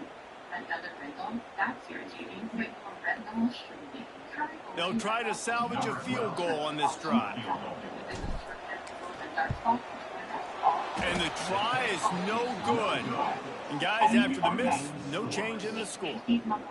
Hey, sometimes I just feel like 4th down, man. Just go for it every time. Like the field goal miss, make rate. And listen, kickers have improved the last couple of years, but you left some points off the scoreboard there.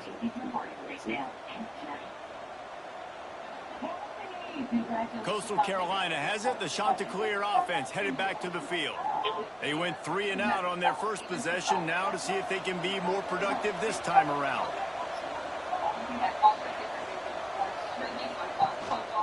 Leaves it with the back. Found a little bit of running room, knocked down at the 24 after a pickup of 4. The Chanticleers headed quickly to the line. And after that run, getting right back up to the line of scrimmage to go hurry up, defense has to be ready. That is a big win for this defense as they were right there as soon as he got the ball.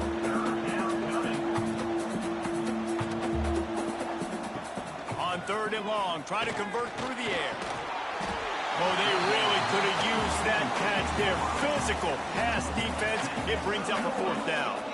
And the Chanticleers will try to pin them back with the punt. This will be the second time they've had to kick it away. Fields the punt and tries to find an opening. That nifty return sets up the offense and negates some of the yardage on the punt. East Carolina has it back, and the Purple Pirate offense will go to work. A really nice job methodically driving down the field the last time they had it, but the missed field goal ruined the drive.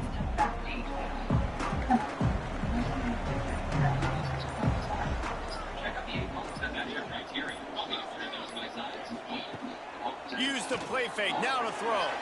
Outside the pocket, lets it go. It's in, complete, and he's lucky to get that one back, almost intercepted.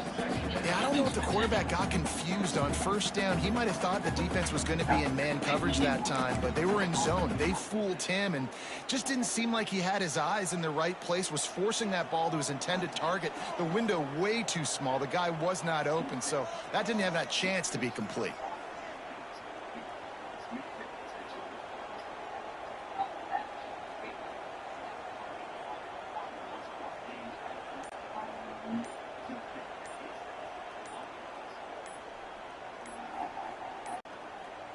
Looks as if they didn't get it off in time. It'll be a delay of game.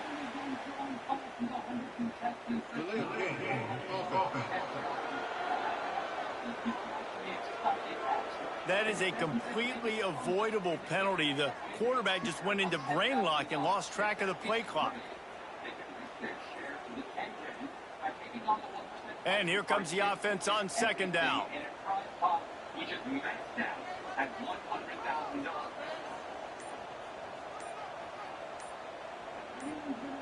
They need to survive our last 3 questions, and this is one of them.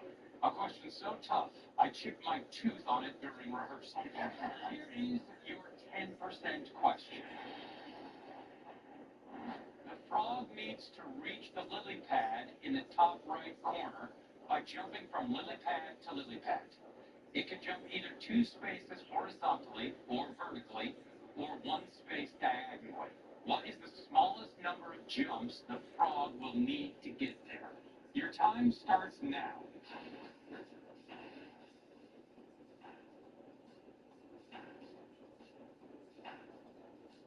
Oh, this reminds me of that classic video game about the frog. This frog is across the road. Yeah, I'm joking. It's a joke.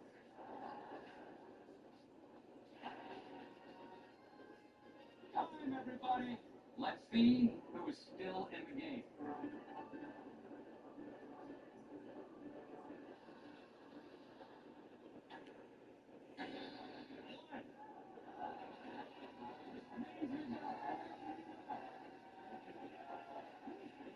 And the answer is 9.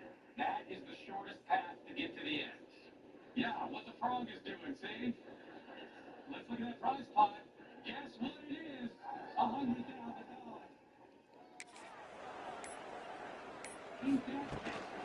The give to the back. And he was fortunate not to lose yardage on that play, able to wedge it back to the line of scrimmage. Great team defense on that run play. Everybody doing their job. People winning their one-on-ones, D linemen staying in their gaps, linebackers and DBs filling. You just can't do it better. Now facing a 3rd and long. He's looking downfield to throw. Finds his man. It's rolling.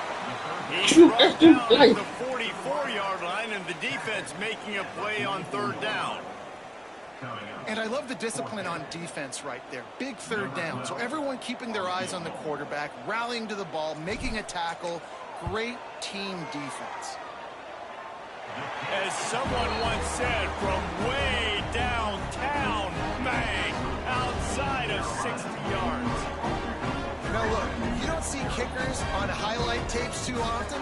That 61-yard field goal is going to make every highlight reel in the country. Wow.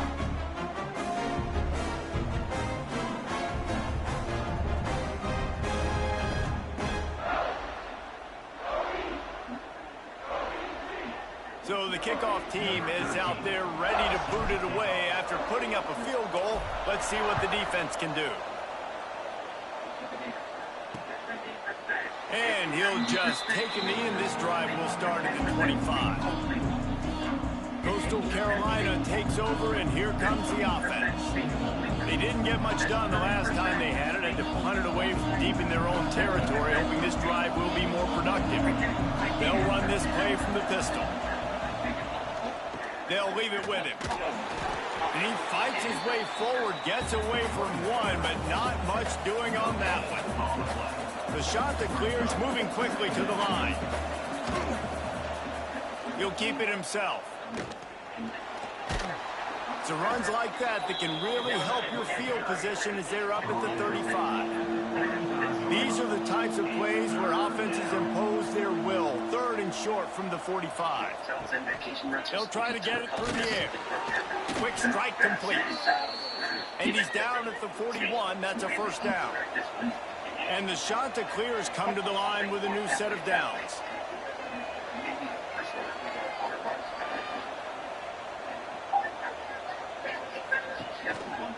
Rides the back and leaves it.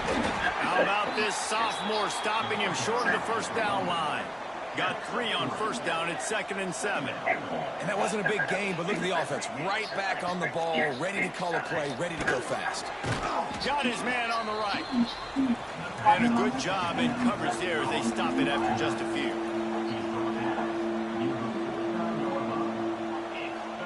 They'll try to run for it. He didn't even have a chance to get back to the line. What a job by this defensive front. Really nice penetration by this defense, getting in there immediately, causing the running back to have to go a direction he doesn't want to go. And this defense has started the game so good. Several drives, no points allowed, and setting the tone on this drive. So the offense is going to go for it on 4th down.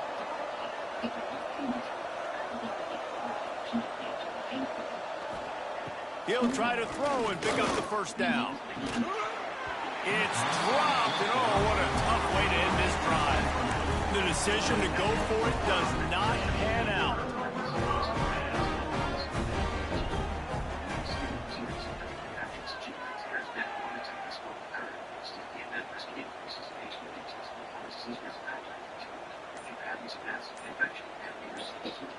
Sends it back in motion.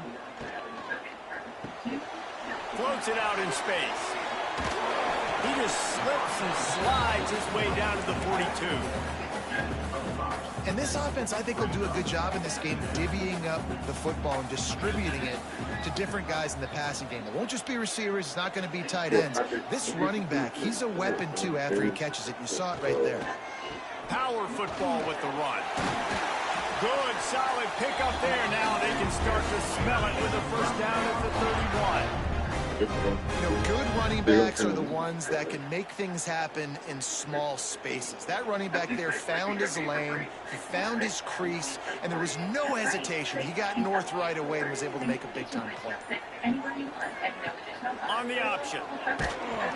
He'll toss it. And that might have been a bad read as the defense just swarms all over the pitch man.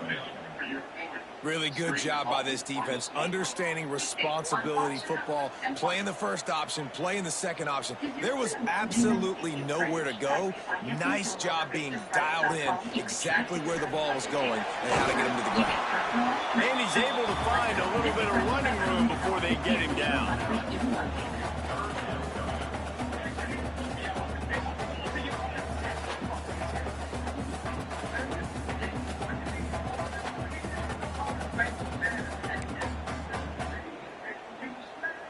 And the Pirates really need to keep this drive alive on third down.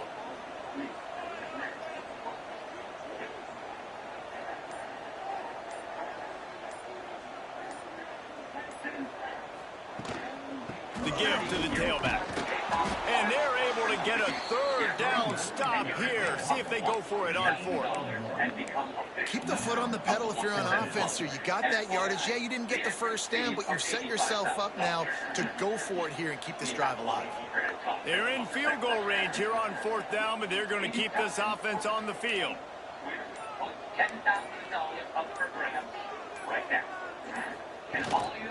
Has to get there to move the sticks. How about that defense rising up and stopping him short on fourth down? Coastal Carolina has it. The Chanticleer offense headed back to the field. They're going to need to get something started, finding themselves in a 3-0 hole. They'll run it. Not a lot of room, but found his way ahead for 2 out to the 26. The Chanticleers want to crank the tempo. Defense came into this one knowing they were going to see some tempo. They've got to get the call from the sideline. Oh, he's got some space. Good, solid pickup on that one. They've got it out to the 40, and it's first down. So they move the sticks on the run. Let's see what they do with this one. Off play action on first down. Pocket breaking down. It's complete on the right side. At the 35, he's loose. And he found all kinds of room and got it down to the 28. What a dynamic play on that last one. Flips the field, and they've got it 1st and 10 from the 28. Off the play fake. Working that left side now. And just a short, safe pass play. They pick up a few. Plenty of distance between them and the sticks here on second down. They'll go back to the ground. Got it into the red zone, dragged down at the 18-yard line. And the Chanticleers come to the line on 3rd and short, trying to convert here. They'll try to pick it up on the ground. Just nowhere to go against this defense to find that single yard he needed on 3rd down. That's such a great physical play by the defense because this is one of the bigger, more physical running backs you'll see in the country, and we're used to seeing him push the pile the other direction, not that time. It's the big guys up front on defense getting penetration, and they're sending him back for a tackle for loss. Needs it to keep this drive alive. They stop him short of the marker, and they'll turn it over on down. That how about the defense coming up big on 4th and short?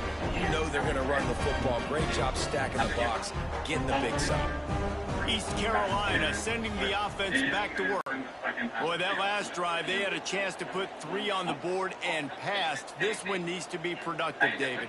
Yeah, I got no problem with aggressiveness. It was a pretty decent drive. This offense isn't fully clicking yet. They need to get in a little better rhythm, and they need to capitalize on those scoring opportunities. And they've got the weapons to do that too, David. They've got guys that can make plays in space. They need to focus on them and get them the ball this drive.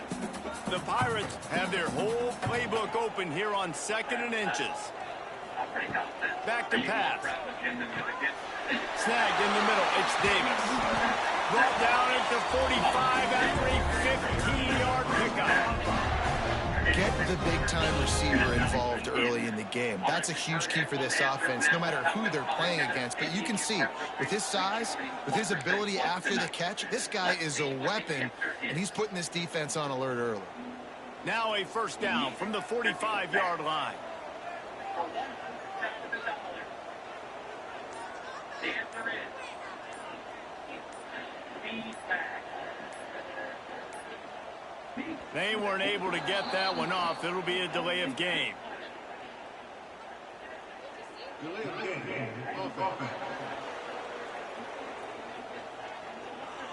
Offense took a little bit too much time at the line there. The offense set for a first down play. He's looking to throw. Quickly complete. And this one will be stopped for no gain. Yeah, nice job by the defense. That's what you're supposed to do. As soon as they catch the football, you want to limit that yards after the catch. And he went nowhere after the catch. Nice job by the D.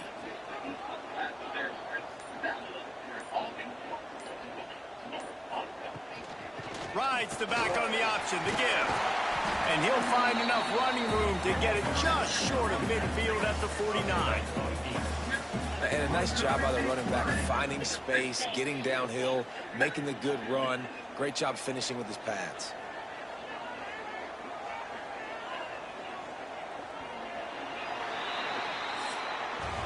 That's the end of the period, and East Carolina has the lead. Guys, let's have a look at the stats as we've played one period.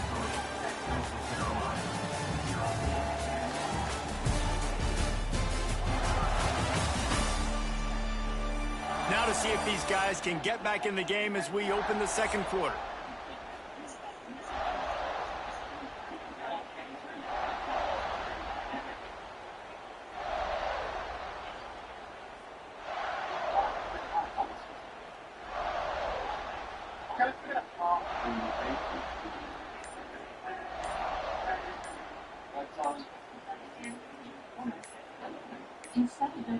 This offense had a little extra time to think about it. Let's see what they have on third down.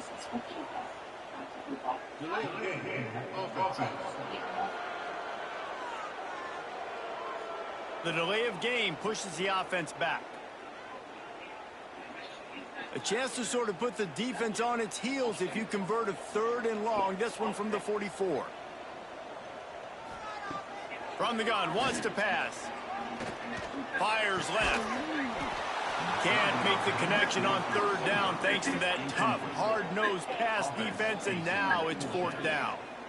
This is a point where you just got to be able to focus. And the critical down and distances in this game, like that 3rd down right there, when it's a good throw, you got to make the catch. You got to be able to make that play. And it'll be down right there. Nice job. A little hang time, getting it up in the air. It's coming inside the 10. That thing goes inside the 5-yard line. That is exactly how you draw it up. Going to the running game. That hole closed quickly. He'll get 1 out to the 6. The shot that clears will hustle to the line. And nice job being gap sound by this defense. And here you go. Watch what this offense does. They'll get right back on the ball, and they'll go really quick, so you got to be prepared. Hauled down, but they'll move the sticks as he picks up the first down. And I don't know if this defense knows what just hit them because they gave up the completion, they gave up a first down, and now here's the offense. Ball is loose. Defense swarming on that loose ball. It'll be a turnover. Oh, and It's a hit like that that will absolutely light up the sideline, light up the stadium, change the momentum, and help you win a football game, because that hit is what caused that fumble. He rumbles all the way down to the 2-yard line. He gave a little bit of everything on that one. Well, he was able to gash him on that play. You just give this guy 1 inch, one little crease, he puts his foot in the ground, and he gets north fast.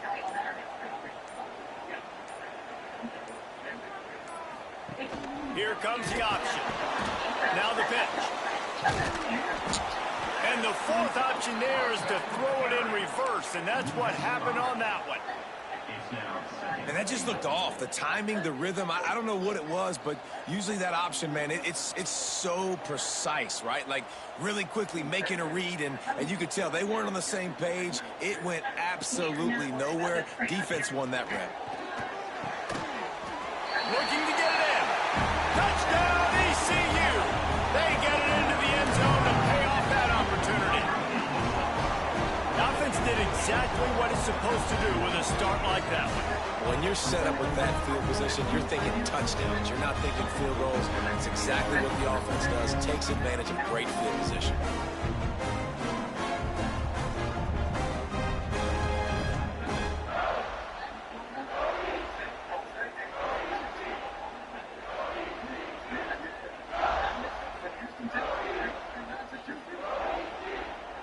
Now they'll line up for what they hope is automatic.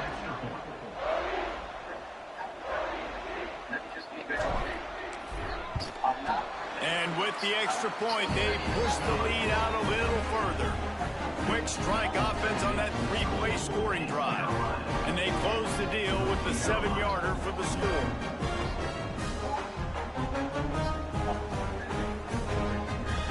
Kickoff unit on the field, and this defense will be called on to protect this lead.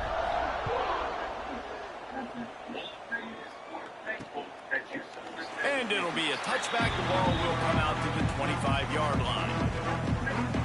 Coastal Carolina takes over, and here comes the offense. They really need to find a way to generate some kind of offense down 10-0. Running back searching for a hole.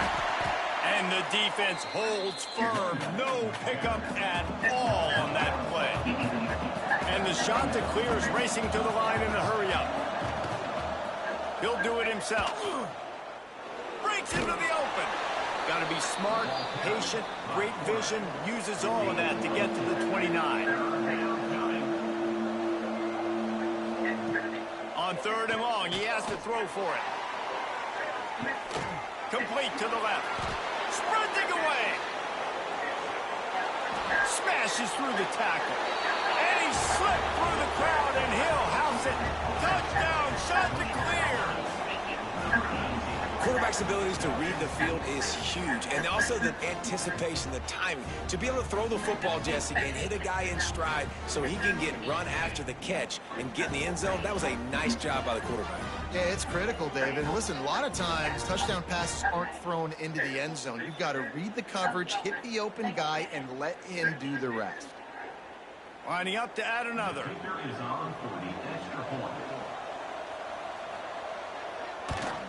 And with the extra point, the lead is cut to 3. It's 10-7. Quick strike offense on that 3-play scoring drive. They're getting set to kick it away, and that last score took a little oomph out of this crowd. Here he comes from inside his own 5. He only needs a sliver of daylight. Got a little room. And there he goes. They won't get him. It's a touchdown. Boy, nothing electrifies a stadium quite like a return for a touchdown. It's always so exciting because you don't see them very often. You got to go so many yards, 80, 90 yards at a time. What a great job by the returners, showing the speed, providing the electricity. There's a reason they're all jacked up. It's because of that awesome kickoff return. The kick is up and good, and put one more on the lead. What a return that one was. 95 yards. He took it back for 6.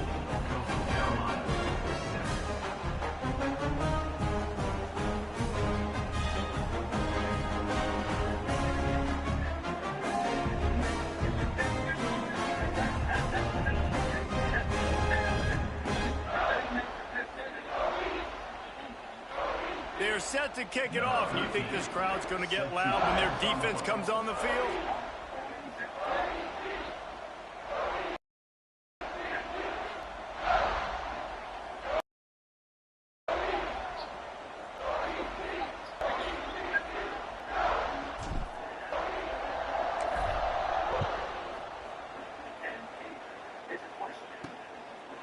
And he'll just take a knee, and this drive will start at the 25.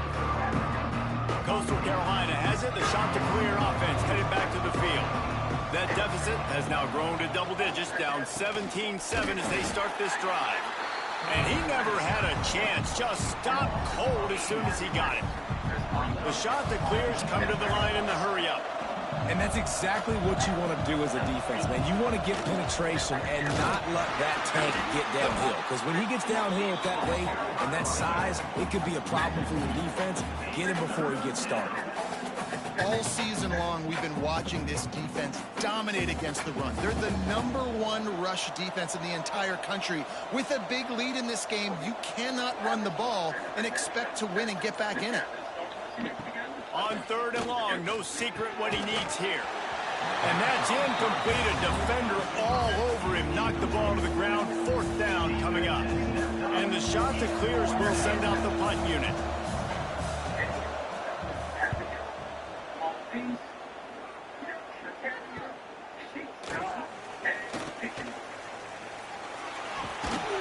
Very little will make a crowd hold its breath like a punt return, and he brought them to their feet on that one. East Carolina has it back, and the Purple Pirate offense will go to work. Last drive went for 6. We'll see if they can do it again.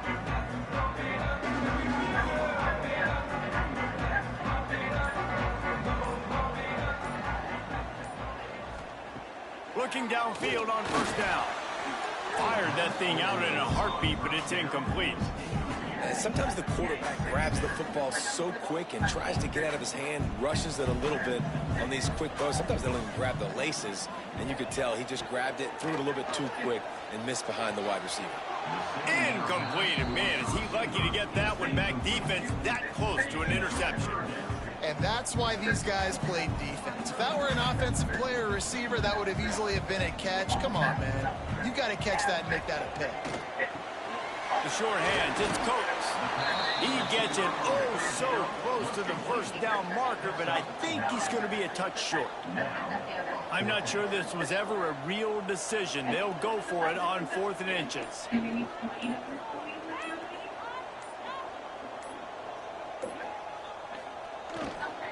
Tries to get it on the ground. They've got enough for the 1st down, and they're in the red zone at the 20. That's not surprising. You're going for that every single time. 4th and inches in your opponent's territory. You're trying to get closer and closer to field goal range so you can pay this drive off by scoring points. Nice play call.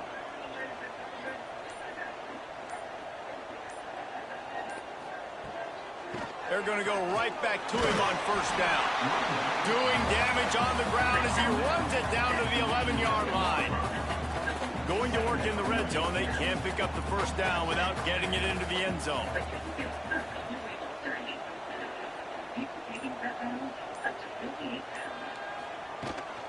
Out of the gun, the inside give.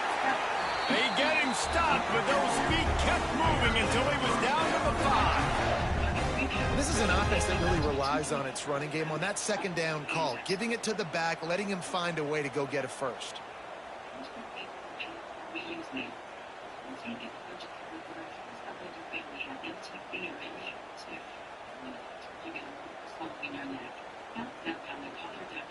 Severe stomach pain or serious allergic reaction.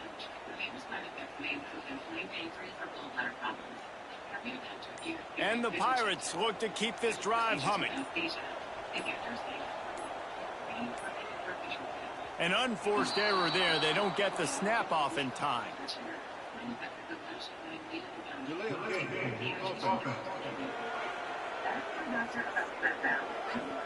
So frustrating to see an offense lose track of the play clock and pick up a penalty like that.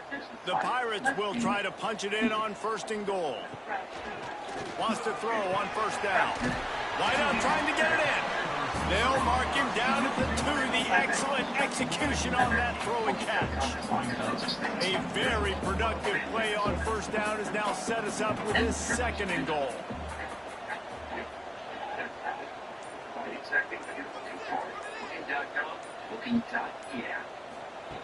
Wants to go up top. Flips it out on the screen. And he'll run into the end zone. Touchdown, Purple Pirates! That touchdown puts them up by at least 2 scores. Too early to say it's over? Probably, but boy, it's starting to feel that way.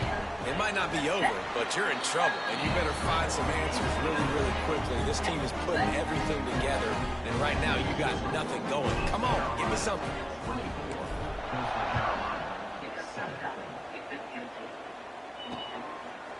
And it'll be a touchback. The ball will come out to the 25-yard line. Coastal Carolina takes over, and here comes the offense.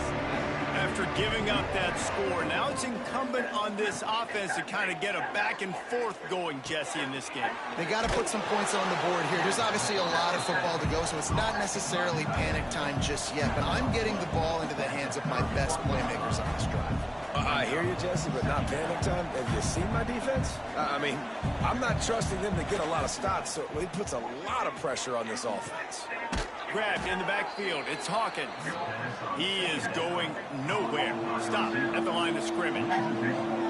DB's locked up tight on the receivers. They go to the draw. And the defense had its hands full, but they finally wrestle him down short of the first down. The shot that clears decide to punt it away. He's getting a lot of work. 4th time he's punted tonight. He'll take it on the return. Slips through the line. There he goes. Open it up. He just about took that one to the house. They finally bring him down, but when you have a return like that, it pretty much eats up everything gained by the punt. To the air on first down. Got his man quickly. No chance to run, but they still move it forward. It's definitely the wide receiver's job to create space, right? So whether you're running a go or you're running a hitch like this right here, I got to find a way to push off legally or just create a little bit of space to get some positive yards. Gives it on the option. He'll be hauled down just inside the 10 at the 9 as they're trying to turn this into a score. The offense threatening. Close to the end zone now with a new set of downs.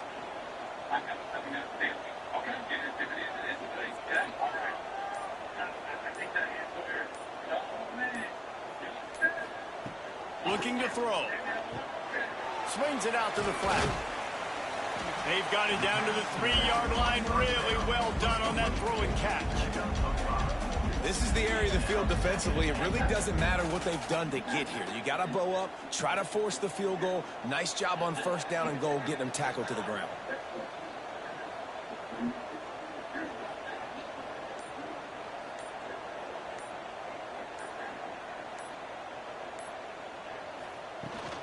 They'll try to run it in.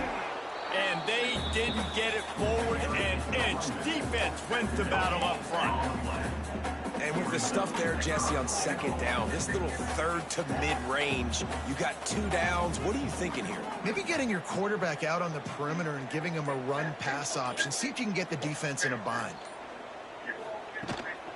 They'll run it on 3rd and goal. Just hammer it with this running back again, and he noses his way into the end zone.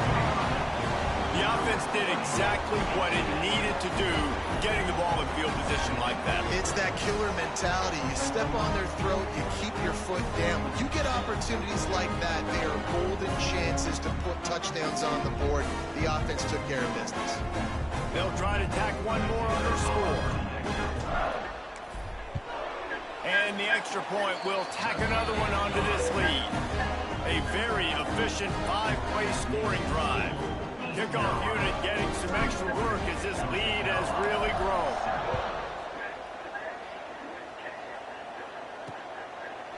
And he'll just take a knee, and this drive will start at the 25.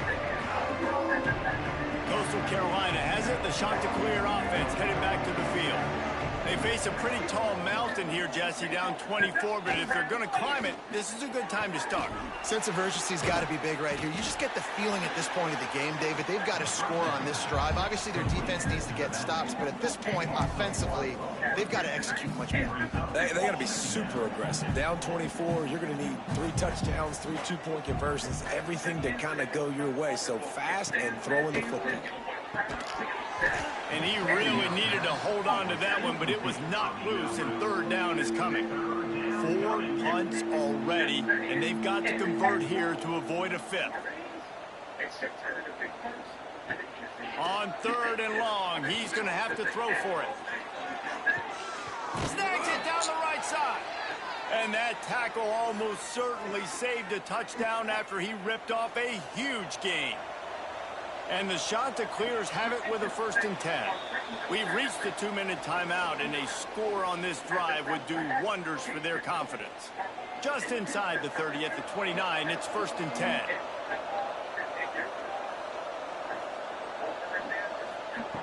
Just keep slinging it.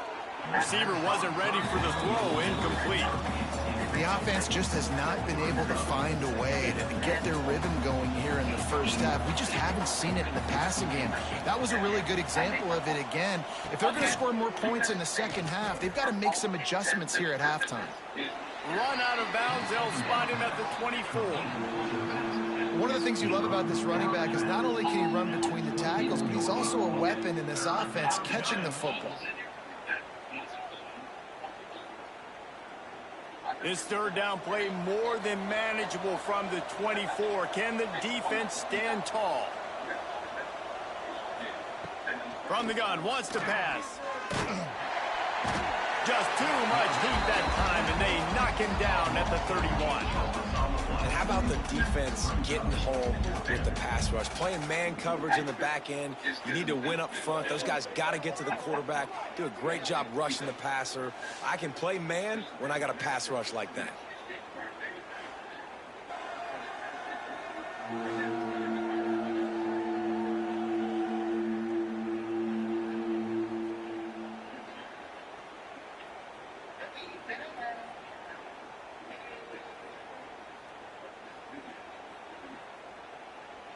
They've decided to try to go for the field goal here. They'll need to strike this one cleanly from 48 yards out. Knocked it right through, showing that big range from 48 yards out. And you want a touchdown and you want to be aggressive, but man, right down the middle, that obviously gives me some confidence down the road that I can trust this guy.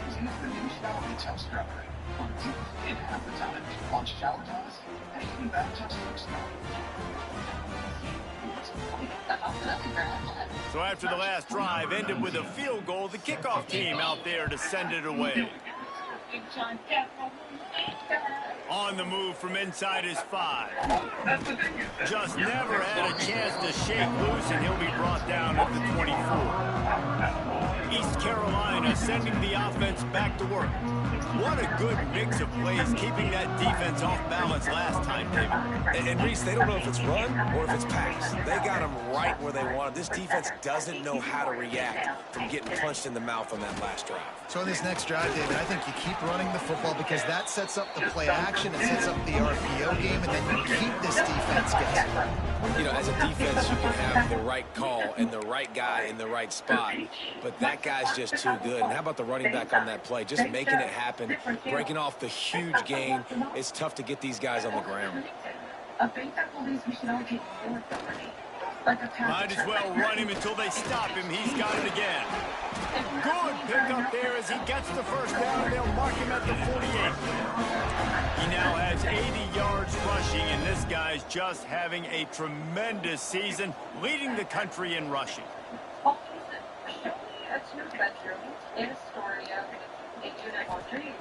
Wants to go up top on 1st down.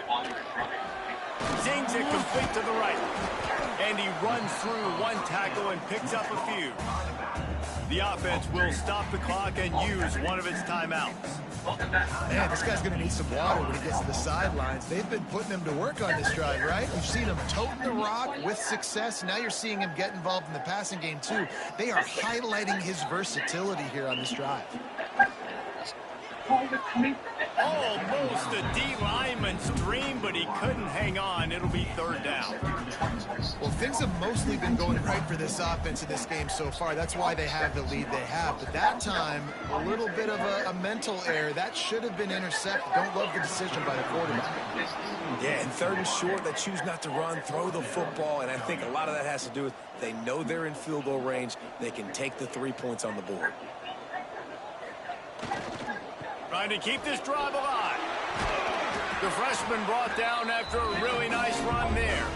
They'll use a timeout right before halftime. Maybe time for 1 or 2 more plays.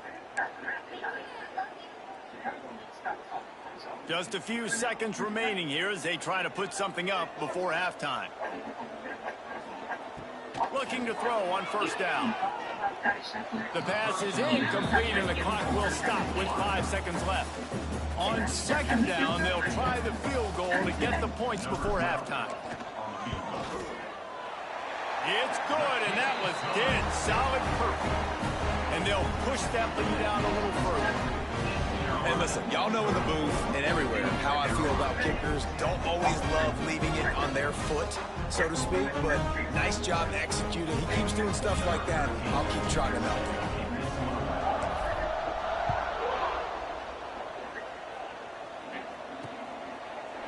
And it'll be a touchback. The ball will come out to the 25-yard line.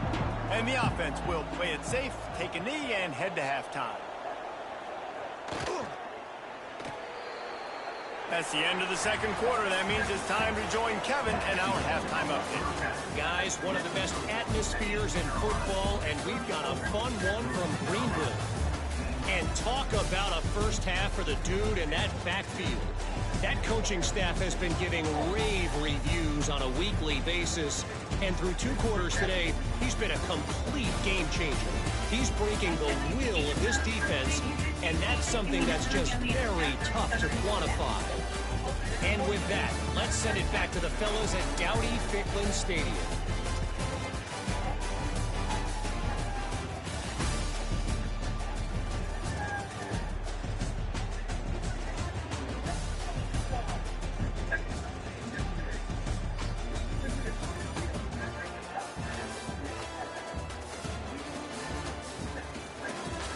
All right, Kevin, about ready to start the second half here.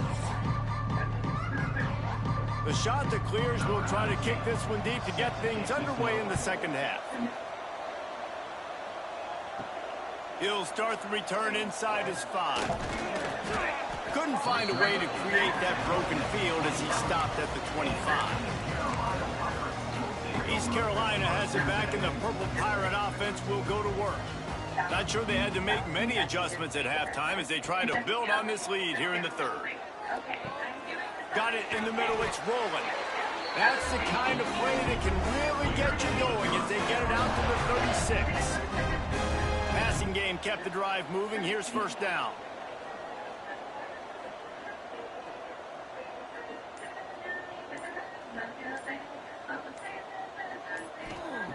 Looking to throw on first down.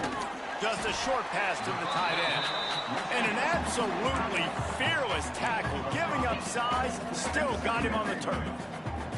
Now here on second down, see if they keep tossing it around.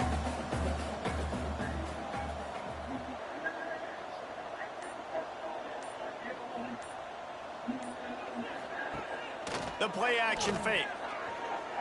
Fires to the middle. It's caught downfield. He'll work his way down to the 28. And I love this offensive approach, man. All gas, no brakes. You got the lead, so what? Continue to do what you do. Find those one-on-one situations and continue to stay aggressive. And the Pirates will snap it on 1st and 10.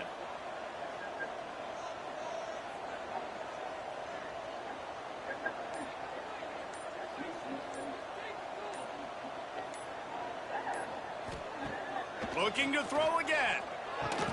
Catch in the middle, it's Coates. Good pick up, a little bit short of the sticks. That's a good job by the drag route there, understanding its zone coverage. So instead of continuing to run across the field, he settles down into an open spot, making it easy for his quarterback. Catch in the middle. It's Thomas. He stopped just short of the goal line, but they'll have it first and goal from the 1. And there is no question they should just keep letting this guy throw the ball. He's 5 for 5 on this drive. They've only run 5 offensive plays, and he's already got him down here by the goal line. Let him keep chucking it. The Pirates are threatening on first and goal.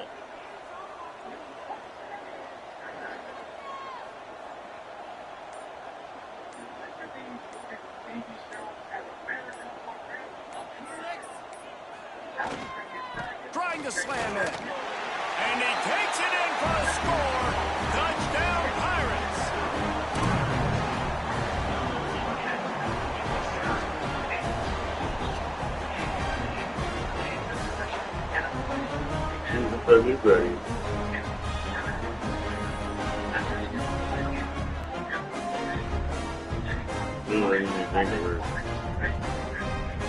That's Betty. Let's do so the other one. I don't know if she's a partner. Ready to try the point after. And with the extra point, they push the lead out a little further. So that scoring drive took only 6 plays. They're ready to kick it away, and this crowd is buzzing after that last score.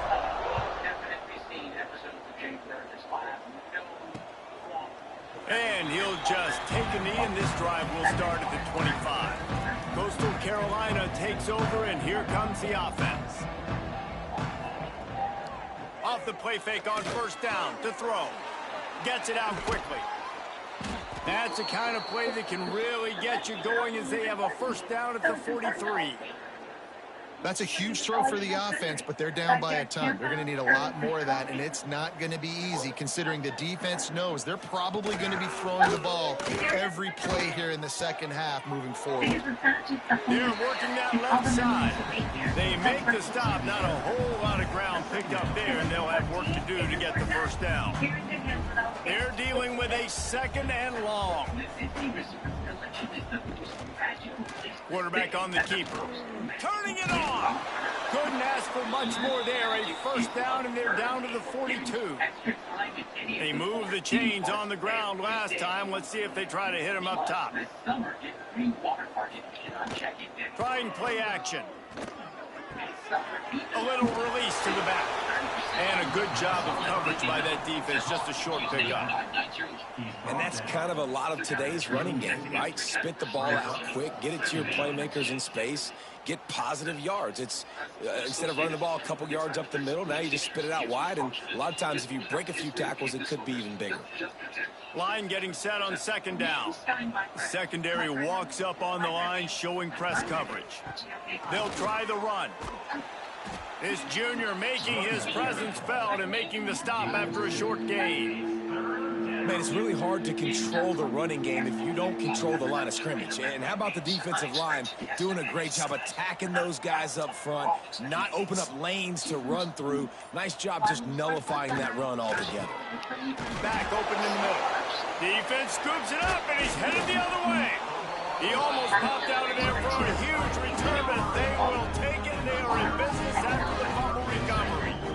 Defensive coordinators always preach swatting and batting at the football and trying to punch it out, trying to dislodge the ball from the ball carrier, and boy, they did it right there.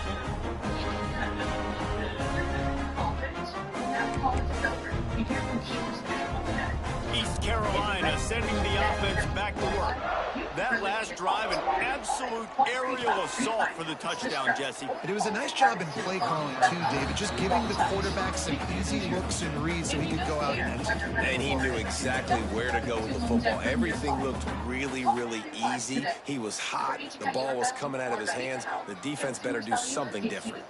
Well, will they dial up on second, and a long way to go. After the incompletion, back to the passing game. Quickly out to the tight end. They get him stopped and out of bounds at the 45-yard line, and the big play has this offense ready to mount a threat. As a mother says, number 1 do you have? Number 2 doesn't have a royal kingdom today. The offense getting set for a first down from the 45.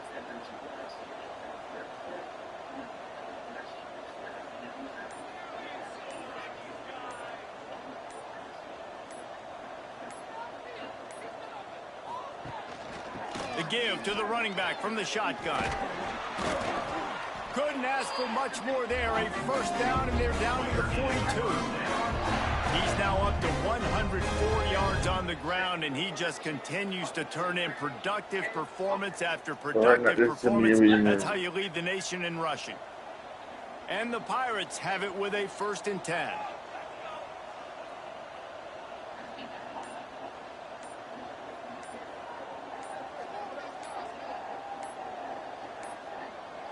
Looks as if they didn't get it off in time. It'll be a delay of game.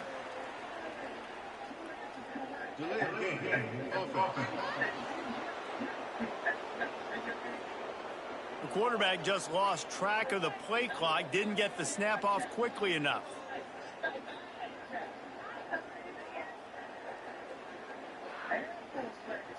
After the miscue, 1st and 15 for this offense. Use the play fake, now to throw. What a job to lay out and make the catch.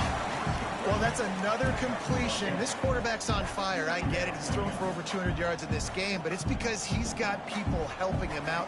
How about that incredible job diving out, stretching out, and hauling that pass in? Quarterbacks love it when they don't have to be perfect every time they throw the football. And this group of receivers, they are helping out their QB1. And that doesn't happen very often. That's their go-to guy. I love the way they move him around the field, and they try to attack the middle with him to get the ball in his hands and let him do some damage. And he shows you the drop. Okay, it's in there, but it doesn't happen very often. That pass not close as he got drilled trying to deliver it, and it'll bring up 4th down. Great job by the defense dialing out some pressure on 3rd down. They hit the quarterback and forced the incompletion. Now on 4th down, here comes the field goal team. This is going to have to be unleashed from 54 yards out. And the kicker delivers the 3 to salvage that drive. Well, that's just piling on. Not the penalty kind, just the mean kind. And not to be the old guys in the booth, but we are the old guys in the booth. Man, 50-yard field goals used to be really, really hard. Kickers nowadays, man, they are making it look so much easier, and he does right there.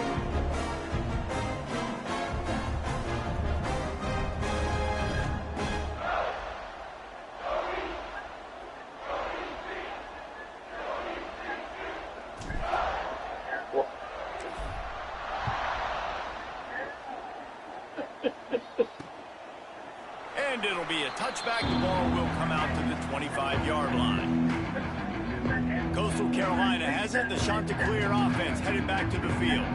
And the fumble on that last drive could have been much worse, David. They bailed him out. They held him to a field goal, so that's the good news. Now this offense has to get it going. Forget about the fumble, Jesse.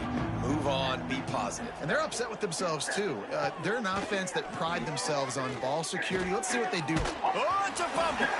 And the ball is going to land out of bounds. They'll maintain possession and pick up a few yards in the process.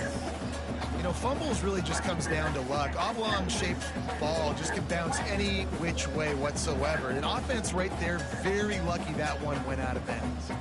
2nd down after the offense recovered its own fumble. Hand off to the single back. Pretty good job of running to get 2 there to the 32. And the Chanticleers line up trying to move the sticks on 3rd and short. DB's right up on the receivers. He's looking to throw on 3rd and short. He took a hit as he threw it and couldn't deliver the football. It's incomplete and 4th down's coming. The Chanticleers will call on their punt team.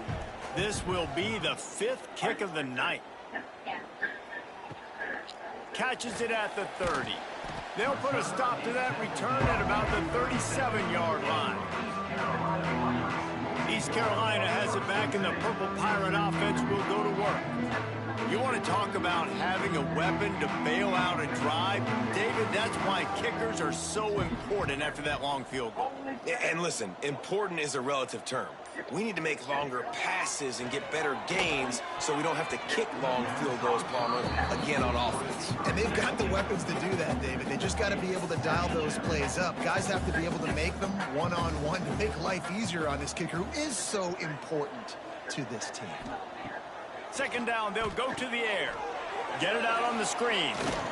Not a whole lot of room there on that screen pass, as it just never developed.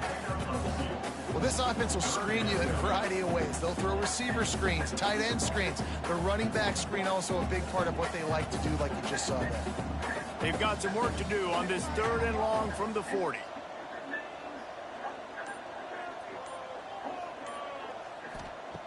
From the gun, wants to pass. Throws to the wideout.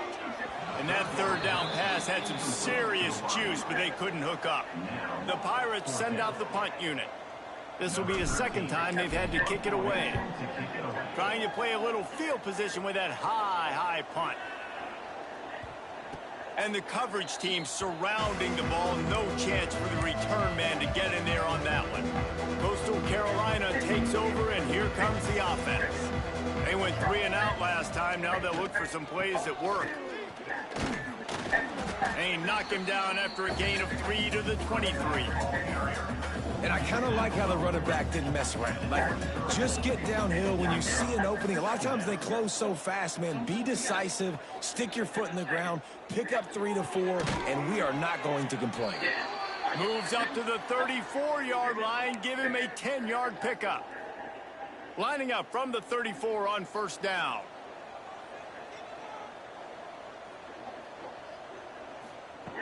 Looking downfield on 1st down. Fires to the big fella. And they pick up just a few on that completion. Oh, that just really nice catch by the big tight end, throwing those mitts up there, catching the football. Here comes the offense on 2nd down. They go to the ground. There he goes. He's up to 51 yards rushing, and he gets closer and closer to a 1,500-yard season. Well, obviously the offense went 3 and out on their last drive. They're having a little bit more success here. That was a nice run, and I think that's the key, guys. If they're able to run the football, they're going to be able to stay on the field. And I think that's something you want to think more about if you're the play caller on offense. Right back to the well. Still running at the 40. Hauled down at the 38-yard line, and a big pickup of 15 yards there. Well, right away after picking up a 1st down, they go right back to their playmaker at running back, and I love the push they got up front, getting a hat on a hat, opening a huge hole for the back. And you become so hard to defend when you can run the football successfully on 1st down. You're starting like that. Now what opens up? Play action. Now you're making me play pass and run. This offense, if they can create that run physicality, now it opens up everything else. Touchdown, Coastal Carolina. He broke away from the defense, and they couldn't catch him. You know, quarterbacks and receivers, they develop confidence and chemistry as the game goes on. These two right now are definitely on the same page.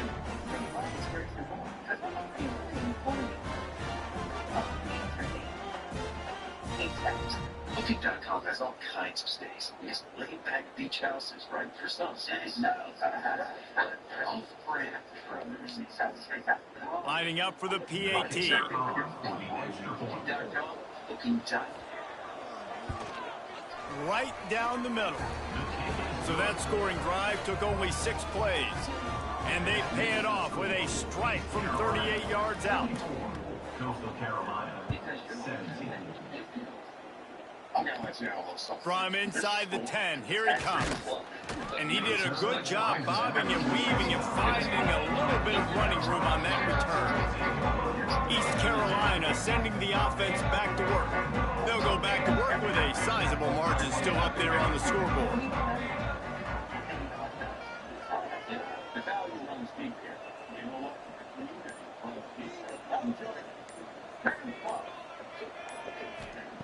Wants to throw on first down. Got it in the middle. It's rolling.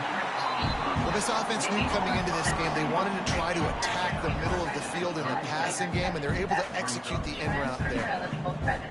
Keep your momentum.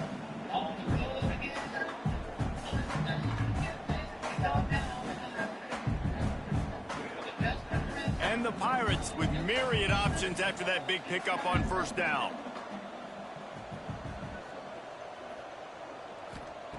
They'll go to the air on second and short.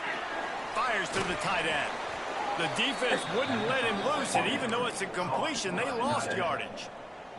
The Pirates come to the ball trying to pick up this third and short. Looking to throw for it. Grabbed in the middle. It's rolling.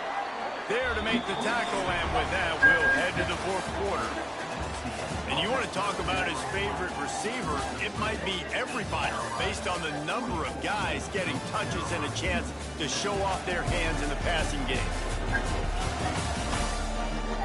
Just about ready to go in the fourth, and we'll see if any drama can be mustered.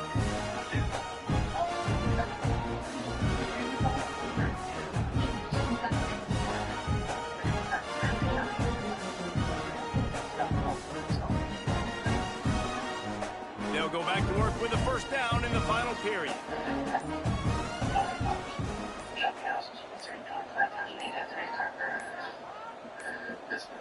They weren't able to get that one off. It'll be a delay of game. We have 27 offenses.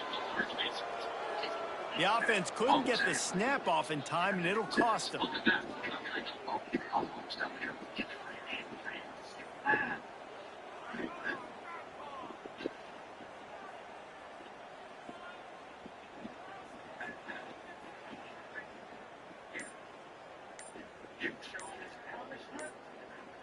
First down here for the offense. The flag and another delay of game penalty. They do know there's a play clock up, right? Delay of game. That is a completely avoidable penalty. The quarterback just went into brain lock and lost track of the play clock. First thing you want to do if you're in a hole is stop digging. It's first and...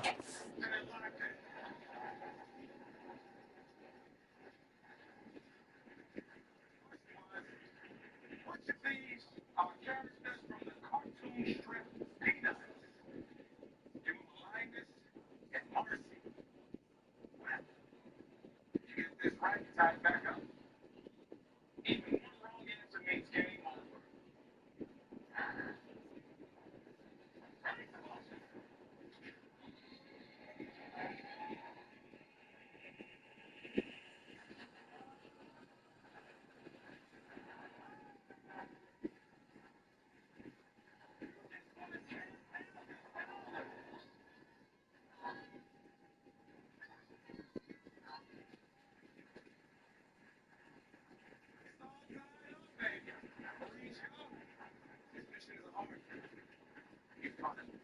Answers you win $10,000 if you win this game.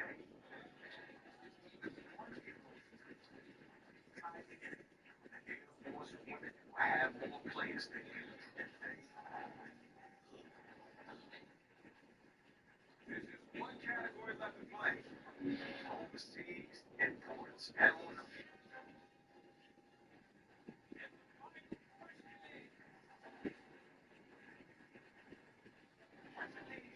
TV series are adaptations of shows from overseas. Homeland, The Office, The Big Bang Theory, Modern Family, and Succession. Okay, adaptations from overseas. So that means that they have another show over there. That's right, that's right. Okay, so I think The Office is adapted. That's like 30 next to 23 Yeah. They'll run the option. He'll pitch it. He's in open space downfield. Pretty good effort on that one to work his way up to the 42. This offense is perfectly fine with a little game because they're going to make you tackle this all game long. They're going to make you think all game long. So they'll keep running it ad nauseum and just wait for that one opportunity when you don't do your assignment.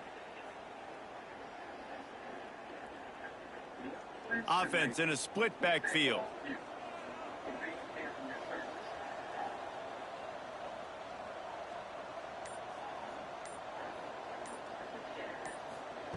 Gonna sling it on second down. Takes the easy throw in the flat. And good coverage by the defense, just a short gain. Again, this is a running back that can hurt you running it between the tackle. Watching these U.S. TV series are adaptations of shows from overseas. You went with The Office and The Big Bang Theory. If you're correct, you won the game. But if even one of you goes into the He's dangerous out in space. They like to throw it to him out on the perimeter as he picks up a couple of yards there. Some third down conversions tougher than others. This one, a long one on third down from the 43. Couldn't ask for much more there. A first down, and they're down to the 42. And at some point for the defense, I'm just thinking, hey, man, like, it's got to be somebody else. I mean, the big tight end has made play after play after play today. And we know if it gets close in the fourth quarter, they're going to look his way, so the defense really needs to have a plan. Trying to make magic on the scramble. He works his way inside the 30 down to the 29 and picks up a first down. And how about it? It's not just the arm. We've seen that today where he's picked them apart, put up some yardage, put on some touchdowns. Also showing he can do it with his puppies. Taking off, running, getting the first down. Nice scramble. He's shown you a little bit of everything today. The give to the back. Powers through the defender.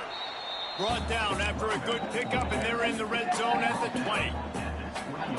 And I know you can play these late game situations differently, but I love when you just stay physical. You run the football, you preserve the lead, you got great field position, you're in a great position to salt this clock away and get a W. Rides to the back. All down, but he has enough to move the chains. It's not a flashy play call, but that is exactly what it was designed to do. Get 2 yards, get the first down.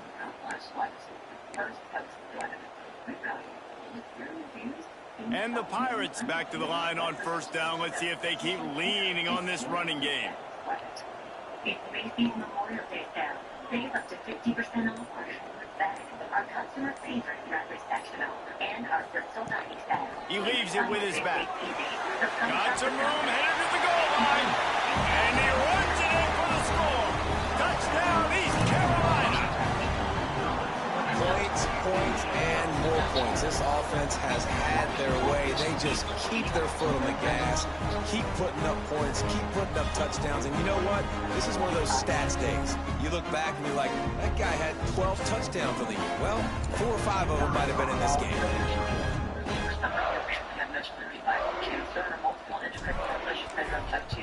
And the extra point just tacks a little bit more onto this huge lead.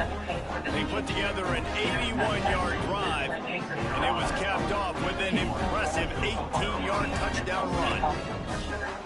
Kickoff unit has been busy as they have built a big lead, and they're trying to hold on to it.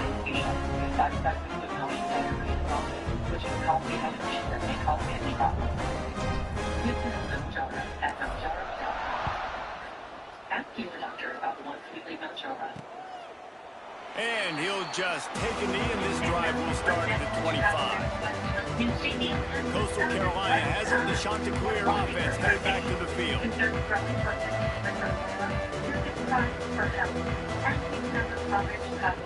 To the air on first down. Quickly complete. They stop him just short of the first down, but it will be 2nd and inches coming up. Nice job there. Good timing between the QB and the wide receiver executing that out route.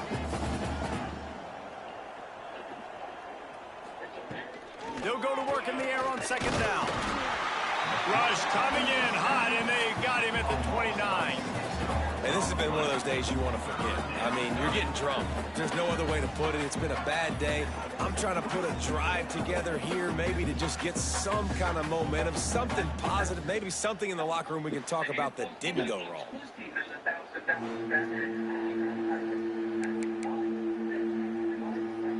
Ball's at the 29. Defense can taste getting off the field. It's 3rd and long. From the gun, wants to pass.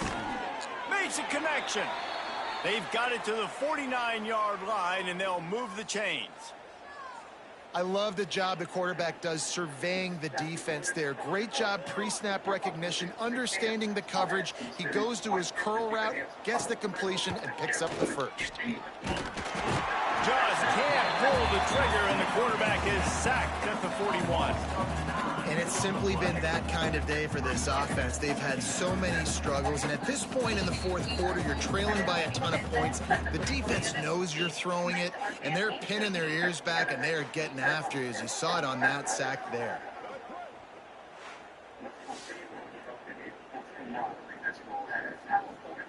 It's scary and Courtney. Like, we went through some really difficult times together, and without our friendship, I don't know that we would have been as strong as And the shot to clears now with a long way to go to pick up the first down.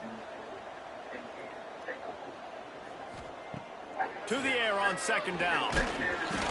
Nowhere close on that one as he got drilled trying to deliver the football, and now they face 3rd down. And the quarterback gets hit again. We already know this defense has gotten home to him multiple times in this game. So here you are, you're trailing in the game. Defense knows you're going to throw it. They're pinning their ears back. You can't feel very confident right now. If you're the play caller, certainly. He's going to throw deep right side. And trying to put points on the board on 3rd down. Now they're staring at 4th down. Well, trailing this much in the fourth quarter, the offense is looking for an explosive play to try to ignite them and get them back in this one, but nothing doing. Nice job in coverage. On 4th down, they'll try to throw it. Oh, he loves to fire downfield. Oh, he dropped it. That deep ball was right on the money. You just have to make that catch. Desperately wanted to convert on 4th down, but couldn't do it. East Carolina has it back, and the Purple Pirate offense will go to work. Really good balance on that last drive. They mixed it up all over the place, Jesse. Yeah, how nice, too, to have the defense on their heels, because at this point, they don't know what's coming at them. They had problems stopping everything that last drive did. So I think this defense would come back with a little more aggressiveness. I mean, they let them have what they wanted. Now they got to dictate to this offense a little bit more. Offense took a little bit too much time at the line there.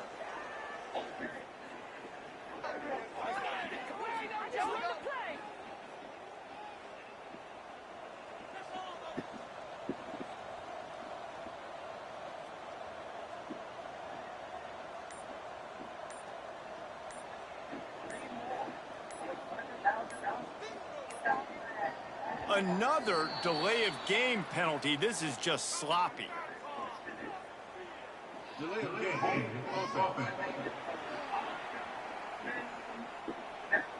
So frustrating to see an offense lose track of the play clock and pick up a penalty like that.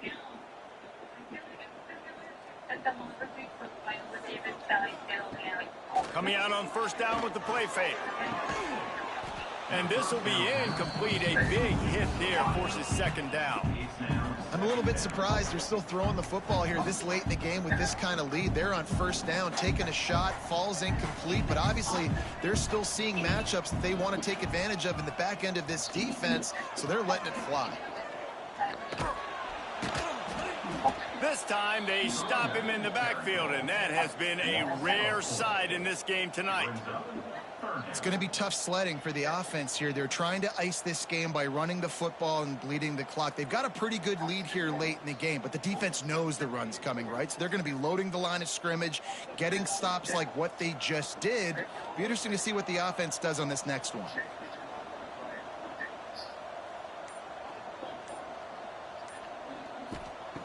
On 3rd and long, you'll have to turn it loose deep. And it's incomplete despite some serious arm strength shown there. The Pirates will bring the punt team onto the field. You got to be careful if you're the quarterback there. Third down, you know, you see a lot of exotic coverages by the defense. That time they played zone, and he tried to force that football into a real tiny window. He's lucky that one wasn't picked off. That thing was down for a while, but the big bounce carried it into the end zone, and it'll be a touchback. Coastal Carolina takes over, and here comes the offense. We'll see if that failed fourth down in their own end last time, David, sort of curbed some of the aggressiveness. Well, you hear about it all the time in football. Go for it. Be aggressive. The problem is when you get stopped, sometimes it puts you in a hole. And, Jesse, now the offense has to come out and respond. They were real disappointed not getting that first down. You can see it on the sideline. So let's just see if that's kind of galvanized them a little bit here to go make a statement and get some points. Working well behind the sticks on second down. Looking to fire. Quickly to the tight end. And that had all the makings of bug meat windshield, but how about the little corner taking on the big tight end and keeping him from getting the first?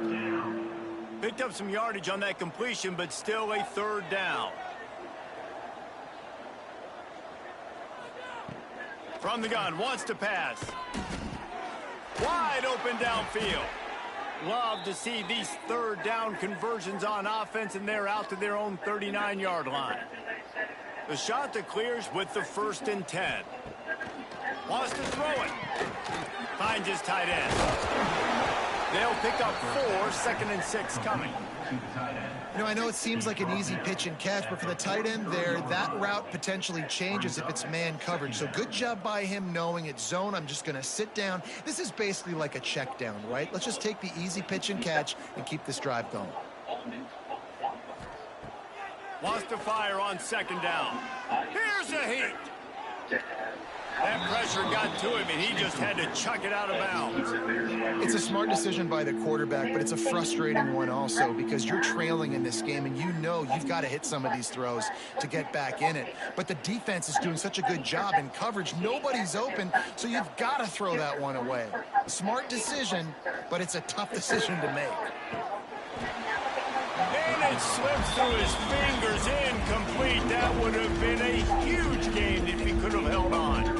You know, it's one thing to take shots early in a game when the defense may not be expecting it, but at this point, fourth quarter, you're trailing by a lot. They know you're going to do it, and the defense was expecting that one. Great job in the back end.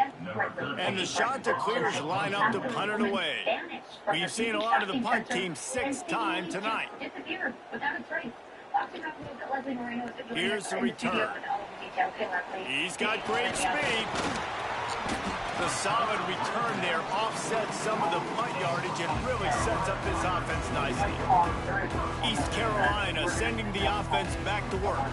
They missed an opportunity to extend this lead the last time they had it, Jesse.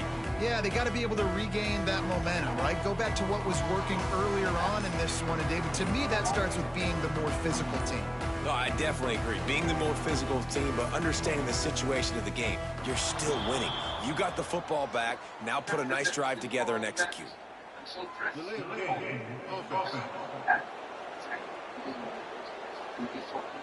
The delay of game pushes the offense back. Such as the future is cordless and portable. Pre-curved by your friends, too. With a wide range of scents, it's easy to make every occasion fragrant and exciting. Now available in multiple styles. Airwick, always fragrant, always inviting. The epitome of judge shopping, Your Honor. To the ground with the back. And you want to talk about getting tackling. Everybody on the defense run to the ball. And here's the mindset if you're on offense. Fourth quarter, you've got a huge lead. Obviously, you're going to run the football, but just be aware of the clock. You don't want to snap it too quickly. You're probably just doing safe runs inside the tackles like you saw right there. You just got to execute. You got to be aware, but you've got this game in hand so long as you don't turn it over. And I'll tell you what, it's really nice at this point in the game if you can lean on your run game. When you have the lead, you've got the football late in the game, you can chew that clock and start to really make that defense have a little bit of panic. Let's see what they find in the playbook for 3rd and long from the 43.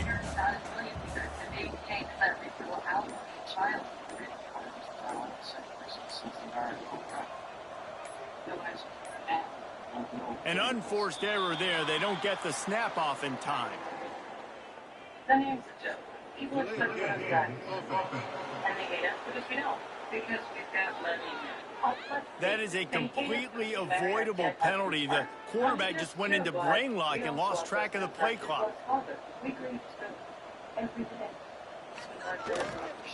Here's the handoff. And how about that alertness and that swarming D to keep him from getting the first down?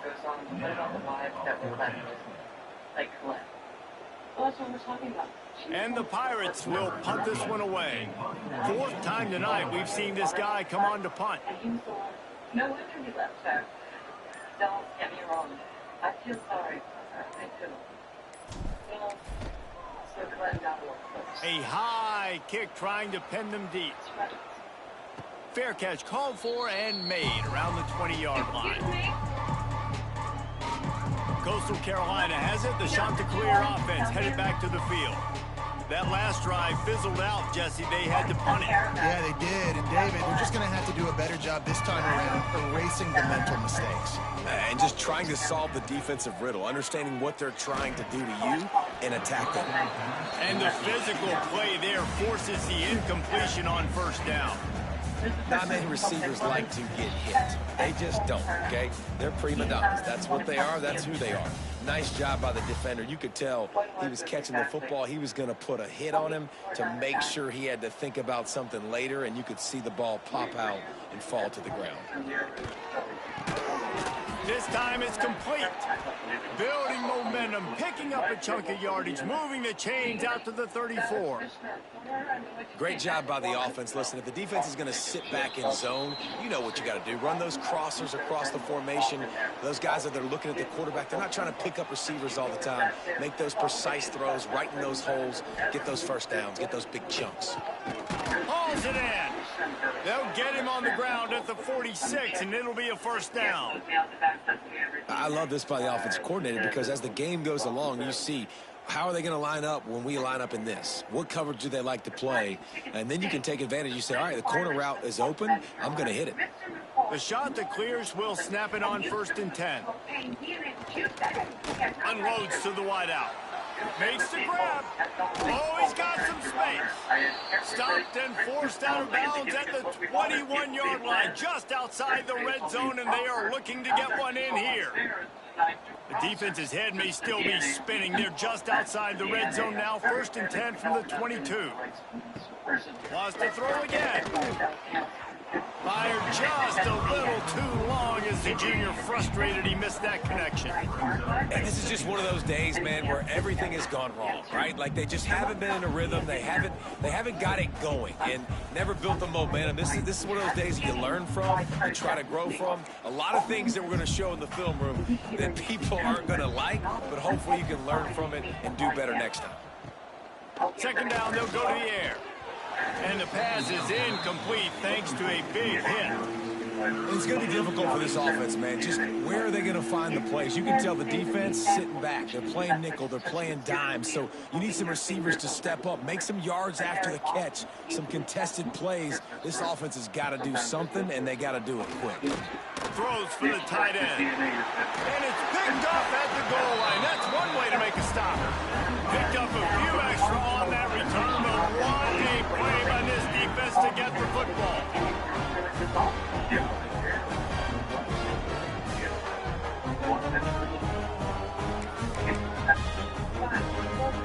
Their own end zone nipping at their heels as they start this drive from their own 2.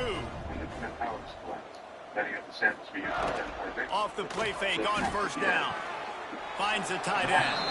And he'll step across the sidelines after making a good gain on that one. Nice route there by the tight end, making it real easy for his quarterback to find an easy completion. That last completion sets them up on 2nd down. Back to pass.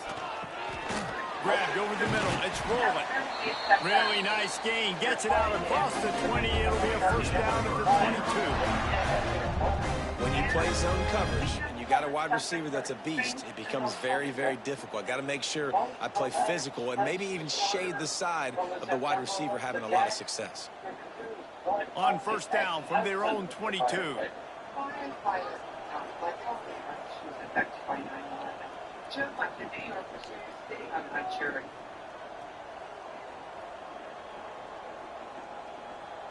Wednesday, all new 11 kicks on my eight.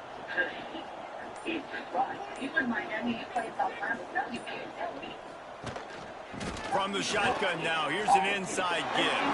Breaks into the open. He's got enough for the first down, and that ought to do it. They ought to be able to run out the clock from here. This guy's been special today. Coming into this one, they thought they had an opportunity really to get him going, running the football, and he has delivered. You've seen the speed, the vision, his ability to break tackles, well over 100 rushing yards in this game, and that's why they have a nice lead here late. The Pirates just got that huge run. They love another explosive play.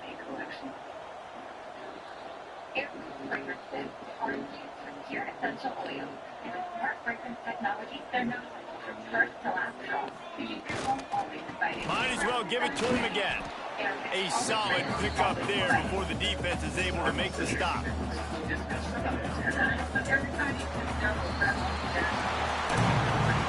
When you know you have a team outclassed, the ability to play to that standard and finish with a blowout like this is really impressive. And it's almost like playing against yourself, right? You know you're better. You know you're going to win the football game, but how do I continue to still execute? This was so easy. Great execution. Just beat down in every facet. I think as a player, you just love being in such great rhythm, and we saw that right from the get-go in this game. Offense just able to matriculate the ball down the field. Defense was not giving anything up. What a great game plan coming in, and this was just total domination. Thanks so much for spending some time with us. For David Pollack and Jesse Palmer, I'm Reese Davis, and this has been another presentation of EA Sports College Football. So check out the real action speaks for itself to get $25 on your first purchase. Start to buy.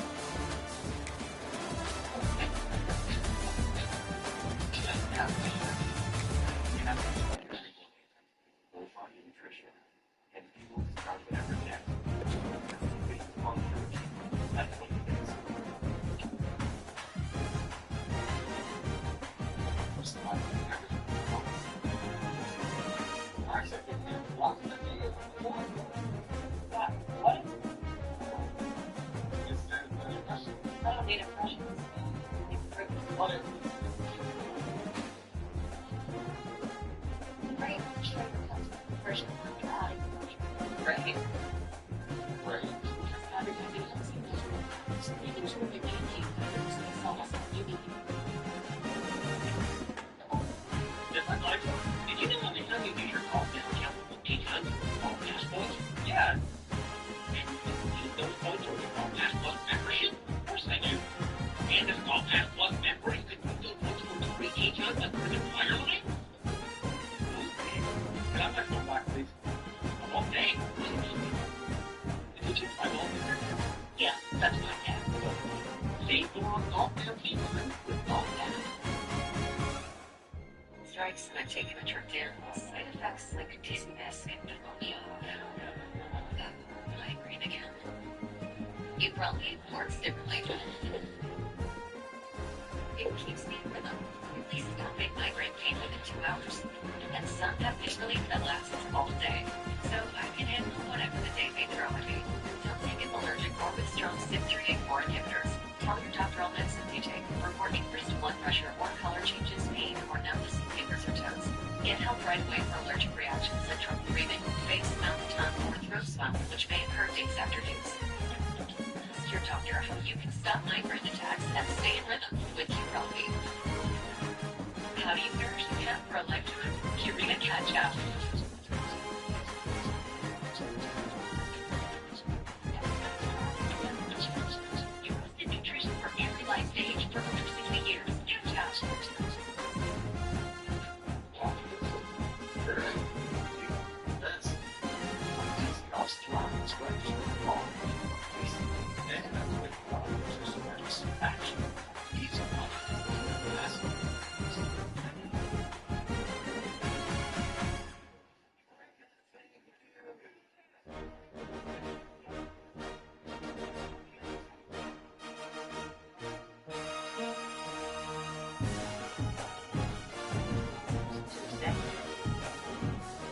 beautiful weather.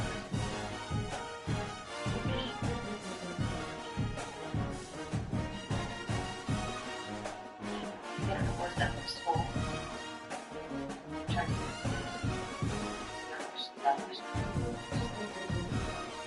tell us all about it. We all just that I wish I could say that's down. Just thank God. Just so thankful.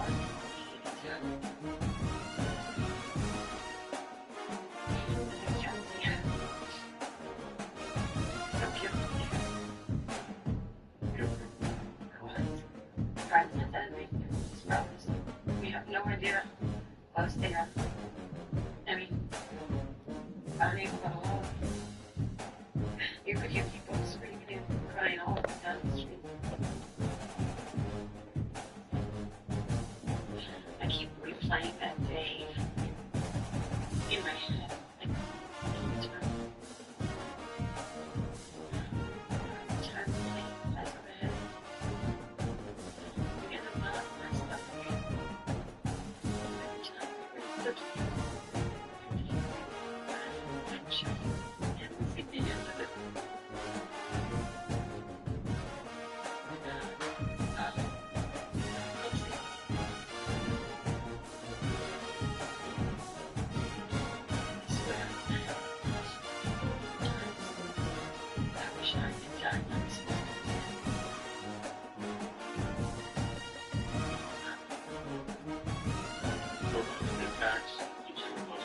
Possibly custody of the kids. These aren't separate events.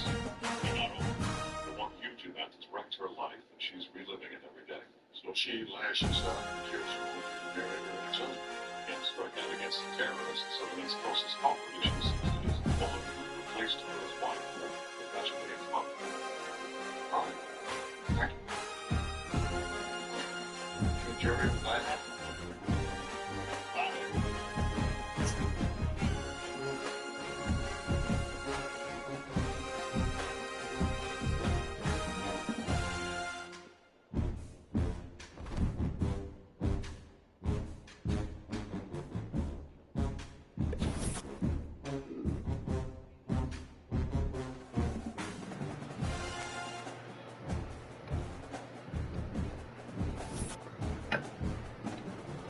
All right, y'all.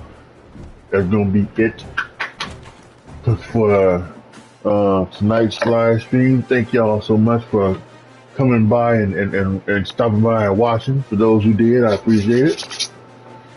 I want to make sure that wherever you're watching, Kick, Twitch, YouTube, or any other place, if you stay right here, I truly appreciate it. As always, y'all, be good to each other. Be careful out there. And I am out.